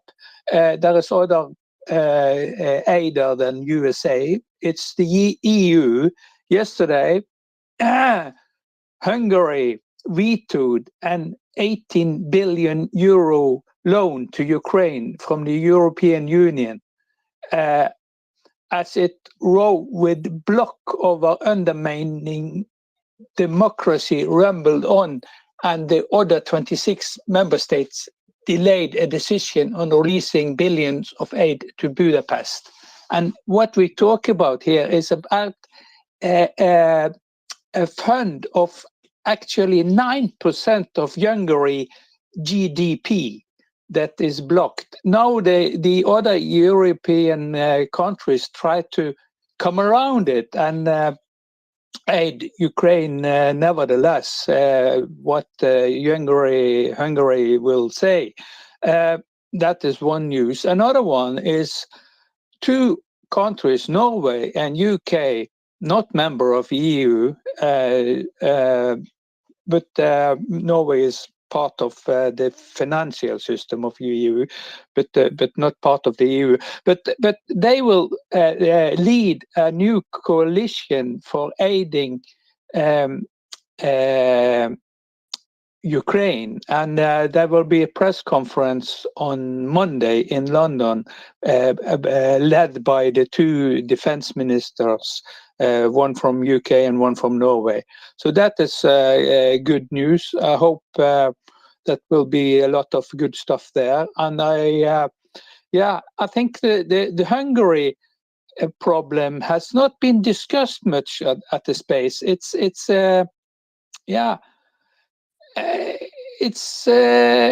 something that bothers me. Thank you very much. Well, you must not have been on with me that often, Oyvind, because I regularly kick Orban in the balls whenever we're talking about the EU and the means by which the EU ought to take efforts to get around him, or not get around him, but stifle him. I particularly like the effort by the European Parliament the other day to pass modifications to the voting system such that no one country could veto things like this. And the other thing is that I don't think it's they have the right to shut off the capability for Hungary to vote on things, and that my opinion was that somebody who Orban respects in the EU and the head of the EU ought to go meet with him in private and let him know that he needs to either get with the team or decide whether or not he wants to be on the team, because you can't kick anybody out of the EU, but they can certainly quit, and they need to have a discussion with him about whether or not he wants to be in the EU and NATO or not, because he's not acting like he does. He's not the modifications he's making to his country are not conducive to a country that is a liberal democracy that's in as a participant of the EU or NATO, and and he's a net debtor to the EU. So net debtors to the EU should not be a vetoing policy that the majority in the EU want to do. It's incredibly unreasonable, and they ought to have some harsh words with him in private so he can save face. But if he still carries on, they then ought to go into the public and make public the attempts they're going to do to get around him, because otherwise the EU doesn't really serve a function in the manner it's operating now, because these endless delays and trying to get around vetoes and workarounds is like getting nothing at all, frankly. And it's very disappointing. And this is why, like Chris had said, at this point, we're down to not being able to work through the structures of NATO and the EU and the United States to participate. We just have to go it alone. Organize a coalition of the willing who are willing to do what's necessary for Ukraine. And to be honest, Norway is one of those. Norway has done a good job of lifting its weight as far as donations to Ukraine on the basis of GDP. Norway's one of the better ones, and you're one of the countries that stepped up and said you're going to provide F-16s. Everybody needs to take that model individually and do what they can as a country, because we can't wait. We cannot wait for the EU to sort itself out and America to sort itself out. This needs to happen right now, which is why we ended up talking about Australia for about 2.5 hours, which suits me down to the ground, because it's the best country in the whole world. And over to you, For Every Child, to respond to that blatant statement of nationalism by me. I wasn't listening, Will, so you're out of luck. You're not going to upset me. I wanted to. I silenced her. I wanted to address this to Tony. That's it. Australia's the best country in the world. I won't be taking any further questions at this time. Meng? All Texans love Australia. Absolutely. You won't find a single Texan that isn't in love with Australia and doesn't wish we could spend. And now Meng's silence, Chris. 18 of the most poisoned snakes in the world live only in Australia. Eight of the world's top 10 most poisonous snakes, and I think 9 or 10 out of 10 of the world's top most poisonous spiders. Yes, they do. I did want camping? I did want to talk to Tony. I'm here, and a lot of our snakes, Ivan, are in Parliament in Canberra. No, nothing. Man, this is a tough crowd. Chris, are you ready to participate again?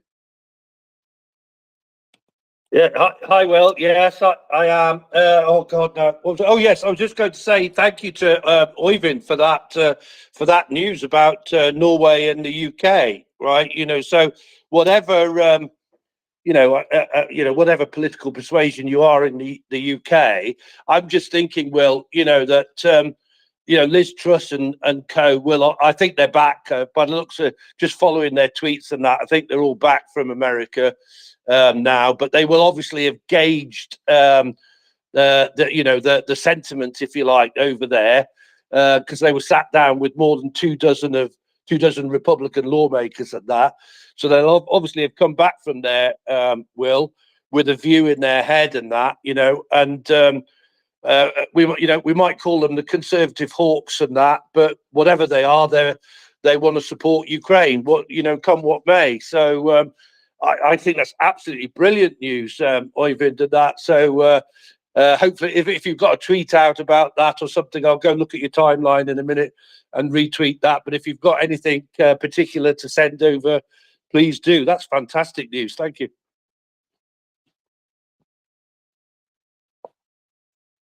Thanks, Chris. Yeah, blast him with a DM. Tony. I was just going to ask, for every child, you asked me a question. Sorry, I was waiting for you to just ask again. Am I I where wonder I if can I'm tell? having problems because I can't hear Tony speak, but I see his mic went off. Tony, am try I? again. Yeah, for every child can hear me. Will, can you hear me? I can hear you, Tony, and I can hear Will. I don't know if Will can hear me at all, and so I don't know if I have permission to speak. Yeah, go ahead because he's not speaking. He's waving. Go ahead for every child. I've become a co-host. I didn't even know it. Oh, excellent, excellent. I just wanted to mention to you the importance of boots on the ground for local resources. We are a local resource for our communities, but we are a better local resource for our communities Right. So I can't hear anything. I can't hear anybody. Give me a wave, somebody, if you can hear me, because I think I might need to recycle. Oh, I can hear you, Will. I can hear everybody else. No problem. Well, could you hear Tony? Because I couldn't hear Tony speaking earlier. I could hear Tony. Yeah. What I do, Will, what I normally do, there's two things. So it probably is just me. Meng, can you hear me? Yeah. I turn on captions, right? I can hear you too, Will. Turn on captions, and can you hear me?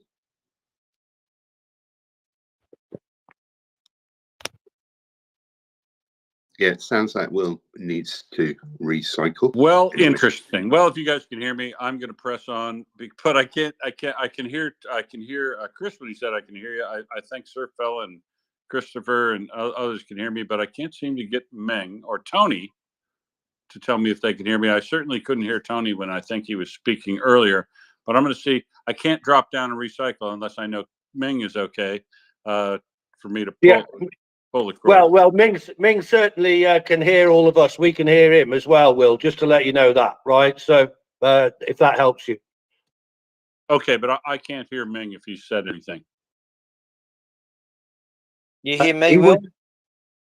He was trying to give you some advice, but obviously you can't hear it, Will. All right, Ming, I'm going to have to recycle because I can't hear you. So I'll be right back. Try something else first. Hey, Chris, ask Will to try this. Pass this message on to him. Tell him to try. I think it's too late, Ming. He's gone, mate. All right, no worries. Okay, so I talk about karma, right? So, no doubt you've all heard this story, but yesterday I was reading when I was co-hosting on the space, I was reading a story in Pravda, which was talking about how Zelensky was completely finished and will probably end up getting liquidated, if not, his time was over. Now, this was by a guy called Ilya Kiva, a former Ukrainian MP who'd fled to Russia and previously a member of Right Sector.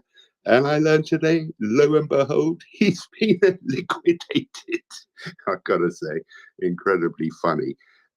Literally, the day after he gets quoted heavily in Pravda, talking about how Zelensky's going to be liquidated. Maybe that was like the trigger for the whole thing to happen. But I see the Ukrainians are claiming responsibility, which is great. So just goes to show, really. Hold on, I've got some speaker requests here. Oh, there's Will. He's back, and for every child.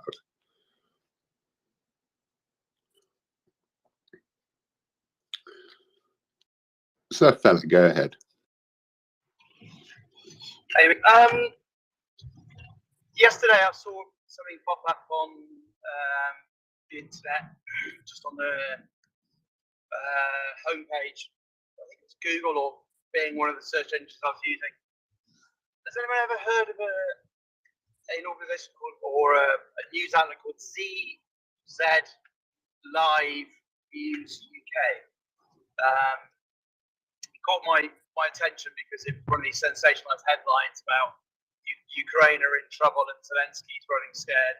When I read the article, it was going on about Bulgaria vetoing or blocking the transport of, I think it was 1,000 trucks to Ukraine. Z Live struck me straight away. It's blatantly out there Russian propaganda, but I wondered if anybody else had heard of it. I can't now find the article; it's disappeared. I've never heard of that, sir fella. I would have thought with the letters CZ in the name, it might be something Czech related.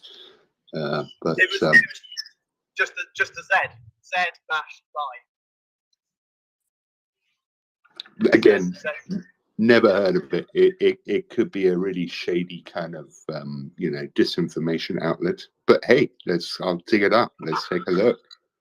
Yeah, I haven't heard anything about Bulgaria blocking transport. So yeah, whether it's just propaganda and with that big Z at the front of it just being absolutely blatant about it, I wasn't sure. But yeah, if anyone else has heard of it or saw the article, then yeah, let us know.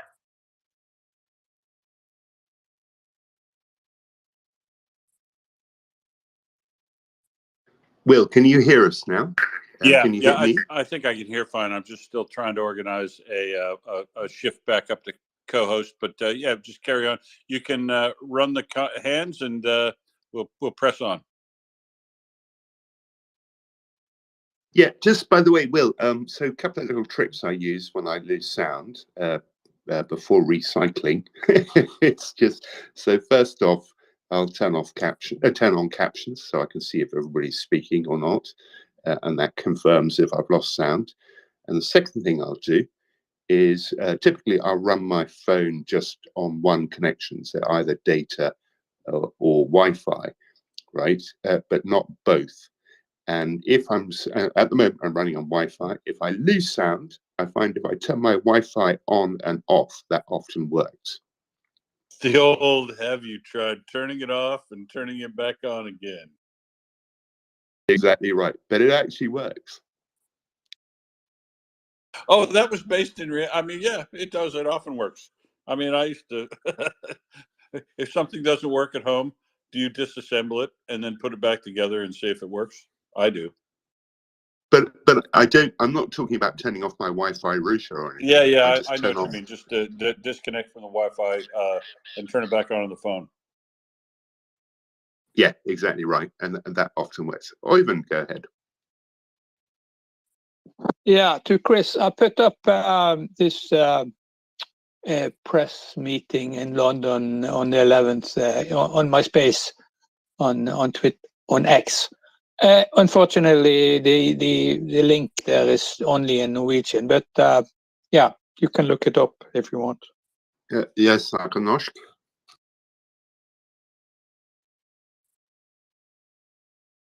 Sorry, I was just letting it over and no, I do actually speak Norwegian. Very good. Faren min norsk, jeg har haft norsk. Ja, that's veldig bra. Takk.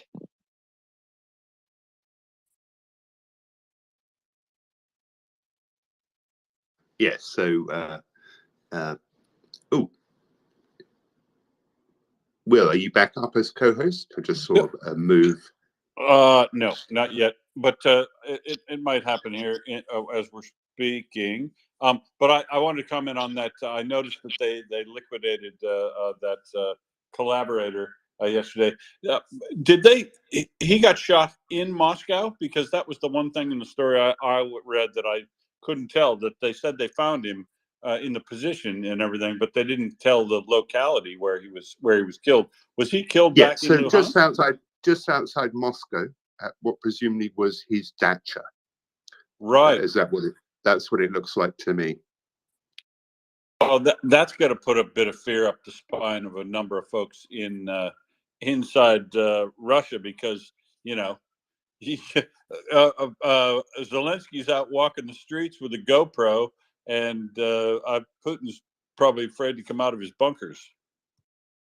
Yeah, that was a sweet little video. Yes, is Zelensky walking the street just saying good morning to random passers-by. I Yeah. thought that was great. And I commented on it because I watched the whole 6 minutes, and I was just, and the thing I found interesting about it when I walked through it is at about the 1 minute mark, a woman walks past and says "Dobry den." She says good day to him in Russian, and he answers "Dobro ranku." So it is common even in Kiev for people sometimes to speak Russian as their daily lives, but that doesn't mean they're Russian, right? This whole lie of in Luhansk and Donetsk that the cultural repression of Russians down there, because all these Russian speakers, they want to be Russian. Bullshit. They want to be Ukrainian, and that video, not meaning to do so, but it absolutely totally put a lie to that thing. So that was the little quick takeaway I took from it, beyond the other thing that he's just walking around on the street like a common man. Well, Ming, can I just interrupt a second? Sorry. Yeah, go ahead, Tony. Just to Chris, I just tagged you when you said about getting war on the future and stuff. I just tagged you with a couple of screenshots of my phone of the ambassador and War in the Future's response to when I asked him a question. Did you have anything to do with it? Have a look at it. Remember, Bing, I told you. And Surf Fella, it sounds like you're surfing when you're talking far away from the phone. You can hardly hear. Cheers. Sorry, mate. I'm driving into work. That's probably why, because I'm on my hands free, so I've got my headphones. So Yeah, just thought I'd let you know, 'cause you can hardly hear thank you. you, mate. Yeah, thanks, mate. I appreciate that.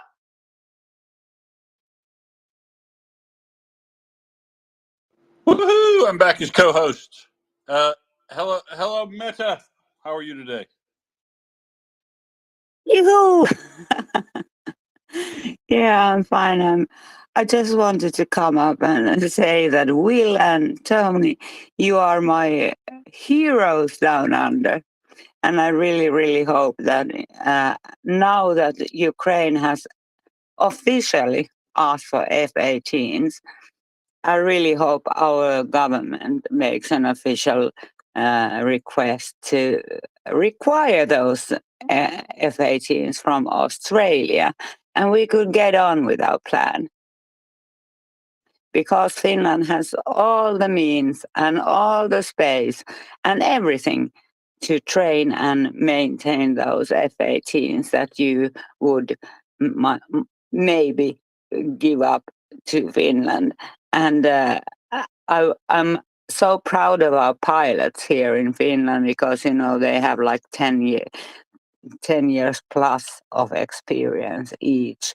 And, they can really learn the Ukrainian pilots how to land those birds on the highways and how to take off and so forth.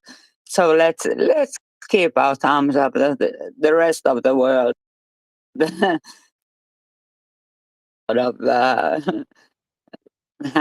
hangs together if US fails. Thanks. Yeah, and Meta, what I intend to do down here now that we know that they've made a formal request for F-18s is I'm going to start putting together some stuff to send to the government here, and I'm gonna copy in the Vasyl Miroshenko, and I'm going to find out who the Finnish ambassador to Australia is, and start copying them in on it as well, because I'm going to need somebody to prove to me wrong that the plan to provide the F-18s from Australia in conjunction with a program to work them into the Finnish system, train pilots, train mechanics, work them on supply chains, you know, a collaborative effort to most effectively and quickly get those FA-18s into service as soon as possible would definitely be helped by having Australia and Finland work together on that. And so I think we're going to start trying to contact the Finnish ambassador here too. And I honestly don't know who the Finnish ambassador to Australia is, but I reckon he or she's going to be a great bloke, whoever it is. We'll find out.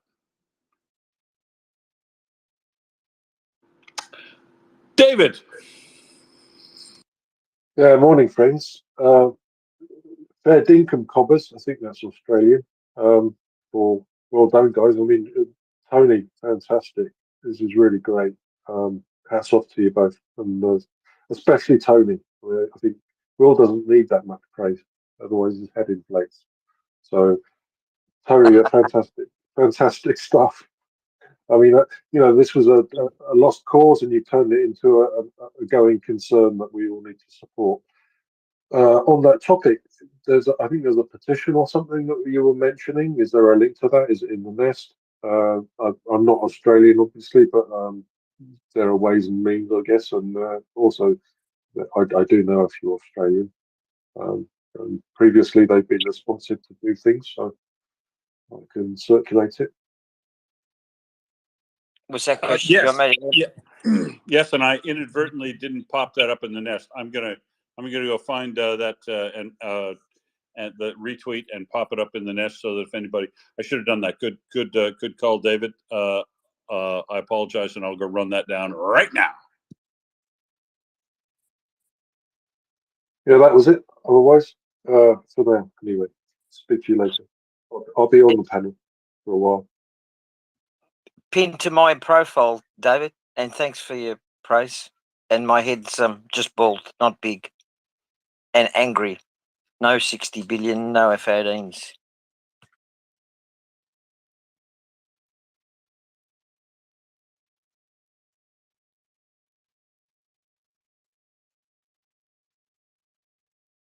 So, Will, would you like some news from Absurdistan? You know I do. So I read in Pravda this morning that, and here's the headline, the prophet mathematician Kvasha calculated the end date of the special military operation and named the winner. So what's the betting on when he reckons it's going to end? So now this is the Kvasha in Russia. I'm thinking they're going to say it's going to end 3 months after the Russian. It's June next year, and Russia's going to win. So so this is Grigory Kvasha, who's described as the famous astropsychologist, whatever that is. He's also famous as the creator of the structural horoscope. Anyway, so here's his prediction. He according to the astropsychologist's forecasts, the special military operation in Ukraine will end in 2025. So you're right there, but he doesn't give us a month. But 2023, and they haven't got long left, will be a turning point. And of course, the astropsychologist claims that Russia will emerge from this confrontation as the clear winner. So there you have it. Yeah, and that was so hard to predict, really, wasn't it?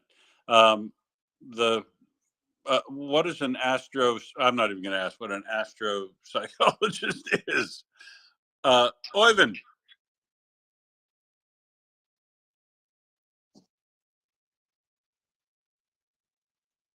Yeah, that was a problem to to unmute. Just a comment to Putin hiding in a bunker. Did you pick up that Lula couldn't guarantee that Putin will not be arrested if he come to Brazil. He was invited.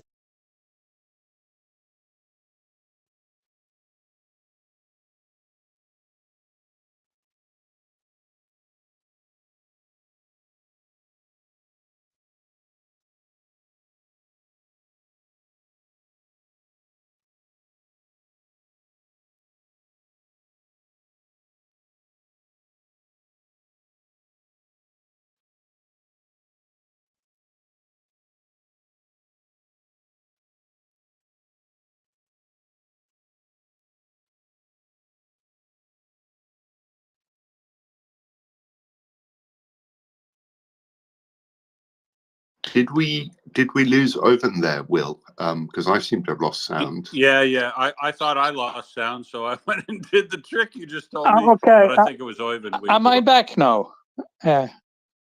You are. You're back. Okay. Now. No, just if you missed it, Lula couldn't guarantee if Putin will be arrested or not arrested. He say maybe he will, maybe he will not. It's outside of his decision in Brazil but Brazil have signed this. I can't remember the name of it, but they are part of this Hague thing. Yeah. International Court of Criminal Justice. Yes, they have signed the convention, and I actually appreciated the diplomatic ambiguity he put on that statement by saying he was going to go ahead and invite him because it's a matter of him being part of the group, and he's going to invite him, but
arrest warrant is a matter for him. Yeah, and I wonder when Putin goes abroad, do we? So what else is going on in the world? I'm wondering if perhaps an MOD report is out now. Mockers gave us the numbers earlier, but I reckon look at that. Ask and you shall receive. We have a Ministry of Defense report. No one tell Mockers that I'm going to read the Ministry of Defense report, and I won't admit to it later. So turn off all recording devices. On December 20, On 1st of December 2023, a new intake of Russian officers started their studies at the Russian General Staff Academy. The Russian MOD announced that over 60% of the intake has combat experience. Although it was not specified, the majority have likely gained this experience in Ukraine since 2022. Students at the academy typically rank between major and general major, equivalent to a one-star general in the NATO system, and are earmarked as having the potential for senior command.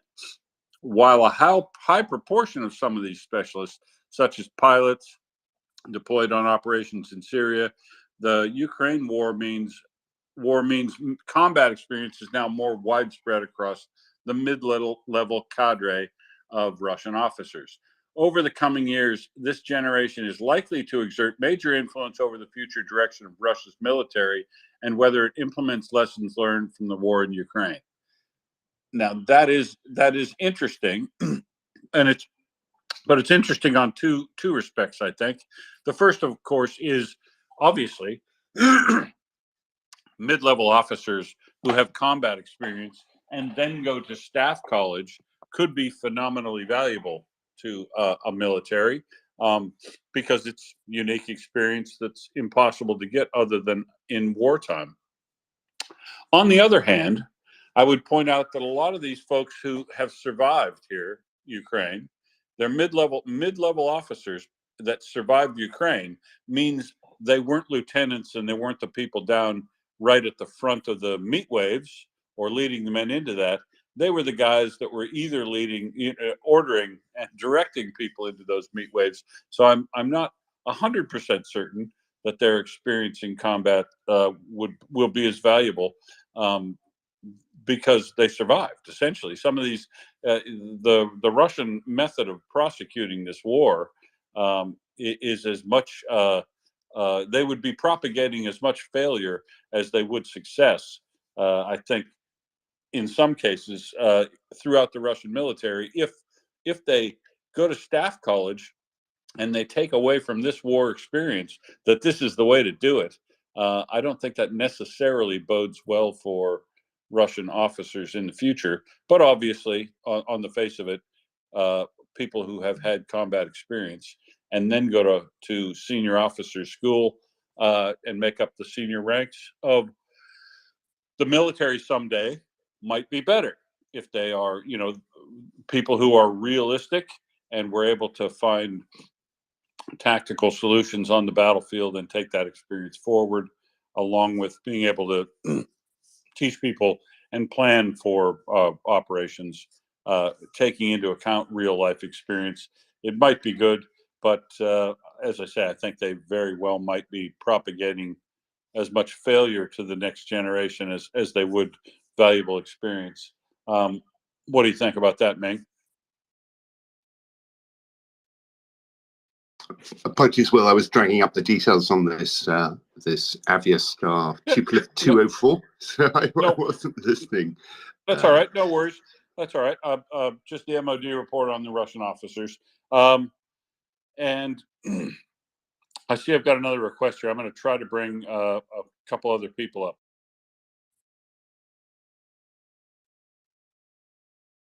And I think it's working. I think so.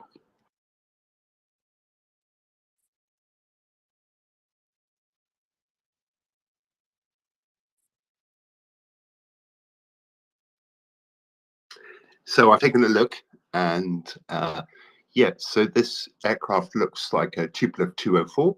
The left engine caught fire, and near Ulan-Ude, it was on a flight from Baikal Airport to China. So they've got 3 of these Tu-204s. This one is almost 21 years old. Now, the interesting thing about the Tu-204 is that there's 2 versions of it, right? So there's one version which has the Russian engines and Russian avionics on it, but there's another version which got Rolls-Royce engines on it and also Western avionics. There's not an awful lot of them left, but this is not the Rolls-Royce version. This is the full-on Russian version. and 21 years old. It's got to be getting pretty long in the tooth. So tell me on that method of failure, though. They'd said that it suffered a fire on takeoff, but was it a fire in the cabin that somehow propagated to the engine because they dumped fuel, or did they have a fire on the engine? You reckon, which caused them to it have looks to like dump an fuel? engine fire. It looks like they had a backfire on takeoff, and that caused that started further burning in the wing. So yeah, it's kind of natural, I guess, to dump fuel. I guess, although I don't know, we should maybe ask a pilot. We have one putting his hand up. I mean, if you've got an external engine fire, is dumping fuel a good or bad idea? I don't know. Do you want me to come in there? Oh, I was going to make you wait, but come on then. Come on, Peter. Yeah, I'll just fill you in would there. I dump fuel only in the side where the fire was, or do you dump it all? How does No, I mean, look, if they've just taken off, if they have an engine failure with an engine fire, the first procedure they would do is to, they have like a way of putting the fire out, and it switches off all the hydraulics, the fuel, etc. When you press a button to extinguish the fire on that side, if it still doesn't extinguish, you've just taken off, I would get the plane back on the ground as quickly as possible. Now, there's one thing, there's like, you have maximum takeoff weight and maximum landing weight. And if they're doing a long trip, they're going to be way over the maximum landing weight. You know, with the jet I fly, we are very often, when we take off with full fuel, we're over the maximum landing weight, and we have to. You have to excuse my voice; I've got a cold. But anyway, so we would normally, because we can't dump fuel, we would normally have to burn off about an hour's fuel to get into the maximum landing weight. But what would I do? I would bloody land the aeroplane, regardless, because it's not going to. It's not going to. There's more risk staying up in the air with an uncontrolled fire than there is in. Do you remember? Well, I don't know if you remember or not, but there was that. There was a really good description. I think it was in Halifax, and it was at some sort of Airbus or something like that, if I can remember right. And they'd fitted a music system into the aircraft, and it caught fire. And the captain wanted to fly the procedures, which was that they had to dump fuel, and he had this plane on fire. They were actually on the ILS, which is the instrument landing system, to land, and he said, no, we can't land, we're overweight, and blah blah blah. And the co-pilot actually was the only sensible one. He said, let's get the bloody thing down on the ground, and the captain overruled him. So they went out to sea and to dump fuel, and they crashed. You know, they could have landed it. So my guess, if they were dumping fuel, it would be because they were very heavy and wanted to get off weight so they could land within the within the maximum landing weight. But if it was a fire, which I think there was another incident where the pilot went against the book, and wasn't that with a football team? This was probably age and age before my time, I think, but Yeah, football team. yeah, and they in the Andes. Yeah, the pilot had taken off, and the engine was severely on fire, and it was burning through the wing, and he put it back down on the same runway, which I thought was very, very sharp. I mean, you've got to, with these situations, you've got to you've got to look at what that situation is and decide. I mean, you know, when you take off, you get to V1, which is the speed where you can stop back on the runway, and then you always take it into the air, the problem into the air, but it's what you do with that problem once you're in the air. And so it depends. If they just if they extinguish the engine fire, then yes, they probably would go out and dump fuel, and then come back on one engine, or I don't know how many engines that aircraft has got, but they would then land within the landing weight.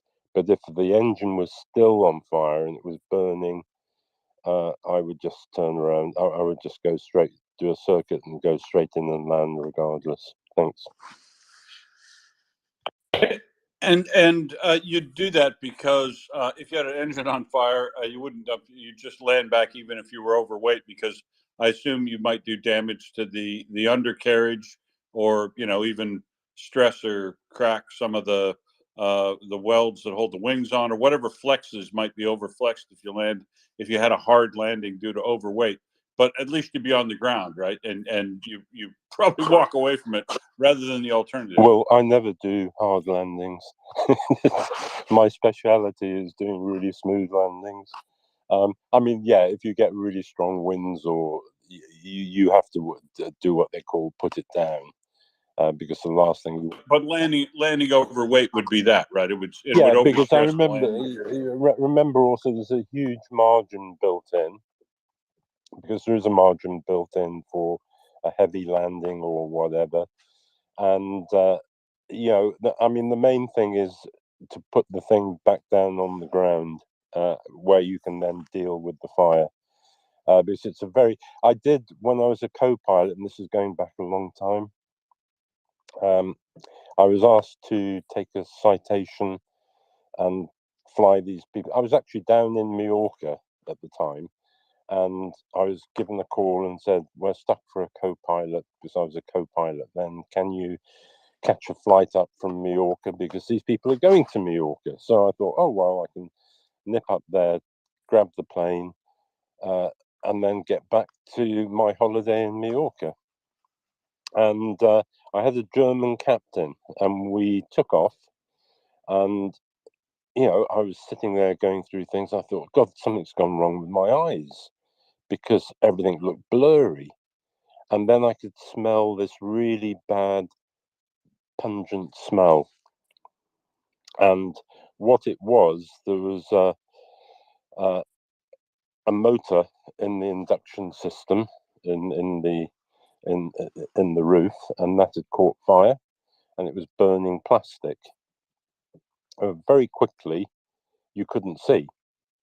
And the captain kind of, he was pretty lousy. I mean, he was kind of like, oh, what do we do? What do we do? What do we do?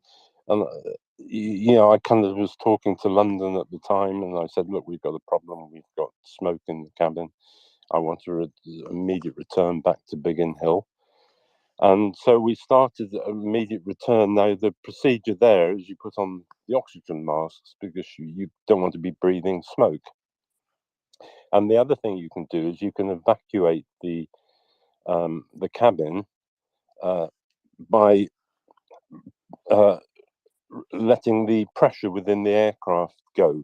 And there's a dump valve for that. So you can kind of press that, and it will kind of evacuate the smoke out of the airplane. And in that occasion, we landed, and I had to throw all my pilot kit away, because it just absolutely stank of burnt plastic, and I just couldn't get rid of it. Even washing it, it just seemed to have that smell. But so I mean, if the engine was still on fire, I would land. If it was me, I would go around and land overweight. If the engine is extinguished, I would kind of go out and dump fuel. But anyway, thanks.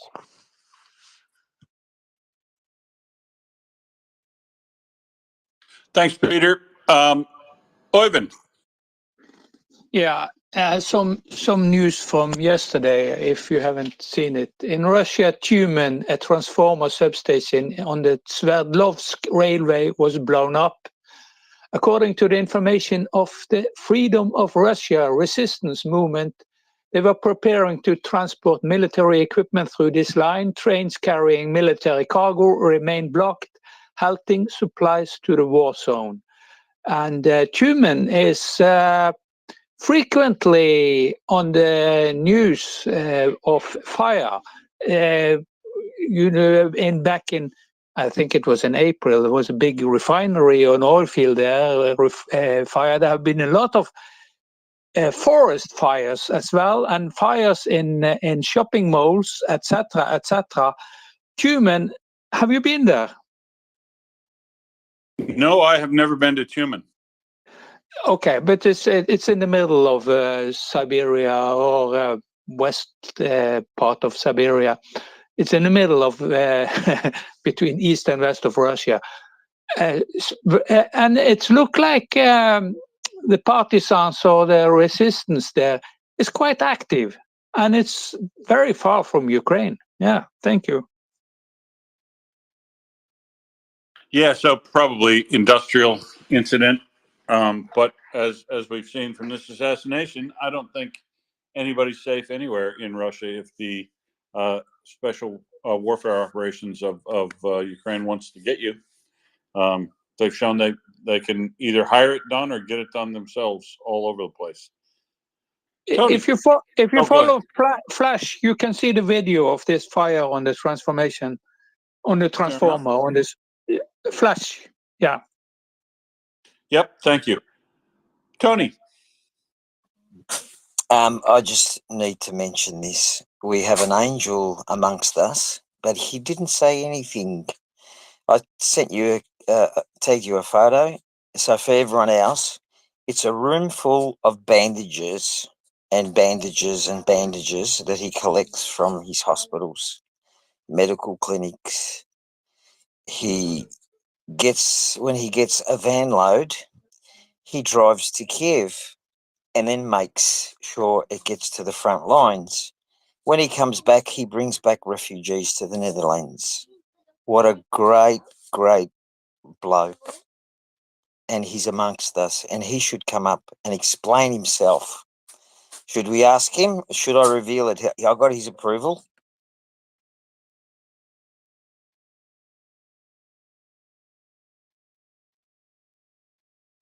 Hello. Go ahead. You didn't hear me at all? Oh no, I heard you. But did you say he was going to come up as a speaker or talk on your line? No. I said I think he should come up and explain himself. I can mention it who he is because he approved. I could let him know. Torix. He was up before but didn't say anything. Oh, he's coming. Fantastic. Here he comes. Turixis is coming up now. Well done. Everyone give a hand. Everyone give him a hand. Yeah, fantastic. So this is the scraping exercise you were talking about, Turixis. Yeah, Tony, you're making me shy, mate. Yeah, that's what I do. I collect medical stuff mainly, lots of it, and also side projects, but mainly medical stuff. And I've been. My first trip was last year around this time, and since then another 6, 7, 6, I think. So I collect as much medical stuff as I can get my hands on. Not throw it into a van, but pack it carefully because we don't want the receiving charities to have to sort things out. So it's easy for them if everything is labeled and they know what's in it. And then it goes to the front lines. And then on the way back, we have some arrangements to take refugees to the Netherlands. And there was I was talking to Tony about it. That was born out of frustration, and yeah, it's kept me busy last year. The yeah, and it's really satisfying in a weird way, but it's also never enough. And it has changed my life and in weird ways. So I am somewhat harder in some situations, but I also get very emotional when there's injustice. So yeah, it's been a weird and weird year and life changing. Well, and I imagine, you know, the frustration you said has been frustrating, but then so satisfying, because that's kind of parallel to what, you know, Tony's been doing. Yeah. You find something you can do to make something, because, you know, it's so frustrating that our countries aren't doing enough, that you feel like you've got to find some way to do something yourself. And I'm really glad you found something it sounds like it's so valuable, because I always hear there's such a shortage of medical supplies and equipment at the front. Yeah, that's true. And so yeah, I was saying the exact same thing to Tony, because it's that frustrating feeling is just the worst, and then being able to do something is just a blessing. Indeed, Tony. Well done, Tariq. Well done. I'm jealous. I'm jealous that I'm not closer to Ukraine. Fantastic work. It's just, and I understand completely. You free yourself probably when you offload that van in Kiev, and then when you offload the van again in the Netherlands with refugees, you free yourself again. Good on you, mate. Good on you. 660 jackets. He's doing medical runs, 6 of them. God, well done. I'll step down, guys. All right, because my family's going to divorce me. Thanks, Tony. Time for dinner, mate. Oh, it's after dinner time for you. Cheers. I love you guys, huh? Yeah. Thanks. Cheers, Good on Tony. you, Tariq. You made my night, Tariq. Yeah. Yep. Thanks, Tony, for spending so much time with us.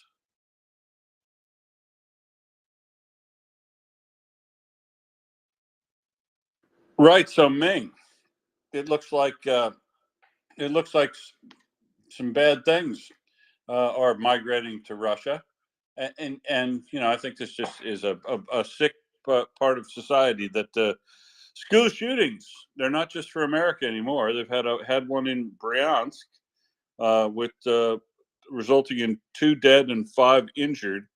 A student came to school in Bryansk and shot one of her fellow students. A preliminary investigation shows that a 14-year-old girl brought a pump-action shotgun to high school and fired shots at her classmates, killing 2 and injuring 5. It's a weird sort of thing that you, well, it just seems so ubiquitous to America and doesn't happen virtually anywhere else. But Russia is a society that is ripe for that, when they're talking about, you know, letting soldiers go home with really bad mental problems, criminal problems, going to allow more people to have arms, hold arms in Russia, with all the alcoholism and other problems that they'd have. It sounds like it'll be a nightmare waiting to happen. Now, this isn't that situation, but it is a 14-year-old girl school shooting. It's just so bizarre. It's out of the ordinary. Well, it is bizarre. It is bizarre because they have pretty tight control on weapons, right? You know, you can't, despite what Maria Butina pretended to the NRA when she was running around the US, you know, recruiting all sorts of people to support her. She was sort of pretending her front was that she was, you know, advocating for gun rights in Russia, right? Which was completely bizarre and unrealistic, because nobody in Russia is going to get gun rights. And it looks like this 14-year-old girl used her father's hunting rifle, which kind of makes me wonder, because hunting rifles tend to be bolt action, so that she managed to kill, was it 2 people she killed? And Killed 2 and injured 5. And it was her father's shotgun, a 12 gauge pump action shotgun. Okay. So yeah, so I guess for bird hunting is what they would have been using it for. But yeah, it's not unusual to have hunting rifles. But this seems, this is what I'm just reading from Commerçant. They say it was a rifle. They don't mention the shotgun. But having hunting weapons isn't that unusual in Russia. Right. Bolt action rifles or a single shot shotguns are still allowed for hunting. But I didn't check on it that much when I was there, but I'm sure they have probably got registries. Yeah, you're right. Gun rights, it's not free and open to own a gun in Russia, but it is weird, Ming, that they're allowing Russian servicemen that come home from Ukraine.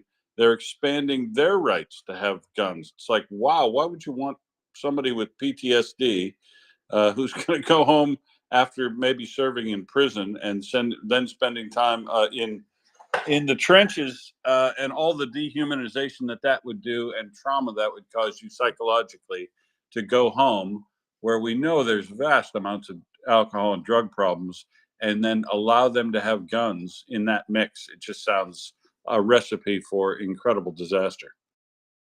I don't think they are officially allowing people that to have guns. I mean, it's just sort of just typical, more likely to my mind to be Russian administrative dysfunction. That if these guys are taking weapons home. I mean, I think we saw a case where there was a guy who had a grenade that he brought back, that kind of thing, just simply because the quartermasters just aren't very good at tracking this stuff.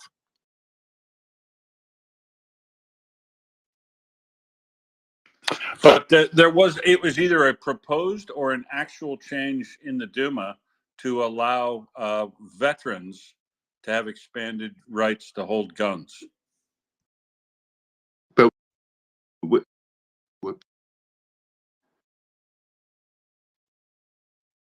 I don't know if it's passed, but it's a terrible idea. They don't need them, and it sounds like they'd be more problems for it. There's an interesting number for the day published today.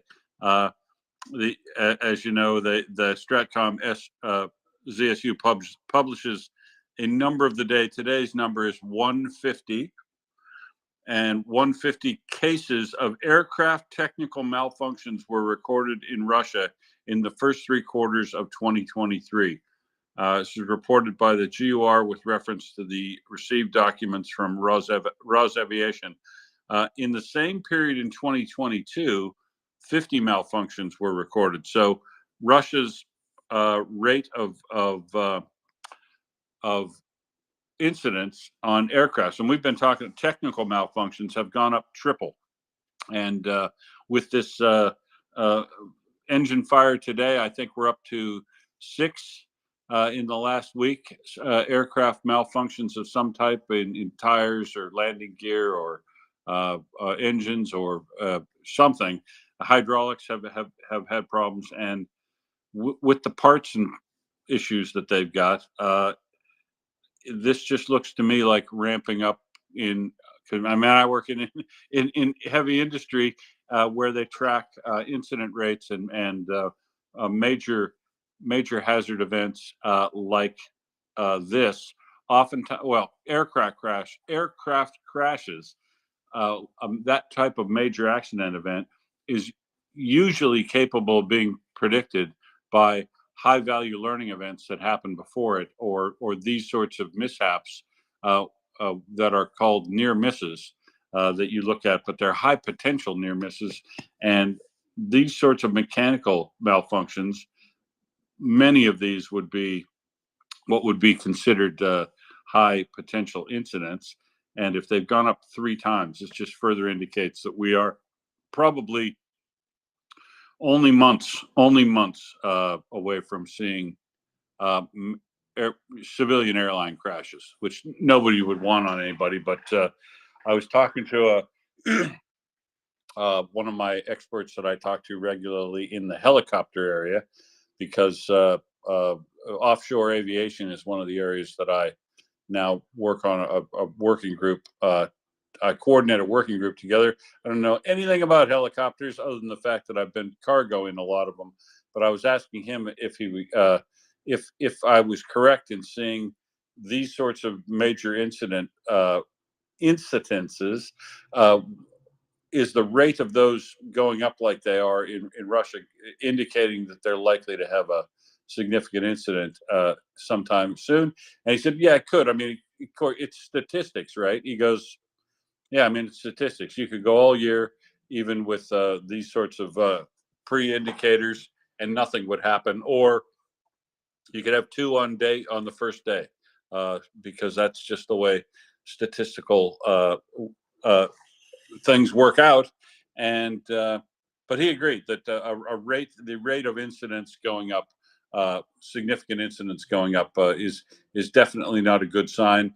And if it got worse enough, of course, in the West, they would never approve workarounds like using the engine thrusters, and if your brakes, allowing your brakes to be out on half the engine.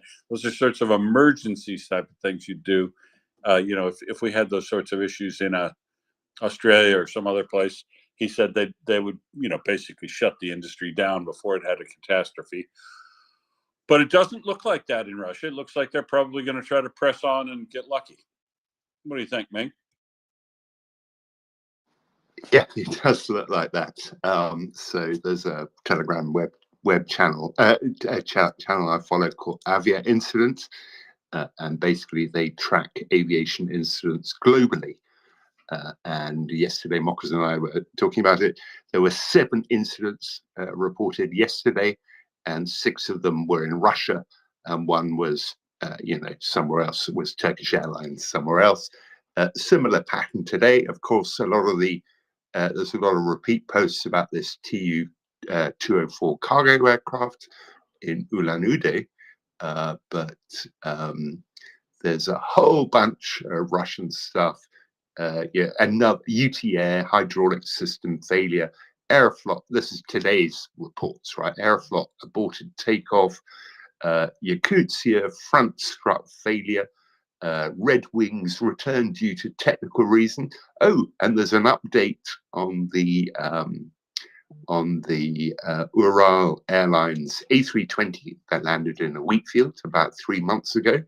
That I don't know. It looked like they were planning to fly the thing out when the ground froze, but now they've changed their mind. They've decided to scrap the thing. It's going to be dismantled for parts and written off as scrap. So fencing the thing off and just leaving it there, waiting for the ground to freeze, was a plan that hasn't worked. They are going to break it up into pieces. I can't say I'm particularly surprised. I would have done that day one. But the picture I saw of the thing yesterday, it's looking really, really doggy. So I guess they probably took a look at it too and thought, yeah, no, this isn't going to work. We'll just have to scrap it.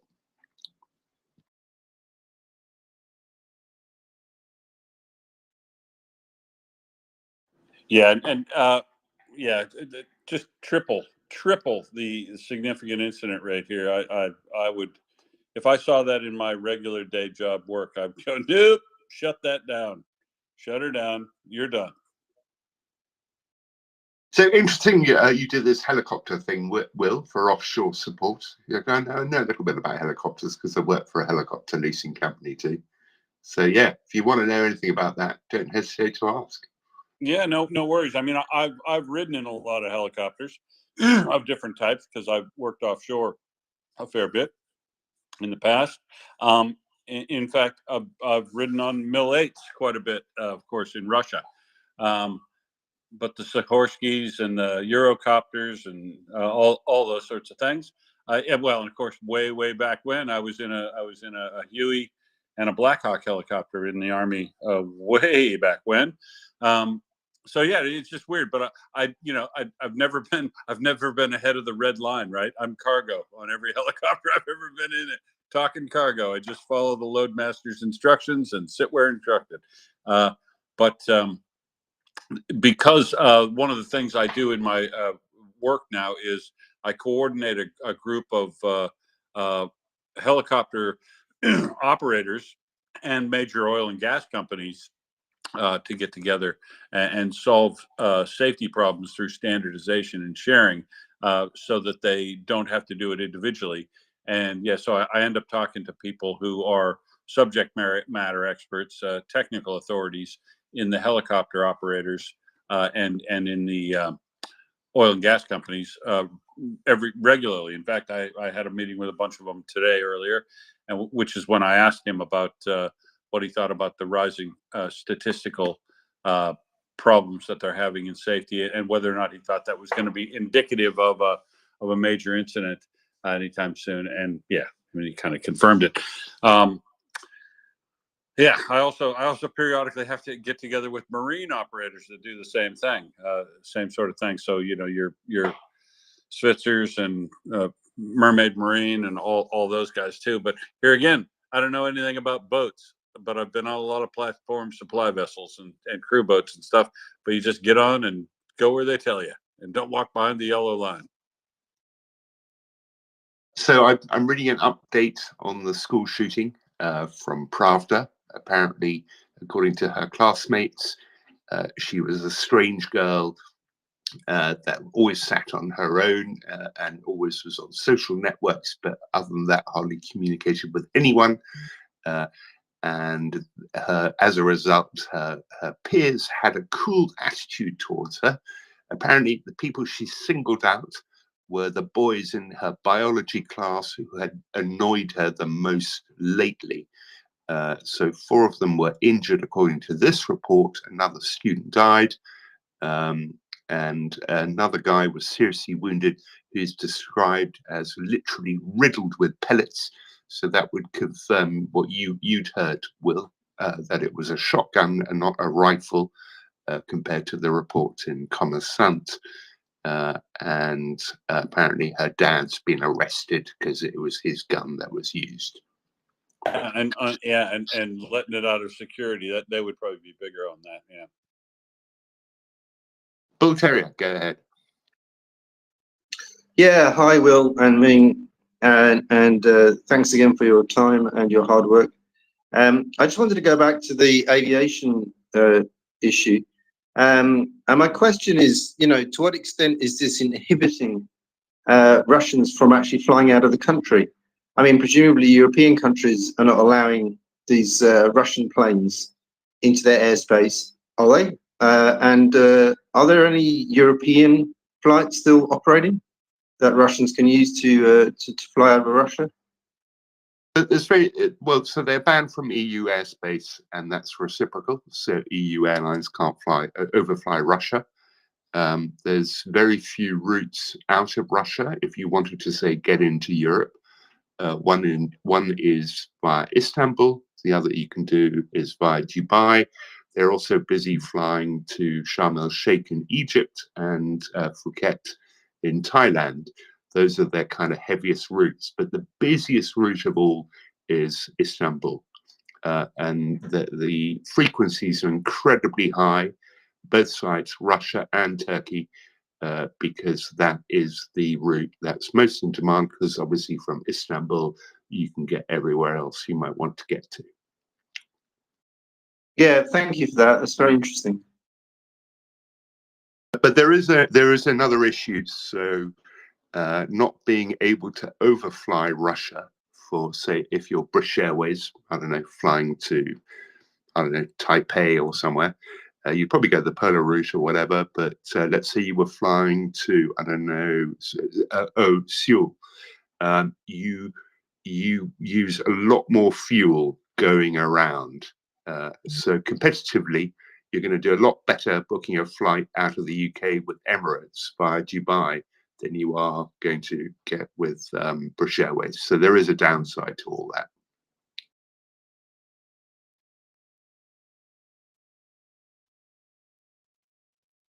Yeah, go ahead, Bull Terrier. No, that was it. Thank you very much for that answer. Yeah, no worries.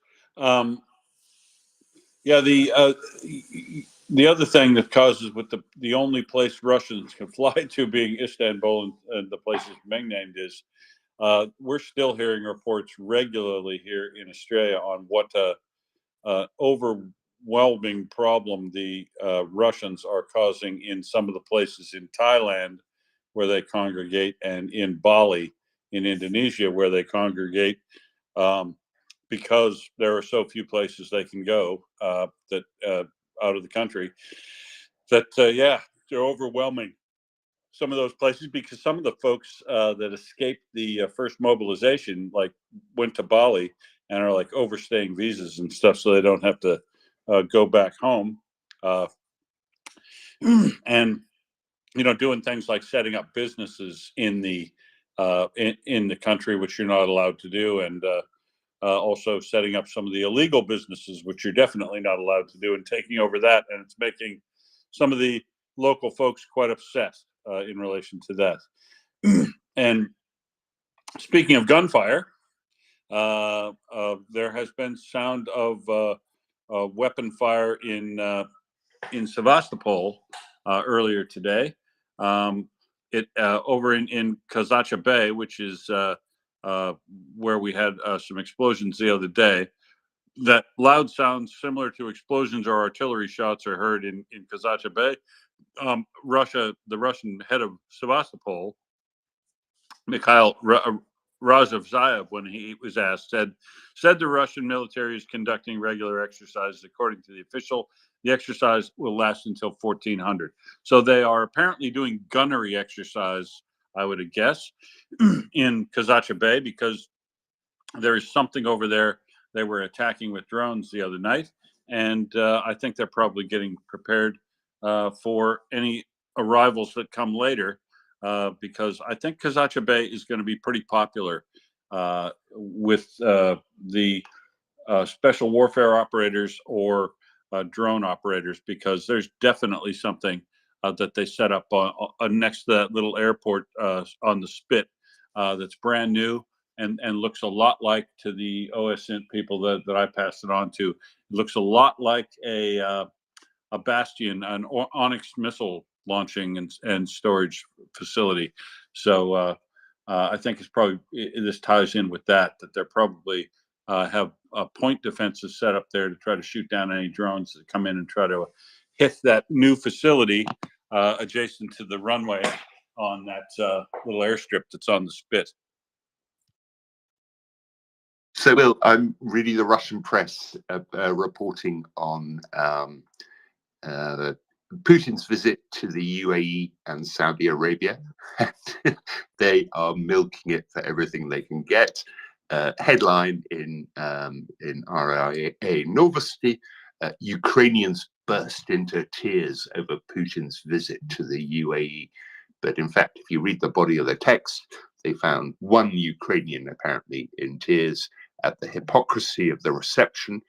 Meanwhile, there's another headline: France admired Putin's reception in Saudi Arabia. And this is a tactic they do quite a lot. So and it's kind of funny because every time I read it, it makes me laugh. So if you read the actual article, no, it's not France. It's one guy called Florian Philippot, who is the leader of the French Patriots Party, tweeted on X: Vladimir Putin was received in Saudi Arabia with special honors, yada, yada, yada. He's become a victim of the terrible sanctions of Ursula von der Leyen. What stupidity! We must completely and quickly change course. So yeah, some fringe French politician tweets something, and that translates into a headline in RIA Novosti that all of France admired Putin's reception in Saudi Arabia, and it always makes me laugh.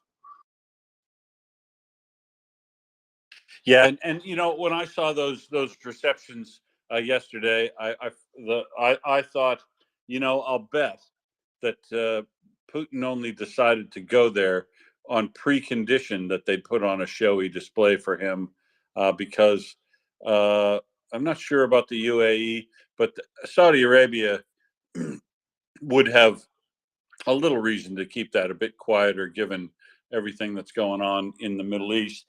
But I reckon he wasn't going to go anywhere there without them showing, that it's a big deal because basically he can't go anywhere. And when he's traveled to Mozambique, he gets made such fun of in the only places he can travel that when he got a chance to travel somebody else, I think he had to make a big deal out of it.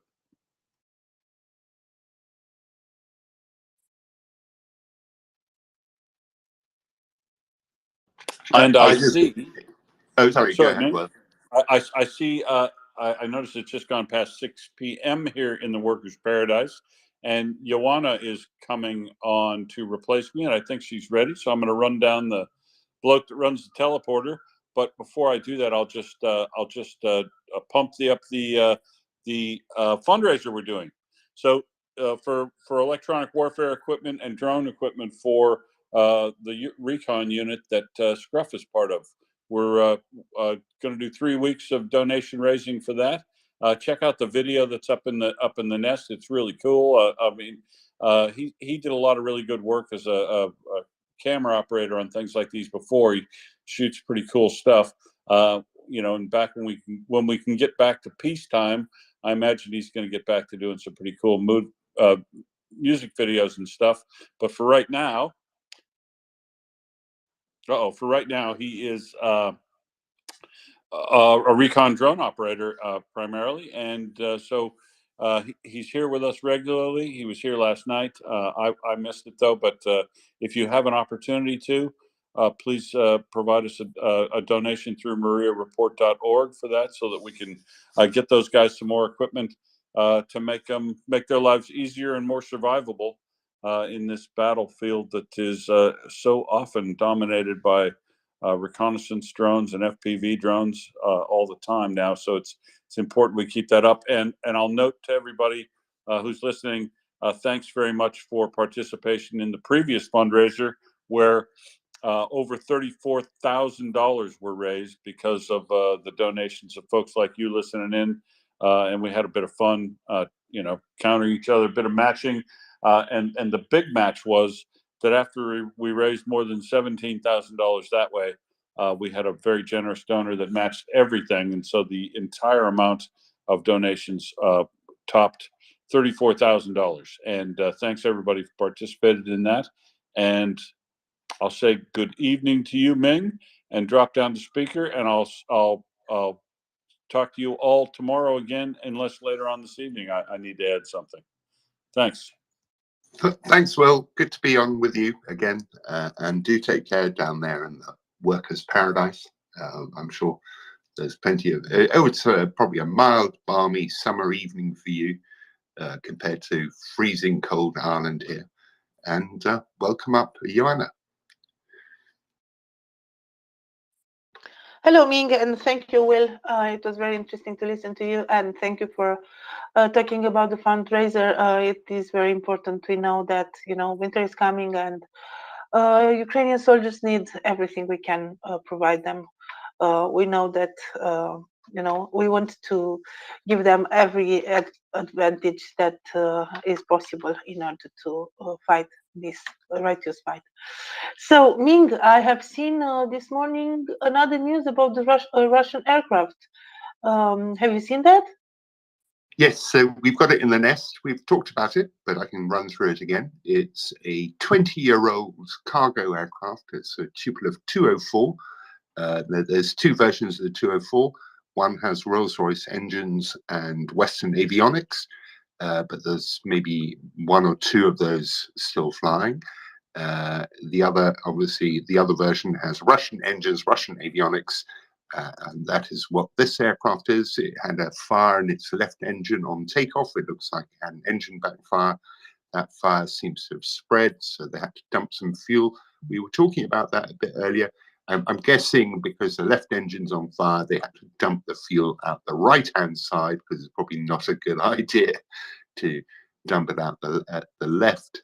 But apparently they managed to land safely. But no big surprise, even if it's all Russian-built equipment, that this sort of thing is happening, especially on such an old aircraft. Yeah, I think it's the 7th incident in 8 days, something like this. You know, I like to keep track. Well, so like I said yesterday, there's a Telegram channel I follow called Avia Incident. It's a Russian Telegram channel, and they track aviation incidents sort of globally. And if you look at them today, there's like 3 incidents elsewhere. There's a bird strike on a CRJ-200 somewhere in the US, heavy turbulence on an Emirates aircraft somewhere else. And then there's like 8 reports of Russian problems, you know, engine failures, technical fault, XYZ. Now, it may be that they get their information more easily out of Russia. So, you know, statistically, it can't be relied on. But typically, at the moment, we're running about a ratio of about 8 to 1 Russian incidents versus non-Russian incidents. So, yeah, I think there's, and this is a huge increase on where this channel used to be. It used to be roughly maybe, you know, 1/3 Russian, 2/3 elsewhere. So yeah, there's clearly some major problems building up in Russian aviation. So the Russians are on the rise on something. You know, economy is going down, the ruble is going down, a lot of things are going down, but this is going up. So I think it's a reason for being proud, probably. I don't know. What do you think? Yeah, very possibly. On the ruble question, actually, so the ruble's been doing quite well, relatively speaking. You know, I think when the full-scale invasion started, they were what, about 65 to the dollar, something like that. And then about 6 weeks ago, they were hitting 100. And then it sort of went to about a week ago, it was sort of at 90 thereabouts, but it seems to be going up again. I think it hit like 92, 93 yesterday. I haven't checked today, but it seems upward pressure, or well, at least downward pressure, whichever way you look at it. But the ruble is under pressure again. Yeah, so there were several interventions from the central bank. You know, Nyabulina was quoted by Politico as being amongst the most important people of the year, of course, the disruptor category, because she managed to keep the Russian economy afloat. And she is quite a professional, so yeah, she managed to do this, to keep the ruble not falling off completely. So there was an intervention on 9 November, then a big one on 13 November, another one on 19 November, some smaller interventions after that, another big one on 29, another big one on 4 December. So between, let's say, 13 November and the end of November, the ruble was quite up compared to the previous period. It was under, you know, the dollar was under 90 rubles, or, you know, it was under 19 rubles per dollar, something like this. But then the pressure went up again, and the ruble went to almost 93 rubles per dollar. And now there was another intervention, I think yesterday, yeah, or even this morning, because they open, you know, earlier than Europe. So I think it was this morning, trying to keep it a little bit up again. So they are trying, but all these trials, let's remember that it consumes resources, so they won't be able to keep it up indefinitely. The problem is that they are doing also changes in the industry, in the economy. So I don't know. At first, at the beginning of this conflict, we overestimated the Russians by a lot. We thought that it's the second army in the world. We thought that it's a strong country, strong economy, and so on. Then we realized that it's not really like this. And we realized that the army is far from being the second in the world. It's the second in Ukraine, for God's sake. We realized that. Yeah, go ahead, Ming. Well, I shall continue a little bit to finish my thought. So we realized that they are not so good as they projected they are, and that the Russians do have problem, and the Russian army is not at the level that we expected and they expected. But now I'm afraid we are underestimating the Russians again, because they are doing the changes in the economy. They are starting to produce a lot. They are going full military economy, full, all the industry is converted in order to produce more weapons, more missiles, more of everything. So we should up our production too in Europe and in US and everywhere else in the democratic world, in order to just keep the pace with the Russians, because they announced that they will be producing, if I'm not mistaken, 1.2 million artillery shells in December, something like this. This is over all the production capacity in Europe and US and so on. So they may be not very good, they may be not very precise, they may be not comparable with the Western weapons, but they have a lot and they produce a lot. And I think it's time, it's the 11th hour, it's time to wake up and see that the Russians are doing this, and they want to continue the war, and they strived for a longer war and so on. Ming, back to you. Yeah, no, I kind of agree with you that we overestimated them. I mean, I think, as far as I'm concerned, Russia is a country that's been faking it until it makes it since 1814. So that was probably their last great moment in history in real terms. But I think you've definitely got a point on the military front in terms of their production levels. The issue is everything else, right? So balancing what they can do on the military front is a tough one when you think that they've got full employment and they haven't got enough people. They've got, and that in itself is creating an inflationary spiral because they have to pay more to keep and retain people against all the other exciting things you can do in Russia, like serve in the army in Ukraine.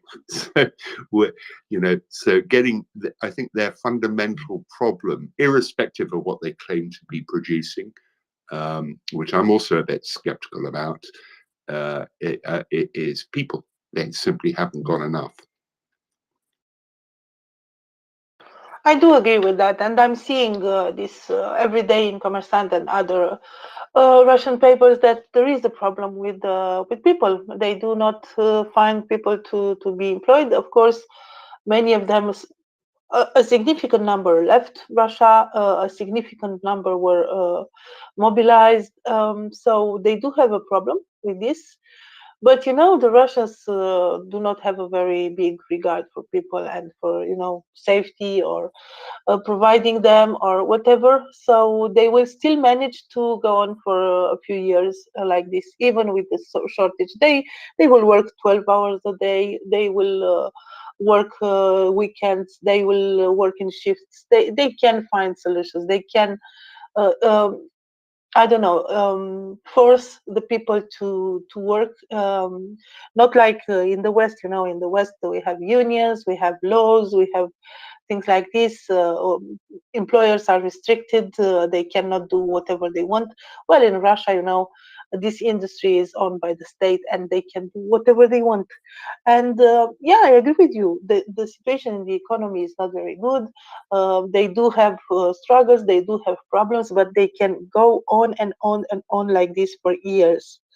That's the problem, because in the West, you are probably not familiar with the systems, but with this system, but having this communist past, I know that is possible. I know that they can force people to just push it, you know.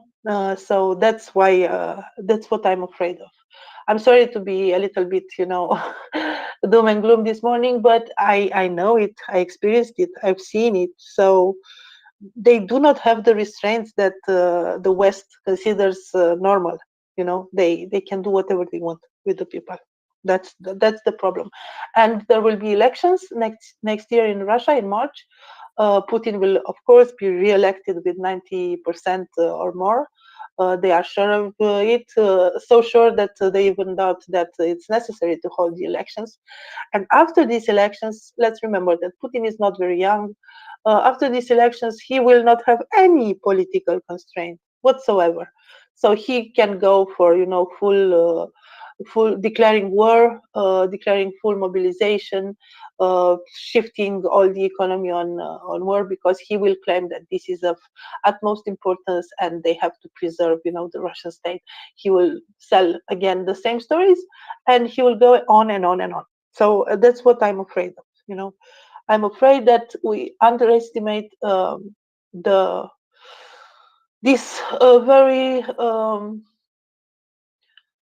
not normal, I don't know how to say, uncanny power that Putin and his regime have on all the Russian people out, and on everything, on economy, on everything. I'm sorry, Ming, you are familiar with how the things are going in Russia. What do you think about this? Well, yeah. So you know, my experience of Russia was in the 1990s, and one of the ways the government funded itself, because we're still talking about largely a command economy, and you know, privatization was just getting going, was simply by not paying people. So you could be, I don't know, say a school teacher or something, and it was quite normal that you hadn't been paid for 6 months, right? But this was the very reason that Putin, this was part of the whole chaos of the 1990s, that Putin came to power on the basis of that he was going to fix all that, right? So I just can't see how he politically at any level could survive a return where they really push the boat out and they stop paying people for like 6 months.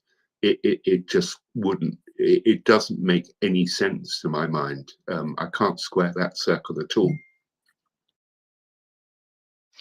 Yeah, I remember the 90s, and it happened in Moldova too. I don't know. I was in Russia in the 90s actually, just for, you know, tourism, because it was one of the few options that we had at that moment. So I remember that it seemed a very advanced civilization. I have seen punk people, you know, we couldn't see something like this in Romania. I have seen a McDonald's. Also, we didn't have something like this in Romania. And I have seen the windows of the shops full of all sorts of commodities that we did not have in Romania. But then I know what happened in Moldova, for example. It was the barter economy. You know, you were working for the matches factory and you exchanged the matches with, I don't know, peas, cans, or tomato sauce with a neighbor, and the neighbor exchanged this with the pants and shirts and so on. So it was a barter-based economy. The money were the value because of the inflation, and practically people, there were markets, you know, enormous markets when people exchange goods with each other without using the money actually. So it was very strange. And also I remember, you know, the rackets and the pressure on all the companies, and it was kind of chaotic at that time. So I don't know what to say. People can get without pay. They can adapt to this for a period of time. Um, of course, now people are more educated. They still have access to the Western world, Western media, to information. Maybe this can play a role. Then it was much more difficult to be aware of what is happening even in the next town to you. For example, the revolution in Romania. Um, some people heard of it 3 days after, because it started in Timișoara, and the time for the news to reach all the country, it took a few days. It took a few days to reach. It wasn't, like today when we find out instantly what is happening. So yeah, I don't know what to say, but I'm still, worry a little bit, and afraid that we underestimate the desire of Putin to continue this war, and whatever he is capable of doing in order to continue. And I'm not talking about nuclear options or things like this, but just that he will inflict an enormous amount of suffering to his own people in order to pursue its goals. And I'm sure of it. I'm absolutely sure of it. Oh, no, I agree. I just think that there's a political cost for him, because the suffering he's going to inflict on the Russian people going forward is all the sort of things that he promised he would fix when he got first elected. So there's got to be a point at which the system breaks. I'm waiting for this point since 24th February. I'm waiting for this breaking of the system. I hope it will happen. I really hope it will happen, for the sake of Ukraine, for the sake of our, democracies, and for the sake of Russian people themselves, because they need that. They need to be shown that it is not the right way of doing things. It is not beneficial for them. They need this. But yeah, we have to reach that breaking point, and I hope we reach it sooner rather than later. I'm seeing some signs from the countries that were cooperating with Russia, to evade sanctions. Today I have seen that Kyrgyzstan is taking actions in order to comply with Western sanctions. I have seen a few days ago Kazakhstan.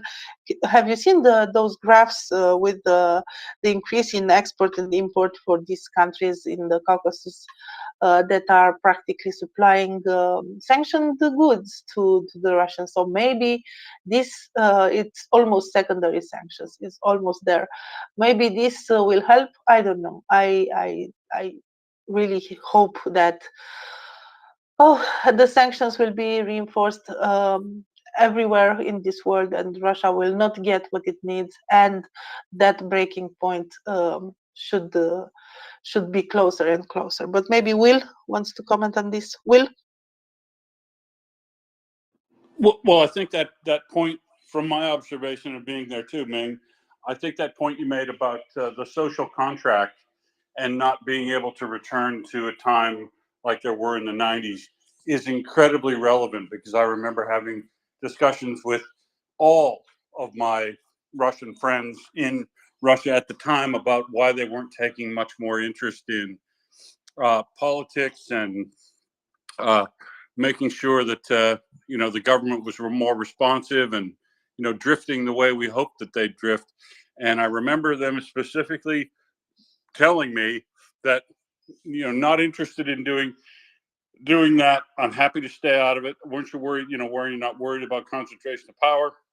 Nope, because the social contract was these chaos and not getting paid for 3 and 6 months, and that Putin will end that, and we need a strong person to end all that chaos. And that was the thing he bought in, that they all bought into, even though they didn't like the reduction of freedoms and the concentration of power and the shutting down of media. They were willing to put up with all of it, provided their lives economically got better. And I think that he will not politically withstand a situation where they return to the chaos and of the 90s.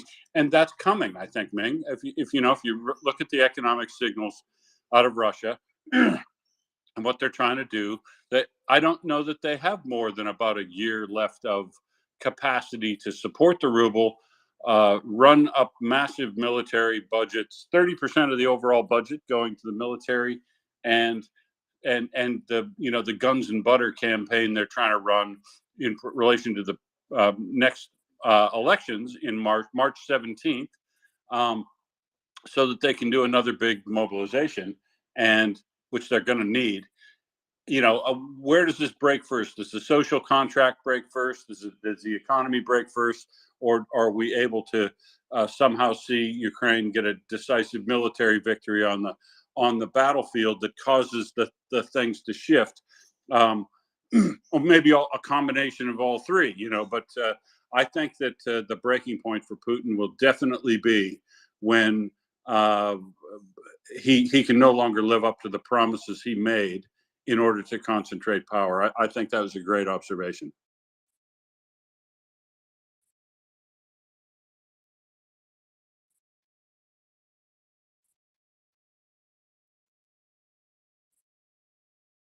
Yeah. Thank you, Will. Oh, go ahead, Nick, please. Oh, sorry. Go ahead, Joanna.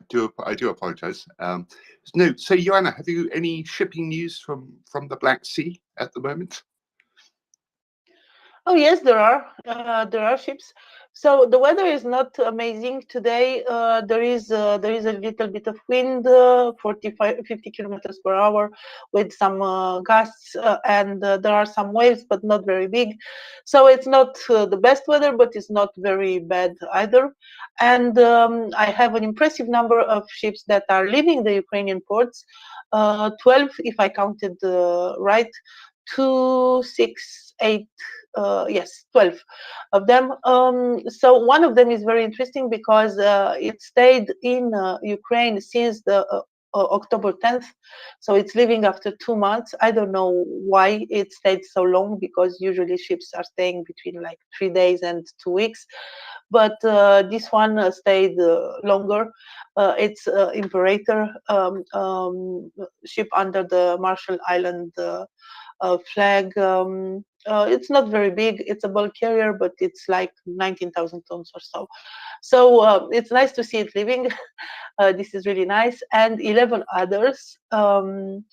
Some of them arrived quite recently. Some of them arrived a little bit before. I have 2 of them that are big ones. 2 of them are chemical tankers. So good outbound numbers today. Let me just check again to see. So there are some cargo ships. K-Max Evdokia is a big bulk carrier of 80,000 tons almost, like, so 76,000. So it's a good number for the out. For the inbound ships, is kind of difficult to say for sure at this moment. I think that there are 5 ships that are going to Ukraine right now. Why I'm saying this? Because they are at the northern side of Ukrainian waters in Sulina area.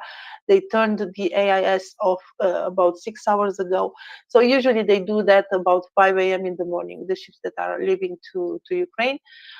So there are 5 of them in that situation, and I think we will be seeing them in the Ukrainian ports in this afternoon. But for the moment, I'm counting them as potentials. The names are Forza Doria, Fortune Express, New Legacy, BR Brother, and Rio. 3 of them were to Ukraine already. So it's not the first trip to Ukraine for 3 of them, for Sadoria, New Legacy, and Rio. I remember almost all the ships that went to Ukraine, and I'm happy when I see that there are ships that are going back. Resilient Africa, the first ship that we used the corridor, when they're 4 times. Mavka, which is the first chemical tanker to go to Ukraine, went there 5 times, and so on. So how do you call it? Do and repeat, or something like this. They are doing a lot of trips. So yeah, for the moment, as I said, 12 outbound and 5 inbound. But for the inbound ships, I will just wait for a confirmation to be sure that I see them this afternoon in the area of Odessa. How is this for a shipping update? No, sounds good. And obviously, you're going to see more outbound, I guess, than inbound if they have. Is that a normal pattern that inbound they turn off their AIS, but outbound they don't? Yes, so practically the outbound also turn off the AIS after leaving port. In the area of Odessa, you are that they are leaving. When they are going to Ukraine, the problem is that they are, as I said, in the northern part of Sulina Anchorage area, and there are two possibilities: either they go north to the maritime ports of Ukraine, or for some smaller ships, they can go to the channels of the Danube, so on the Danube ports, not maritime ports. So if I'm seeing, like I've seen today for Sadoria and New Legacy, which are bulk carriers of about 30,000 tons, I'm pretty sure that they will go for the maritime ports. Fortune Express also is 30,000 tons, but there are two smaller cargo ships of about 9,000 tons. So for those two, I'm not sure that they will go to maritime ports, or they may take the channels. My take is that they cannot go to the channels. For example, at the channel of Sulina right now, the level is quite low. There was a little bit of a drought for the last 2 months or so. So 9,000 tons for the channels is kind of too big, but I'm not really sure, because you cannot be 100% sure until you see them going to Odessa. So that's why for the inbound ships, I'm not always sure that indeed they are going. And also there is another phenomenon that is happening. Sometimes ships turn off the AIS, but they are not leaving. They are turning it on again 12 hours later, and they are still in Sulina area. So that's why I'm not so sure. For the outbound ships, it's clear when you see them leaving ports, you know that they will go south. So it's much more easier. Does it make sense? Yeah, no, that makes total sense. Thanks for that, Joanna. So meanwhile, on the economic front, I read a report that China-Russia trade has hit so far this year a total of 173 billion pounds. So that's about $200 billion. So this is, of course, the pattern we've been seeing. We mentioned earlier that all the Central Asian countries had seen huge increases in trade as a way around sanctions. Apparently, the Russians and Chinese had set a target to hit this level next year, but they've hit it a year ahead of schedule, and the increase is roughly about 100%. So yeah, it's not all good news on the economic front, especially with an economic powerhouse like China. Actually, I wanted to ask you. I know that there were those meetings between Putin and Xi Jinping, and they were supposed to talk about the new pipeline that will be built between Russia and China. But as far as I know, China did not really want to invest and wasn't really accepting, the Russian terms. Do you know something more about this? I don't, I think I'm it's afraid, interesting. but this isn't unusual, because typically if you get a Russian gas pipeline or an oil pipeline into your country, the Russians pay for it.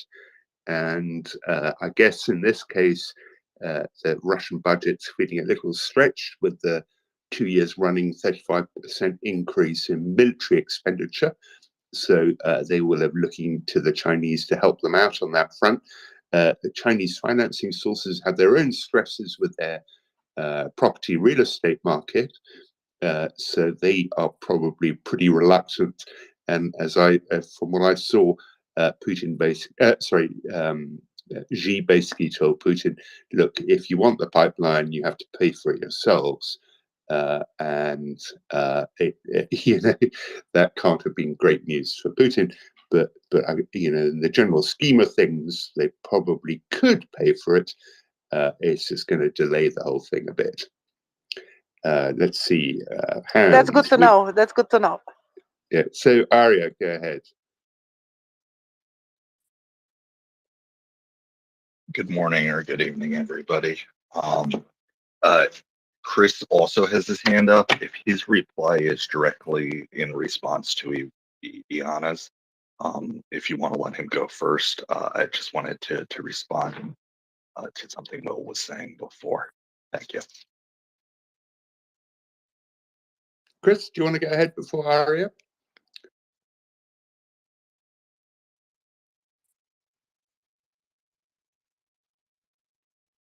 I'm guessing, Arya, I'm guessing Chris is doing Malamute Gotcha. or something. Yeah, gotcha. So Will, I really hope you're correct in regards to Putin, and the possibility of revolution or civil uprising in Russia.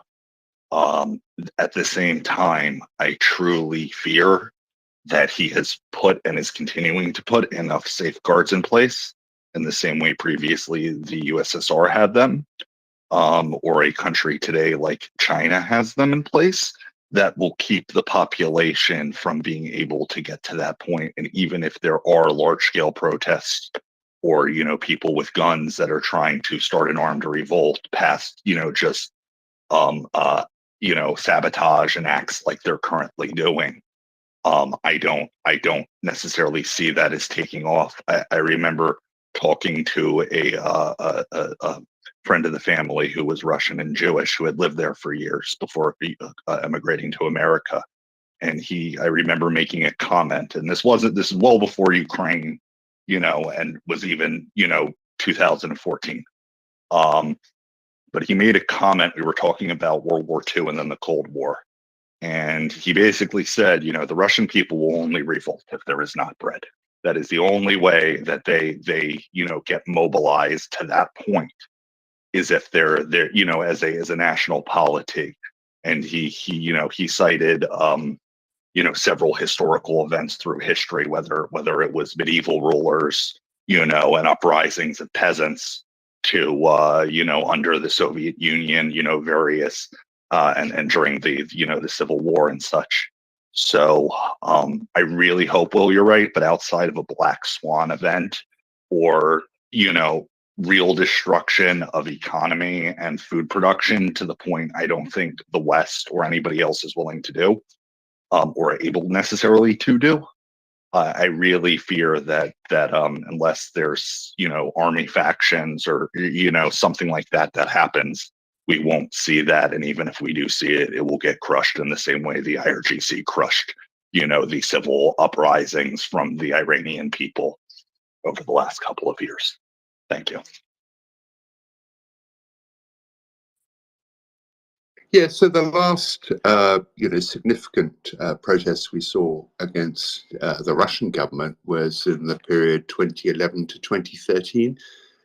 Roughly from memory, I think that was coincided with Medvedev being president.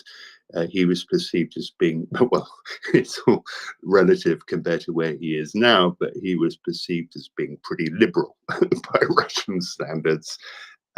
So that, but of course, that all ended when Putin got back as president. So I kind of agreed that we're not going to see large-scale protests, but that we are seeing signals of discontent, and I think we're seeing that through the kind of large number of suspicious fires, right? We're seeing an awful lot of suspicious fires in Russia. And I think that's probably the way that the people who would otherwise be taking part in some kind of protest in the streets are basically expressing their discontent. Chris, can you hear us now? Are you able to join us?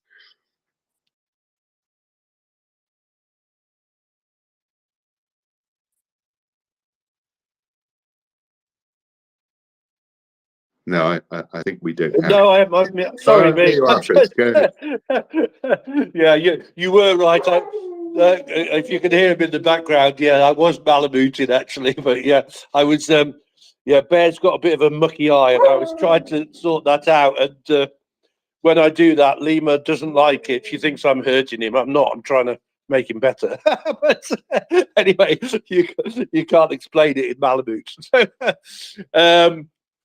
what was I going to say? Well, just a couple of things here. And sorry, and I don't know if they're on or off topic. Sorry, Ming, but to Iwana probably, and I see Peter is there as well. This video that's going around of Ukrainian trucks on a rail line, is that OPSEC or is it real or what? I'm curious about that, Ming. And then just something that's just sort of amused me is that if you go to Speaker Johnson's timeline, look for a post there, you know, where he's basically, you know, saying the usual things about secure borders and all the rest of it, right? Which obviously secure, sovereign borders and that and rule of law I'm all for, of course, right? But what's quite amusing is that there are a lot of people commented on his posts and that he's sold everybody out and done a deal with Schumer to support Ukraine. I hope that's true, but they're really getting quite upset about it, which amuses me. Yeah, so I don't know too much about the detail on what happened yesterday in the Senate, but what I do note is that the vote failed 51 to 49, and the two people I was most interested in one was Bernie Sanders. He voted against it because he is for his own reasons. Basically, he doesn't want to support Israel. But the key figure on the Republican side who voted against it was Mitt Romney, who's been utterly solid on Ukraine, all of which kind of tells me that the secure border issue in the US, at any rate, has gone pretty mainstream. So to get something done, assuming they don't do a clean, Ukraine-only bill, they will have to address the border issue, is my take. I don't know anything about any purported deals that Johnson might have done with Schumer. I don't know. I haven't heard anything about that. No, I understand, Megan. We won't really know, will we? But it's just I've sort of been following some Republicans, including Randy, by the way, right? And just reading some of the stuff that they said and that, and they were, and I think actually this also applies to some things that Axel said, right, where he basically said the first vote is going to fail, and then they're going to basically come to an agreement, which obviously I don't want to be over optimistic or flippant about the whole thing, and that but that is a consistent thing that some Republicans are saying, including Randy, and then obviously Axel's not a Republican, I don't think anyway, but he's saying it as well, right? That it's no surprise to them at all that the first vote would fail, right? And then hopefully there would be an agreement. So it's just interesting, Ming, that there are a number of, clearly anti-Ukraine, presumably Republicans, commenting on Johnson's timeline that he's done a deal and sold them out. So and obviously I don't know any more than you do about that, but it's just interesting. Anyway, yeah, thank you for that, Ming. If there are any Americans here that want to comment on that, then I obviously appreciate it. All right, go ahead. Can you hear me? I'm using the backup microphone. I can hear you fine. I can hear you fine. Thank you. So in any case, I have several family members, older family members, parents, step parents, uncles type, that are Republicans and staunch Republicans. And I was speaking to one of them both before and after this vote. And basically, this person is very pro-Ukrainian, has donated to charities, has reposted stuff on social media in support, is not, somebody who's anti-Ukrainian or a MAGA person or any of that. And they told me before that this would fail off the bat. And,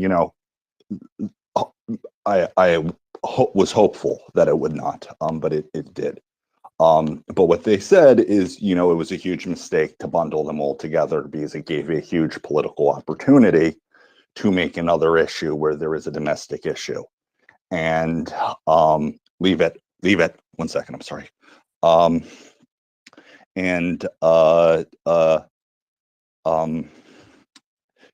Because it was such a large amount of money, the Republicans had an opportunity, and this is their words, in the same way as there have been similar things done on both sides of the aisle with various political issues, and that it would get shot down, and that within the next couple of months there would be either a smaller bill or some form of a settlement, and it would eventually, the Ukrainians will get increased funding. And I've heard this from several people, similar sentiments to this. I do believe it will cost a lot more lives. It will cost us a lot more money, and it will affect us long term by not doing it. And I think it will be viewed as a national disgrace and a stain on the Republican Party. But I say that as somebody with American citizenship, not a member of the Republican or Democratic Party. So, thank you.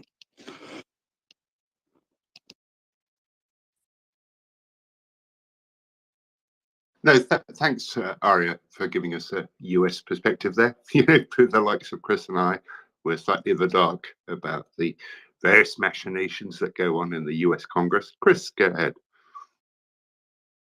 No, well, I echo what you said there, Ming. Thank you very much for that. I think it's really important that we get the American view clearly. But I don't know about, the only thing I would say that I was just going to question with what you said there, Arya, was the time scale of that. Right now, I haven't heard anything on that in terms of, whether they think it will be like a quick fix, if you see what I mean, or whether, as you seem to be indicating, it might take a little while, right? So, I mean, all I would say from the comments that I'm reading on the post there is that some Republicans think the deal has been done, right? Which makes me wonder if it, I'd obviously hope that it might be a bit quicker than you are indicating there, because you're saying a couple of months, so, but obviously I don't know. I also have no idea. That's speculation. I want to make that very clear. That was based off of what I've been told by a couple of people in their 40s to 60s who are Republicans in America. A sample size of 4 people. I have no idea. It could be they have something done by the end of the week. By Sunday, and it's on the floor next week. And voted on, or it could take months. I have no idea. I don't pretend to know things like that, and I think anybody on the internet who will make a claim that they do is should be immediately discounted as not knowing what they're talking about at all. Thank you.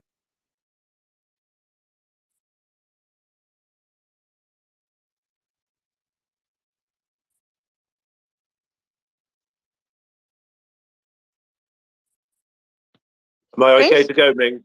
Ioana? I just wanted to get back to you, Chris. Thank you, Ioana.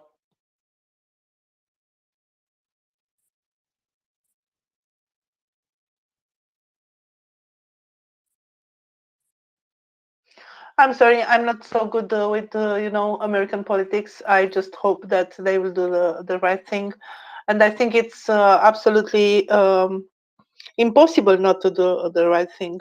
There is a moral obligation, and of course, it's to the benefit of America itself to do what it must in order to help Ukraine win this war, because Ukraine must win this war.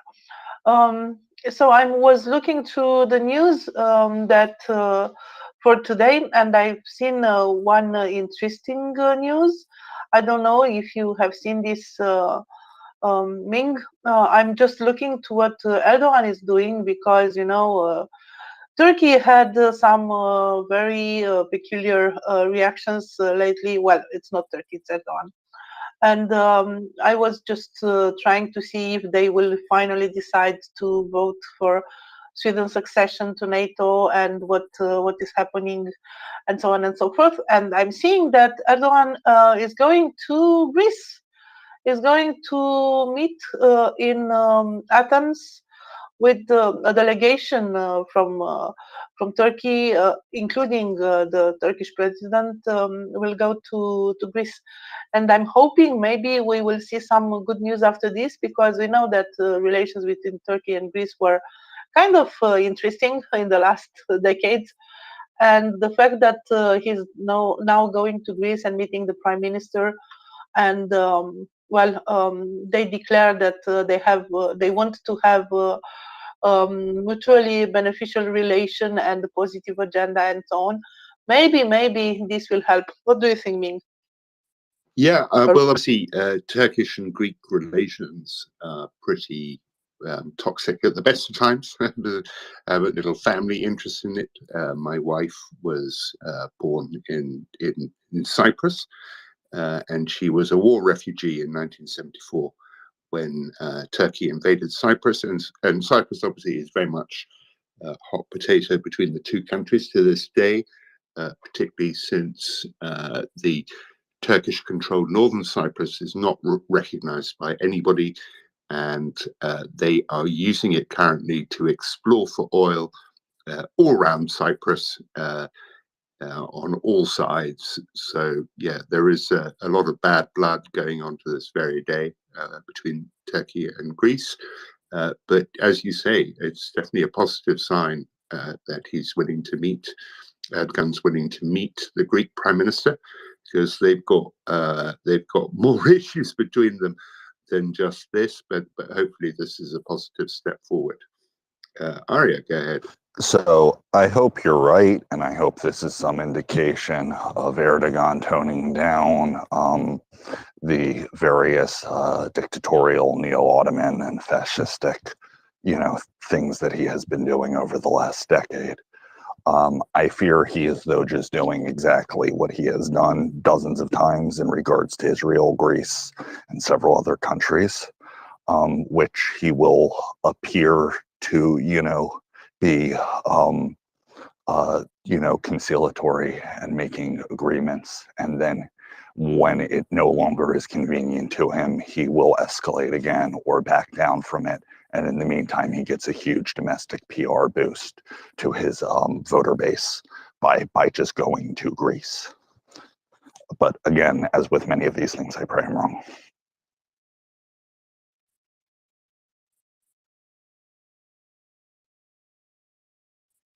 So, Jana, Thank you, Arya. while we've been speaking, Yeah, go ahead, Ming. while we've been speaking, another aviation incident in Russia. This time, a Boeing Oh no! a Boeing 777 flying from Kamchatka to Moscow, which I have to say, by the way, is a pretty unusual route to use that type of aircraft on. Not very efficient, but anyway, a passenger sitting in his seat noticed smoke coming out from under his seat. An emergency was declared, and the aircraft returned to the airport. Apparently, it was a short circuit and some wiring, but they have withdrawn the aircraft from service and are running additional checks on it.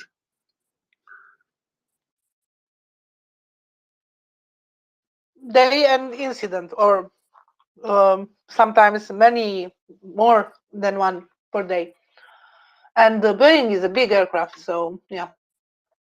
Yeah, and this is an Aeroflot aircraft, so yeah, it's not that it's Aeroflot's probably the most professional airline in Russia, and if with them having these kinds of problems, it can't. It's going to be a lot worse to the other airlines.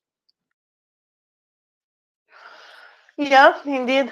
So I remember, I spoke earlier about my visit to Moscow and St. Petersburg in the 90s.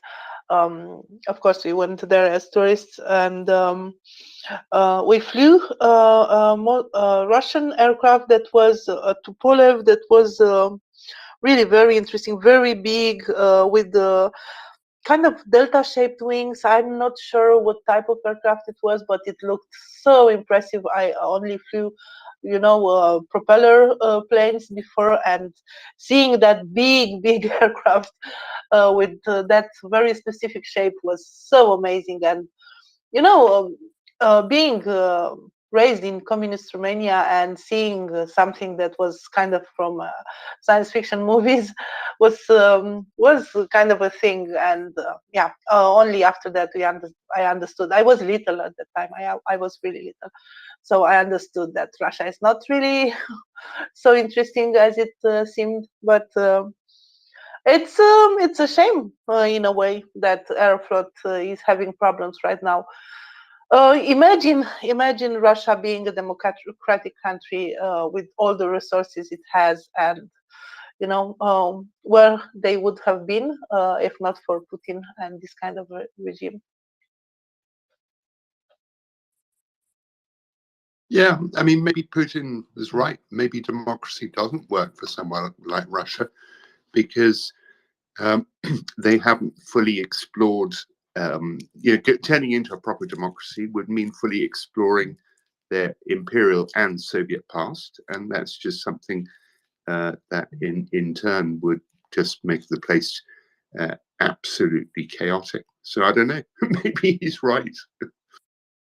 Yeah, you may be right. I wondered why revolution happened in Romania and in some other former Soviet countries. Romania was not a Soviet country, but it was under the Russian influence quite a lot. So I wondered why this happened to Romania and is not happening to Russia. Why the people in Russia are still accepting, for their young men to be sent to the front and for the economy being in the state it is. Because life is not so good in Russia outside the big cities. There is poverty. There is a lot of there are a lot of things lacking and so on. And instead of doing works for infrastructure and what is needed for the people to live better, they are spending an enormous amount of money for the war. For the next year, 30% of the budget will go to the war. And I remember that earlier in the year, there was an article in Kommersant, and they were very proud and bragging about the fact that no, the biggest part of the budget is going to social things, social payments, 30.6% of the budget, and 29.8 or something like this is going to the military. So I guess they just painted a little bit, with a bigger brush the figures in order to seem that they are spending money for social things and not for the war, but it's practically the same amount. And those social things are some of them because of the war, because they have to make social payments for families that are without someone to be providing for them, or for those who are dead, or for those who are injured and so on. So yeah, 30% of the budget for the war. So getting back to my question, why it was possible for some countries to get out of this kind of regime and search for democracy, and we are seeing this happening in Ukraine, and we are seeing this happening in Georgia, we are seeing this happening in Moldova too, and not for Russia. And I remember that Romania enjoyed freedom, enjoyed liberty, enjoyed all all the benefits of a democratic society before the war, before the Second World War. Actually, Romania was among the other countries in Europe with almost the same level. And we were, happy before the World War II. And then when the communists came, it stayed here for like 45 years or so. But people still remembered how it is not to be under such a regime. And the first opportunity, at the first spark, people got in the streets and asked for the change of the regime, and people died. But it happened. So yeah, maybe Russians do not have this memory. They do not have this landmark or this criteria, or I don't know how to say it, this thing to compare with. And also they do not have hope. Hope is very important. And we have seen the role that hope is playing in Ukraine, in Georgia, in Moldova. Moldova now has hope, and only hope brought some very big and significant changes in Moldova since Maya Sandu is the leader of this country. It's only hope, but hope can do so much. And yeah, for example, now the medium average salary in Moldova is bigger than the one in Russia. Who could have imagined that? What in Moldova it's bigger than in Russia? Is that right? Yeah, exactly. Yeah, no. So I remember when I was working in Moscow, Moldovans were looked on almost as the lowest of the low. They were always joking about how stupid Moldovans were. So that's got to be really painful for Russians to live with. Yes, because Moldova did the right things in the last few years, and you have seen Maya Sandu. She's unrelenting. She is doing everything. She's meeting with leaders. She's trying to bring some help packages to Moldova. She's promoting Moldova for the investors and so on. So they are doing the right things, and this is seen. And I know you spoke about how the Russians perceived Moldovans. They had the same very poor opinion about Romanians. They had the same very poor opinion about Ukrainians or Georgians. If you are not 100% Russian, you are not deserving anything. So yeah, it must be painful for them. And of course, it's this is one of the reasons Putin decided to invade Ukraine, because you have this as comparison. What is happening to the countries that get out from the Russian boot? What is happening to the Baltic countries? They are among the best livable countries in the world right now. Education is good, economy is good, people have freedoms, they are having a good life. Look at Finland, look at Poland, Romania. Look at all the countries that chose the democratic path. And it was unacceptable for Putin to see Ukraine doing the same thing. Ukraine, which is a big country right next to Russia, with people having relatives, with people traveling there. It was unacceptable for him to see Ukraine develop as a democratic and nice country, a country where people can enjoy all the benefits of a democratic society. And those people going there in Ukraine and then coming back to Russia and seeing the difference. So maybe that was one of the reasons, I think maybe the most important reason to start this war, just to keep Ukraine down. Thanks, Joanna. So Tim, I see you've come up as co-host. So good afternoon to you, I guess, in Estonia. How are things today? Good afternoon, Ming. It's a pleasure to be here. Today it's -15, but it's finally stopped snowing, so that's something. Just getting the fires lit, etc., and settling into an afternoon of Maria reporting. How are we all doing? Well, Tim, I will be saying that here is snowing like in fairy tales, really like big snowflakes, and it's not very cold. It's about -1, but it's really beautifully snowing here. Ah, splendid. Do you get much snow in Romania? I've never been to Romania during the winter. Well, not in the last years. Unfortunately, we didn't have like really snowy winters, but traditionally, and in like 10 years ago, I remember when my son was born, there was a lot of snow. We had like 1 meter of snow over the night or something like this, and it was amazing. But in the last years, well, the global warming, we didn't have so much snow, and I'm talking about Bucharest and South Romania, because in Transylvania we still have like fairy tale winters with too many meters of snow and so on. For example, Transpogorășan and Transalpina, the two roads that are crossing the mountains and are quite famous because they are very beautiful, are closed now because of the snow. Transpogorășan, we have like 3 meters of snow, something like this. So yeah, in the mountains and in Transylvania is a little bit different. In the South Romania, for the last few years, we didn't have so much snow, but we have right now, and I'm very happy about it.